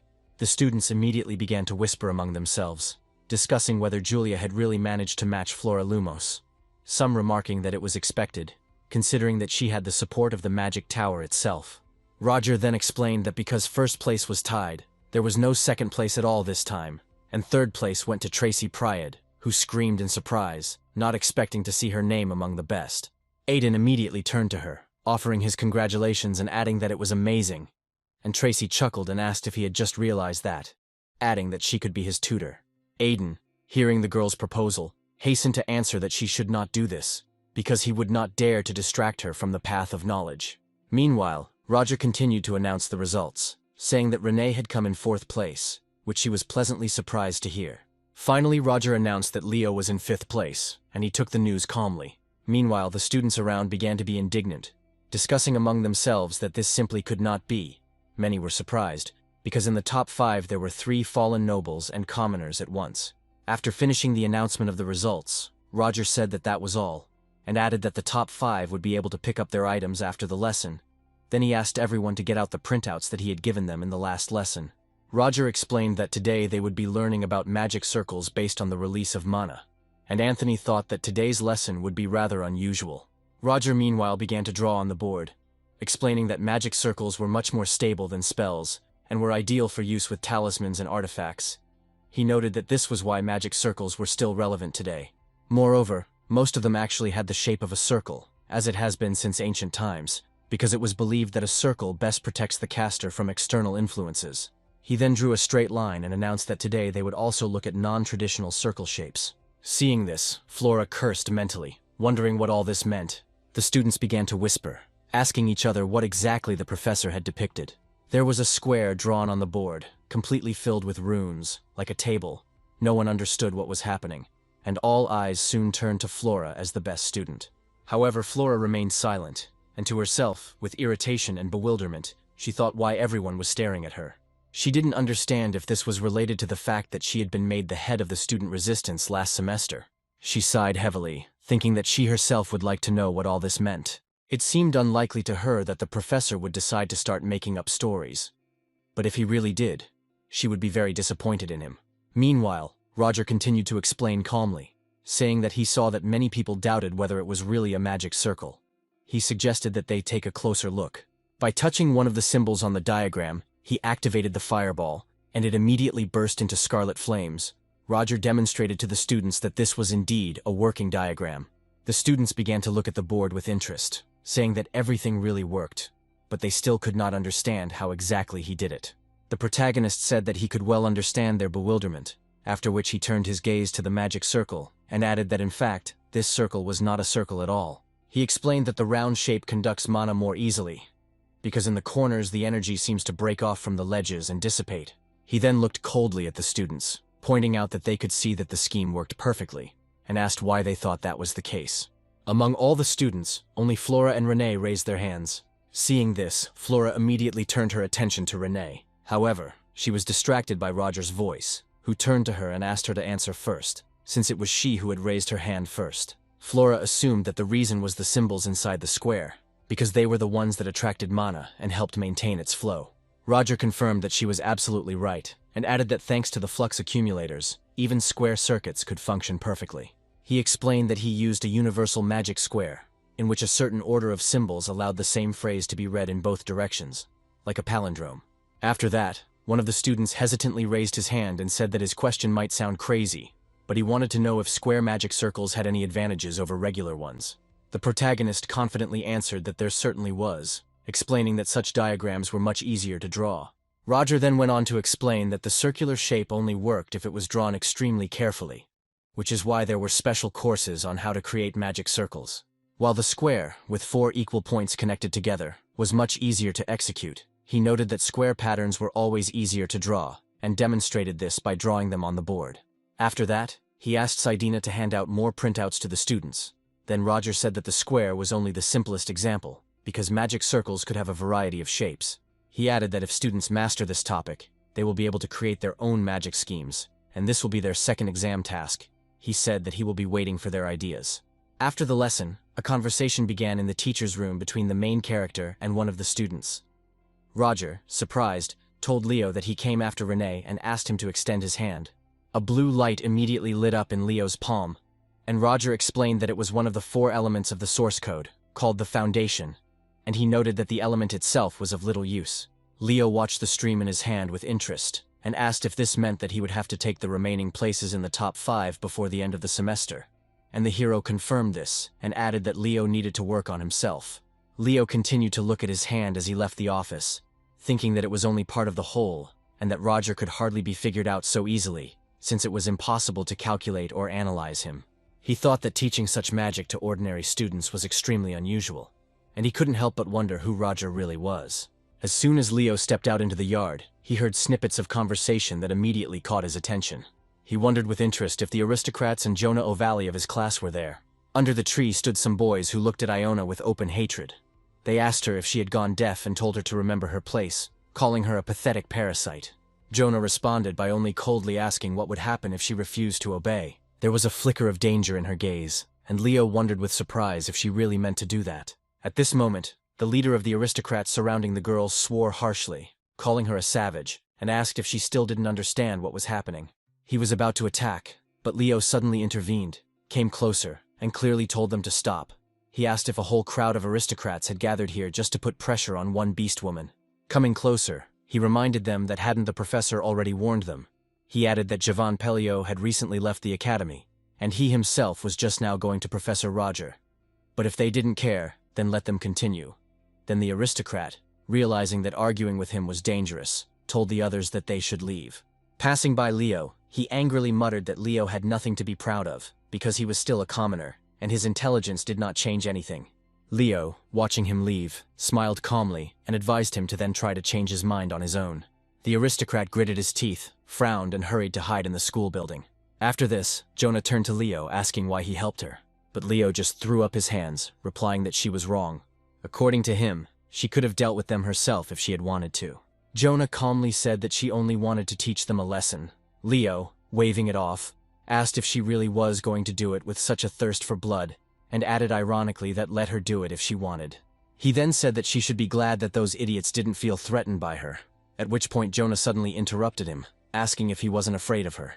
Leo exhaled, put his hands in his pockets again, and said that only fools like these aristocrats should be afraid of her. He asked what exactly he should be afraid of.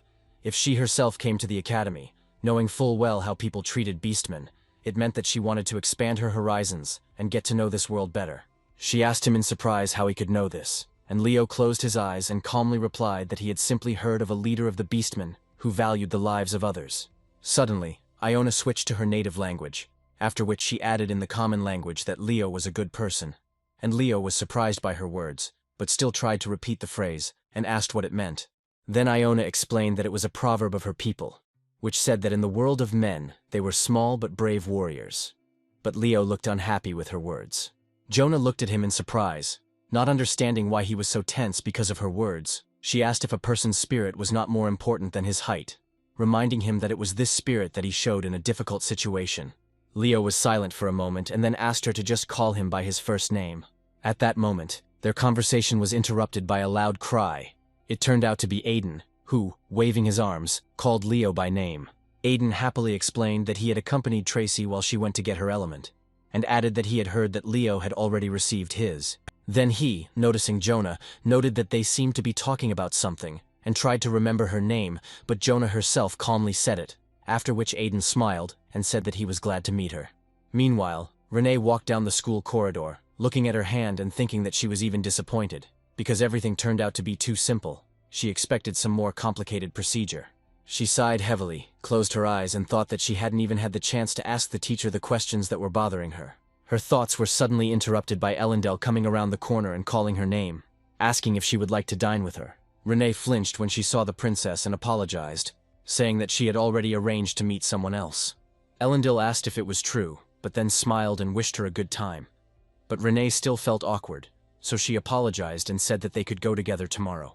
At that moment, she thought that it was good that the princess understood everything correctly, because Renee was afraid that she would be upset. She smiled, thinking that Ellendale was very understanding, perhaps because she was a princess, but her thoughts were completely untrue. All this time, while Renee walked forward, Ellendale walked behind her, asking herself who she had agreed to meet and why she had to go so far.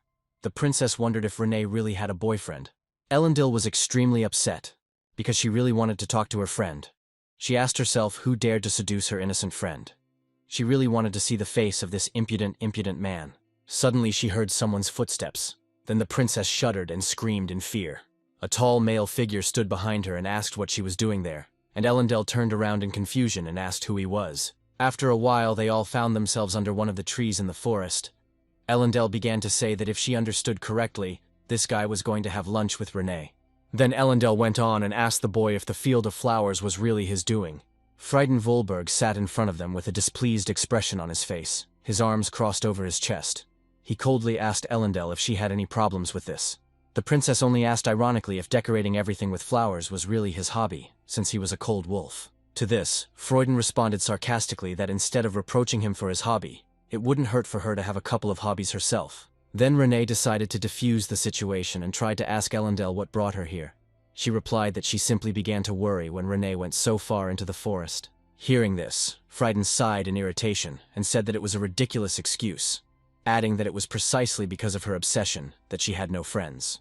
Elendil, offended by his words, asked what he meant, but their quarrel was interrupted by Renee. She tried to intervene again, asking Elendil if she really had no friends, at which point the princess froze, not knowing what to answer.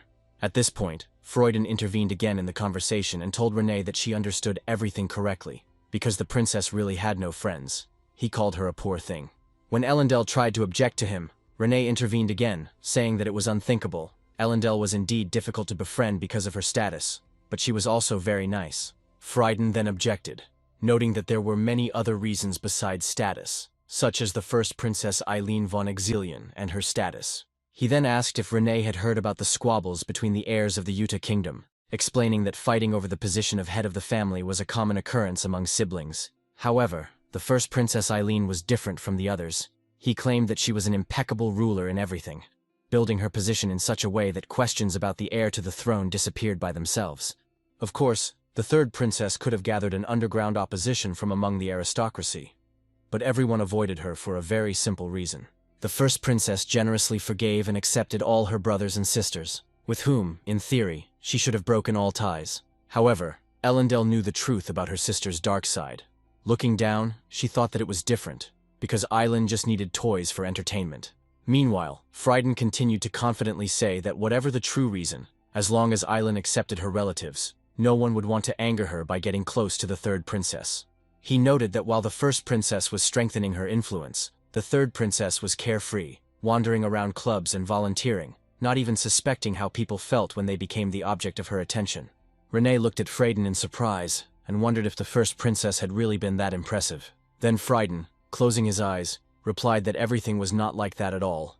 In the past, Eileen had also been left alone, without any support. She had many enemies who wanted to eliminate her, but one day they all disappeared without a trace. Renee tried to understand what he meant by the word disappeared, but Freuden only said that he did not know the details, but that a rumor had spread among the aristocrats at that time. Elendil knew full well what was being said.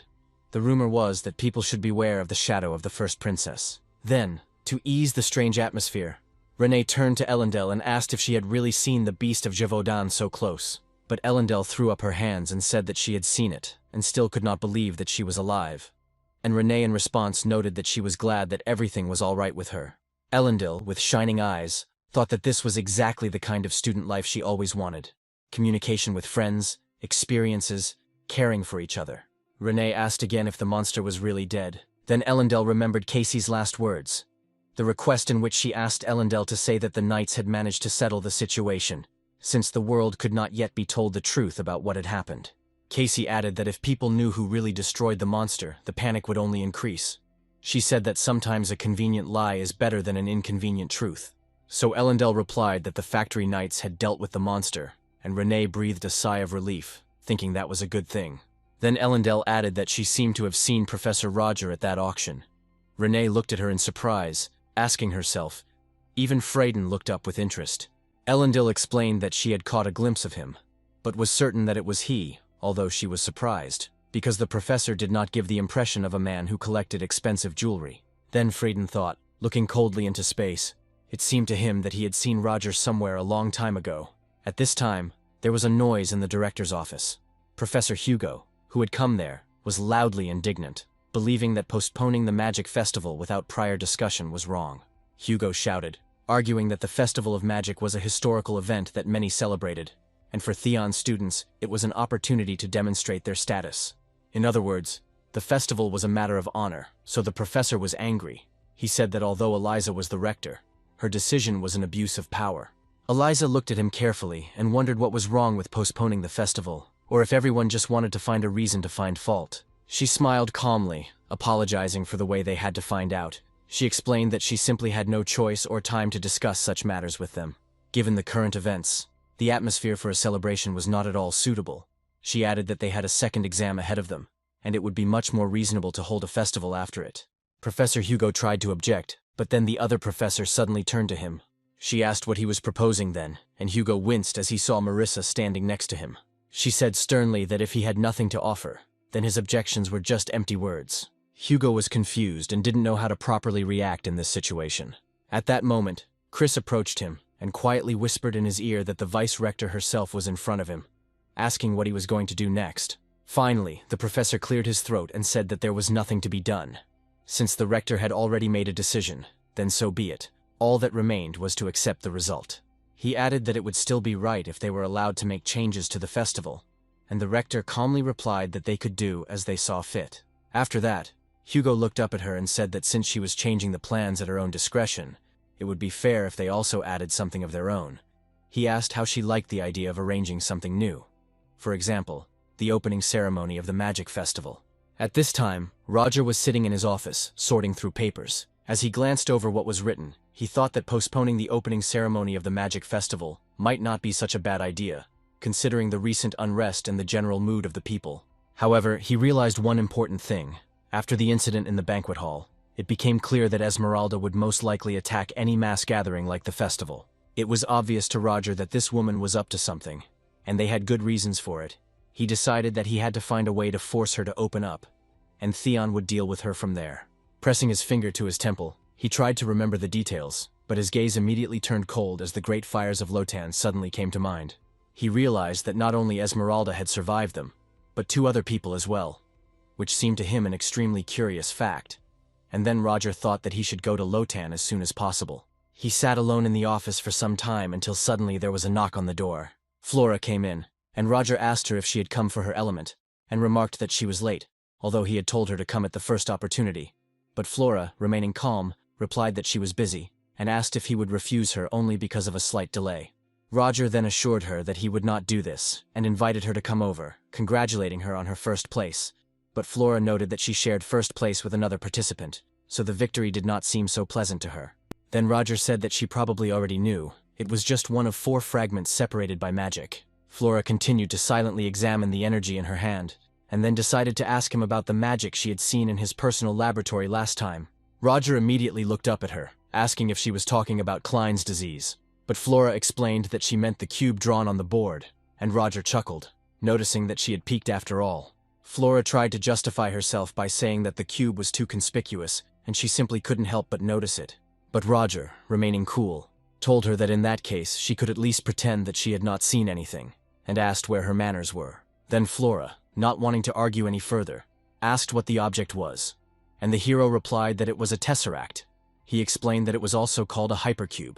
Flora repeated the name to herself, then asked what kind of magic it was, and Roger thought about it and said that it was not so easy to give a clear answer. Research has shown that mana can transcend space and time, creating a 4th dimension, he added, which he discovered himself but could not yet tell his students about. In the end, he noted that it was spatial magic that was used for reconnaissance of the territory, and Flora, turning away, said that if he did not want to tell, then there was no need. After all, she had already received everything she wanted. Just before leaving, she turned around and suddenly asked him how things were with his body. Roger asked her, confused, what she meant. Flora looked at him, turned away, and heading for the door, said that it was a stupid question, so he had better pretend that he had not heard anything. The hero looked after her in surprise until she closed the door behind her. Meanwhile, in the kingdom of Durman, at the station of the village of Lotan, the train finally stopped. Then Hans and Roger went out onto the platform. Hans complained that the journey had been terribly tiresome, but Roger remained quite calm and remarked that he had not been there for a long time, and Hans asked in bewilderment why he had wanted to drag him along at all. He noted that the village had burned to the ground several years ago, but Roger explained that despite this, there were still survivors living there. Hans, still dissatisfied, said that Roger should go and talk to these people himself, and the hero admitted that he was simply bored doing it alone. By this time they had already reached the village. Roger told Hans to stop grumbling, as they needed to hurry before dark. Deciding not to argue any further, he agreed, and they began to descend into the village. Then he wondered why this survivor had not left here, because wherever you looked, there was grass growing and ruins were visible. But Roger stopped and said that it was not so, and told Hans to look the other way. He turned around and saw a man on the hill. Roger said that it seemed they had found the man they needed. They came closer, and Roger noted that they had come to the right address. He wondered if this man was really drawing blindly, because the artist had a black ribbon tied over his eyes. Turning in their direction, the artist said that it seemed he had guests. Roger then apologized for disturbing him, but the artist replied that it was no big deal since he was just finishing the work. Then the hero looked at his painting and asked why he needed the bandage. To this, the artist replied that he saw nothing, but felt everything. After these words, he began to put away his paints and roll up his palette.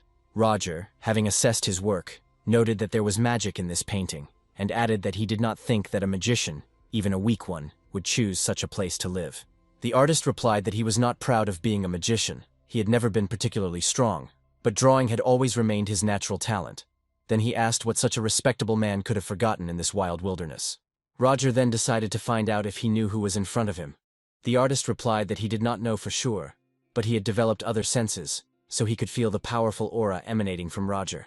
Nature told him that before him stood a hero who had once saved the earth from a terrible disaster. Roger realized that the artist must have had a connection with the spirits, and decided to speak to him openly. He immediately warned that the conversation would be about Lotan and the Great Fire, and then said that he would like to hear a story about those who survived those terrible times. As they walked back to the ruined village, the artist suddenly remembered that he had not even introduced himself, and said that his name was Pierrot Roger, and also gave his name. Pierrot, after a short silence, remarked that this place had once been a beautiful and prosperous village, although now it had turned into lifeless ruins. Roger calmly confirmed that he knew about it, and then Pierrot remembered how he came here for the first time, when he was already quite talented in magic, so the mentor of noble blood took him with him. However, the boy was always more attracted to painting, which is why his mentor often scolded him. Sometimes, unable to bear it, the mentor would break his brushes, completely not understanding what was good about painting.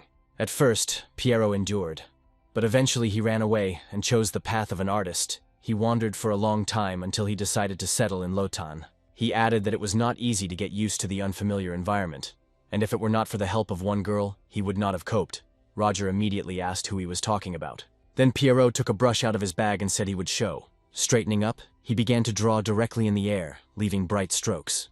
A few more movements and a completely different world opened up before their eyes, drawn, but at the same time alive. Hans, looking around in surprise, asked loudly what was happening. Had the whole world really become painted?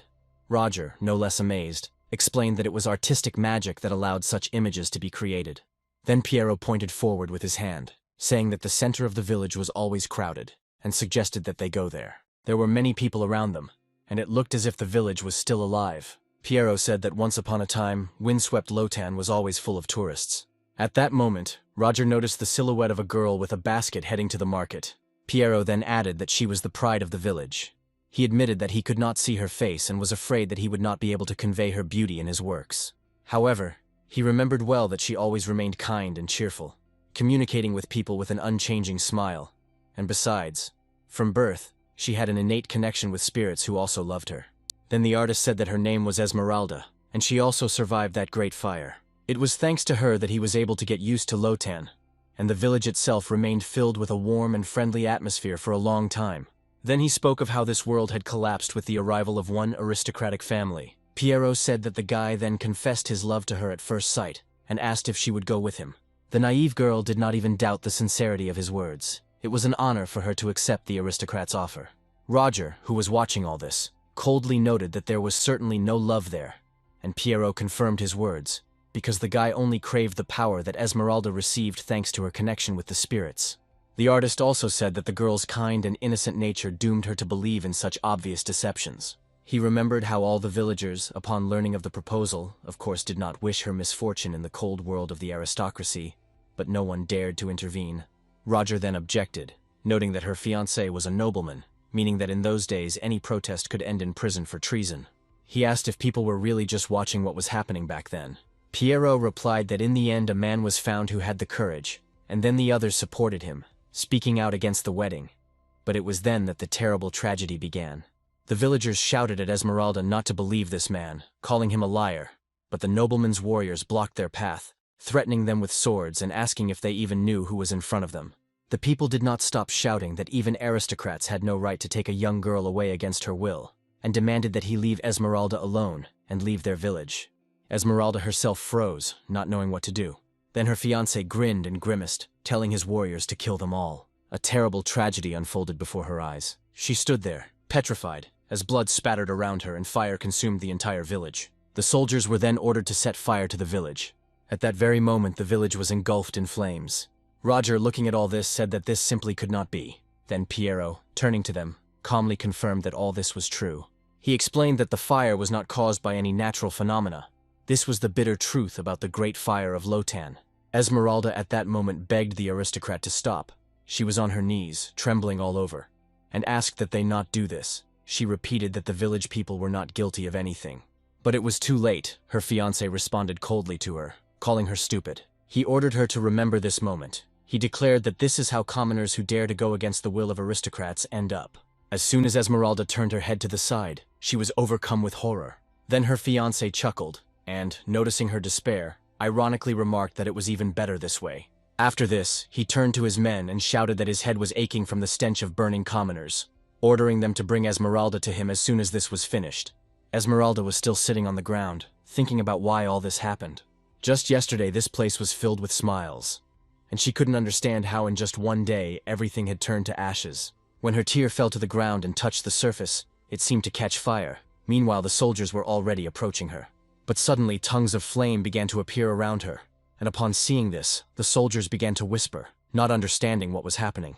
Then one of them said that these were spirits, and of a lower rank, and this irritated them, because they could easily deal with such creatures.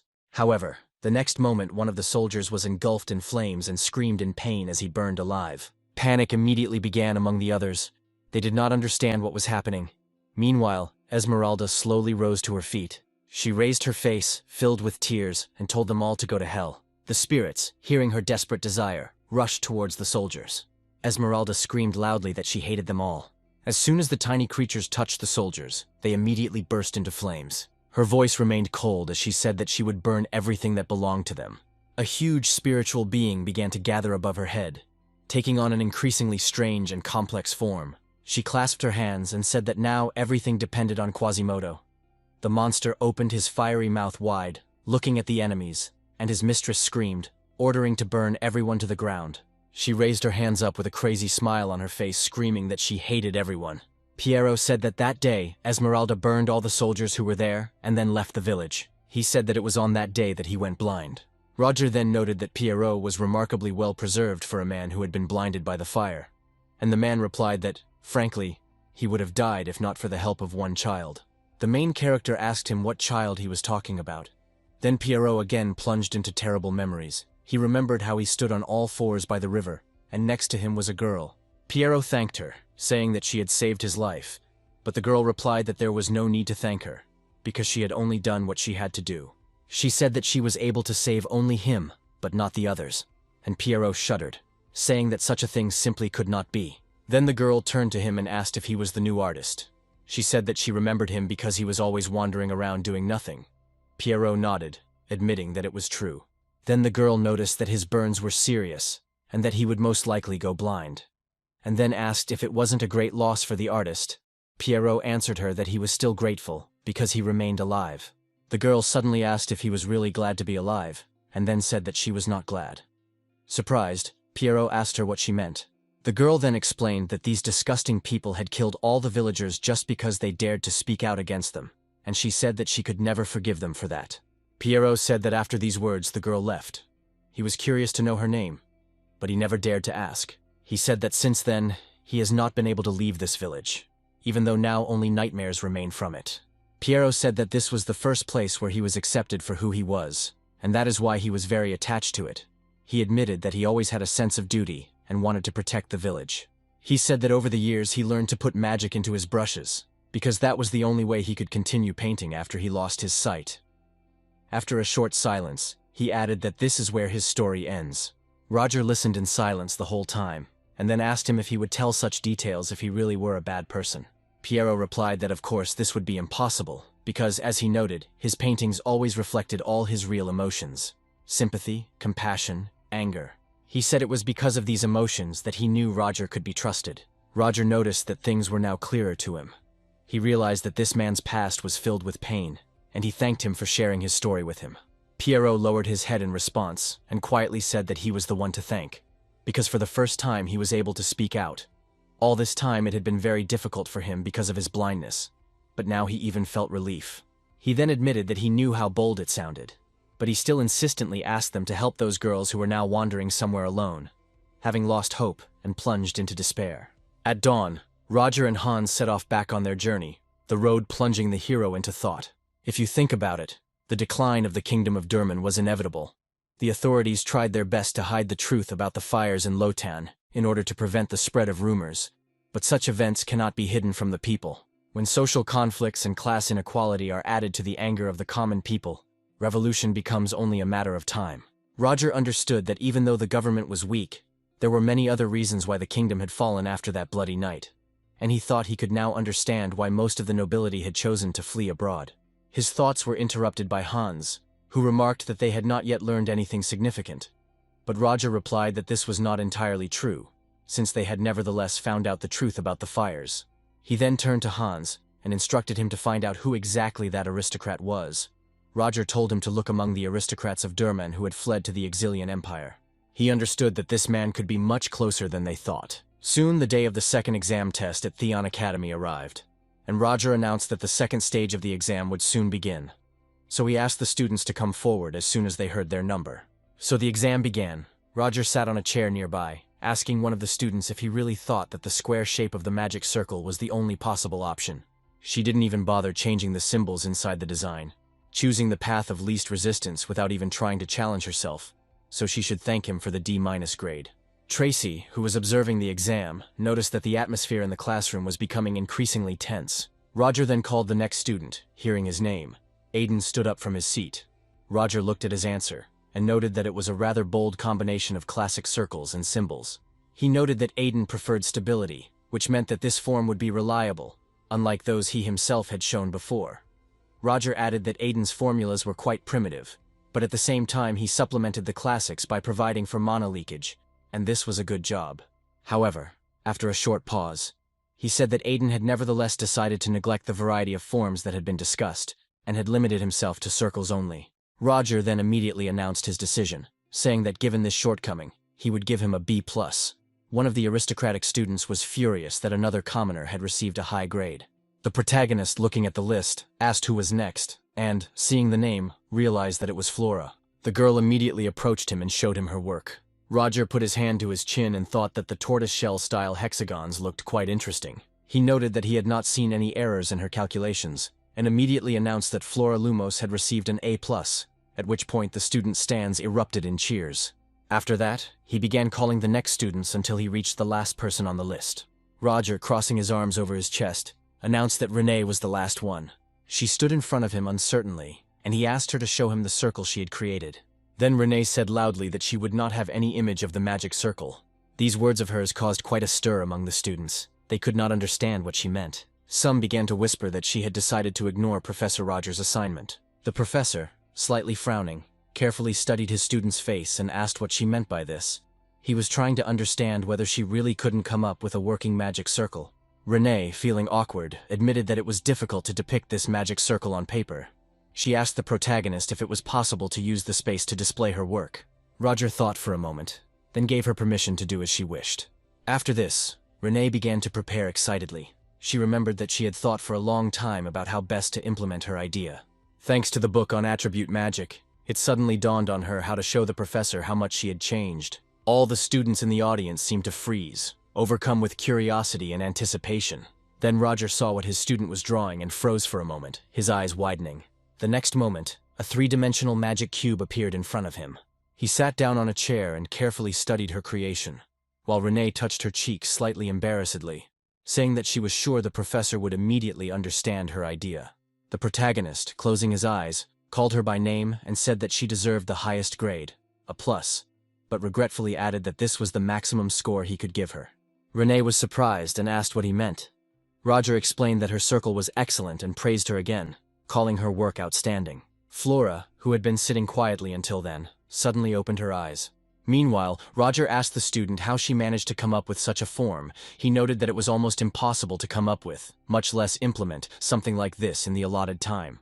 Then Renee began to explain that she had simply adjusted the magic circle to her own mana flows, and Roger noted that in his practice, he had never encountered mana that moved without the will of the owner. He wondered if Renee had done it instinctively, his thoughts returning to the book he had given her, suggesting that it might have been the impetus for her talents to blossom. Coming out of his thoughts, the hero declared that in any case this circle has no equal, and again praised Renee. She thanked the teacher and returned to her place, and the main character reflected on the fact that until now, it was believed that magic without attributes was second only to magic with attributes. But now that the users of this magic were displaying complex three-dimensional magic circles, he wondered if this meant that attributeless magic was a special type of magic related to space, especially considering that officially spatial magic doesn't exist in their world, and he himself was only trying to create something similar. If Renee's magic really was related to spatial changes, Roger realized that he would definitely need such power. The hero then announced that the top 5 in the exam were Flora Lumos, Renee, Julia Plumhart, Iona O'Valley, and Aiden, adding that he was busy and invited everyone to pick up their awards after the festival. As soon as the aristocrats left the class, they began to argue among themselves, wondering why so many of them got 2s, and some did not hide their irritation, discussing the fact that among the best, there were only 2 noblemen. As Renee and Flora were leaving the classroom, they collided, their eyes met, and Flora glared at her rival. Renee looked down, feeling Lady Flora's gaze literally chill her to the bone. At that moment, Princess Elendel approached them and asked Flora if she needed any help. Then, without showing an ounce of respect, she turned away and walked away in the other direction, and her friend followed her in confusion. Cheryl ended by making an awkward apology, saying that Flora didn't seem to be in the best mood today. Already sitting at her desk, she said that Flora was acting strange and not like herself, because usually she didn't care about other students. She asked if it was because Renee got the same grade as her, but Flora didn't answer. Her thoughts were occupied with the question of what kind of form it was, and why Renee was being praised so much. Clearly irritated, she thought how irritating it all was. Then Flora turned around abruptly and warned Cheryl to be careful and asked if she had tried to study for the exam at all. Cheryl winced, not understanding why she was being asked such questions. Then Flora reminded him that Professor Marissa had said that if a student did poorly on an exam, he would be held back a year. Then the girl began to beg Flora to help her, hugging her friend. She admitted that if this continued, she would never pass the exam, and the student sighed heavily, but agreed. The next moment, Marissa walked through the door, smiling warmly and greeting the students. The professor expressed her hope that everyone had prepared well for the exam, which came as a bolt from the blue to Cheryl, who had difficulty explaining that she had just received her notes. After some time, the exam was over and Marissa praised the students, but Cheryl lay on the table with her head down. Flora then decided to ask her if things had really gone that bad, and Cheryl admitted that she had barely had time to answer all the questions. Meanwhile, Marissa suggested moving on to a more exciting topic that had never been discussed outside of class before, and Flora immediately noted that it seemed like the professor had prepared something interesting. Marissa said that the transfer of mana occurs between 2 people. If the transmitter is not experienced enough, the process can become dangerous. She asked if the students knew what mystical phenomenon could occur in such a situation. The professor explained that complete amnesia could occur. The students began to whisper among themselves, expressing doubts that such things were really happening. Smiling, Marissa explained that one of her former students had recently given her talismans that could partially replicate this memory disorder, so that everyone could experience it for themselves. The professor then clarified that this was the latest development and asked which of the students would like to try it. One of the students asked Marissa if this phenomenon was dangerous, and the woman explained that if there was a failure in memory, gaps and confusion of memories could occur. However, she reassured them, saying that the talismans were very gentle and there would be no serious consequences, but still warned them of the need for caution. The professor added that the reproduction of memory disorder is only possible when working in pairs, and in this case the last memory that one of the partners wants to hide may appear in the other. Elendil immediately approached Renee, offering to try it and asking if she was interested, but Renee was wary of seeing something the girl wanted to hide, such as the secrets of the royal family. However, Elendil immediately assured that there was nothing to fear, because nothing like that would happen. She even took a little offense, reminding him that everything she wanted to hide had long since been spilled by Freuden. Then Renee sheepishly agreed. Elendil was delighted, and said that she would go immediately for the talismans. At that moment, Marissa was handing out the talismans to the students. Flora, looking at it carefully, thought that the couple seemed to need to pour some mana into this scroll, and then they would lose their memories. Flora noted ironically that it was quite funny, and she had not wanted to use the talisman so soon. Suddenly Flora turned to Cheryl and she asked why the girl was looking at her that way. She guessed that Flora wanted to use this thing on her. Then Cheryl shuddered, and admitted that she was not yet ready for such a feat in terms of her psyche. Then Flora, lowering the talisman, remarked that in that case it would be worthwhile to say directly that she was against it. However, their conversation was interrupted by a sharp and piercing scream from the girl, who grabbed the student by the throat and accused him of cheating. She screamed that he said that he loved only her. The girl shouted that she now understood why he didn't want to try the talisman, and Renee, along with the other students, were embarrassed, not knowing what to say. Then both girls took hold of the ends of the talisman, and Elendil said that it was now time for them to try it themselves. The space around them seemed to glow, colored by the color of their mana, and the next moment they seemed to fall out of reality. Renee opened her eyes and saw the fighting couple again. She noted that it was surprising to see the memories during the mana exchange. Everything seemed long, although in reality only a short time had passed. Then Renee turned to Elendil, and the princess asked her what she had seen, and she sheepishly admitted that even if it was Elendil's birthday, inviting students she barely knew would not have been necessary. Elendil immediately blushed, covered her lips with her hand, and thought about the fact that Renee had found out about her dark past from her very first year. However, Renee tried to reassure her, saying that she understood this, and Elendil thanked her shyly. Renee then asked Elendil what exactly she had seen, what part of her past, and the princess said that it was probably long ago, something from the distant past.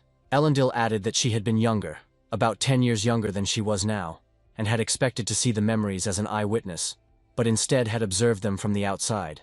Elendil suggested that perhaps she was seeing things through her mother's eyes, and she also mentioned a hut in a meadow where there was no one else, and asked if she and her mother had lived there. Then, smiling, she noted that they both looked very happy and suggested that the mother really loved her daughter very much. In response, Renee admitted with confusion that she did not understand what was being discussed. The girl explained that she grew up without parents. Then Elendil's eyes widened in surprise and she asked what exactly that meant. Later, when they were already sitting under a tree on a blanket after studying, Elendil asked again if Renee really had no memories of her parents at all. Renee replied that she definitely didn't. Then she asked her if she was sure that it was her mother she saw in the memories. Elendil confirmed that she was absolutely sure that the memories were a reflection of Renee's past. However, Renee tried to object, reminding him that Elendil had said that she had seen the past through the eyes of another person, not her own. But Elendil explained that this was precisely what was unusual, and asked Renee to share her opinion on this matter. And Renee admitted that she found it all very confusing, and that perhaps this phenomenon was not well understood, but perhaps it had been encountered before. Elendil asked again if it was true that she did not remember her parents at all, and Renee confirmed this and said that she was raised and taught by a teacher, who was just an old grandfather. Then Elendil wondered out loud that Renee did not remember her parents, but she remembered a teacher, and asked what exactly she remembered from the past. Renee answered that she remembered how she met this teacher when she was 10 years old. Elendil, in turn, asked how it was possible to not remember anything until the age of 10, and Renee admitted that it was indeed strange. The princess suggested that perhaps the teacher had somehow influenced her memories, and Renee asked with slight disbelief if Elendil seriously thought that the teacher could have had something to do with it. Elendil advised her to think about it herself, because there really were no memories of the past before meeting the teacher, and no matter how good he was, it would be foolish to blindly trust him. Then Renee wondered if the teacher could have somehow altered her memory. She remembers nothing from her mother's past, absolutely nothing. Elendil watched her friend's expression with concern and silence. She then leaned forward, took Renee's hands and assured her not to worry, because her memory could be restored. Who knew? Maybe her parents were still alive. Renee winced in disbelief, asking if that was really true, and the princess confidently replied that of course it was, and that she intended to help Renee regain her memories. She seriously thought that if it was possible, she really wanted to help. After all, Renee was her first real friend in Theon. Suddenly, Frieden approached them, turning to the third princess with displeasure. He stated that she was here again and reminded her that he was not invited there. Elendil turned her gaze to him, and he, approaching, asked Renee what had happened. But Elendil stopped Frieden with her hand, explaining that this was their personal matter, and he should not interfere. At that moment, Henry approached them, putting his hands behind his head, and asked if the third princess and the younger schoolgirl Renee had arrived yet. He called them a funny couple. Then Elendil asked him irritably what he wanted. Henry laughed and asked him to stop frowning, asking if they thought he was a villain who spread rumors about the princess's sad birthday. Then Elendil could not stand it any longer and loudly demanded that he be silent. Then she turned to Renee, called her by name and asked if she knew this fool and if he was mocking her. Then Renee immediately confirmed that it was true, adding that it was because of Lord Henry that she got that part-time job. Then Henry asked them to wait and assured them that nothing terrible had happened. Then Renee became indignant, saying that she had almost died from the sudden attack, and Elendil could not stop herself and shouted loudly that nothing had happened. She knew that Henry could not be trusted. Frieden tried to calm them down, reminding them that they all knew that Henry meant no harm. or at least he hoped so.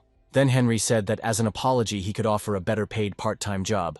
Renee immediately became interested and asked what kind of job it was. Henry said that they pay 3 times more, and immediately the girl raised her hand, loudly agreeing. Ellendale, seeing this, asked Renee to stop, but it was too late. She asked Renee loudly how she could agree to the offer of such a suspicious guy, and the girl answered without hiding that she needed money, and that was why she agreed. Frieden sighed and noted that the rich princess had apparently forgotten that not only aristocrats studied at this educational institution, commoners had no privileges, so they had to fight for every coin. He noted that, thanks to the efforts of the current rector, the situation had improved, but the gap was still too big. Ellendale sighed in surprise at the memory of this, and expressed her surprise that he knew all this, and asked if he was one of those who were not at all concerned with the problems of the common people. Not wanting to argue, he said he was going to leave, but Ellendale objected that the lunch break was not over yet, and asked where he was going in such a hurry. In response, he admitted that it irritated him greatly, but it was he who received the marriage proposal. When he and Henry approached one of the cafes near the academy, they saw Cheryl there. Henry immediately asked if this was the young lady from the Wagner family, vassals of the Lumos family. Frieden, upon hearing the mention of the Lumos family, was certain that the elders of those families were up to something again. So Henry smiled and said that he heard that both families were present at the academy during the festival and seemed to want to strengthen their ties through marriage. He advised Frieden, if he was against such a union, to simply refuse the offer, as he had done before, and Frieden in response mentioned that he had previously said that marriage was the only way to self-realization in life. Then Henry, smiling slightly, asked if he hadn't said that he would support any of his choices. In response, Frieden said he understood his position.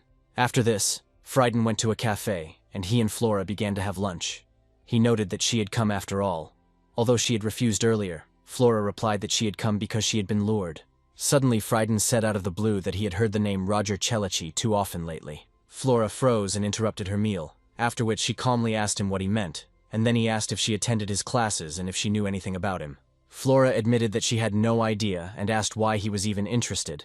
Frieden monotonously replied that he was simply curious about who he was. However, the girl insisted that he get to the point and tell her why Frieden was going to cancel the engagement this time. But Frieden reassured her, telling her that she shouldn't worry, because he would refuse anyway, and the reason would allegedly be the terrible food. Placing the cutlery on the plate, he indicated that the meal was over, and said that he would simply leave. Suddenly Flora called him back and asked him to wait, as she wanted to ask him a question. She admitted that she had heard that dried mandrake meat was good for one's health. She then picked up the glass of water, closed her eyes, and asked him if he knew where she could get some. But Frieden looked at her with confusion. At this time, Roger was looking over the plan for the magic festival, wondering if there would really be duels between the professors this year, an idea suggested by Hugo Borutag. Roger realized that the aristocrats would have the opportunity to rehabilitate themselves through victory, but he was sure that he already had too many problems, and now he would have to clean up the consequences of this idea.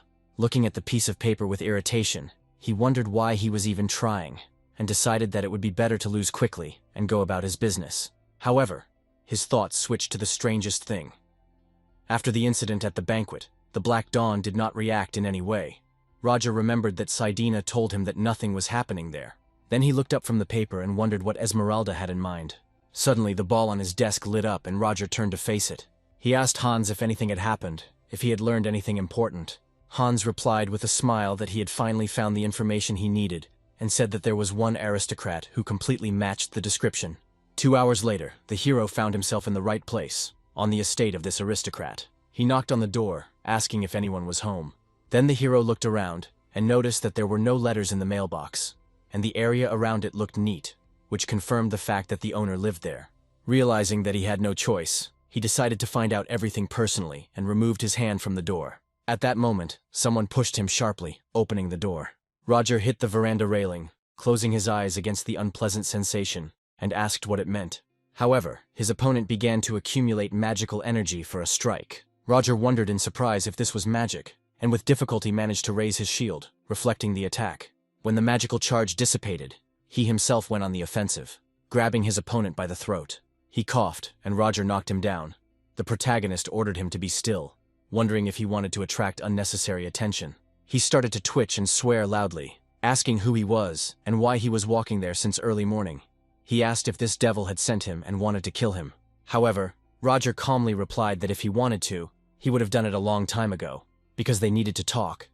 Then he turned to a man named Professor Phoebius. Roger asked him if he should be called a murderer responsible for the deaths of hundreds of people in the Lotan fires. Not long before this, the protagonist had spoken to Hans on the phone, and was surprised to hear the surname Phoebius, which Roger had never heard before. Hans explained that this was not surprising, because at the time when Roger was there, the family had already disappeared. He reminded that all the aristocrats disappeared after that bloody night, although perhaps they fled earlier. Roger wondered if there could have been another reason for the disappearance, and Hans admitted that Roger was heading in the right direction, and said that he had investigated the incident thoroughly out of curiosity. It was reported that family members began to disappear, and the number of missing people grew. There was even a legend about a family curse, and then suddenly a fire broke out. It was said that the last head of the family burned in the fire. Roger, given the circumstances, assumed that the others had died in the same way. Hans confirmed this, and added that the rest had tried to escape. But rumors spread, especially given the scale of the fire. The protagonist noted that their family, it seems, was not just kicked out, but banished like lepers. Roger then asked how many survivors were left, and was told that there was only one left. Roger was surprised that there was really only one survivor, and wondered if Esmeralda had calmed down even after her exile, and he decided to find out who the lucky one was. Hans said that it was Phoebius. Then Roger asked where this man lived now. Hans replied that he would like to meet him before it was too late. Surprised, Hans asked if he really didn't know where he lived. He said that he lived in Theon. Later, the protagonist sat opposite Phoebius and placed an object on the table in front of him, assuring him that he knew what it was. Phoebius, surprised, immediately recognized the token of a secret military unit. Thoughts instantly flashed through his head about why Roger was asking about this. Perhaps he wanted to help. Phoebe thought Roger's face looked familiar, and he wondered if he was the same man who had defeated the monster at the banquet.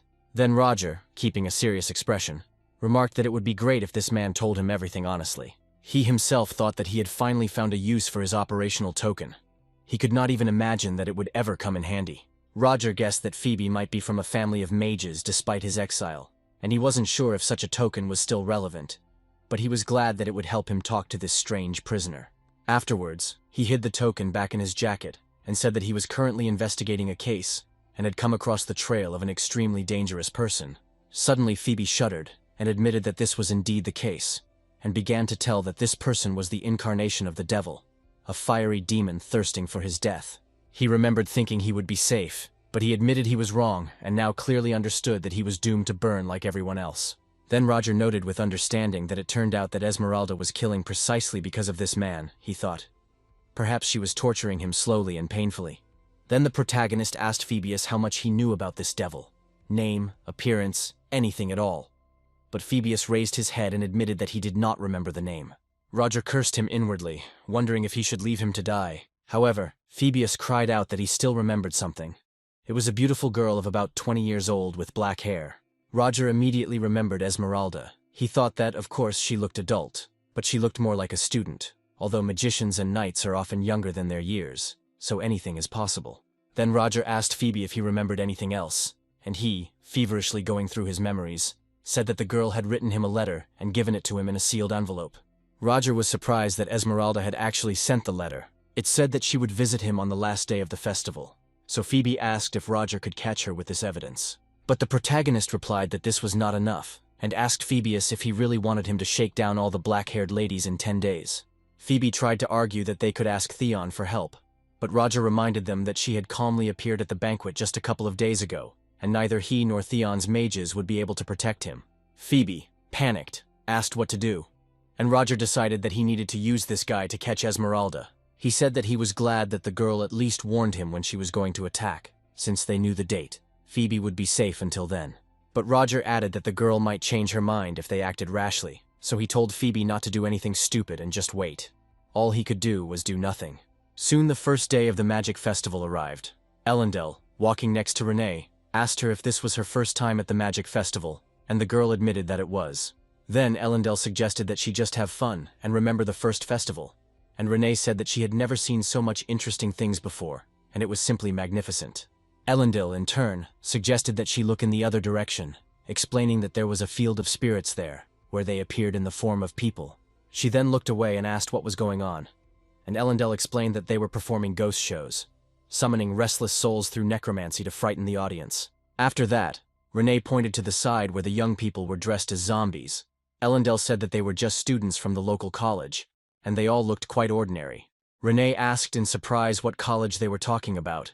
Since the academy, as she thought, only had 5 classes of students, Ellendale explained that there was a small college at the academy. Then Ellendale looked away and asked if Professor Roger was really at the festival. Roger and Selina were indeed there, and Ellendale added that she had heard that the professors were on duty in pairs today.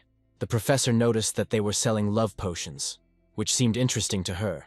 But the hero's impressions were rather indifferent. He thought about the fact that there was still time left before the end of the festival, and he didn't know exactly what Esmeralda's plans were, but he understood that he needed to prepare countermeasures in advance. He looked around. It was noisy, and he briefly fell into thought, thinking that even if he used Phoebus as bait like last time, it wouldn't be easy to deal with her. Roger was so caught up in his thoughts that at first he didn't hear Selina calling him. It wasn't until she poked him lightly on the cheek and said his name loudly that he finally realized he was being called. Roger apologized, explaining that he had been thinking a lot lately, and then Selina asked what thoughts he was talking about, promising to listen if he didn't mind. She asked if he was worried about the upcoming professorial duels tomorrow. Roger decided to lie a little, saying that he was perhaps a little nervous, although in fact he had already forgotten about them.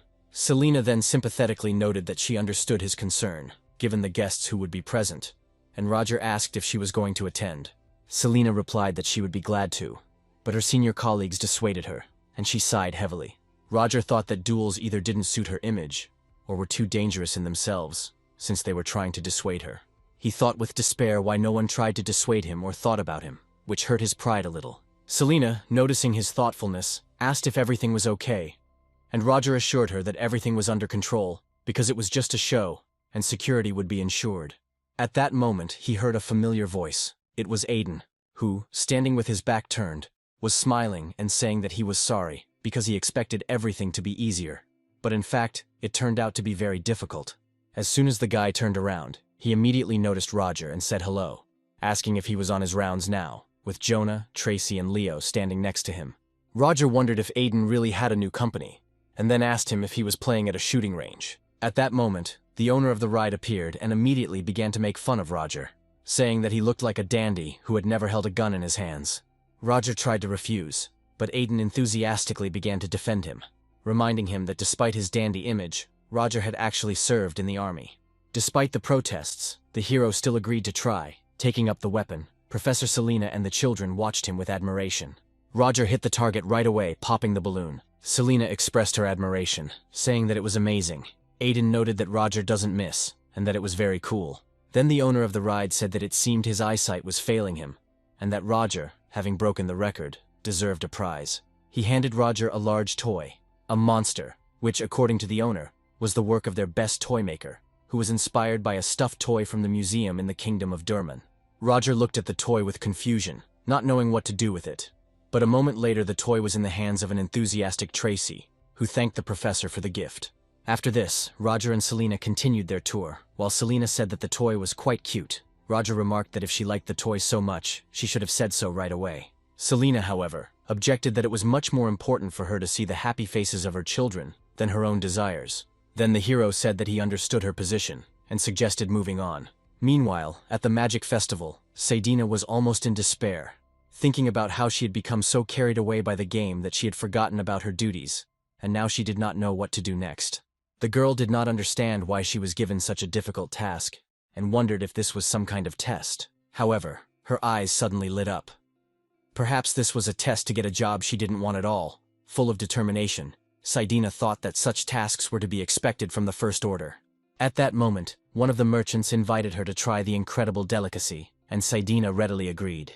Meanwhile, Selina smiled and picked up the lollipop, noting that it was very tasty. Roger noticed that she seemed to be really enjoying the festival. The girl blushed and asked what he was even talking about, but Roger just remained thoughtfully silent. Then Selina asked him not to tell the other professors, and Roger assured her that he was not going to do this, because he himself was sure that they were all enjoying the holiday. Then Selina said that today had gone by so quickly, and it was a shame. However, Roger objected, reminding them that there were still 4 days of celebration ahead, to which the woman smiled and confirmed that there would be duels tomorrow, so it was time for them to finish their rounds. At that moment, a frightened Phoebus rushed past them. Roger wondered in surprise if it was really him and why he had appeared at such an inopportune moment. He immediately jumped up and informed Professor Selena that he would be leaving for a while. In his thoughts, Roger scolded Phoebe, wondering what he was planning. After some time, he found himself in a deserted alley. There he saw Phoebe squeezing his hands around the girl's neck, loudly wishing her death. He called the girl the devil and continued to strangle her. However, Roger arrived in time, charged the stone with magic and threw it towards Phoebus, forcing him to retreat. Phoebus asked loudly who it was, and Roger, holding his staff forward, warned him to be silent. Then Phoebus, seeing the hero, sighed with relief, but was confused and began to make excuses. He said he wanted to do things differently, but the girl he caught continued to follow him, putting her life in danger. Phoebe then asked Roger to look at the girl he had captured, calling her the devil. The hero was surprised, trying to understand if Phoebe really dealt with her so easily. He looked at the girl lying on the ground and wondered if it was really possible. Then Phoebe asked what Roger was going to say about this. The protagonist came closer and said that they would discuss the details later. Suddenly, Selena's frightened voice called out to Roger. The girl, covering her face with her hands, asked what was going on. Roger addressed her by name, not knowing how to explain the situation. Suddenly, Selena began to faint. Then the hero tried to hold her back, grabbing her by the waist and pressing her to himself. He thought that, fortunately, it was just a fainting spell. But such a sight could shock anyone. He hoped that everything would work out, because he still had the opportunity to come up with an excuse. The protagonist then instructed Phoebe to take the girl to another place, continuing to hold Selena with one hand. Then the man, overcome with fear, pointed his finger in her direction, unable to utter a word. Roger thought something was wrong with Phoebe, but when he looked at Selena in his arms, she suddenly spoke. She said that she really had no intention of doing anything until the end of the festival, and asked him why he was doing this. Roger was shocked to see that the girl's eyes had changed color to red, her voice had changed, and a strange smile had appeared on Selena's face. She pushed Roger away, grabbed his shoulder, and her hair began to darken, turning into black curls. Then she moved towards Phoebe. He tried to move as far away as he could, shouting at her to go away and not come closer. But Selena kept walking despite his fear. Remembering the events of days long past, Phoebus once again plunged into those terrible moments of the fire. Then Esmeralda, the representative of the First Order, smiled at him and greeted him warmly. She asked if he had really seen her and immediately passed out. She said she was very bored. Roger then wondered if she had a split personality, or if she was just a great camouflage. And Esmeralda admitted that Phoebe had seen her for real, and he was, as usual, amazing. She asked if this was their first meeting, since before the First Order meeting, everyone hid their identities. Then Roger asked what her plans were. Esmeralda decided to openly admit that she wanted to finish off this man and do it together. But Phoebus, lying on the ground, was no longer going to get up on his feet. The protagonist wondered if her second personality remembered everything Esmeralda asked. He wondered if Selena would be able to hide her other self. Esmeralda replied that this child was pure and innocent, and at the moment knew nothing. Esmeralda, with hatred in her eyes, said that Selena was like her past self before she met this man. Roger felt that Esmeralda was acting too recklessly right now. If she attacked right now, she would be able to kill Selena in an instant. However, he understood that by killing her, he would also kill that other personality, Professor Selena. He could not allow this. Clenching his fist, Roger realized he had a choice to make, but he stopped himself. At that moment, energy appeared right in front of Esmeralda. He realized that it was Quasimodo. Roger noticed that this creature was constantly on guard. The protagonist wondered if Quasimodo remembered what happened at the banquet. He realized he would have to retreat and cursed, realizing he had no choice now. Then Esmeralda turned, smiling, and declared that she was leaving because she could not kill her enemy while he was unconscious. She ended up asking the protagonist to look after Selena and touched his face, noticing that her other personality clearly liked him. After this, her clothes became light again. Her hair became pink, and her eyes returned to their normal appearance. Selena, exhausted, began to fall, and Roger managed to catch her, carefully lowering her to the ground. He thought that the real Selena and her energy had returned. Later he tried to contact Saidina, saying that it was him and that he was calling her to come as soon as possible. Roger realized that he had made a mistake, because he had not noticed Esmeralda right at his side. The protagonist realized that Joanna was just the girl who pulled Pierrot out of the fire, so she followed Esmeralda and joined the Black Dawn in search of a place. But Roger thought that it was not worth making an exception, and it was necessary to suspect Selena, although he understood that it was difficult, because there was nothing suspicious about her.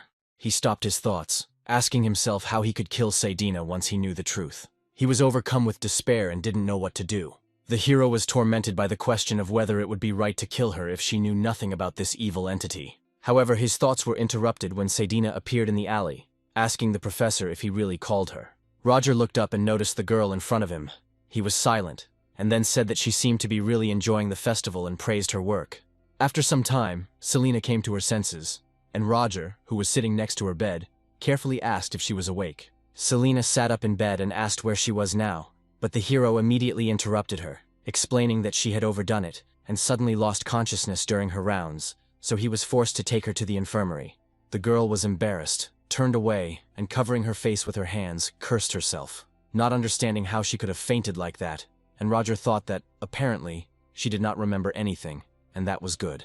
He soon rose from his chair, saying that since she had come to her senses, it was probably time for him to leave, wished her a good rest, and Selina awkwardly addressed him by name and thanked him. But Roger replied that it was not worth it, because he had simply done his job. Then she added that she thanked him not only for carrying her when she was unconscious, but also for his advice and for spending time with her at the festival. The girl admitted that perhaps he didn't really like it, but he still stayed with her. She was embarrassed and apologized if she caused him any inconvenience. But Roger frankly said that if she had disliked him, he would have told her about it right away. He added that he did not express dissatisfaction. He simply did not have such thoughts. The main character admitted that it was thanks to her that he really enjoyed today's festival. Then he turned away, telling her not to worry.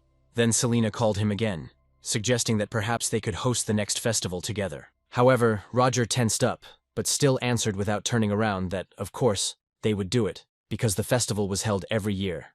Then the woman promised that they would definitely go together next year. Roger replied that it would certainly be so, and then left the medical office, closing the door behind him. At that moment, the door to the hero's room opened and a man entered, asking if this was really Roger Talichi's room.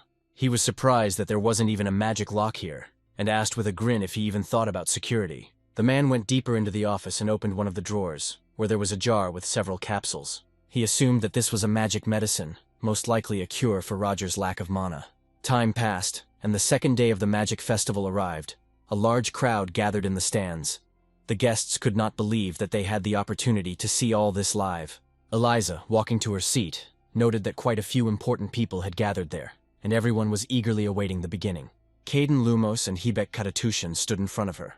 Hebek smiled and kindly noted that they hadn't seen Eliza for a long time, while Kaiden was silent. Hebek explained that his prim friend Kaiden did not greet him, so he would take the liberty of greeting him instead. Hebek Katatushan himself was the head of one of the 3 great ducal families. Kaiden looked at him with disdain and asked how he could consider him his friend. Kaiden Lumos himself also headed one of the 3 great ducal families. The rector smiled, noticing that she had not seen Duke Kaiden for a long time, and asked if he had come to visit his daughter. But Kaiden answered rudely that he was not obliged to explain such matters. Then Hebek, clearly irritated, reminded him that his daughter was studying at the academy, and therefore such rude behavior was inappropriate. But Kaiden turned away and warned Hebek not to interfere in the affairs of another family. Then Eliza, unable to bear it any longer, interrupted them, noticing that they, as always, were finding a common language. She then noted that she had not seen Duke Wolberg. Eliza assumed that all the representatives of the 3 great families would gather together today. Hearing this, Hebek asked if she was talking about David. At that moment, laughter was heard, and a man approached them, surprised that 3 pillars of the empire were gathered here at once. It was Professor Hugo, who smiled and expressed confidence that this year's ceremonial duel would exceed all expectations, and he even noted that he himself had a hand in it. Hebek, seeing him, asked if it was he who suggested holding this event, and Kaiden just laughed, while Hugo enthusiastically confirmed that it was indeed his idea. At this point, the host's voice was heard, thanking the audience for waiting and asking for their attention. Eliza noticed that the show seemed to be starting. The host then loudly introduced herself as Jessie Luna, and next to her sat a professor, whom she immediately introduced as Carter Lowe, a martial arts instructor who would be her co-host.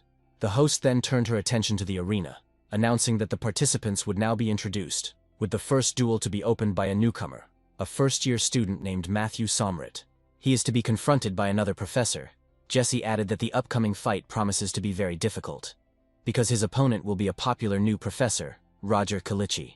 The protagonist thought that the duel had not yet begun, but his opponent was already looking at him threateningly, taking a fighting stance. Roger knew that there was little time left before the last day of the festival, and he could not waste it on entertaining the public. Then the host announced the start of the duel. Roger's opponent instantly rushed forward, pointing his wand at him. Meanwhile, Roger was considering the moment to attack, assuming that the enemy would try to end the fight quickly and without unnecessary movements, but inside he had already mentally admitted that he would lose. The spectators were starting to lose patience. There was no fight. The opponents had been standing opposite each other for 5 minutes. Many wondered if they were going to fight at all. Matthew gritted his teeth, thinking that Roger was really serious. He thought that his opponent was allowing himself to be attacked too obviously, which most likely indicated that he was preparing a clever countermove.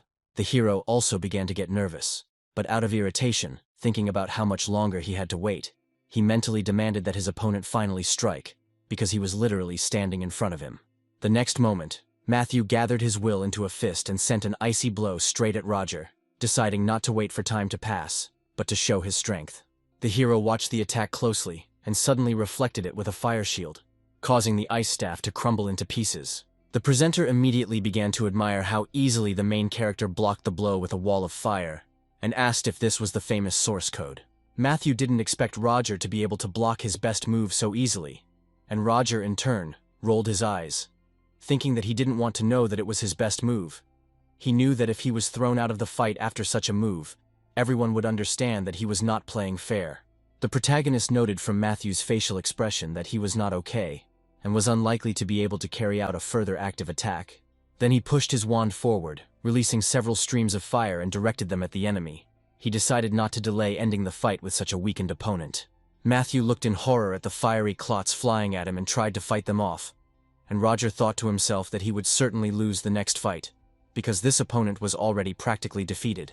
However, he won the second fight as well, and the host happily announced that Roger had won twice in a row and had reached the final. He was already starting to worry and wonder if his opponents were serious about defending so desperately while their attacks looked weak. He thought that he had almost no chance of losing with dignity. The host announced that the finals began exactly 15 minutes after the start of the match. The main character thought that it was just in time. His mana reserve was already approaching 0. He knew that he was absorbing mana even just by breathing, so he hoped to be able to deal with the situation, but he was wrong. Entering his office, he held his head, feeling the weakness approaching, and headed to his desk. Roger realized that if he did not have time to take the medicine, he could collapse from a mana deficiency. But when he opened the desk drawer, he was surprised to notice that the usual pills were not there, although he was sure that he had left them there. At that moment he turned around and saw shoe prints on the carpet near the table. Roger was surprised and wondered if a thief had really come to see him. At the same time, it seemed strange that of everything that was in the office, no one touched anything except these very pills. He was overcome with anxiety, because he had no time to search for and make new medicines. However, despite the tension, Roger was soon standing opposite his opponent, and the host addressed the audience, announcing that the very finale that everyone had been waiting for had arrived. She introduced the finalists. The main character's opponent was the main mentor of the second year, a representative of the noble Borotag family, Devian Borotag, known for his invincibility. Although Roger was still worried about the loss of his medicine, he now focused on the duel, thinking that this professor was probably related to Hugo. The host announced the start of the fight, and Roger mentally admitted that he did not expect to win, and only wanted to finish it as quickly as possible. Suddenly, Devian demanded that the fight be stopped, explaining that he had heard a lot about Roger's abilities. He took a bottle of pills out of his jacket pocket, saying that since fate had brought them together, they should talk. And without rushing, he admitted that he knew all of Roger's secrets. Roger's eyes widened in shock when he saw his missing pills, realizing that it was this professor who had broken into his office, and he wondered how Devian could have known about his condition.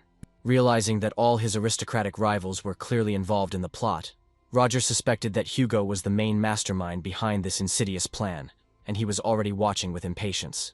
Roger looked at Devian carefully, and now it became clear why all his rivals were trying to gain time, but the professor was behaving extremely childishly. Devian chuckled in response, saying that the one who fell for this trick looked naive, and he reproached Roger for his careless attitude towards his own medications. In a cold voice, the hero demanded that the match be cancelled and that his pills be returned to him, promising to turn a blind eye to this if Devian complied with the demand. In response to this, Devian only laughed, doubting whether he was serious or joking. Roger responded coldly again, making it clear that this was his last chance. He threatened Devian to think carefully while he still had the strength to use magic. The host noted with interest that a complex psychological battle had begun. And finally the rivals moved. In response to Roger's warning, Devian merely chuckled, declaring that he was clearly bluffing. He promised to demonstrate his best abilities. A dome appeared around Devian, which protected his body from possible attacks. Roger watched his opponent's defense with interest and thought that he was quite fast, so he decided to prepare the memory echo spell in advance. The magical barrier was a special defense that blocked most spells, but at the same time did not allow attacks from under it. However, Deviant didn't seem to be upset at all. He smiled, and the hero thought that he also decided to buy time. But to his surprise, the barrier suddenly disappeared in one place, releasing a powerful blow. Roger quickly dodged and the death ray passed by, hitting the arena's protective dome. Roger was surprised to think that Deviant had actually attacked from under the barrier. The professor noticed that Roger had dodged and praised his reflexes, adding that it seemed like his military service was not a figment of his imagination. At that moment, Luna exclaimed that Deviant had summoned a familiar, a growling asp. Roger frowned, wondering if it could be a familiar that could use magic in place of its master. The snake that was sitting on Deviant's neck moved forward and its head began to glow. It attacked the hero, but Roger quickly raised his shields to defend himself. He realized that summoning a familiar required too much mana, so he decided to use homing magic, and suddenly a fireball was directed towards Deviant. However, the snake instantly absorbed the attack. Then Deviant stated that he knew all of Roger's spells. He added that his familiar could not only attack with magic, but also torment Roger with a feeling of uselessness of his own power. Then Roger gritted his teeth and cursed himself mentally, realizing that he now had problems with mana. The audience began to whisper that, as before, Professor Roger was only defending himself, and why he was not attacking as decisively as at the beginning. Eliza, noticing this, said that Roger was not feeling well. She expressed the idea that the match should be interrupted, but she was immediately interrupted by Hugo. He stated that since this was the final, the fight could not be interrupted. He asked if they had the right to interfere in a duel, and all those present unanimously agreed with him. Meanwhile, the spectators in the stands began to laugh, accusing Roger of showing off too much. And with every word, Roger felt worse. Then Deviant asked him what he was doing, ordered him to attack quickly, and mockingly asked if he had even a drop of mana left. Suddenly there was a loud crack. Roger whispered something, but Deviant did not hear, and asked again what he was saying. Soon a black hole appeared near the main character, and Deviant became interested in what it was. Then Roger, looking up, told Deviant in a heavy voice to shut up. In a fit of rage, he shouted loudly that Deviant was making too much noise. And then there was a loud explosion, foreshadowing trouble. People started screaming from the bright flash. Everyone quickly closed their eyes, unable to withstand the blinding radiance, and waited for the radiance to end. Deviant, who found himself at the epicenter, also closed his eyes. He thought that light magic was not part of Roger's arsenal, and was completely confused. Soon after the light dissipated, he noticed a huge black hole hovering in the air. Deviant shuddered with fear. He tensed, trying to understand what it could be. Suddenly, loud cracks came from the depths of the black hole, which continued to expand. Meanwhile, Roger put his hand on his head, clutching his forehead in severe pain. He threateningly repeated his earlier demand to Deviant to remain where he was while he could use magic. The black hole began to release streams of negative magical energy in all directions, similar to dark tentacles, which increasingly surrounded Roger. They sped up and approached Deviant, who stood frozen in place, unable to escape from fear. He ordered them not to approach him, but the dark force did not listen to the weak man, and the tentacles froze just a few centimeters from the frightened Deviant, as Roger ordered them to stop. The dark force complied, and the protagonist explained that if any of the magicians were to suffer, they would have problems. He gave the creature another chance and, raising a cold gaze full of anger, asked if such an agreement would suit him. Then the dark energy gradually began to calm down. After a few moments, the darkness cleared, and with it the burst of light began to fade, allowing the audience and presenters to see the arena again. Then Luna called out to everyone with great excitement and attention, as the moonlight suddenly dissipated, and it seemed that they had a winner. Roger was still standing on his feet, actually towering over Professor Deviant, who was lying on the ground. Host Moon loudly announced that Professor Roger was the winner, and asked with interest what happened behind the light that appeared. She noted that something was clearly wrong with Professor Deviant. Roger hurried to hide the bottle of pills in his pocket, when at that moment, an excited Professor Hugo loudly ordered that a doctor be called immediately. A general panic began in the stands, and soon the professors and doctors descended into the arena, while Roger gradually moved away from the arena, wanting to quickly hide from the eyes of people. After some time, the story moved to the Academy Medical Center. There, Professor Hugo tried to find out from the doctors why Deviant was still in such a state, but the doctors threw up their hands, admitting that they themselves did not understand the reason for his condition. An angry Hugo demanded that the doctors definitely find out the reason, because it was their direct responsibility. At that moment, the door of the medical office slowly opened with a creak, and Roger entered. As he approached, he stated that Devian was in momentary shock, and that this state would pass with time. Upon hearing this, Professor Hugo turned sharply, and seeing Roger, screamed loudly in a fit of rage. He demanded an explanation for how he dared to show himself in front of everyone. Hugo claimed that, even if it was a duel, Roger had gone too far. Chris, noticing that the situation was getting tense, turned to Hugo and suggested that they just wait, explaining that he had a special remedy in the family medicine cabinet that he would now bring. Hugo turned to Chris and sharply told him to hurry up, and he slowly walked out of the infirmary doors. As soon as the door slammed shut, Professor Hugo loudly declared again that Roger would have to answer for what happened. He could not understand how it was possible to injure an opponent so badly during a demonstration duel. Suddenly, his attention was drawn to Eliza, who entered the medical room and reminded the professor that it was he who had suggested not to interfere, regardless of the circumstances. At that moment, Hybeck appeared from behind her with the same joyful smile, confirming that he too had heard the professor say exactly that. Hybeck suggested that perhaps the professor had simply misheard something due to his age, but Hugo was quick to deny this, explaining that he had been shocked and that the words had slipped his mind. After this, Hybeck approached the main character, praised the duel and shook his hand, introducing himself as Hybeck Katatushin. The three then left the room, Hybeck thanking Roger for agreeing to follow them and admitting that he was surprised that he had not heard of him before, especially about Roger's speed and talent in fire magic. Roger glanced around the corridor, wondering why so many people had gathered there. At that moment, Eliza approached Duke Lumos, who was standing nearby. Then she turned with a sly smile and narrowed her eyes, making Roger understand that all these nobles had gathered precisely because of him. Hybeck interrupted his thoughts, saying that it was too noisy here, and everyone came specifically for the main character. He asked Roger to understand this. The main character calmly replied that there was no reason to worry. Roger thanked Hybeck for taking charge of the crowd, and Hybeck asked in surprise if Roger knew him. Hybeck admitted that he knew Roger was special. Then he remembered that he wanted to discuss something with him, and apologized for having forgotten why exactly he wanted to meet. His gaze became cold and intense, but he assured Roger that if he needed anything, he could always turn to him. Then the hero thanked him and said that he would be glad to visit him sometime. Despite Hybeck's friendly words, Roger understood his true motives, the desire to get closer for his own benefit. He thought about how, despite Roger's quick insight, he had quickly retreated, realizing that he would achieve nothing for nothing. Hybeck is not just a representative of one of the three great families that are the pillars of the Exilian Empire. Although he behaves calmly and relaxed, Hybeck analyzes everyone around him, looking closely at every movement. Thinking that there was nothing more he could do here, Roger headed for the exit, deciding it was time to join Hans and Sheridan. As he came out, he noticed his student and asked if it was Flora. Roger asked what she was doing there. She began to make excuses, hesitantly, saying that she was just passing by. But Roger knew that this was not true. He calmly asked if she had come to see her father, and then Flora started and asked what he meant. Roger explained that Duke Lumos was currently talking to the rector, and that it would be better for her to come later. But the girl lowered her gaze and admitted that she had not intended to visit her father at all. The hero thought about her strange reaction, and suggested that they might have a complicated relationship. At this point, Flora announced that she needed to prepare for the next fight, and Roger asked if she was participating. He placed his hand thoughtfully to his chin, noting that with her skills he had nothing to worry about. And Flora confirmed that no matter the opponent, she had no intention of losing.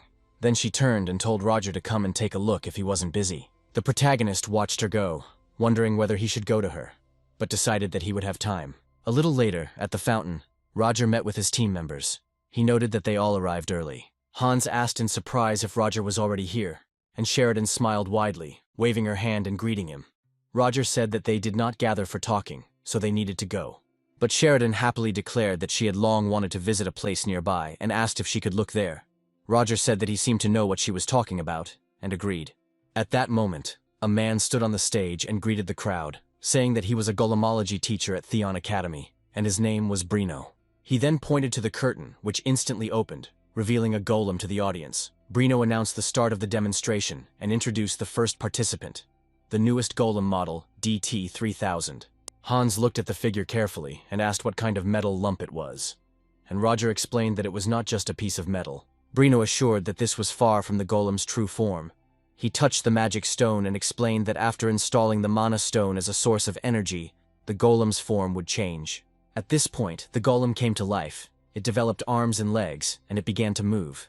Sheridan, watching this, noted that although the golem seemed clumsy, It was capable of rotating and lifting heavy objects.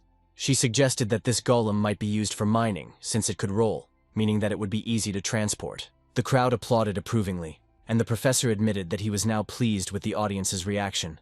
But Brino did not stop there, and added that the golem could take the form of a horse. Sheridan turned to the protagonist with a joyful smile, and asked permission to watch a little longer. The hero agreed, but warned her not to get too carried away. Hans sighed heavily, and asked if she really had come here for fun. But Roger urged him not to nag, explaining that sometimes she just needed to help her take her mind off things. At that moment, Roger heard a familiar voice and turned around sharply. It turned out to be Casey Selma. She stood nearby with several sheets of paper in her hands, and asked passers-by where the arena for magical duels was. The protagonist looked away and tried to calm himself down, thinking that she would not recognize him. Roger decided that in such cases it was better to cover his face with light magic. He did so and, without turning around, pointed her in the right direction. Casey thanked him and went in that direction. However, when they had already begun to disperse, the girl suddenly stopped and froze in place, apologizing for the sudden question, stating that it seemed she had already met Roger. He calmly replied that he didn't know her and was seeing her for the first time, then said that it was time for him to go. But Casey, leaning on her umbrella, was not going to let them go. She loudly demanded that they stop, and Roger, frozen, thought with alarm that perhaps he had been caught. But Casey smiled and asked if he was a professor, and after a closer inspection she confidently declared that she recognized him immediately. Roger breathed a sigh of relief, but was wary of avoiding the meeting, as she might begin to suspect something. He turned and asked her why she thought so, and the girl explained that it was first noticeable from his clothes. They were made of expensive materials, which is rare among commoners. Then she added that he had no goods to sell, no wallet with money, which meant he was definitely not a merchant. Casey also noted that he could not have been an aristocrat, since he did not have a family crest. If he hid it, he was most likely a fallen nobleman. She then reasoned that a fallen noble would hardly dress up like that for a festival, and concluded that Roger was probably related to the event's organizers and was possibly a teacher. After this, Casey asked if he was the same Roger Chalishi. She happily reported that the rumors about him were true, and he was indeed impressive. Roger tensed, realizing that she had learned too much about him just by looking at his clothes. He decided it was time to leave, confirmed that she was right, but he was in a hurry, and together with Hans, they moved away. Casey, surprised, tried to stop them, but didn't have time. Putting her hands on her belt, she asked with displeasure if this was really her entire reaction. Usually her interlocutors were more impressed. In response, Roger only asked her at parting whether this was really so unusual, and said that if she had nothing else, he was leaving. Casey looked at him in surprise, wondering what was wrong with him. She thought that Roger was too cold and indifferent, and she had never met such a person before. However, she remembered that there had already been one similar person in her life, James Moriarty. She involuntarily tensed up and silently watched as the hero left. At that moment, Betty called out to her, waving her arms, asking what Casey was doing. Since the fighting was about to start, Casey turned around and admitted that she had wasted so much time. She then snapped her fingers, and soon a water sphere appeared in front of the protagonist. Casey apologized to him, and warned that if he needed help, he could just turn to her. Hans noticed that the protagonist seemed to have been exposed. He asked if the protagonist had a business card in his hands. But Roger guessed that the situation could have been much worse if Casey had recognized him, and wondered if she just wanted to be friends. It annoyed him that she had caught his attention anyway. After this, the protagonist turned to Hans and suggested to him that it would be wise to keep quiet and get rid of the clothes he was currently wearing. He reminded her that Hans had heard her, so he should have known that just one hint would be enough for Casey to get to the truth. Roger warned that Casey should not be underestimated. Suddenly, Hans turned his attention to Sheridan and said that this girl was still chatting, and even drew the academy students into the conversation. Hans suggested that the protagonist go and pick up Sheridan themselves, but Roger advised leaving her alone, noting that when else would she be able to freely discuss her interests with others. Then Hans looked at him and admitted that he had begun to think that his unexpected appointment as professor was a fateful calling. Roger smiled, as if he was genuinely happy about his student's success. The man admitted that, frankly speaking, he would feel uncomfortable in such a place. Unexpectedly for himself, he admitted that this well-equipped academy was not for him at all. Suddenly, the protagonist interrupted him. He said that he understood that compared to them, the students of the academy were like beautiful flowers growing in a magical garden. However, their problems are not the fault of these children, so why shouldn't they continue to smile carefree? But despite this, there was still a slight age difference between Hans and the children, and he wondered why Roger treated them so differently. Roger asked Hans in surprise how old he would be this year, and Hans replied that he would only be 24, after which the protagonist froze, stunned by this news. He turned away awkwardly, admitting that he now understood why Hans called him Big Brother. After this, Roger asked how the analysis of the medicine related to the werewolf incident was progressing. Hans, noticing the change of topic, asked if Roger was deliberately changing the conversation, but Roger remained silent. Hans then went on to say that after examining the drug it turned out that it had hallucinogenic properties, probably due to the pelham extract. The hero replied that they would deal with it after their current affairs. They then turned their attention back to Sheridan. Hans asked Roger if what he had said before they arrived was true, that the protagonist was considered to be of the First Order, and Roger confirmed it. After this, Hans asked the protagonist if he was ready for the consequences, reminding him that Roger was next to that very professor. Hans took a deep breath, saying that he shouldn't have asked that question. He folded his arms across his chest, noting that even in the worst-case scenario, the protagonist shouldn't feel guilty, because he had already encountered something like this. Roger looked at him, and he continued, saying that he should know that there would still be innocent victims, no matter how hard he tried. The protagonist thought, remembering the words of one of these victims, who asked him to take care of her youngest child. Then Roger confidently replied that he was aware of this. Hans continued to reason out loud that he only wanted to say, "One must not hesitate, even if it is necessary for the sake of the matter." He reminded the protagonist that he himself knew that if they did not kill the enemy would kill them. Then Roger coldly clenched his fist and said that they lived in a world of violence, constantly walking side by side with death. Hans confirmed that this is the unpleasant truth of their work, and they are very sorry that this is their reality. Time passed, and the third day of the Magic Festival arrived. It was time for the open banquet of Theon Academy. Hybeck laughed cheerfully, noting that it was great to spend the whole day trying different drinks. But Roger was not so impressed, however. At that moment he was only concerned with one thought: why Hybeck was sticking to him.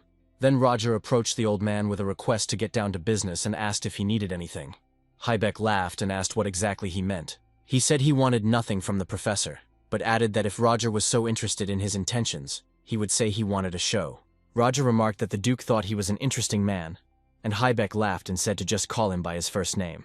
He admitted that he is just an old man, and many things are surprising to him, but he knows when to stop, so the main character has nothing to worry about. Hybeck continued to laugh, and Roger, taking a sip from his glass, thought that this old man was a real sly one. At that moment, his gaze was caught by the girl who had just entered. It was Flora Lumos, and he wondered why she was there, because Flora looked very nervous. Hybeck, noticing the protagonist's gaze, asked if this girl was from the Lumos house named Flora. Roger asked if he knew her. Hybeck sighed heavily and replied that, of course, he knew. He said that Flora was born with incredible talent, but fate was cruel to her. Then Hybeck revealed the sad truth. The whole family ignored Flora because she was an illegitimate child. At this time, Flora continued to make her way among the people, trying to calm down and convince herself that there was nothing to be afraid of. She just needed to say hello. She nervously clasped her hands, trying to convince herself that she was no longer the same as she had been before. When she was with her family, she had decided to show her father that a child who had no one to care for could cope quite well on her own. She convinced herself that she would not be afraid. Her father's back was already visible in front of her, and the fear began to leave her. Her head was spinning with excitement as she was about to call out to Kaiden, but suddenly a sharp, arrogant voice rang out, asking if this was the same half-breed Flora Lumos. Flora saw Katrin in front of her, her sister, as well as her brother Camel. Katrin and her brother smiled insolently. The girl mockingly asked how Flora dared to call them by their names, being a mudblood. Camel, throwing up his hands, said that Flora looked good, because before she couldn't even raise her eyes to them. After this, Catherine turned to her father and asked to see who had come. Duke Kaiden turned and met the gaze of his illegitimate daughter. His voice sounded rough as he asked why she had come. Then Flora realized that her voice was no longer obeying. Everything around her seemed to be clouding over, and she could hardly squeeze out a word. She looked down, deciding that she would show them later. She had changed. Everything was different now. But at that moment she wondered why she had come here at all. At that moment, someone's hand fell on her shoulder. As it turned out, it was Professor Roger, who lightly hugged his student, as if supporting her. Coming closer, he called the Duke and his children into conversation, asking if they had any problems with his student. His figure, illuminated by the sun, seemed mature and caring. An adult who was truly worried about the fate of the child. Lumensis was a religious order that, in the name of their one god, oppressed the demi-humans, guided by the writings of the true man. But the members of this order didn't just avoid demi-humans. Pure bloods were considered the highest caste, and demi-humans and their descendants were the lowest. The church divided everything strictly into two camps, not allowing other opinions. Then Hybeck sighed heavily, and admitted that it was difficult to grow up in a Lumencist family, since Flora had been oppressed all her life. He added that if she had been born into a different family, everything could have turned out differently. Roger remained silent, but he wondered in his mind if this was the reason for Flora's obsession with grades. He knew that she probably thought that she would be accepted into the family if she became the best student. However, even if this were the case, there was no guarantee that her wish would come true. Suddenly the main character stood up sharply. Hybeck asked in surprise where the professor was heading. However, Roger had already clenched his fists and was walking straight ahead, convincing himself that interference would not lead to anything good and would not change the girl's fate. He knew he should just leave it as it was, pretend he didn't see or hear anything, but he still couldn't do it. Then he grabbed the student by the shoulder and asked if there were any problems with his student. Roger knew that he couldn't just sit back after learning about her problems. Gossip began to spread around. People passing by said with a grin that the professor had intervened after all. Hybeck, watching this with a grin, wondered out loud if Roger was really going to confront the head of the Lumos family. He joked that this professor was indeed an interesting person. Then Flora, shocked, addressed Roger by name.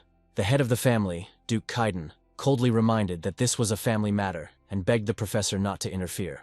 But Roger was adamant. He said that the situation was too serious to remain just a family matter, and as a professor at the academy he could not remain on the sidelines. Silence reigned between them, broken only by the whispers of those around them. Then Catherine asked if it was Professor Roger Chilichi. She smiled and noted that yesterday's demonstration fight was impressive, and asked if he was really Flora's teacher. At the same time, she expressed surprise that her sister was considered an outstanding student. She called Flora a pathetic half-breed from the Lumos house. These words hurt her. She thought that now everyone would know about her origin. Roger then took a step forward, but Catherine continued speaking, remembering that she had not introduced herself. Then she stated her name and said that she was going to enroll in Theon Academy next year. The girl said that her abilities were rated very highly, after which she demonstrated several ice crystals hovering in her hand. She asked Roger what he thought of her talents, considering that he was a professor at Theon Academy. The protagonist's gaze darkened, and he replied that from the teacher's perspective, he saw that she lacked the speed of manifestation of charms, and that her skills did not meet the standard, so he deducted 10 points from her. Roger continued to list her shortcomings, taking away points for her weak spell construction, and for not taking magic seriously enough. He took off another 10 points for the fact that she simply created 4 icicles, and if that was combat magic, then where was its lethality? Catherine tried to stop him and ask what he was talking about, but Roger remained adamant, and he retorted that it seemed that Flora did not even try to understand the meaning of what she was using. He asked whether this was her personal assignment, and whether she was really proud of such a result. The hero asked Catherine how she could be surprised that Flora was an outstanding student with her own level of skill. Flora's eyes filled with tears and she pressed her lips together, ready to burst into tears of gratitude. However, the aristocrats rose up against him, loudly asking what he was doing. They called his claims ridiculous, and asked how a simple teacher from Theon Academy could allow himself to judge a family. But then Hybeck appeared and calmly raised his hand, asking everyone to calm down. He noted that a conflict of interest was inevitable, but there was no need to worry about it. He then turned to Professor Roger, saying that he had gone too far, and Roger promised to take the remark into account. At this point, Duke Kaiden decided to speak up. Watching both of his children being humiliated, he asked if the professor's name was really Roger Chilichi. He calmly explained that his daughter still did not understand much, and that she should be forgiven. But Roger, not giving in, replied that he would accept the apology, since responsibility for the child's actions did not lie solely with him. Then Kaiden noticed that the situation was starting to get boring, and, without saying goodbye, turned and started to leave. Roger then turned to Flora, asking if she was okay, but she was silent, not raising her eyes, not understanding whether to thank him or not. Clasping her hands, she herself tried to understand what she should thank him for, because now gratitude could only do harm. Then Roger, noticing her confusion, quietly said that it was time to go, because it seemed that her friends were already waiting. Flora looked at him in surprise, but did not answer, only silently watching as the professor left. Suddenly, Cheryl called her name and hurried to her friend. The girl grabbed her by the shoulders, asked if everything was okay with her, and reminded her that they needed to go back. However, Flora's face still expressed anxiety. Meanwhile, Camel and Catherine continued to chase after their father, loudly asking if he was going to let this impudent professor go so easily. They claimed that Roger had clearly humiliated Catherine in front of Flora. Kamel even suggested filing a complaint and asked his father to call Flora to scold her. But the Duke, coldly answering, asked what was the point of these actions. Complaints would only give them short-term satisfaction. Then Kaiden noticed that the cunning Katatushan would probably come to Roger's defense, and the rector of the academy Theon saw everything, but did nothing. His children asked if their father was going to pretend that nothing had happened. The Duke frowned and warned that he would retreat for now, but not for long, and stated that the Lumos family does not forgive insults. At this time, Hybeck and Roger were walking together, and the old man noticed that Roger did not look like he cared about the students. But the hero calmly replied that he only did what he had to. Perhaps he simply did not know the whole truth, and did not suspect that Duke Kaiden was a follower of the Lumensis faith. And Hybeck sighed and explained that Kaiden did not just believe, but was obsessed with his religion. He explained that an unwanted child born into a family of followers of this faith is forever branded, and this is a fate that cannot be escaped. However, to everyone's relief, Flora did not have such a brand. Roger asked if Kaiden showed any mercy towards his daughter. Hybeck explained that it was more likely due to his desperate defense of Flora's mother, who, unfortunately, had already left this world. Roger admitted that he had not heard of this before, and Hybeck explained that illegitimate children are not usually discussed with outsiders, and the family tries to hide the fact. When Roger asked where Hybeck got such information, he chuckled, saying that he occupied an equal status in the family, and, accordingly, knew its weak points.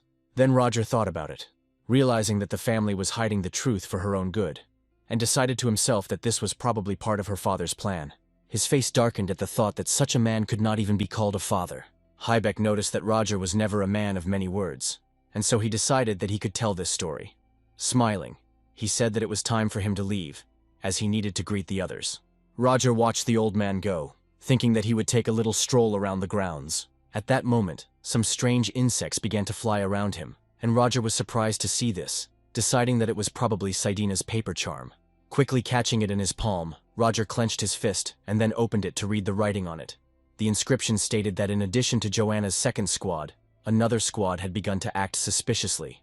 Then Roger wondered if Joanna had begun to act. He remembered that the letter had said that she would make her move on the last day of the festival, and recalling Esmeralda's words after her identity was exposed, he decided that the letter had spoken the truth. In that case, he considered that the likelihood that Joanna was acting in her own interests was quite high. Clenching his hand into a fist, he continued on his way, thinking that he would need to keep a close eye on the situation. After some time, the fourth day of the magic festival arrived. On this day, everything took place in the practical pharmaceutical laboratory. Entering inside, Roger noted that as a member of the teaching staff he could use any resources.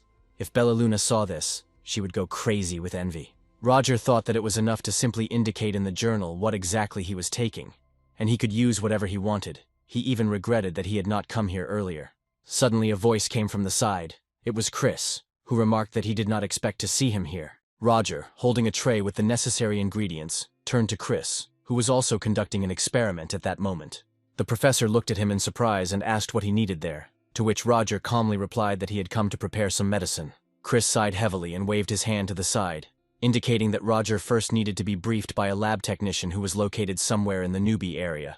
Roger then asked curiously if Chris himself knew how to make medicine, which caused Chris to suddenly burst into anger. He shouted loudly, declaring that his specialty was pharmacy, and reminded Roger of the great contribution of the Benamor family to medicine. But Roger replied that he had no idea of this great contribution. This made Chris even more angry, and he decided that Roger was deliberately making fun of him.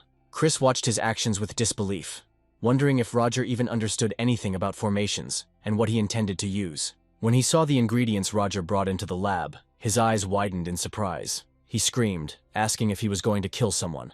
Among the ingredients were patricia leaves and chrysalis buds, which were deadly poisonous. Chris loudly protested, asking if Roger understood that even if the poison was neutralized, these powerful components would produce a medicine with a huge number of side effects. Then Roger looked at him calmly and noticed that Chris seemed to be well informed about the properties of these ingredients. After that, Roger asked a logical question. If Chris is so good at this, then why is he teaching the embodiment of charms instead of pharmacy? Chris clicked his tongue and said it was none of his business, and Roger replied that he wasn't insisting at all, assuring Chris that he knew what he was doing and asking him ironically not to worry. Chris just snorted in disdain, deciding that Roger was bluffing, and then thinking that he shouldn't interfere at all, he turned away, and Roger meanwhile continued his actions.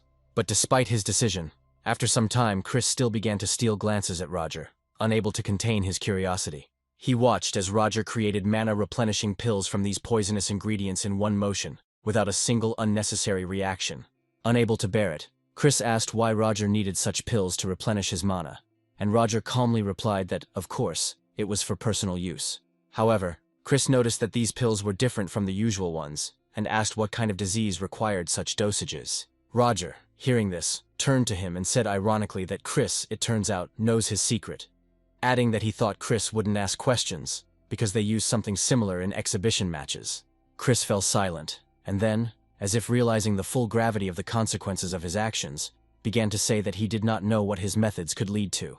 He admitted that he only wanted to put Roger in his place, but he had no idea that anyone could get hurt. However, quickly pulling himself together, Chris added that all these excuses were just pathetic words. Looking straight ahead, he admitted that he had committed an act unworthy of a nobleman and sincerely asked for forgiveness. He then added that despite Roger's skill, the medicine he created had a negative effect on everything except mana recovery, and therefore it couldn't even be called a real medicine.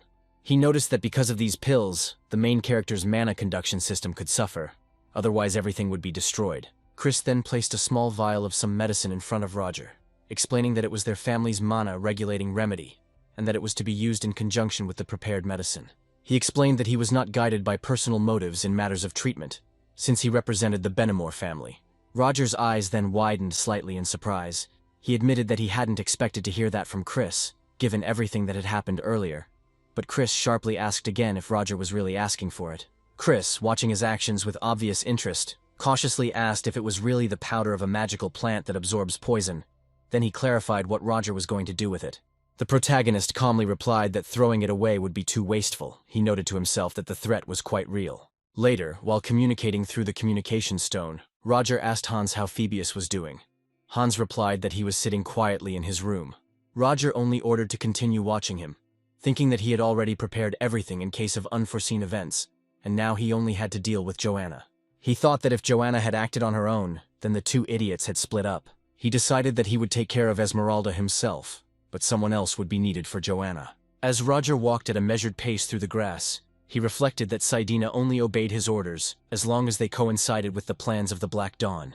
However, Joanna was only a student, so it was possible to try to involve several people in this matter. About 30 minutes passed, and silence reigned in the Theon student dormitory. Suddenly, someone's silhouette stopped, noticing a note lying under the door. It was Aiden who picked up the note and wondered out loud what it could be. At this time, Roger stood outside, thinking that it was wonderful that the message had been delivered. He didn't want to drag the students into this story at all, but he knew it was the only way to keep an eye on Joanna so she wouldn't suspect anything.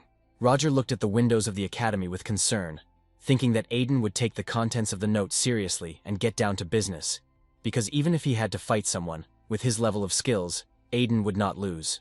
However, he also understood that Aiden could act recklessly on his own, so he sent notes not only to him, but also to Tracy and Jonah, concluding that he would not risk his friends unnecessarily. He didn't care what exactly Aiden did. Whether he asked for help from other professors or dealt with Joanna on his own, Roger was fine with it either way. Meanwhile, Leo read a note, which said that suspicious individuals had appeared in Theon, plotting evil, and that it was necessary to find Joanna Lovett on the last day of the festival and deal with her.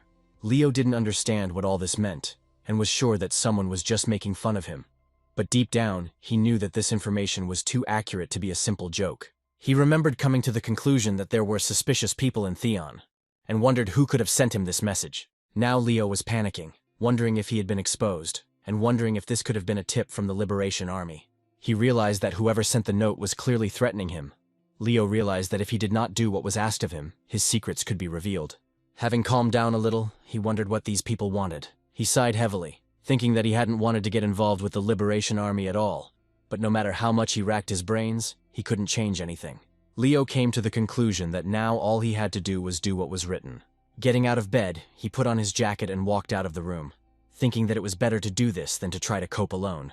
After closing the door, he found himself in the corridor, where he was suddenly called out to. It was Aiden, who was running towards him and shouting that something strange was happening. Suddenly, all his friends started showing him the same notes. Leo winced, noticing that his friends had received the same letters. He cursed in his thoughts, completely not understanding what was happening. Meanwhile, Esmeralda sat on her bed, covering her ears with her hands so as not to hear the noise and voices that surrounded her. Cries of begging for salvation and moans from the past haunted her. She heard mothers begging for mercy for their children, and all these voices blamed her, claiming that it was she who was to blame for their deaths. These memories suggested that if she had quietly left the village, then none of this would have happened. The nun who was at the head of all this chaos coldly addressed Esmeralda by name, declaring that she was to blame for everything. Then Esmeralda demanded that it stop, convincing herself that everything that was happening was just a bad dream. She screamed that she did not want to hear any reproaches from the lips of the nanny who once raised her.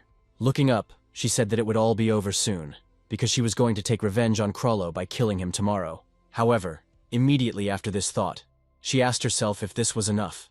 She was tormented by the question of what would happen after revenge. Esmeralda understood that if she continued to take revenge, she would finally destroy her own soul. Then she would never be able to return to who she was before. To Selena, her other half, whom she created out of longing for the past. Deep down, Esmeralda, to be honest, wanted to continue living just like Selena, laughing carefree and enjoying every day with everyone else. She didn't know what the right thing to do was and wondered if she should stop right now. Esmeralda carefully touched the wall inside her soul that separated her and Selena.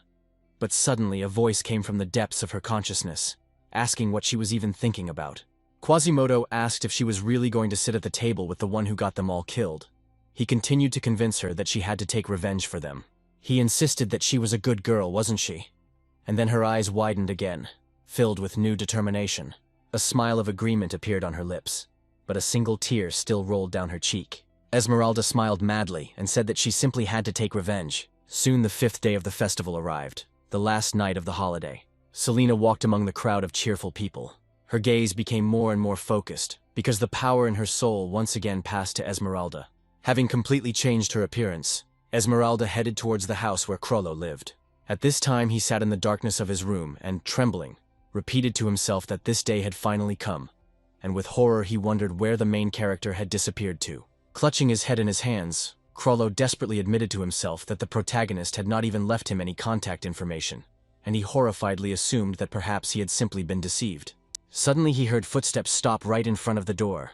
Esmeralda froze for a moment, and then the door began to slowly open, illuminating her face. Esmeralda, walking inside with a sly smile, said in a voice full of hatred that, in her opinion, someone should still be home. Then she loudly called out the name of Mr. Krollo. However, when she entered the room where he lived, she found no one there. Gusts of wind rushed in through the wide-open window, fluttering the curtains. Esmeralda looked at this in bewilderment, thinking that she had felt his presence just recently. Meanwhile, a whole swarm of mice burst into Krollo's room. He looked at them in surprise, asking himself if he had imagined it, because the mice managed to open the door. However, he immediately realized that these mice were sent by that man, and if he followed them, he would be safe. The mice ran out into the street, and Krollo, running after them, desperately insisted in his thoughts that he knew this man would not abandon him. At that moment, Esmeralda looked out the open window with a crazy smile. Thinking that he usually never left his room, she wondered if he really decided to run away. Her lips curved into another evil grin. It seemed to her that this was exactly what he should have done, because it was much more interesting when the victim tried to resist. At this time, Roger was on the roof of a high tower. Hans contacted him through a communication device and reported that Esmeralda was approaching. He also said that the mice he sent were able to lure Krollo outside. He noted that his ability always helps out in such situations. Roger, still standing on the spire, remarked that it was beautiful, then announced that they were starting, and told Hans to get ready. Meanwhile, Aiden and his friends were in the forest. Tracy, turning to him, shouted that going there was madness, and expressively suggested at least warning the professors. Having received no reaction from Aiden, she turned to Leo and asked him to convince his friend. But Leo shook his head and replied that he did not consider it necessary to interfere, because Aiden was right. Leo understood at that moment that whoever sent him the note wanted him to deal with everything himself. Involving his friends was just a way to keep him under control if he suddenly decided to disobey. Component placement. Suddenly the boys heard a voice coming from the forest. This voice asked if everyone was ready, and Aiden asked his friends to duck. Then one of the men in cloaks asked if it was really possible to act independently, after which the stranger suggested that if one of them personally wanted to kill the other, then perhaps it would be wiser to coordinate such actions with their superiors. Joanna told him that Theon was actually in the interests of the First Order. Now was the best time, because everyone was busy with the festival, and all this was happening for the good of the Black Dawn. Aiden, staring straight ahead, began to describe her, noting the round glasses and black hair, and concluded that it was probably Joanna. At this time, Krollo ran into the storage room, breathing heavily, trying to catch his breath after a long run. Suddenly, Esmeralda appeared behind him with a smile on her face, asking if he was really that exhausted. Esmeralda, holding out her hand to him, asked what happened and why he stopped. She said that he ran so well, and reminded him that all his relatives had already burned to the ground, and only he remained. So if he wanted to survive, he had to learn to run. Suddenly, Krollo cursed in irritation and loudly asked why all this was happening to him. He sharply demanded that Esmeralda stop and asked if she still hadn't had enough. Surprised, she asked him again what he meant. Then an enraged Krollo began to shout, asking to what extent he had to humiliate himself for her to finally calm down. He shouted that the Phoebe family no longer existed. Enraged, Krollo continued, saying that while he had killed those villagers for their audacity to go against him, he claimed that if those commoners had not interfered in their affairs, none of this would have happened. Pointing his finger at the stunned Esmeralda, he began to shout that it was all her fault, and that if it weren't for her, everything wouldn't have ended so badly. Esmeralda quietly repeated his words about how she was to blame for everything. Then, her face distorted with horror and anger, she asked how he dared to say such a thing. Krollo, in response, shouted that he dared because it was true. Esmeralda saw an enraged Krollo in front of her. Behind his back she saw many dark shadows of dead people. These shadows screamed that they lived quietly and peacefully, but because of her, they all died. They began to surround Esmeralda, claiming that if she had not been there, they would have remained alive. Frightened, Esmeralda began to tremble all over, breathing heavily into her lungs and desperately denying their words. Krollo asked her irritably what she meant, and then asked who she thought burned everyone in the village. He stated that no one would blame him, since she was the one who brought the situation to a critical point. Esmeralda, clutching her face with shaking hands, stared ahead in indescribable tension, as Krollo continued to shout that she was the only one here who had no say. Then Esmeralda, maddened, screamed, and powerful fiery energy began to emanate from her body, enveloping her from all sides. A huge stream of bright flames soared into the sky to a colossal height. The main character, seeing this, asked himself in surprise what kind of pillar of fire it was. Meanwhile, Hans turned to Roger and said that something had gone wrong. Hans, retreating from the fire, shouted that at first he successfully led Krollo straight to the witch, but they began to argue, and suddenly the witch burst into flames, and now the entire warehouse is on fire. Thanks to the fire suppression system, the fire has not spread yet, but he fears it is only a matter of time. Then he noted that his mice were burned, and now he can no longer control the situation. After this, Sheridan contacted Roger via comm and asked what was going on. The protagonist asked what was going on at the festival, and also asked if she had found anything strange. Sheridan said that she didn't seem to notice anything like that. But judging by his voice, he needed help. The protagonist confirmed her guess, and asked if she could distract the crowd's attention. Sheridan replied with a smile that it was no problem for her, and added with an enthusiastic grin that she just needed a reason. She pressed a button and set off fireworks that soon began to thunder high in the sky above the festival. People looked up with surprised expressions on their faces and watched the spectacle with joy. Only one man noticed that there were still 30 minutes left before the scheduled show, and wondered why they had started so early. Meanwhile, Sheridan watched the fireworks with a grin, thinking that these explosions were just as good as the real thing, and maybe she should arrange something similar when she returned to the shelter. Roger, continuing to rush forward, thought that while everyone was distracted, he would be able to get where he needed to go, although he knew that he needed to conserve his mana so that he wouldn't have to use Aeterne Nocturnus. The hero suddenly noticed something to the side, and it caught his attention. He turned around abruptly and, looking at the warehouse with mechanical golems, shouted loudly. At this moment, Hans looked at the burning warehouse and also shouted that at this speed the flames would soon reach the festival site. Suddenly, Hans turned around with a surprised expression on his face towards the sounds that came from afar. At this time, the main character was rushing forward at great speed on a mechanical horse. Hans, confused, wondered if he was actually riding the golem, and let out a confused cry when he realized it was heading straight into the fire. The mechanical golem, pressing its paws firmly to the ground, pushed off sharply with an energy impulse. He jumped over the fiery wall of the burnt-out warehouse. When the golem landed, Roger found himself right in front of a huge and menacing fire monster that towered over Esmeralda and Krollo. Watching what was happening, Roger realized that the situation was much more serious than he had assumed. Then the protagonist, turning to Quasimodo, suggested that they had already met before. Quasimodo turned in his direction, and the protagonist thought with a serious expression that at that moment, the circumstances did not allow him to do anything. After that, he jumped off the golem and noted to himself that he had not planned to fight Esmeralda, because she was his colleague, and he had come to help her. Quasimodo continued to look at Roger, and Roger assumed that the monster understood his words. Then the protagonist looked at Esmeralda and noted that she looked very bad. He realized that Krallo wasn't in the best shape either, and that something seemed to have gone wrong, so he decided that it was for the best, since this was his only chance to end everything quickly. Roger began to slowly approach Esmeralda, reasoning that if the spirit was summoned by a host, then one could simply destroy the host, and the spirit would disappear. However, if the spirit was summoned by the caster, then it will be necessary to take him hostage in order to influence the spirit. The protagonist prepared a tranquilizer syringe hidden in his sleeve, and thought he would simply use it to capture Esmeralda. He walked towards her calmly, realizing that he needed to get closer to deliver the injection. But suddenly Quasimodo's huge fiery paw appeared above his head. The monster tried to forcefully slam Roger into the ground. However, the main character managed to jump to the side, wondering in surprise whether he was really attacking him. He looked ahead tensely, his brows furrowed, and understood that Quasimodo had not believed him from the very beginning. At that moment, Casey, who was walking through the forest, thought that finally there was silence. She walked between the trees, whistling a melody. Suddenly, Casey heard voices coming from the forest. She looked in that direction with interest, and noticed the mysterious people from the Order. She asked herself what kind of meeting this was. Casey crept closer cautiously, and, hiding behind a tree trunk, heard someone say that there was no need to be afraid, because it was all for the good of the Black Dawn. Casey wondered again what this dawn was, then guessed that it was the same Black Dawn she had heard about before, and decided that she should follow them. Meanwhile, Aiden noted that the girl had round glasses and black hair, and in his opinion, it was Joanna. Then he noticed that they moved from their place and called his friends to follow them. Casey, watching Aiden and his company, decided to follow them quietly and unnoticed at first. At this time, the warehouse continued to burn.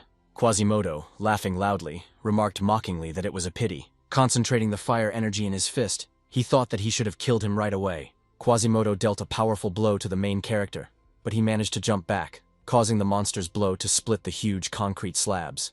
Roger stared ahead with tension and assumed that Quasimodo was deliberately blocking his view of Esmeralda, which was why he couldn't use homing magic. The hero then reasoned that no one would have even thought that he could fight so skillfully without a direct order from his master. He decided that this was exactly the strength of the First Order of the Black Dawn. At that moment, he stepped back, and Quasimodo, concentrating a powerful stream of flame in his mouth, began to direct it towards Roger. The hero looked ahead with tension, frowning, and then used the ability Aetern Nocturnus. Thanks to this skill, Roger found himself at a great height above Quasimodo.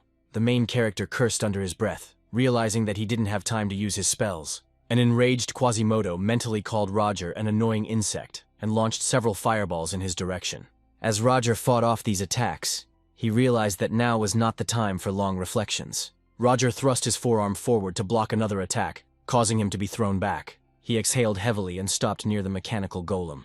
Looking at Quasimodo, he realized that he didn't like all this at all. Then the main character asked himself if he really would have to resort to divine power again. He began to reject the thought, realizing that the risk was too great. At that moment, Quasimodo's fist was already heading straight for him. Then the protagonist suddenly turned to the mechanical golem DT-3000 and ordered it to start the defense mode and block the attack. The mechanical golem instantly rushed forward, and standing on its hind legs, blocked the stream of fire. The golem, blocking the flames with its body, recorded a deadly temperature and reported switching to emergency protective mode. Quasimodo then wondered if Roger was really going to block his attack, and then thought he even wondered how long he could hold out. While blocking the stream of fire, Roger knew that this was only a temporary measure, and once the golem's defensive reserves were completely exhausted, he would have no chance of fighting the enemy face to face. The protagonist then took a smoking pipe out of the side pocket of his jacket, fully aware that it contained a toxic byproduct that he himself had created. He raised the pipe to his mouth, realizing that in this situation he was obliged to use all possible methods. At that moment, he remembered the conversation. Bellaluna noted that the concentration of mana inside this substance significantly exceeded the norm. After using this mixture, the mana must be immediately removed from the body, otherwise the magic circle of circulation will be damaged.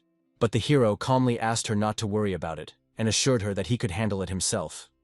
In response, Bellaluna screamed that this substance was also poisonous, after which she asked if it was dangerous for him.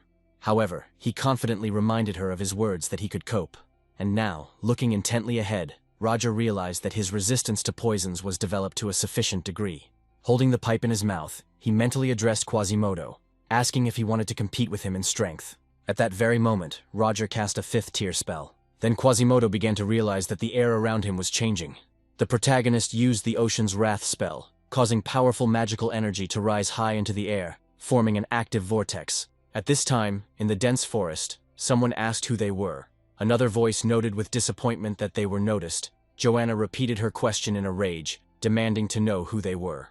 Aiden, holding his sword in front of him with his friends behind him, shouted that they were not deaf. Then he said loudly that these people were going to harm others. Aiden asked why they were doing this, and then confidently stated that, although the reasons were unknown to them, it was all wrong, because it was happening during a joyful holiday. In response to this, Joanna noted to herself that she had expected to hear a lot from the uninvited guests, and then furiously asked him if he really considered this holiday a happy one. Turning to Aiden, she asked if he knew that his happiness was built on the bones of other people. Then Aiden began to loudly deny her words. However, Joanna angrily ordered him to shut up and never open his mouth again, even if he didn't know anything. Cursing him, Joanna decided that she would kill them all anyway, starting with their pathetic company. With these thoughts, she summoned the spirit of the bird, which appeared in her palm. After this, the spirit flew towards Aiden at great speed. Aiden looked ahead in surprise and realized that it was a quick attack that he didn't have time to defend against. The boys started screaming in fear, but suddenly a magical barrier formed around them. It was Casey, who protected the boys by holding an umbrella in front of her. With a smile on her face, she noted to herself that she would have liked to just watch the events unfold. But she could not stand aside when people were in danger. Tracy looked at her in confusion and asked herself if this was really the same Casey Selmoy, and wondered what the green sorceress was doing here. Looking forward confidently, Casey replied that she had a personal score to settle with these people, and then asked them if they were really members of the Black Dawn. At this time, Roger stood behind the defending golem and realized that using 5th-tier magic, he was only able to tear off Quasimodo's paw. Roger came to the conclusion that he would have to use even more powerful magic. Suddenly, he was surprised to see Quasimodo throw a huge burning boulder at him, the monster screaming loudly, threatening to kill him. Roger swore angrily and wondered if Quasimodo could grow a new paw in a second. He then came to the conclusion that with the remaining mana, he would only be able to cast high-level magic twice, and he still needed to find time to complete the spell. The barrier that the golem had formed began to crack, and as Roger watched, he knew that the protection would not last long. Then he took out a vessel with a thick red liquid and thought that this was all he had left. After that, he mentally asked his mentor for forgiveness, realizing that, most likely, the golem would crumble after this, but would still be able to withstand Quasimodo's attack. With these thoughts, he splashed blood onto the golem's back, and suddenly the crystal located in the center of the golem's structure, as well as its eyes, began to glow brightly red. The golem, placing its paws in front of itself, was able to block the attack with its fist. Quasimodo looked at what was happening in complete bewilderment and asked himself how this broken golem could hold him back with pure force. Then, becoming furious, he turned to the protagonist and asked what he had done to him. Attacking furiously and tearing off the golem's limbs, Quasimodo shouted that Roger would not defeat him with such pathetic tricks. However, soon Quasimodo noticed that Roger was no longer behind the golem, and then, looking around, he asked himself where he had disappeared to, after which he called Roger, ordering him to come out. Meanwhile, the main character was high above. By this time, a huge ship made of magical energy was already hovering behind Roger. Turning to Quasimodo, Roger raised his hand up and invited him to try it on himself. In the forest at this time, another representative of the order fell to the ground with a painful and terrible cry, and Joanna was left alone.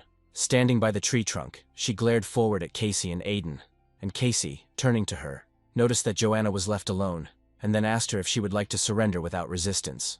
Suddenly, Tracy turned to her friends and asked them to stop, then suggested that they look up. The boys raised their heads and saw a huge ship made of pure magical energy of a bright blue color. At this time, Joanna ran in that direction and noticed that there really was someone there. But she did not finish speaking, and screamed loudly to herself that this could not be. Casey immediately rushed after Joanna, who was running towards the ship, ordering her to stop immediately. Looking at the fleeing Joanna, she anxiously asked herself why she was running towards the ship, and whether there really could be representatives of the Black Dawn there.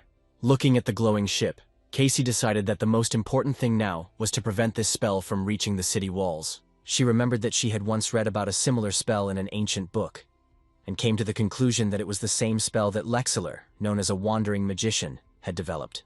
Meanwhile, the main character, looking forward with concentration, released thick magical energy from his body. It was a 6th-tier magic called Ocean Icebreaker that formed a huge levitating ship in the air.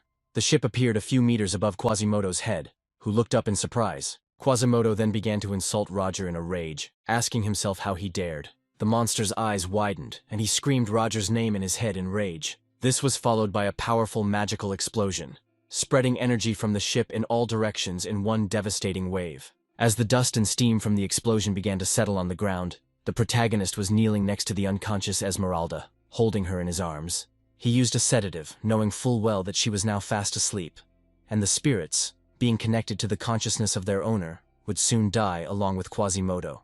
However, Roger also realized that once Esmeralda woke up, Quasimodo would regain his power and appear, so he needed to seal him away to get rid of him completely. He knew that the sealing ritual would require the soul of a living being. The protagonist thought that now was his only chance to deal with Quasimodo and Esmeralda, but at the same time he asked himself if there really was no other way. Suddenly Esmeralda's hand grabbed his jacket. Roger looked at her in surprise and wondered if the sedative really hadn't worked yet. Then Esmeralda looked at Roger with a frightened expression on her face and mentally begged him to run. If he lost consciousness, she would no longer be able to control him. The main character, holding her in his arms, asked her in surprise what she was talking about. At that moment, a huge Quasimodo appeared behind him, ready to strike. Quasimodo then struck, causing a bright flash of fire. Roger, with a tense expression on his face, looked at his opponent, holding his forearm in front of him and forming a protective barrier around himself and Esmeralda. He didn't understand what was happening. Quasimodo, clenching his fist, thought he had managed to get too close. The hero wondered how Quasimodo, who had been hit by a level 6 magic, was able to recover so quickly. He began to think that the summoner had lost control and the monster was now acting on its own. Suddenly Roger looked forward in surprise and noticed a red thread in front of him. He soon came to the conclusion that this thread connected Esmeralda and Quasimodo. He extended his index finger towards it, mentally cursed, and felt how memories began to come from this thread. Staring ahead with tension, he wondered if this was a memory lapse. Pictures of the past began to appear before his eyes, where the man spoke with interest about how the spirit that absorbs magic significantly increases the hatred and thirst for revenge of its contractor. The man then noted that he himself looked more like a cryptid with spirit traits, but added that he didn't care who he was. The mysterious hooded man turned to Quasimodo with a smile and asked if he could join them. He then added that in exchange he would help him get what he so badly desired. When Roger returned from these memories, he understood why Quasimodo could move without the summoner's command. Esmeralda was merely a source of magical power and intelligence to which Quasimodo clung like a leech, and it was he who controlled her. Quasimodo looked at Roger with a wide smile, who thought that Esmeralda was just a puppet slave after all. Then the protagonist, addressing Quasimodo as a representative of the First Order, asked himself if this was really true, and smiling, Quasimodo admitted that Roger had revealed his secret. However, he noted that it was already too late. He added that once he turned off Esmeralda, he would be able to use all of his power to its fullest extent, after which he mentally exclaimed that this was the end. Roger protected himself with a barrier, while Quasimodo expanded the magical fire energy around himself. Meanwhile, Casey, who had run up to the burning hangar, cursed loudly. Noticing that she was clearly heading there, she asked herself where such a flame came from. Casey thought she could sense echoes of Icebreaker's magic behind the wall of fire, but she knew the fire was blocking her vision, so she couldn't tell what exactly was going on there. Suddenly the flames began to grow even more intense, and Casey suddenly stepped back, holding the umbrella out in front of her, shouting that the fire was getting stronger. She focused the magical energy of the water and directed it at the flame, commanding it to go out. By this point, Aiden and his friends started to approach Casey, but she ordered them to stay back and told them to get someone to help. She screamed that she couldn't hold back this flame for long, so she asked them to hurry. At this moment, the main character was breathing heavily, trying to maintain the energy of the protective barrier, and with a tense expression on his face, he looked forward, realizing that he could not last long like this. Then he cursed to himself in annoyance, realizing that in such a situation he could not do without the ritual. He asked himself if he would again be unable to protect anyone. Suddenly, a voice behind him said that everything was fine. Roger looked around in confusion and heard a female voice, who noted that everything that was happening was her fault, and asked if this was true. It was Selena. She added that she didn't care, and asked Roger to do what he had planned. She admitted that even in her sleep she felt and was aware of everything she was doing. A thought flashed through her mind about how much she wished that all of this was just a nightmare, because in the last few days she had felt truly happy. However, at the same time, she realized that she had enjoyed her power for too long. Then Roger put his hand on her head and calmly thought that it would all be over as soon as she woke up. A moment later, there was a small flash and she lost consciousness. The protagonist noted to himself that it was not easy for him to make such a decision, but thanks to her, he finally felt ready. Holding her in his arms, he thought that whether it was a nightmare or not, it was time for her to wake up. At that moment, there was a powerful flash of fiery energy, accompanied by an explosion. Quasimodo looked around and turned to Roger and asked where he was hiding. At this time, the main character appeared behind him, and with a surprised expression on his face, noticed several medium-sized spirits in front of him. He wondered if they had appeared because their owner was in danger, and decided that their appearance was just in time, since he needed help to protect her. Then he asked the spirits to distract Quasimodo at least for a little while, and the spirits immediately rushed into battle. He looked at them, laughed, and doubted that these small creatures were capable of changing anything. He added that Roger, it seemed, did not even have a normal plan. The spirits attacked Quasimodo from different sides, but he only demanded that they not waste his time and go out himself, stating that it was time to end this. However, Quasimodo did not have time to finish. He saw in front of him a tall, brightly glowing magical tree that had grown behind Roger's back. This tree was the 9th node, the true justification, representing a balanced but incredibly powerful foundation. The root of all that exists, the ascending element. Quasimodo screamed in terror, realizing that he had to run, and in desperation he shouted at Roger not to dare get in his way, calling him a worthless man. At this point, Roger began to use the 9th node, the tree of life called Yesod. A powerful stream of bright magical energy rushed towards Quasimodo. A blinding light spread over a great distance from the epicenter of the spell, knocking the monster off its feet. Sometime after releasing this power, Roger stood in front of a deep crevice and looked ahead with an exhausted expression on his face, wondering if Quasimodo was dead. He staggered, thinking that using such strong magic was exhausting him to the limit, and he needed to be more careful, otherwise he would no longer be able to contain the divine power. Suddenly, someone addressed Roger from behind, calling him first Roger and then John Doe. It was Esmeralda, who, sitting behind him, asked why he saved her. Turning to her, Roger realized that Esmeralda had returned, and without looking at her, he mentally replied that he had not saved her, but simply could not stand the way Quasimodo looked down on him. Then Esmeralda chuckled to herself, noting that he was completely incapable of lying. She added that it was amazing that the great John Doe himself decided to save someone like her. At that moment, a huge fiery paw appeared above her head, grabbed her and began to lift her into the air. Roger screamed in panic, turning to the streams of fire spreading behind him. Then Quasimodo began to rise from the ground and, turning to Roger, again called him an insignificant little man. Then the hero asked him angrily how he could rise after such a spell, and wondered where the limit of his vitality was. But Quasimodo screamed that he would drag Esmeralda into the grave with him, and turning to her, began to squeeze her trembling body with his paw, demanding that she give him more strength. Roger realized with horror that Quasimodo was draining Esmeralda's mana through their connection, so he reached out towards him and fired a bolt of magical energy, ordering him to let go of her immediately. A small blast of energy hit Quasimodo in the head, but he only turned to face the hero. He grinned and noted to himself that it was a pathetic attack, and now Roger would no longer be able to use powerful spells. Quasimodo then raised his other hand up, spreading his clawed fingers, and asked why Roger hadn't died yet. Looking at the oncoming attack, Roger cursed under his breath, knowing he had to think of something. He suddenly turned around with a tense expression on his face, realizing that the voice of that hoarse breathing seemed familiar to him. When he turned forward again, he saw Krollo lying on the ground with his head down, looking at him. Roger thought that Krollo was here all this time, and then he had an idea. To seal Quasimodo with his help, the next moment the protagonist barely dodged Quasimodo's powerful attack. After the attack, the monster screamed that he wouldn't miss this time and tried to grab Roger with his palm. But the protagonist, looking forward with tension, saw how Quasimodo's hand was cut off by a powerful blow, and he screamed in pain. This attack was carried out by Joanna, who was nearby and sent a flying spirit towards Quasimodo, ordering him to return her immediately. Quasimodo looked at her in surprise and wondered if it was really Joanna, and the protagonist assumed that he would no longer be able to regenerate his hand.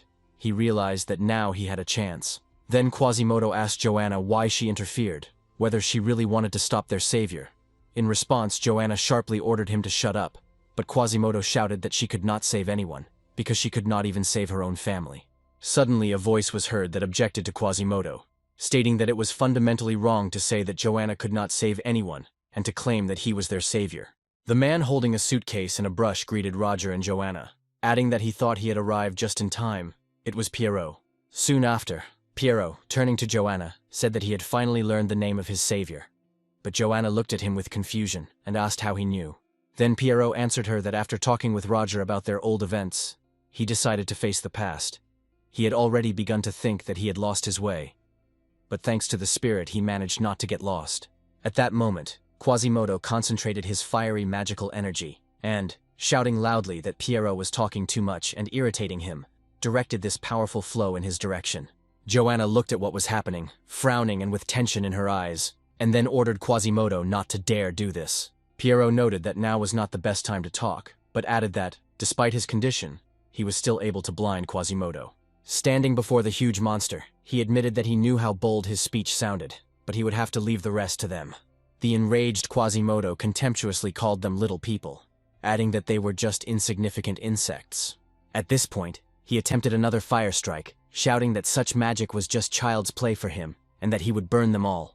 But suddenly his huge paw, in which he was clutching Esmeralda, turned out to be shackled in many strong chains. Quasimodo looked in surprise at these chains, the source of which was Krollo's body, floating in the air.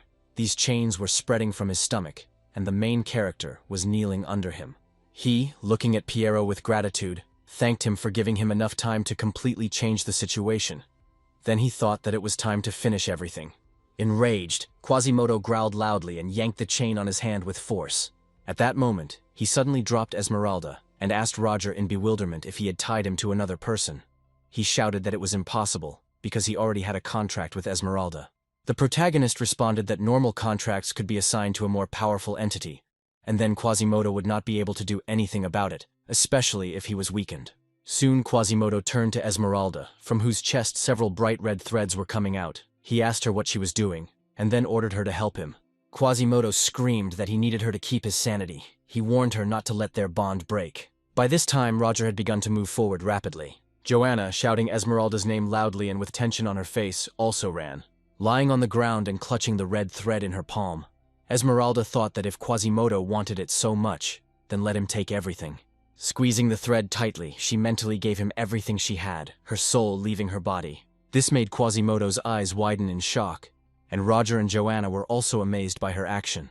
At that moment, Esmeralda separated from the body, and only Selina remained in her place. Quasimodo began to scream that he was being pulled back and asked her if she really intended to die with him. Then Esmeralda confidently answered him that this was exactly what she had decided, offering to die together. Then she began to shout that it was time to stop these senseless killings. Joanna tried to approach her, loudly shouting her name, but Piero managed to grab her hands, and not allowing her to move forward, began to explain that if she came closer, she would also be pulled in. Then Quasimodo screamed in pain, stretching his arm forward while his whole body was engulfed in flames. He asked what kind of fire it was, and why it was burning him. Esmeralda realized that it was a flame that separated souls, and thought that this was a worthy end for her, because in this way, she would at least atone for her guilt before the villagers. With a peaceful smile on her face, she mentally addressed them, saying that she was truly sorry, and asked them to wait a little while, as she was already on her way to them.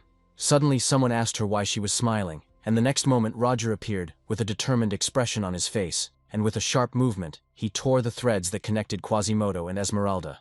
Exhaling heavily, she looked ahead in bewilderment. The protagonist then asked her if she really thought that she would feel better if she just died, after which he ordered her to stop deceiving herself. At that moment, Quasimodo screamed loudly as he was completely enveloped in magical chains, and a bright and powerful glow emanated from the center of his chest. Joanna looked at it in surprise and asked what it was. Then Piero explained to her that this energy belonged to the souls of the dead villagers. Quasimodo continued to scream, stretching his hand forward and shouting about his power, after which he said that he wanted to burn this world, and then ash flakes began to fly into the air. Then Esmeralda wondered if Quasimodo's energy had run out.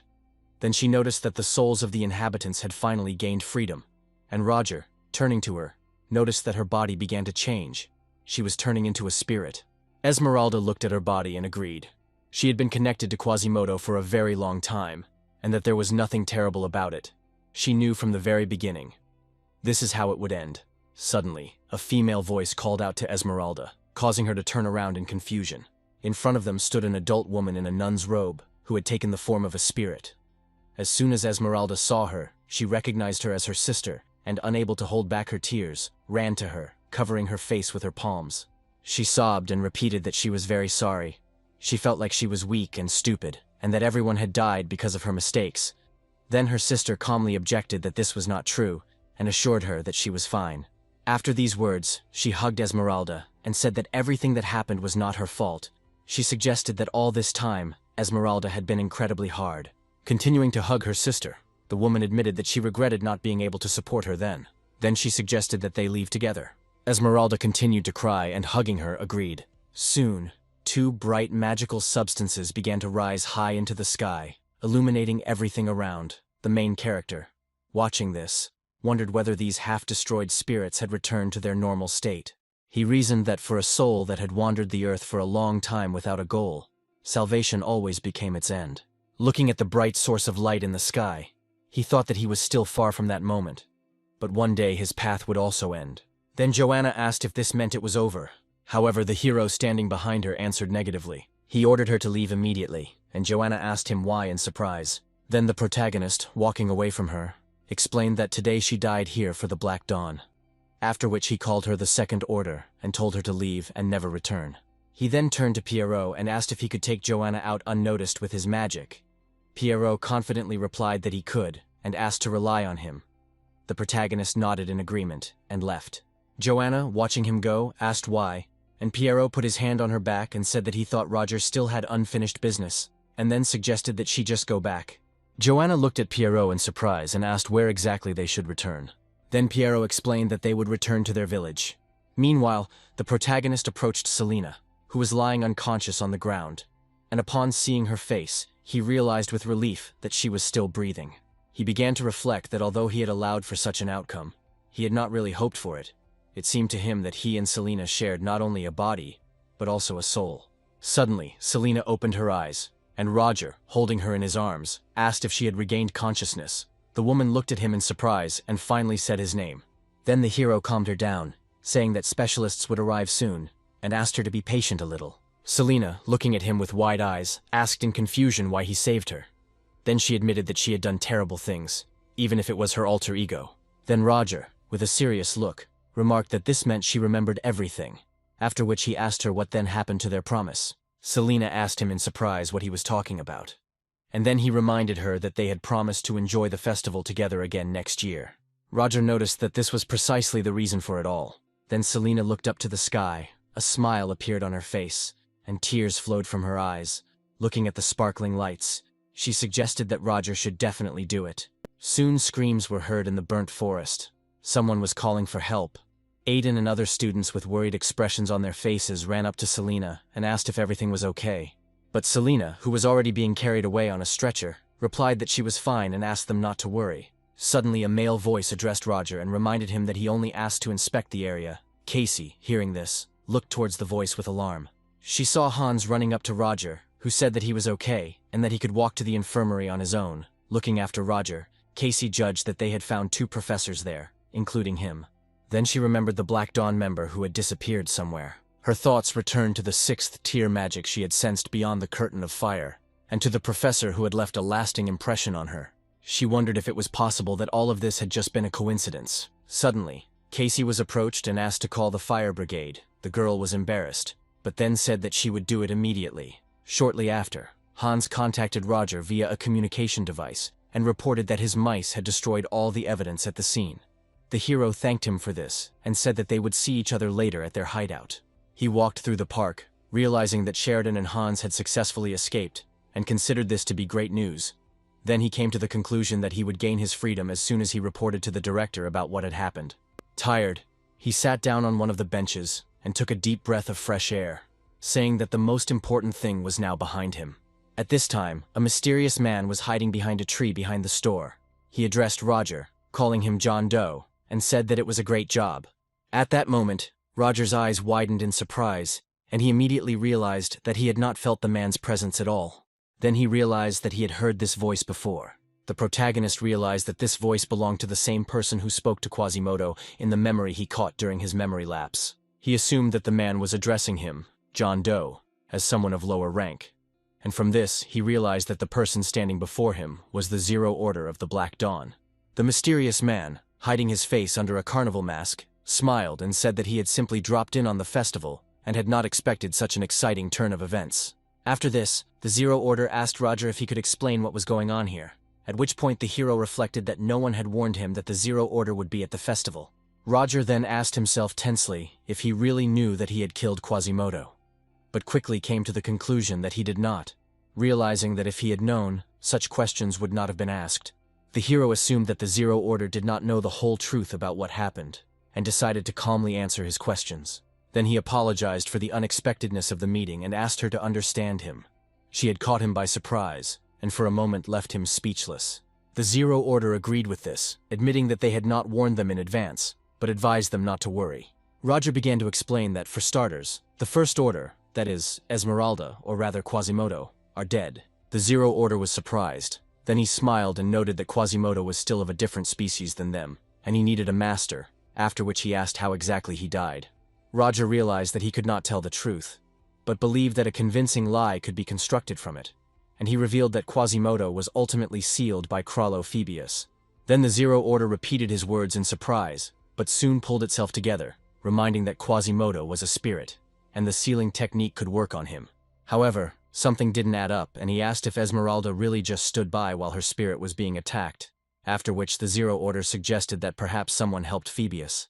The protagonist frowned, realizing that the Zero Order would not believe him so easily. He said he didn't know the exact circumstances because as a professor he was patrolling the outskirts of Theon, and there he encountered Crollo, who seemed to be running away from someone. Roger suggested that the pursuers could be Esmeralda and Quasimodo, that is, the First Order. He then revealed that even before the incident at the banquet, Esmeralda had asked him for support, and it was there that he met Quasimodo and established his identity. The Zero Order realized that he also knew about Esmeralda's plan for revenge. He asked if this plan was supposed to happen today, and what happened next. Roger assumed that the Black Dawn might have been exposed due to Esmeralda's possession, so he followed them to prevent the worst from happening. After which Crollo, driven into a corner, took extreme measures. He used his soul as payment and performed a sealing ritual, and the hero himself could not foresee this. Thus, Quasimodo failed to carry out his revenge and was drawn into the seal along with Esmeralda, since their souls were linked. Thus the First Order came to its end. At the same time, he noted that if he had interrupted the ritual, he would have been immediately exposed, so he did not stop Crollo. He admitted that he could not do anything and asked for forgiveness for this. The Zero Order inquired how Roger managed to escape the scene, and the hero explained that after everything that happened, he approached Esmeralda, who turned out to be alive, but awakened as Selena. Thanks to this, he was able to play the role of a savior who pulled his colleague out of the fire. The Zero Order expressed surprise, asking if this meant her soul had split, noting that this was unexpected, and asking if Selena remembered anything about her alter ego. The protagonist tensely told her that he asked her this question, but, in his opinion, she had no idea how she ended up in that place, after which he added that if he wanted, he could get rid of her right away. However, the man said that it was not necessary. Even if she remembered something, nothing could be proven, and asked Roger not to take any action so as not to create unnecessary worries, because they had already used his power enough, and Roger exhaled heavily, feeling relieved. The Zero Order then noted that in any case, the First Order's position was once again vacant, and announced that it would soon hold a meeting of the Supremes. The hero thought about the meeting of the Supremes with bewilderment, realizing that he would soon see all the First Orders, but did not know where they usually gathered. At this point, the Zero Order noticed that they hadn't met for a long time, and asked Roger if he still had the thing he gave him last time. The hero realized that this was something important for the meeting, perhaps a key of sorts. He realized that it was risky, but he would have to take the risk and apologize to the Zero Order in advance. He, clearly puzzled, asked again what exactly Roger wanted to ask him. Then the hero remembered that the train he was traveling on to Theon was attacked by terrorists. Immediately after this, the main character admitted that, to his deep shame, he had lost some of his luggage during that fight. The Zero Order stared ahead silently with a surprised expression on their faces, and Roger didn't even move. A moment later, the Zero Order placed an object in a small box placed on the edge of the bench and noted that nothing could be done about it. He then offered Roger to take the item, after which he instantly disappeared into thin air, saying in conclusion that they would meet again at the appointed place. As soon as he disappeared, Roger exhaled heavily, turned around and decided that he was lucky. It even seemed to him that he had handled the situation quite deftly. Suddenly, he was addressed by name. He looked around tensely in the direction of the voice and saw Eliza. She began to ask what he was doing here and whether he had already received first aid. She assured him that she was ready to help and asked him to get up. But the hero got up from the bench, assuring him that he was fine and that he could handle it himself. At that moment, his vision suddenly became blurred. He took a deep breath and began to fall. Surprised, Eliza screamed loudly, calling his name, but the hero was already lying on the ground. After some time, the rector admitted that she was very scared when Roger lost consciousness. She immediately asked if he felt better. In response, the hero replied that his condition had improved. Eliza stared ahead thoughtfully, rested her hand on her chin, and admitted that she found it hard to believe. Then she wondered if Professor Krollo had really planned all of this. The protagonist, sitting on the hospital bed opposite Eliza, confirmed her words, adding that it was true. And even the incident at the banquet happened because of Krollo and Johanna. Then Eliza laughed thoughtfully with a smile, after which she asked if Roger remembered the incident with the almighty stone. He looked at her in surprise, and then admitted that he remembered. Eliza suggested that she thought the two were somehow connected to the intruders who were trying to get the stone, and Roger asked why she thought so. In response, she asked a counter-question about what exactly Professor Krollo said when he set Theon on fire. The hero remembered and conveyed his words, which contained the idea that everything was done for the good of the Black Dawn. Eliza highlighted these words and reported that it turned out that those who were hunting for the almighty stone were also connected to the Black Dawn, and these people had already infiltrated Theon. Roger noted that in that case they needed to be found and interrogated. But Eliza objected that the two of them were not in any danger now, so they could calm down for now. Despite all the crimes, no one was hurt. After this, she said that it was time for her to go and asked Roger to take care of himself. He sheepishly confirmed this and wished her the same. When Eliza left, the protagonist looked into the pocket of his coat and exhaled heavily. He mentally reassured himself that he did not arouse suspicion yet. Then he began to think that he was not sure that Eliza trusted him completely.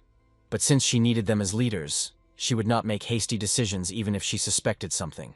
Roger eventually came to the conclusion that he was on good terms with Professor Selena. Then he decided to check the items he had hidden, hoping that he still had them. And the gift from the Zero Order and the amber stone that had fallen after Quasimodo's death came to mind. Taking the cloak in his hands, Roger took out the very same item from his pocket, making sure the stone was in place, and held the box given to him by the Zero Order.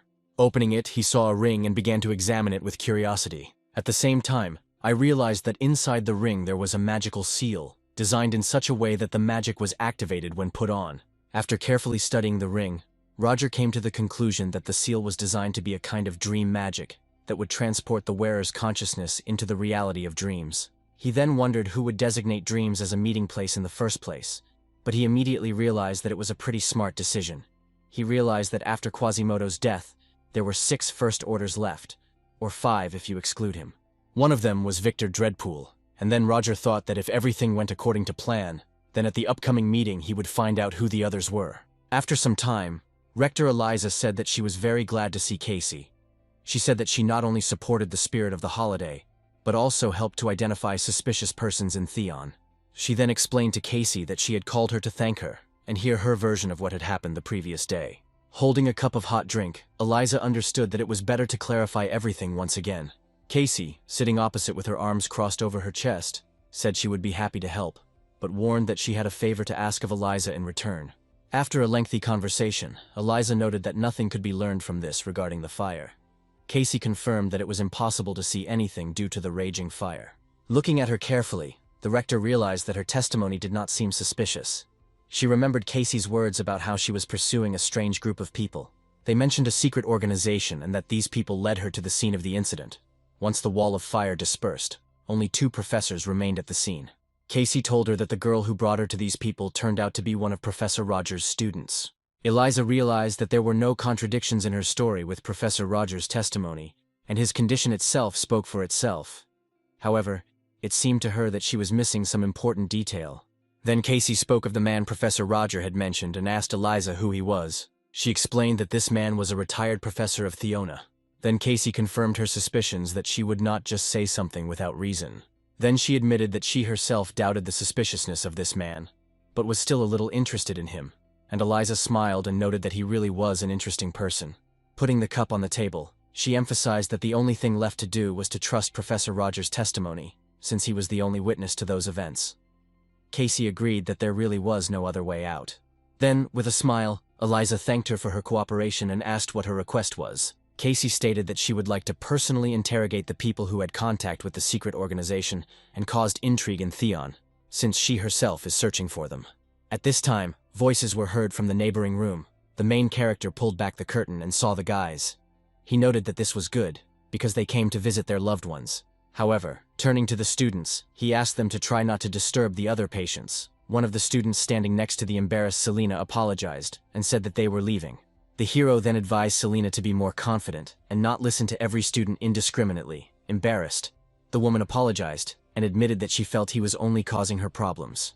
She added that Roger was here precisely because of her, to which the protagonist replied that it was his personal choice and asked her not to worry. Suddenly, the door of the room opened and Flora and Cheryl came in.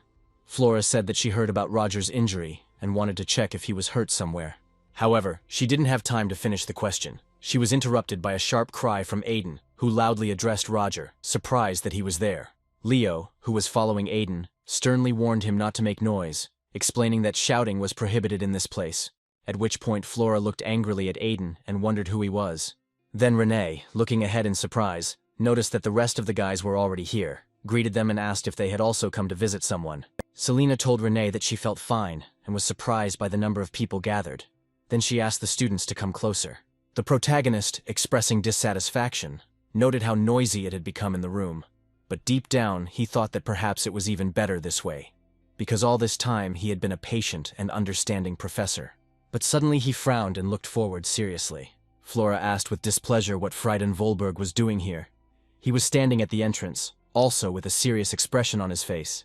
Elendil quietly told Renee that she was surprised that Frieden had come alone, and Renee noted that he had claimed to want to come with them. Then Frieden approached Roger and said that they had not seen each other for a long time. Confused, Renee and Elendil looked at the main character in surprise. Later, when the students left the room, Elendil admitted that she was very glad that Roger was okay. Then Renee asked where Frieden had gone, and Elendil sighed heavily and said that he had said he was leaving, and advised Renee not to worry about him. They recalled the recent events in the ward. Roger admitted to the student that he did not understand what they were talking about, since this was their first conversation. Then Frieden replied that everything was now clear, and it seemed he had been wrong. Elendil, crossing her arms over her chest, declared that he was talking complete nonsense and was mistaken. Renee quietly laughed behind her, and Elendil added that no one could understand what was going on in the head of a lone wolf. Suddenly someone came up from behind and apologized for interrupting the conversation. Elendil turned around in surprise and saw Aiden with his friends. She noticed that they also attended the same lectures. Aiden confirmed this and introduced himself.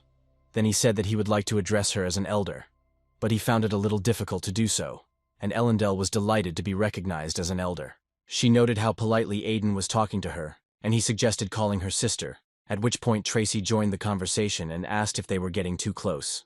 Flora looked at Aiden with a grim expression and thought about how she had been interrupted from finishing her thought by an annoying student, and then the crowd around her had kept her from getting a word in edgewise. It was Flora who thought about why Frieden behaved this way with the professor, and she came to the conclusion that his words about not having seen the person he was talking to for a long time sounded very strange. Flora also wondered if he was one of those who never visited their friends in the hospital.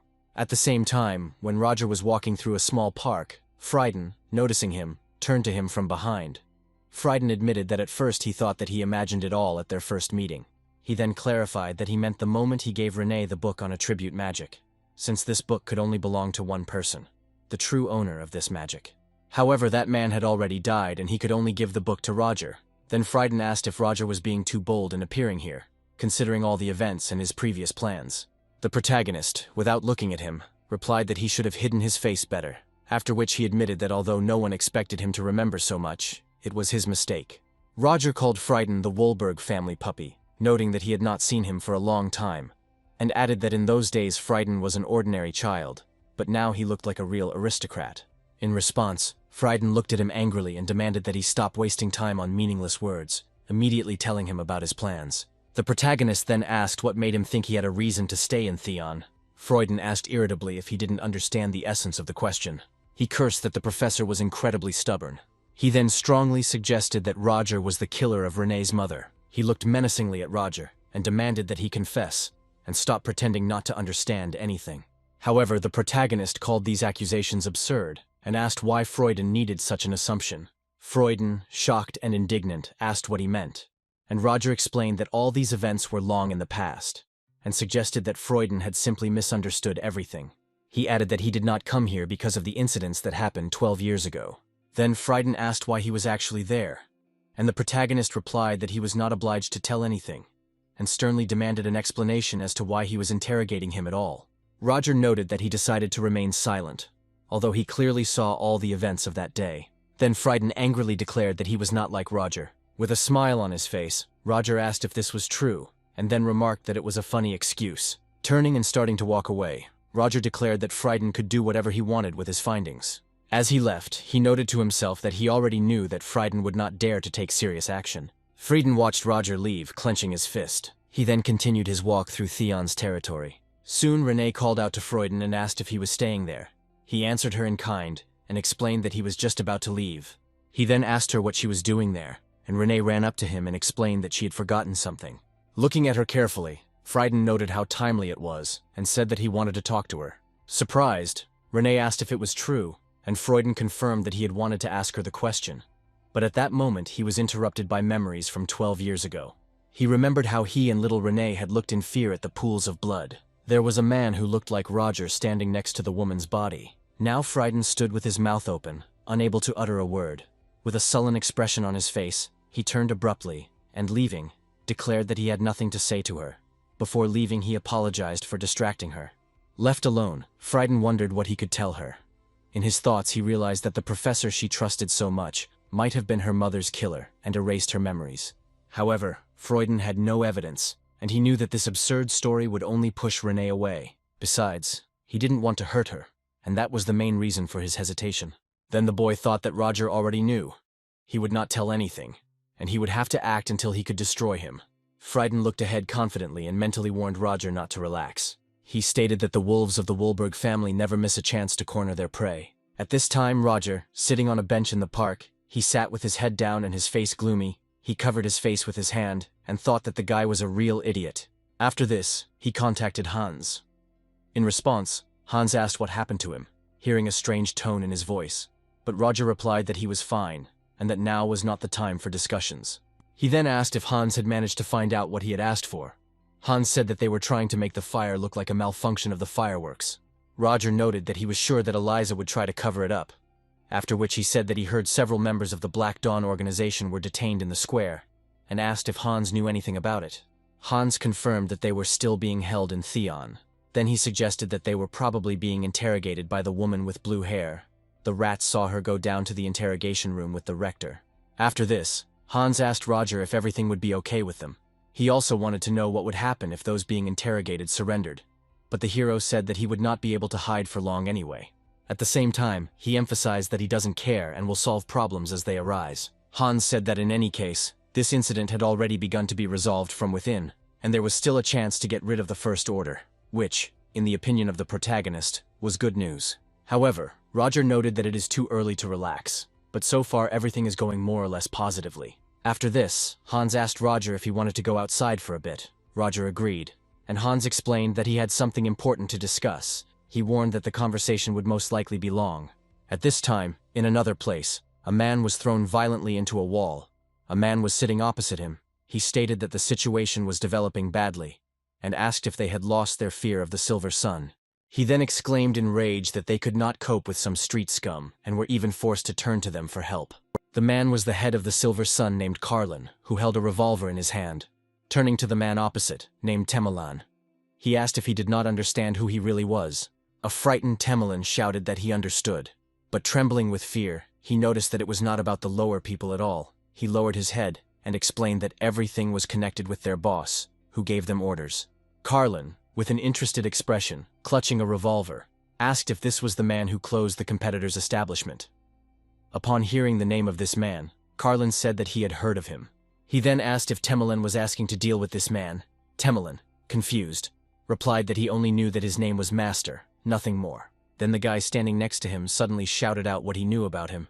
The guy said that when they were leaving, one of them shouted the name of James Moriarty. Carlin called him a good boy, and then promptly shot Temelana in the head. He then stood up from his chair and congratulated him, informing him that he would now take Temelana's place. The boy looked at Temelana's body with concern, but after a few seconds, Carlin hugged him and asked his name, and he hesitantly said that he was Keelton. Carlin addressed him by name, promising to take up the matter soon. but noted that it would be expensive. Kelton confirmed this and exclaimed that he understood everything. After this, Carlin declared that this was excellent, allowed them to go, but at the same time ordered them to take Temelana's body with them. Then Carlin spread his arms in joy and began to laugh, thinking out loud about James Moriarty. He stated that this was nonsense because Moriarty had long since died in the kingdom of Delika.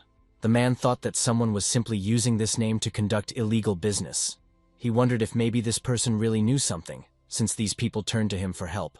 Carlin then ordered his men to purge the ranks of worthless elements. He explained that they needed to kill a few people to intimidate the rest so that everything would go as planned.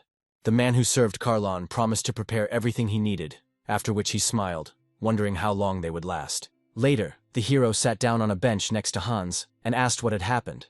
He suggested that perhaps there were problems with the business, but Hans answered negatively, explaining that so far everything was going smoothly. However, recently he noticed that some competitors were acting suspiciously. Roger looked at him closely and asked him to tell him the details. Hans explained, somewhat hesitantly, that usually when a business grows, its closest competitors begin to undermine it and file complaints. Roger suggested that the competitors had suddenly gone silent, to which Hans exclaimed that Roger was a genius. The competitors had been constantly interfering with them and had suddenly stopped acting. Something was clearly wrong in this situation. The protagonist suggested that the competitors might be up to something and asked Hans if he had any information. He replied that there was little data, but there was a hypothesis. Roger clarified that it was a hypothesis. Then Hans asked if he had ever heard of the Silver Sun. He said it was an abbreviated name for an organization that was originally a street gang engaged in illegal business, but then grew and turned into a criminal corporation.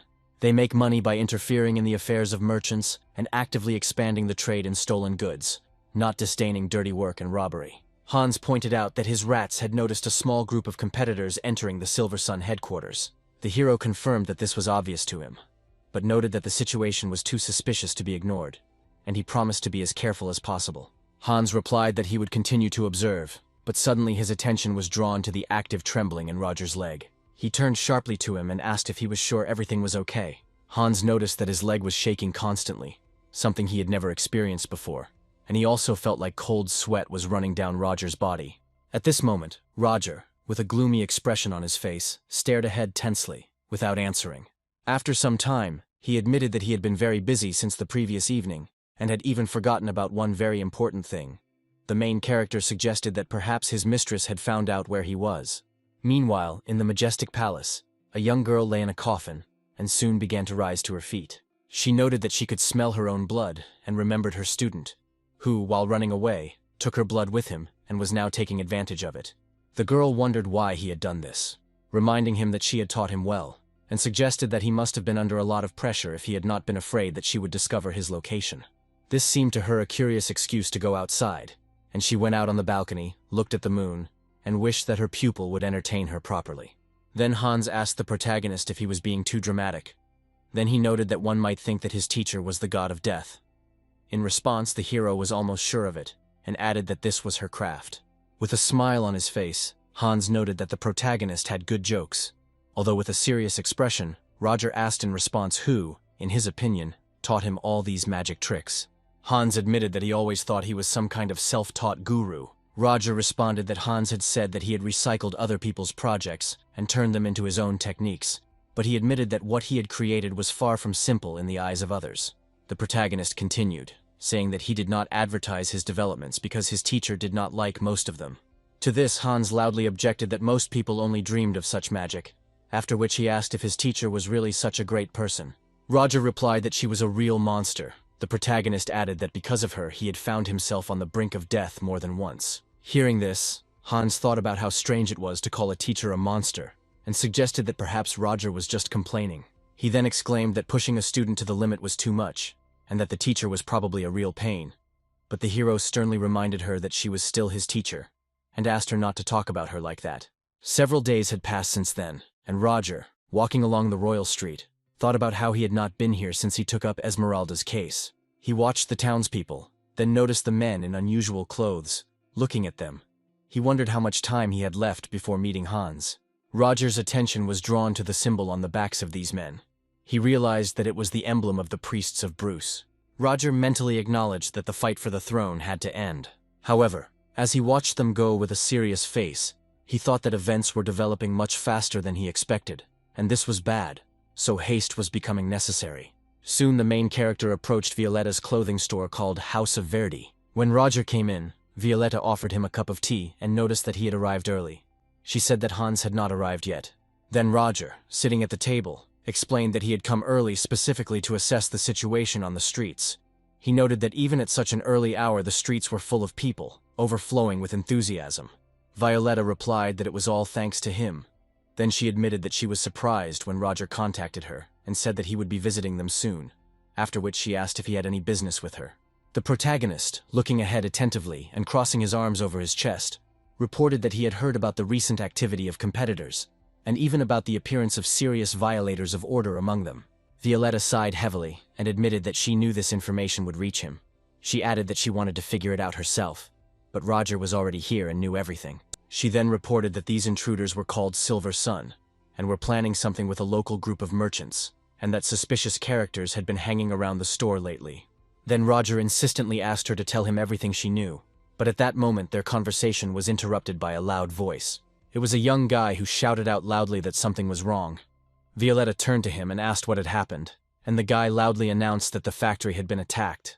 Hearing this, Violetta and Roger looked at each other in surprise. Meanwhile, frightened people at the burning factory were asking for water to be brought as quickly as possible.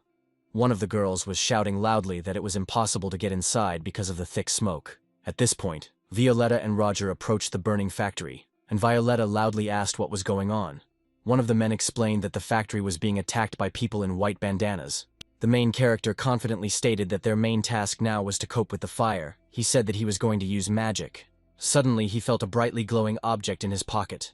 Looking at it in surprise, he wondered what kind of feeling had come over him. Looking at the object in his palm, Roger saw a stone, the same one that remained after Quasimodo's death. He was surprised to note how strongly the stone glowed. Roger wondered if the stone reacted to the flame. Suddenly, everyone saw how the flames that had engulfed the factory quickly approached the stone and seemed to enter it. After some time, when the fire had completely retreated from the building, Violetta asked in surprise whether the stone was being consumed by the fire. At that moment, someone's voice ordered them to stop their actions and reminded them that now was not the time to think, but that it was necessary to urgently help the victims. Soon someone reported that Dion and Mastella were nowhere to be found. Someone suggested that perhaps they managed to find a way around and escape from the fire. Frowning seriously, Roger admitted that he wanted to believe it, but he had a bad feeling about it, then suggested that those two might have been the cause of the attack. The protagonist asked Violetta if she knew where they could live. Violetta thoughtfully put her hand to her chin, saying that they lived in the same place where they lived before, and perhaps still do. In response, Roger said that in that case he would go and check, and asked Violetta to keep an eye on the factory. After some time, he entered one of the houses in the city, and saw with horror many bodies lying in the corridor, and the carpet was soaked in blood. The hero stood there, looking grimly confused, as a quiet voice addressed him, calling him the owner, and apologizing for not being able to greet him properly. Roger, examining Dion's bleeding body, asked what had happened, and Mastella, kneeling nearby, said that a stranger had suddenly burst into the house. To protect her, Dion's grandfather got into a fight, while Dion sat there with a lifeless look, looking like he was dead. Mastella cried, unable to understand why they were being hurt so much, and complained that she had only recently had hope, because they just wanted to live like normal people. The protagonist, addressing Mastella by name and placing his hand on her shoulder, asked her to wait outside, assuring her that he would do everything possible. Roger, with a grim expression on his face, coldly warned her not to go inside under any circumstances until he came out. Mastella looked at him silently. Then she obediently turned and walked towards the exit of the house. The protagonist announced that he was going to remove the seal and asked someone to come out, at which moment bony paws reached out from behind Roger's back towards Dion's lifeless body. Roger stated that he needed help, after which he turned to the dark entity with a request to heal the victim. He warned that if the creature refused, he would call another one. However, if it helps, it will be rewarded. Sometime later, Mastella, Hans, and Violetta stood in amazement. Their eyes were fixed on Roger, who was carrying a bloody Dion out of the house. Mastella ran to her grandfather in amazement, hugging him tightly and asking how this was possible. Dion hugged her back and replied that he felt fine. Hans then apologized to Roger for being late, but Roger brushed it off, saying that it was not a problem since he had already dealt with the situation himself. Then the protagonist, showing an object with the emblem of the Silver Sun, told Violetta that he found it in the house of Dion and Mastella, and asked if she knew what it was. Violetta responded in surprise that it was the symbol of the Silver Sun, and added that she had seen the same one on suspicious strangers who walked near the store. Roger then noted that if it had come to that, he would personally deal with the problem. He confidently stated that he could handle it himself, and no one should follow him. At this time, in the back streets of Royal Street near Carlin's mansion, two men stood at the metal gate. One of them wondered how much longer they would have to wait for a change, and wondered why they were guarding this place at all, while the other supported his question, claiming that no one would dare to disturb the Silver Sun. The first guard asked with a smile which bar they were going to after their shift, and the second named one place, but then became confused and looked ahead. One of the guards noticed a dark figure walking towards them. Suddenly the dark figure seemed to disappear into thin air. A moment later, Roger, holding the blade hidden under his forearm, pierced the first guard's neck. The second guard watched in bewilderment as his comrade's blood splattered around. Puzzled, he asked who this man was. Roger, kneeling and hiding the blade behind his back, looked at him with a mad look and said the name, Jack. Soon after these events, the protagonist was already inside Carlin's palace, where he fought with the Silver Sun fighters. One of them did not believe what was happening, and said that they were confronting only one person. Then Roger showed the blade in his hands, from which blood was flowing profusely. The Silver Sun warrior, seeing the bloody weapon, became frightened and asked to stop the fight. But a moment later, Roger raised his blade and teleported away. He found himself in a room where Carlin was smiling, holding a glass in his hands. Carlin reacted to Roger's appearance and asked if he really killed all the people in the corridor. At that moment, the soldier's head fell near his feet, but Carlin noticed that these people were useful. He said that he was waiting for Roger, and even called him the Lord of the Alleys, inviting him to sit at the table. The hero silently entered the room, stood opposite Carlin and removed his hood. Carlin was surprised and asked if he was going to rush at him right away. But Roger, sitting down at the table, asked if he had known in advance about his arrival. Carlin replied with a grin that, of course, he knew, and noted that a lot of sudden events had happened that morning, so his visit was not a surprise. He then asked Roger if he liked the gift he had left for him, adding that from the sounds coming from the burning factory, there had been a lot of screaming. However, Roger did not let Carlin finish, raising his finger in front of his face and explaining that he had not sat down for the sake of empty talk, but to find out how he was going to justify himself. Then he took off his mask, and with a cold, straight-looking expression, he said that he intended to anger him even more. Then Carlin asked himself in bewilderment what kind of pressure he was feeling now, remembering that he had previously considered it only a frightening nickname. However, he sarcastically asked what it meant to justify himself in such a tone. Carlin admitted that Roger was able to get in here alone, but immediately asked if he could survive this meeting. Soon they were surrounded by numerous armed soldiers, but Roger paid no attention to them. He admitted that he did not even understand how he managed to get to power in such insignificant ways. Carlin, in response, took this as a compliment, and added that the previous fighters were just weaklings, while now Roger had trained night warriors in front of him. He suggested that they stop bragging and just surrender. Then Carlin asked if Roger might show mercy and spare those he had already sent to the alleys. However, Roger replied that he would first correct Carlin on 2 points. Firstly, Roger was not bragging, but was genuinely shocked by the lowness of their standards. Secondly, violence is something they have long been accustomed to.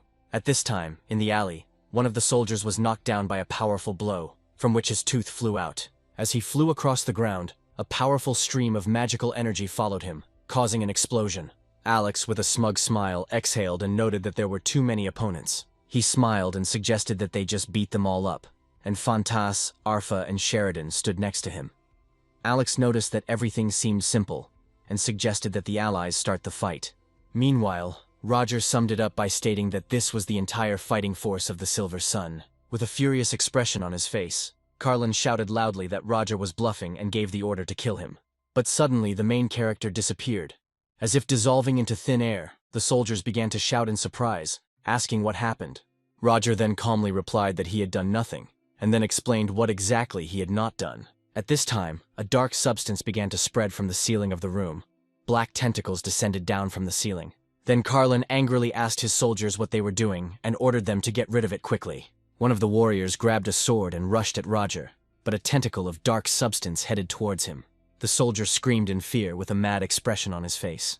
An ominous darkness began to pull at his skin and bones through his deformed skull. Carlin and his soldiers looked at this with horror, disgust, and fear. Then the main character reminded him that he himself had just explained everything. Then he explained that he himself had done nothing. Meanwhile, a huge number of tentacles were rapidly approaching the Silver Sun soldiers. And then Roger turned to Carlin and asked if he believed in God.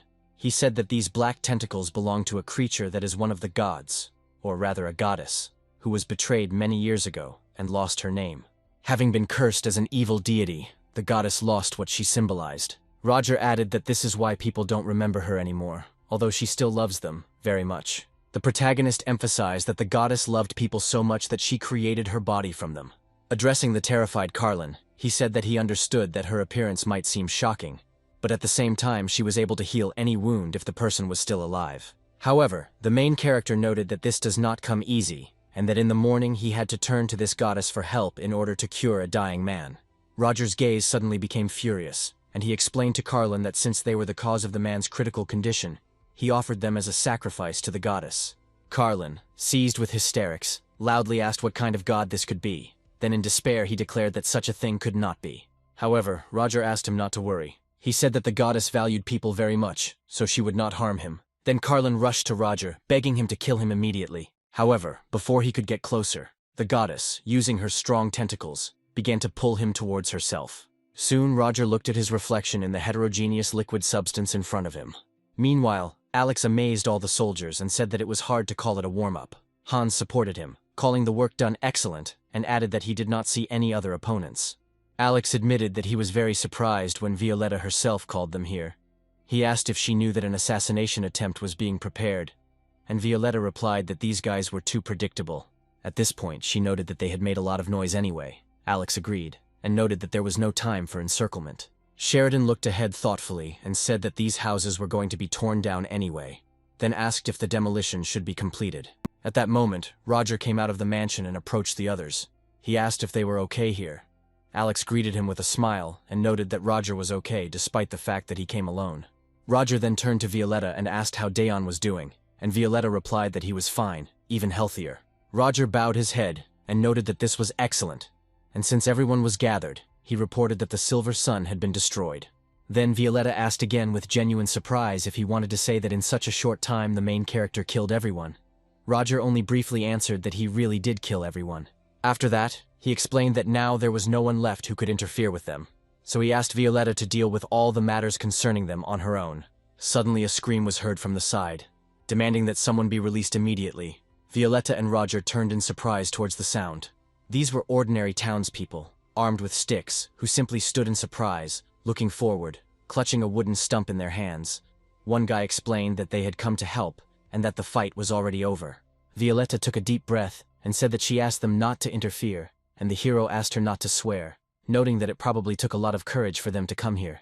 Then the woman smiled at Roger, addressing him as the owner, noticing that although he looked indifferent, he did care. She asked permission to tell him one thing on behalf of the abandoned people, and expressed her gratitude for everything he had done, but Roger turned away and said it was nonsense. The next day, on the outskirts of Royal Street, an expensive car was driving through the trees. Tarina, who was riding inside, was informed that in one day, all the members of the Silver Sun, including Carlin, suddenly disappeared. Then Tarina, tapping her fingers on the side panel of the car, noted that it seemed to her that something serious had happened during her absence. Then she turned to Enya and asked her to tell her everything she had learned. Enya said that according to the morning report, the most likely region involved is the Leathervelka slums. At that moment, a luxury car drove up to the high metal gates, behind which was the mansion of the Silver Sun gang. Once Tarina and Enya were inside the mansion, they walked up the main staircase.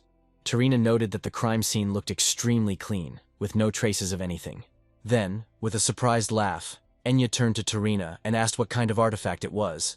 Tarina explained that this artifact was the latest development, capable of analyzing the surrounding mana and reading the memories hidden in it. Enya, looking at the device in amazement, exclaimed that it was incredible, because now they would be able to solve all cases related to mana, and Tarina confirmed this, adding that the remaining mana lasts only 36 hours. She then stated that reading and analyzing the data would take some time, so while they finished discussing another issue that had recently been raised, she asked Enya about the so-called Master. Enya confirmed that this is what he is called. He appeared in Leathervelk after the disappearance of the hostile community, subjugated the underground and united the disparate organizations of the slums, becoming the leader of their business. Tarina noted that the man seemed suspicious to her, but Enya admitted that she could find no trace of his past, or even his real name. Tarina then noted that if this owner controlled all the affairs in the slums, he had every reason to settle scores with the Silver Sun, which was their direct competitor. She knew it was a hasty conclusion, but at this point this man remained the prime suspect, so Teen had to meet him in person to find out everything. At that moment, the artifact made a sound and its lid slammed shut. Enya, looking at this with bewilderment, asked if it had stopped working. Tarina explained that the artifact ceases to function if it cannot detect mana in space. Tarina confirmed her assumption and said that there was no magic here.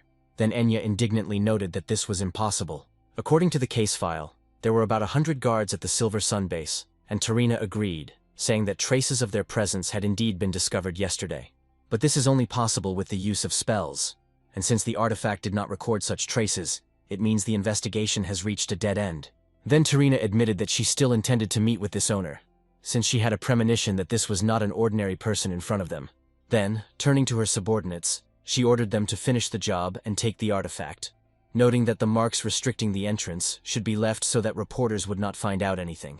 Tarina wanted to add something else, but her reflexes worked faster. She pulled her sword from its sheath, putting the blade forward.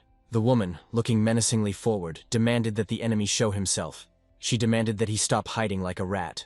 In response to her words, a mocking voice rang out, which noted with surprise that this was exactly what should be expected from Tarina, because her intuition was always at its best. Tarina was surprised to see Casey standing in front of her, who winked at her and said that she wouldn't have noticed the reporters, but she couldn't fool her. Enya looked ahead in surprise, and Tarina smiled and noted that they hadn't seen each other for a long time. Then Casey happily rushed to her with wide-open arms, noting that they really hadn't crossed paths for a long time, after which she asked how Taryn was doing. Tarina confirmed that everyone was happy to see her, but quickly reminded them that they were actually at a crime scene where outsiders were not allowed to enter.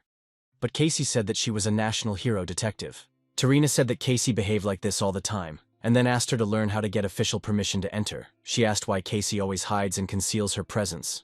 Casey explained that the permit process was too long and tedious, and the situation itself was so exciting that she couldn't sit still. She suggested that they were making little progress on the case and asked if she could help. However, Tarina, with a serious expression, stated that she would refrain from helping, explaining that it was not a matter of mistrust, but rather that she had no right to resort to outside help in an official investigation. Casey said it was sad, but then began looking back at the artifact and admitted she wanted to ask a favor. She asked if Tarina could lend her this remarkable device, and the woman took another deep breath and admitted that she knew the artifact had caught her attention. She agreed that it was probably worth giving in, but the soldiers noted that giving the artifact to an outsider was risky. However, Tarina interrupted them, saying that there was nothing wrong with it, and that she took full responsibility for her decision. She stated that everyone saw the situation themselves, and that it was not difficult for her to hide from them. So stealing the artifact would be even easier, so they should just agree.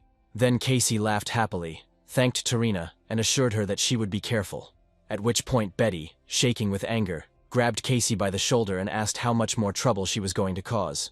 While the soldier was handing the artifact over to Betty, Tarina herself asked Casey where she was going to use it, and she replied that it was a secret for now, but she would definitely tell as soon as she learned something. Then Tarina smiled and agreed, noting that there was no point in asking further questions. Casey thanked her happily, then explained that she was very busy and was leaving right away. She waved her hand to Tarina, assuring that they would definitely see each other again. Enya, watching the scene, noted that Casey left as quickly as she had appeared, and Tarina, with a serious expression on her face, announced that they were heading to the slums. At this point, several rats who had been listening to the conversation passed the information on to Hans, who immediately reported it to Roger. He praised Hans for his excellent work, and also said that he was glad that Roger left him in charge of monitoring the situation. Hans then asked if he was okay, and suggested that perhaps they should ask the other boys to come help them if they were heading into the slums. The protagonist, looking at the mask and the mask with the burnt face, answered negatively, explaining that Tarina is not so easy to deceive, so he will meet her in person. He noted that this was inevitable and prepared in advance, after which he asked Hans to inform Violetta to prepare everything necessary. Sometime later, Tarina and Enya were walking down the street. Tarina looked around and said that this place had changed a lot. She would believe it if someone told her that this was a completely different place. Looking at the townspeople, Tarina noticed that everyone was casting unfriendly glances at them. She realized that the outskirts did not like knights, but at the same time she felt that this was a completely different story. Suddenly, Violetta came out to meet them, saying that she was glad to see the Night Stalkers. She introduced herself and said that she would be their guide today. Violetta bowed and added that the owner had ordered her to accompany them. Enya asked in surprise if they knew about their arrival, and wondered if they should go somewhere further. But Tarina reassured her that if the enemies had any intentions, they would have attacked long ago. Soon they came to a large building, which turned out to be a fake shelter for unwanted guests. Tarina sat down on a chair, crossing her arms over her chest. Her interlocutor said that it was a great honor for him to greet the noble knight sneaking in the night. He noted that perhaps it sounded pompous, but he introduced himself as the host. Roger said that he wore 2 masks because he hides his face under a mask due to burns, and then asked for understanding. Tarina noted with doubt that the owner was unlikely to be his real name and asked what his name was. The hero was surprised, thinking that they suspected him, but admitted that it was normal. He said that his real name was Oliver. He was born and raised in these slums. But for the sake of business prosperity, he hid his origins, because not everyone has a positive attitude towards such roots. Tarina then asked if he really hid his identity just because of this, and the protagonist responded by asking her a counter-question, asking if she thought he was lying. Tarina said that something didn't add up here. The version about a suspicious person who, for personal gain, became the head of all slum affairs, getting rid of a hostile community, sounded much more logical. Then the hero exclaimed in horror, not understanding what kind of threat was being discussed, and said that he too had been hiding from these people, and had only started doing business after they had disappeared somewhere. Tarina considered how much his story sounded like a prepared legend. Then she told him that the Silver Sun Gang had disappeared somewhere last night, and that she knew about the conflict between their people. Then Tarina asked what he would say about it. The protagonist replied that there was no conflict at all, and that the people from Silver Sun were simply interfering with everyone around them. Then he asked why he was the one being suspected. Tarina explained that this was due to the fact that he had the most serious conflict with this group. But the hero objected that this was only her belief, and he was sure that she knew perfectly well how many enemies they had. He recalled that many of the Silver Sun had criminal records, and asked if it wasn't a good thing that they suddenly disappeared somewhere. Looking forward seriously, the hero asked why the noble knight of the night had suddenly taken up the defense of the rights of the guilty one. Tarina took a deep breath and admitted that she understood why he thought that way, but asked him not to make baseless accusations. She looked forward angrily, frowned, and menacingly stated that if they had any real suspicions, her sword would have tasted his blood long ago. Tarina directed a powerful suppressive energy towards him, but the protagonist calmly continued to look forward, crossing his arms over his chest. A smile appeared on his face, and he thanked Tarina gratefully for her time, adding that he would remember it. Enya watched the proceedings with a surprised expression, wondering if the commander's bloodlust frightened him. Tarina, looking carefully ahead, judged that this man was clearly not an ordinary one. It seemed to her that the unfriendly looks of the townspeople came from genuine concern for their master. This was obvious, considering that he was the hero to them, and the rest simply ignored them. Tarina understood that if a fight started here, there would be casualties among the civilians, so it was better to avoid it, after which she announced that it was time for them to return. Standing up from her chair, Tarina thanked them for their cooperation, then turned to Enya and ordered her to go. The main character remained sitting in place, smiling slyly and crossing his fingers, declaring that he would not see them off if they did not object. In response, Tarina said that she herself wanted to ask him about it. When they were about to leave the room, a guy entered, breathing heavily and complaining of fatigue. He asked if everyone was already there, saying that he had just returned from reconnaissance. It was Alex. When he met Enya's gaze, they both seemed to be stunned and stared at each other in surprise. After a short pause, Enya called Alex's name in bewilderment. Then Alex, with a drop of sweat on his face and a surprised look, turned to the girl in response. Roger watched this with a tense expression, covering his face with his hand. He didn't think Alex would return so quickly. As they walked out, Enya shouted at Alex to stop running and then offered to talk to him. She caught up with him and asked if he was lying when he said he was returning to his homeland. However, Alex, without looking at her, said that she did not need to know about it, and added that there was nothing between them. Enya froze in place, and the guy asked if it was time for her to do her own thing. Enya, biting her lip, noticed that he hadn't changed at all. Then she turned away irritably, apologized for interfering in other people's business, and dryly added that they would see each other again. Meanwhile, Alex, with a sad expression, silently looked down. He then asked his comrades if they had seen everything and how many people were following him. He wondered if he should tell everyone in the area about his problems, and Roger explained that he wanted to go alone, but it turned out that way. He apologized for not telling her about it earlier out of tact, but Alex waved his hand and said that it was no big deal, since he had barged into the room unannounced. After Alex's story, Hans asked in bewilderment if he really entered the best school for knights called Noble Knights.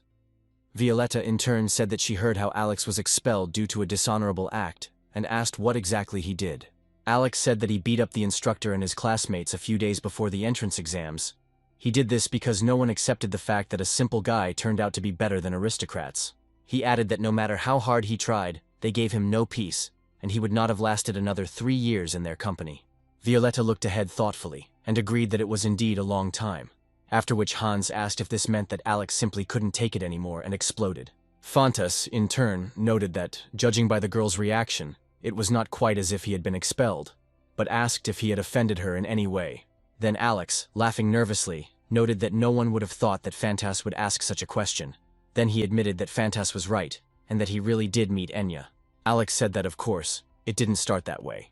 Initially, they competed for the title of Best Student, often fighting with each other during training. At some point, he realized that it was not so important for him to defeat her as to protect her from injury, and she felt the same way about him. Alex noted that it was an unforgettable period that united their destinies. But, unlike him, she was an aristocrat, and the closer they became, the more persecuted she became by those around her.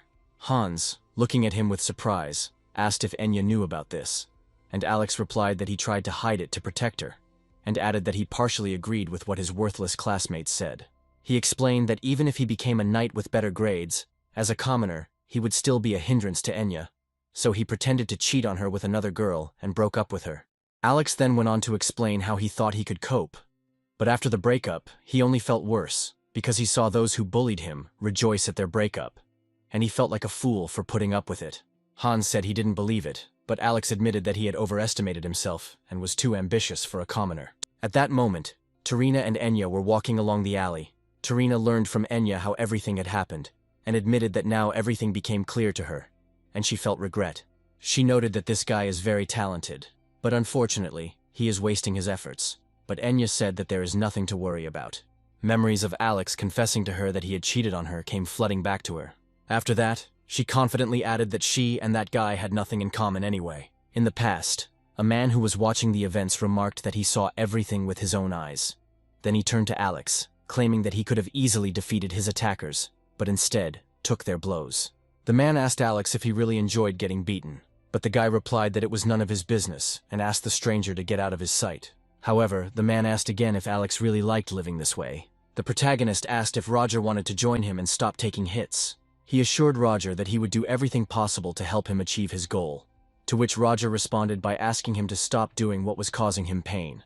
Now Alex, smiling, replied that after the events that had happened, the leader had picked him up like a lost mongrel, and he admitted that if this meeting had not happened, he would have simply died. He emphasized that the leader was the only light in this dark kingdom, and then Roger coughed sheepishly and noted that Alex was exaggerating a little. Then Bella Luna, raising her hand to her mouth, noted that if you think about it, they knew almost nothing about the boss. After these words, all eyes turned to Roger, at which point Sheridan asked the protagonist to tell them something. He thoughtfully placed his hand on his chin, laughed slightly, then agreed, but hastened to add that he planned to tell everything sometime later. Then Sheridan asked in surprise if he was really going to tell her anything. Roger looked around at his group and warned that before they began, he would like to explain why they were collecting relics in the first place. He asked if they had ever considered that this world was just a huge cage in which they were suffocating, and Sheridan looked at him with interest and asked if it was a mystery. However, the hero answered negatively, showing the relic in his palm, and explained that everything is much simpler. They collect relics to break their shackles. Alex, looking thoughtfully at the object, suggested that perhaps the relics were some kind of tools for destroying the world, but Roger objected that this was definitely not the case, and asked not to worry. He noted that the creator of the relics clearly did not want this, and added that the reason why people constantly change their names, like Lupin or Van Helsing, is due to the relics. He noted that this was probably not all. Then he turned to the group and asked if they would allow him to reintroduce himself. Meanwhile, Renee was lying on the bed and sleepily opened her eyes. Soon she stood up and saw a figure of a girl in front of her, who explained that she came here because she felt a strange energy in this place. The girl exclaimed with a smile that it was funny. Renee, sleepily rubbing her eyes, realized that in front of her was Julia Plumhart, the best first-year student. Renee asked in surprise how she got inside, but the girl explained that she was drawn by her dreams. Renee asked again if she had sleep magic, and Julia smiled, noting that Renee was smart, and asked if she knew about this magic. The girl said that dream magic is a spell that allows you to visit other people's dreams or see something specific in them. She added that this magic is much easier to learn compared to other specialized types. A separate school was even created for it. However, Renee admitted that she knew little about it, mostly from books and rumors, and that this was her first meeting with a real dream sorceress. Julia noted that Renee was well informed if she understood everything right away. Then Renee said that she herself considered Julia amazing, because she was able to find her in a dream. But Julia said that perhaps this was just the delirium of a sleeping person. Renee then asked if this meant that Julia was still asleep. Then she noted that they didn't actually even know each other and asked how she got into her dream. Julia explained that this was a state between sleep and reality. She added that it would happen again, since she came here feeling something interesting, and asked if Renee had dreamed of something unusual before this. Renee answered in the affirmative, but she remembered it poorly, and it seemed to her that she had seen dreams about the past days of her youth. Then Julia stated that as a sleepwalker, she could say with certainty that it was not a simple dream. Renee asked what she meant, and Julia began to explain that it was a reflection of reality, a kind of glimpse into the past that appeared in a dream, in other words. She then extended her hand to the puzzled Renee's forehead and suggested that they look at the dream again and discuss it together. Julia's hands and Renee's forehead glowed with bright blue magical energy. However, soon Julia, with a confused expression on her face, looking ahead, admitted that she could not do anything and asked to wait. She reported that she saw something, although everything was very dim. Renee confirmed this, adding that she remembered that someone was with her in the dream, but she could not name exactly who. In response, Julia noted that there is usually only one reason why one cannot see other people's dreams: if part of a past dream was intentionally sealed by someone. Renee was surprised and asked who could have sealed her dreams, and Julia admitted that she didn't know, and then asked if Renee had recently tried to clarify her past. The girl suggested that perhaps it was a phenomenon called memory breakdown, which they had been working on with the seniors. Then Renee asked if Julia could remove the seal from her memories. Julia answered negatively. It was beyond her capabilities. But she was able to look for the key to the seal in a dream. She asked Renee to think carefully and asked if she clearly remembered anything from the dream. Renee, thoughtfully placing her hand to her chin, admitted that she could not see the face, but she remembered the name. When Julia asked which one exactly, she paused a little but confidently said, Heathcliff. She introduced Roger, who introduced himself as Heathcliff Van Brightus, stating that he was a representative of the royal family of the holy nation of Brightus, that is, the son of the previous king. Renee asked Julia what this name meant to her, and Julia admitted that she was hearing it for the first time. But Renee noticed that this man appeared in her dream, after which, Julia then noted that it was a rather rare name, and due to her vague memories she could not establish the identity, and she needed additional details. Suddenly, Renee looked at the girl in surprise and noticed her body. Julia explained that this was because she would soon be waking up, and then smiled and said that it was time to leave. Then Renee called her name one last time and asked if they could continue the conversation later. However, Julia responded with surprise and a sharp negative. Renee was shocked by such cruelty. Julia then explained that their conversation was just a momentary impulse, and that she had no intention of becoming her friend.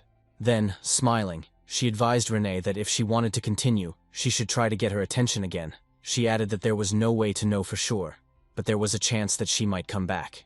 After these words, Julia said that they would definitely see each other again, and left alone. Renee, lying on the bed, thought that Julia was a very interesting person. Then she looked up at the ceiling and whispered the name Heathcliff, wondering where she should start looking for him. Meanwhile, Alex wondered if this meant that Roger was the son of the former emperor, adding that he now did not understand what was going on at all, but noted that the situation was expected. He asked Roger if this meant that his outstanding abilities were inherited from the emperor, but Roger responded negatively, explaining that he had only one unnecessary ability left, a tendency to obsession, although his blood relatives did not have this. Fantas intervened in the conversation, noting that the kingdom of Brightus does not worship the gods, and asked whether this tendency was in fact a gift. The hero suggested that it was more of a curse. He noted that in the struggle for the throne, this disease does not affect anything. Then Sheridan entered the conversation and suggested that the real reason for his presence in this world was something else. The protagonist interrupted her and confirmed that he was hiding from his relatives in order to survive. His biological father, the previous emperor, was not a healthy person. As soon as the question of choosing the next mentor arose, those who had a strong interest in the throne began to try to get rid of him. After this, Bellaluna noted that the reason was probably that he was well acquainted with poison resistance. The hero confirmed this guess. Thanks to this ability, the attempts to poison him failed. He then said that the Brightus aristocracy had recently resumed their activities after a 20-year hiatus, meaning that they had already chosen a temporary king. and if that king found out that he was alive, they would do everything to kill him. Meanwhile, Betty was sweeping up the dust and, furious, turned to Casey, demanding that she clean her room. Casey agreed that she would do it, but Betty shouted that she always said that but never did anything. An enraged Betty began to shout that if she had already started cleaning, then Casey should leave the room immediately. However, Casey completely ignored these words, not taking her eyes off the wall in front of her. Casey, looking at the wall lined with newspaper clippings, notes, and photographs, decided it was time to take stock. She began to mentally list the incidents: the werewolf attack, the incident at the abandoned factory, the attack on the auction house, the revival of the monster, as well as the appearance of the mysterious organization Black Dawn. Staring ahead, Casey came to the conclusion that along with the missing people from Silver Sun, there were too many strange things happening in Leathervelk. She suggested that all these cases might be connected, but decided to leave this investigation to Tarina. Looking at the board, Casey realized that her main target was Black Dawn, and the only evidence she had was from newspaper clippings. Of course, no one told her the exact location of the organization, but after a series of questions, she still paid attention to one place: Valtanun.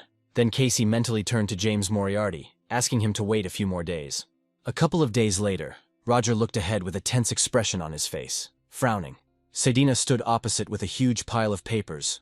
Roger noted that it seemed to him as if he had asked to remove unnecessary details, and Sedina confidently confirmed this and loudly declared that she had fulfilled the request. She then handed him a luxurious envelope and informed him that she had an unusual letter that looked very important. Opening the envelope, Roger found inside an invitation to a mystical night. He thoughtfully repeated the name, trying to understand if this was the annual event where magicians from all regions gather. Sedina exclaimed with joy that their professors had finally been recognized and suggested that they celebrate. But Roger said that he was not particularly interested, although he later admitted that the invitation had caught his attention. Holding the letter in his hands, he noted that this was an invitation from the Association of the Old and New Magic Tower, as well as from the Society of Free Scientists.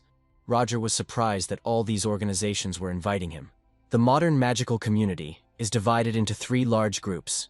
The first is the community of the Old Magical School, where elderly sages adhere to the tradition that magic is for the chosen ones.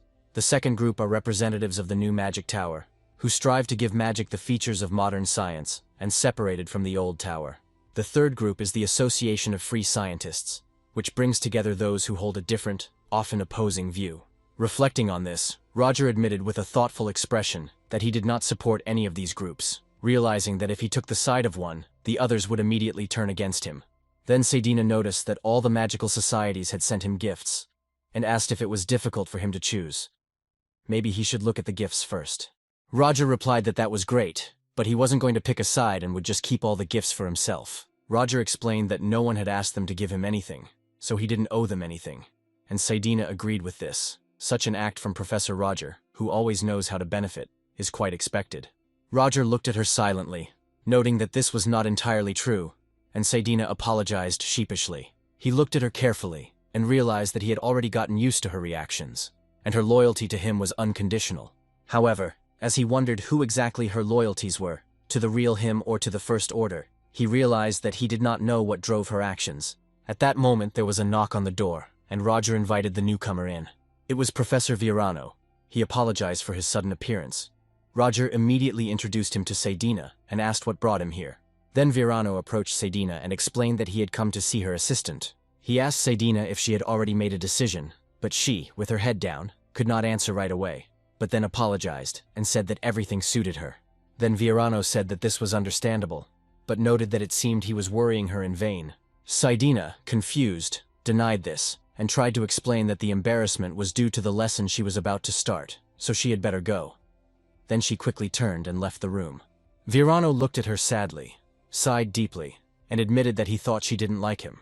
But Roger objected that he didn't think so. He noted that it was unexpected, because he didn't think that they knew each other.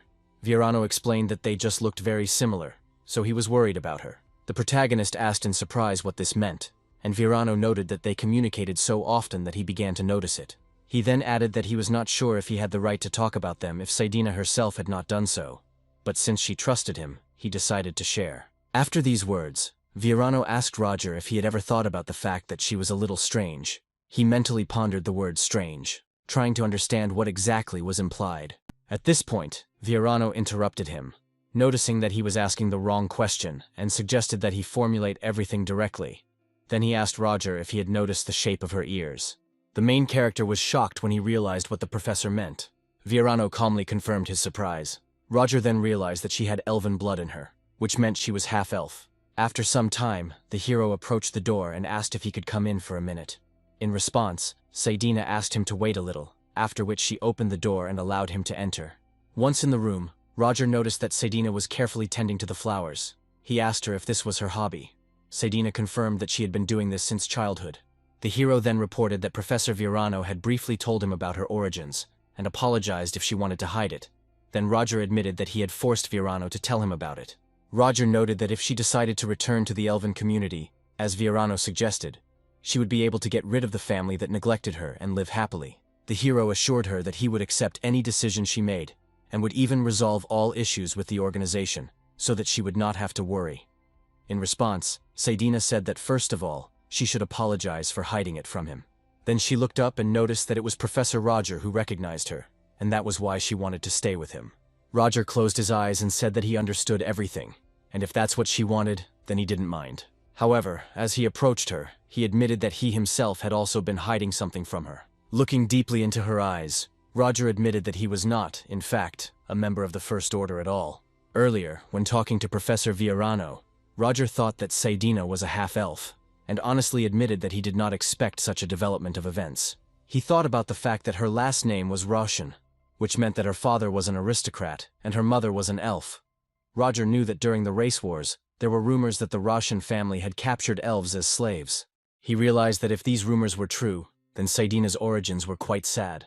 After these reflections, Roger turned to Viorano and asked what he had proposed to Saidina.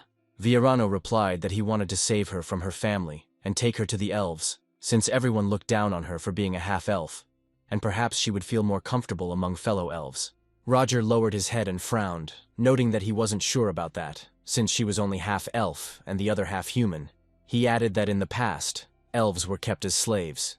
He then asked Viorano how he could be sure that the elves wouldn't reject her for being half-human. Unless he had some special influence in the community, he wouldn't be able to protect Saidina from that. In response, Viorano said that he actually had a special influence in the community. Roger was stunned to realize that Viorano was an elder in the community.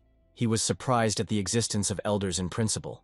Then Viorano, pointing his palm to his chest, explained that he was one of the 7 roots of the world tree, the head of the Dentist family. Since ancient times, their task has been to protect the borders of the elven forests, and in addition to protecting from the outside world, his family patronizes those who live far from them, that is, children like Saidina. Viorano confidently stated that he could guarantee her peace and safety, after which he asked Roger to help convince her. But Roger apologized and admitted that he was not sure he could do it. Viorano then asked why he didn't want her to finally start living happily, and Roger responded by asking her to calm down and explaining that it didn't mean he didn't understand good intentions. He explained that he simply had no right to influence her personal choice, and if he tried to persuade her to do something, it would no longer be her own decision. Viorano looked at him sadly and then said that he understood his position and asked Roger to at least listen to his request. Elf said that when he first suggested this to Saidina, she said that she should ask Professor Roger. Viorano noted that he felt that Saidina had the utmost trust in Roger. In other words, he is the only person she can tell about her thoughts now. Now Roger looked carefully at Saidina standing in front of him. Then Saidina asked in bewilderment what it meant that he was not the First Order. She noted that it was not funny, but the protagonist calmly replied that he understood how difficult it was to believe, but admitted that he was indeed not a member of the First Order. Roger began to explain that the real First Order was a certain John Doe, with whom they were originally supposed to cooperate, but he died during a terrorist attack on a train. He revealed that he was now simply using his identity, and that all this time Saidina had been following someone other than the real First Order, John Doe. Saidina's eyes widened in shock. She was completely shocked. She asked if the main character was deceiving her. He tried to put his hand on her shoulder to calm her down, explaining that he hadn't done it on purpose. However, Saidina sharply pushed his hand away and sternly ordered him not to touch her. Then she turned sharply and ran in the opposite direction, looking at her back. The protagonist realized that he knew her reaction in advance. She behaved exactly as he expected. Having run to the door, Saidina did not go out. She stood with her back to Roger and asked why he had deceived her for so long and for whom she had been trying all this time. The protagonist, with an unperturbed expression, apologized for the deception, and asked her to answer one question. He asked if she followed the First Order out of her soul, or the man behind the mask who inspired her. Saidina replied that of course it was because of the Black Dawn. Then Roger asked why she hadn't left yet, and why she doubted. At that moment, Saidina did not dare to open the door. Her hand was on the handle, but she could not press it. Roger admitted that he had hidden the truth from her and even used her, but in the end he decided to come clean. He remembered the moments when Saidina said that she wanted to follow Professor Roger, who recognized her until the very end. Roger said that the choice was now hers, and that if she chose Black Dawn, she simply had to leave the room. He added that he understood what he was getting into when he decided to tell her the truth, and promised to respect any decision she made. He then approached Saidina, thanked her for her help, and noted how hard she had worked to develop her abilities. Putting his hand on her shoulder, he said she had done a great job. Meanwhile, Saidina looked ahead with wide-open eyes. Images of people questioning whether she was following the Black Dawn for revenge or for family came into her mind. People speaking of her with no respect, calling her a fucking upper crust.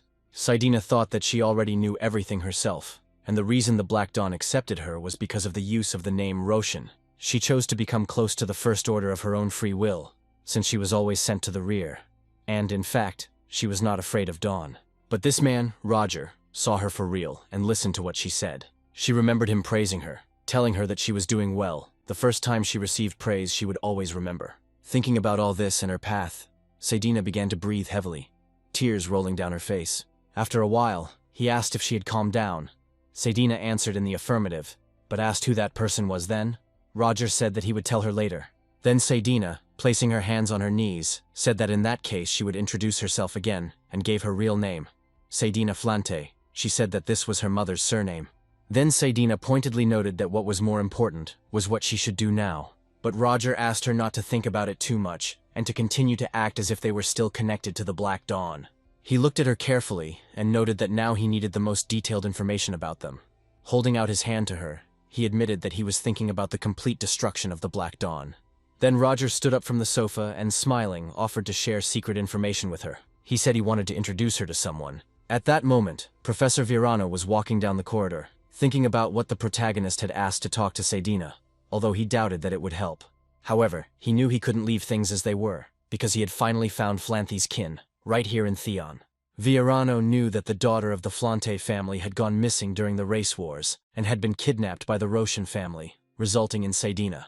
However, he decided that he would be glad if Saidina stopped treating him with mistrust. But he knew that this was almost impossible because of the persecution she was subjected to by her family, and that it was better to entrust the matter to Professor Roger.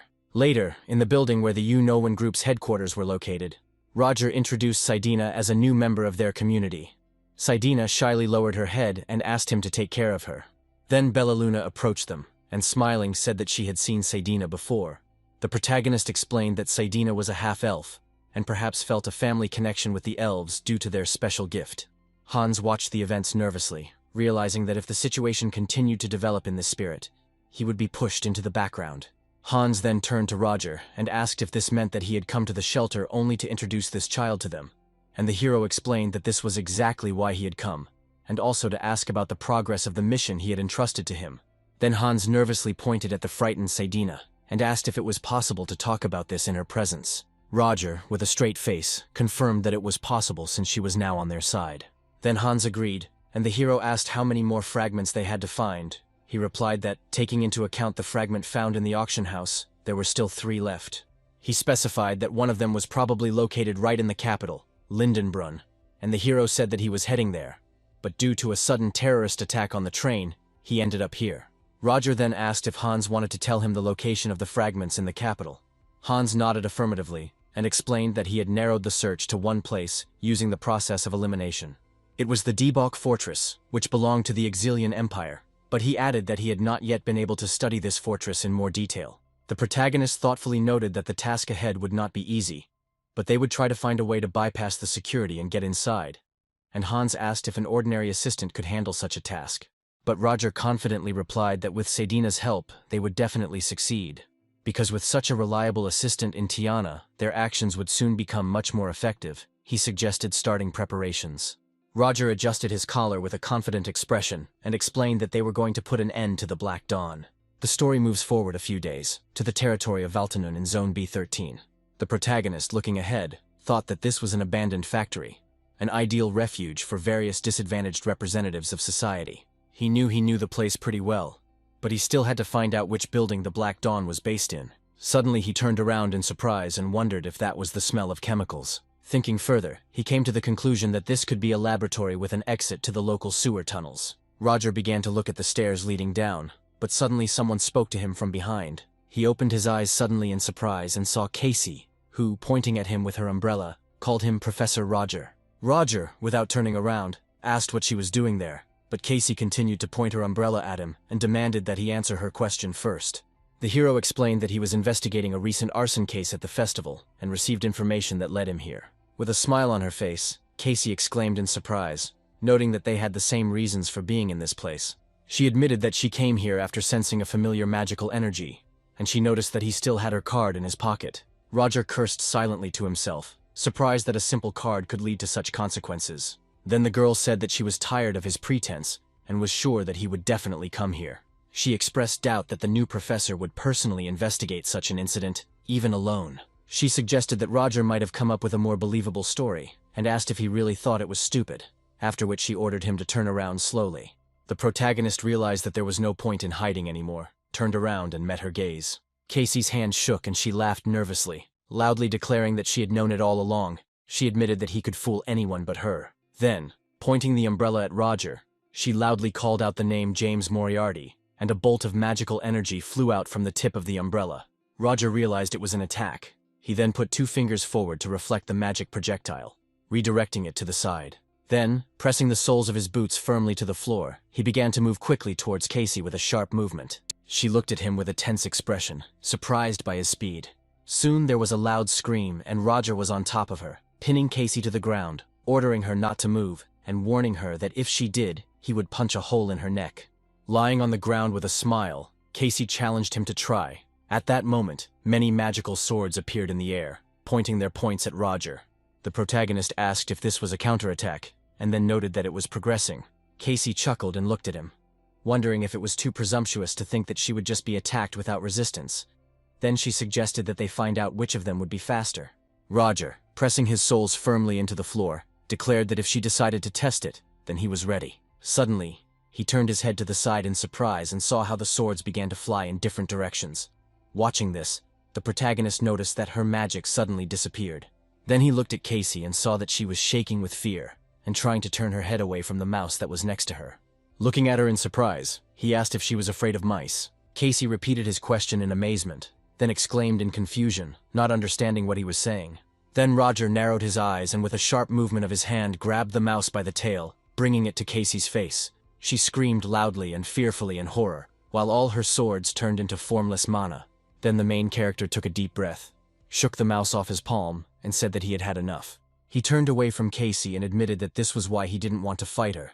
But Casey, looking after him with an irritated expression, asked what he said. She then began to menacingly ask if he was looking down on her, and stated that if he left her alive, she would tell the police everything. However, he noted that if she really wanted to do this, she would have contacted law enforcement agencies long ago. He suggested that her pride did not allow her to take such a step, and then asked if this was why she had been hunting him alone for 3 years. Roger explained that he had no time to participate in her detective games. He said that he was going to attack their hideout and asked her to stop interfering with him. Then Casey asked him again, surprised what he meant, and hesitantly asked if he was one of them. Roger replied that she was, as always, talkative, and advised her to go home and get some sleep. After these words, the main character walked to the edge and jumped down into the hatch. Casey rushed after him, asking if he had blocked the entrance with magic. Furious, she shouted that it wouldn't change anything. Then, with an irritated expression on her face, she put her hand in her pocket and said that if he was doing this, then she would do it her way. That thanks to his carelessness, she had managed to accumulate enough mana. She took out a piece of paper from her pocket that had magical energy concentrated on it, and holding it in her hands, declared that she was going to use a memory rift to penetrate his past. 30 minutes after these events, the bodies of employees were scattered across the floor of the research laboratory. The man with the huge hole in his chest cursed and introduced himself. He was Murloc, the Night Killer. The protagonist stood in front of him, put his hand to his nose and complained that the smell of chemicals was killing his receptors. He then noticed a number of chemical flasks and wondered if this was the same Pelham preparation. But he soon interrupted himself, realizing that the research notes were much more important. He wondered where they were, and soon noticed a huge metal safe, suggesting that perhaps the documents were stored there, and it was worth looking inside. At that moment, someone turned to him from behind. The man let out a surprised cry and asked what was going on here. It was an elderly man who admitted that he had come to personally check the situation. But, to his surprise, discovered an unexpected guest. The protagonist remembered that not long before this, Saidina had told him that he seemed to be heading to Valtanun. Roger confirmed this, and explained that he had an important matter to settle.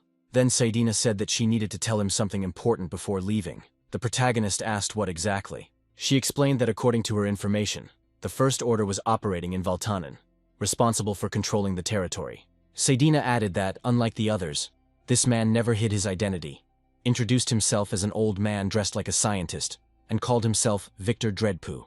At that moment, the main character suddenly pulled out a gun and fired a bullet filled with magical energy. Taking aim, Roger thought it would be better to get rid of this enemy before he could do anything. However, the bullet collided with the fire barrier and exploded, releasing dense magical energy. The protagonist asked himself in surprise what it was, assuming that a golden wall had appeared, instantly growing out of the ground. When the golden barrier dissipated, Victor laughed loudly, amazed by his guest's nervousness. Then he asked if Roger was really an assassin. Victor asked Roger not to be nervous and promised that he would do everything right. He revealed that this liquid golem was his own creation. He explained that the golem was created using all kinds of magic, alchemy, and metallurgy. With a loud laugh, Victor turned to the golem and ordered it to attack Roger. And then pieces of golden matter began to fly apart in different directions. The main character, watching this, wondered if this was really a golem, amazed that it did not fit into the usual framework. He stepped back sharply, realizing that if the golem was focused on him now, then the owner was unprotected. And this was his chance. Meanwhile, the golden substance continued to explode, thereby blocking the doctor's view. But when the steam cleared, Victor looked ahead in surprise and shouted that Roger shouldn't have had time to dodge. At that moment, Roger, sharply squeezing the blade in his hand, began to approach Victor's head from above. He immediately realized that the end was near. When Roger was only a meter away from Victor's neck, a huge metal knight suddenly appeared in front of him, blocking the blow with his huge steel sword. The main character, perplexed, wondered if this was connected with some kind of spatial technology. The knight then turned to Victor, calling him Dr. Dreadpool, and asked what had distracted him again. Then he asked ironically if the First Order could have missed such attacks. This formidable knight with brightly glowing red eyes turned out to be the First Order named Verum. Looking at Roger with fury, he loudly declared that there would be nothing left of him now. With a sharp swing of his sword, he pushed Roger back, and Victor, turning to Verum, exclaimed that he had saved his life, and thanked him, calling him Baron. However, Verum sharply ordered Victor to shut up and said that he was tired of him. He expressed bewilderment as to why Victor always made him clean up the mess of his deeds, and pushed him a little. The protagonist thought that he had a rather skilled opponent in front of him, and assumed that Verum also belonged to the First Order. He realized that he did not expect to meet two enemies at once. With surprise on his face, Victor asked how the hero was able to dodge his blow. He assumed that it was about a spatial jump. With genuine surprise, the hero wondered if he could really learn so much just by looking at him.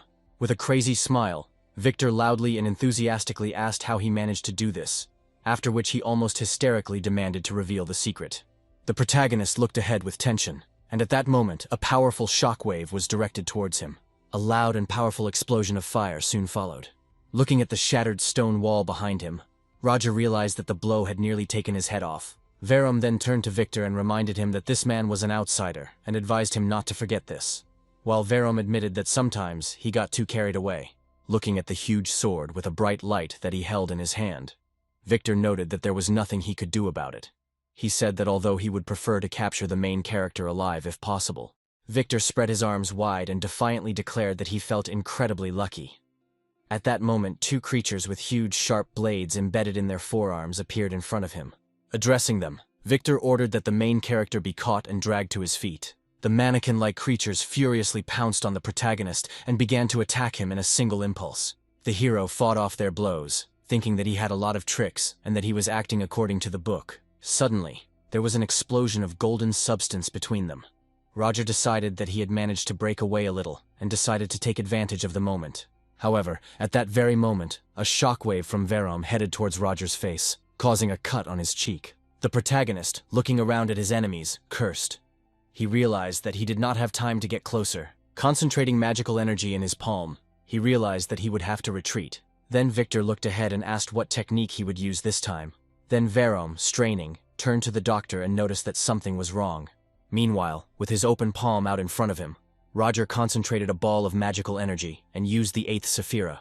This was followed by a deafening explosion, and a bright stream of magical energy burst out from underground, soaring high into the air. A huge steel sword was thrust into the ground among the burning rubble. Leaning on him, Verom said that if he was distracted even for a second, everything would become very bad.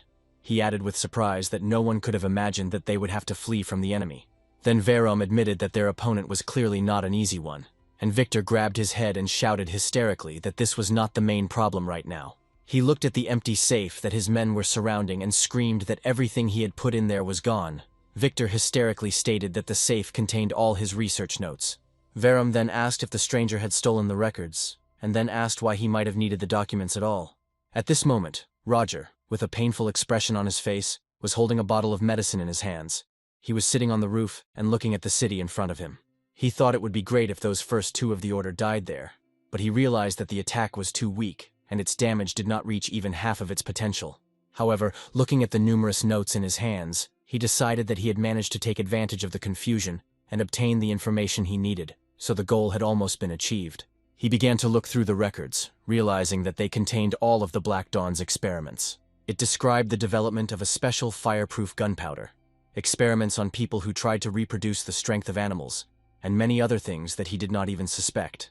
Suddenly, the main character looked in front of him in surprise and wondered what it was. On one of the sheets there was a note that 3 years ago something happened in the kingdom of Delika. It was written there that a report was kept on experiments with the automaton. The next day at the academy, Roger sat at his desk with a tall stack of papers in front of him. He thought about these experiments, and was amazed that no one could even guess that the insignificant people from the Black Dawn were behind all this. A memory came to him of a young man turning to Roger and offering to accompany him to a suitable place if he had no place to stay for the night, and Roger had replied that he had no objection.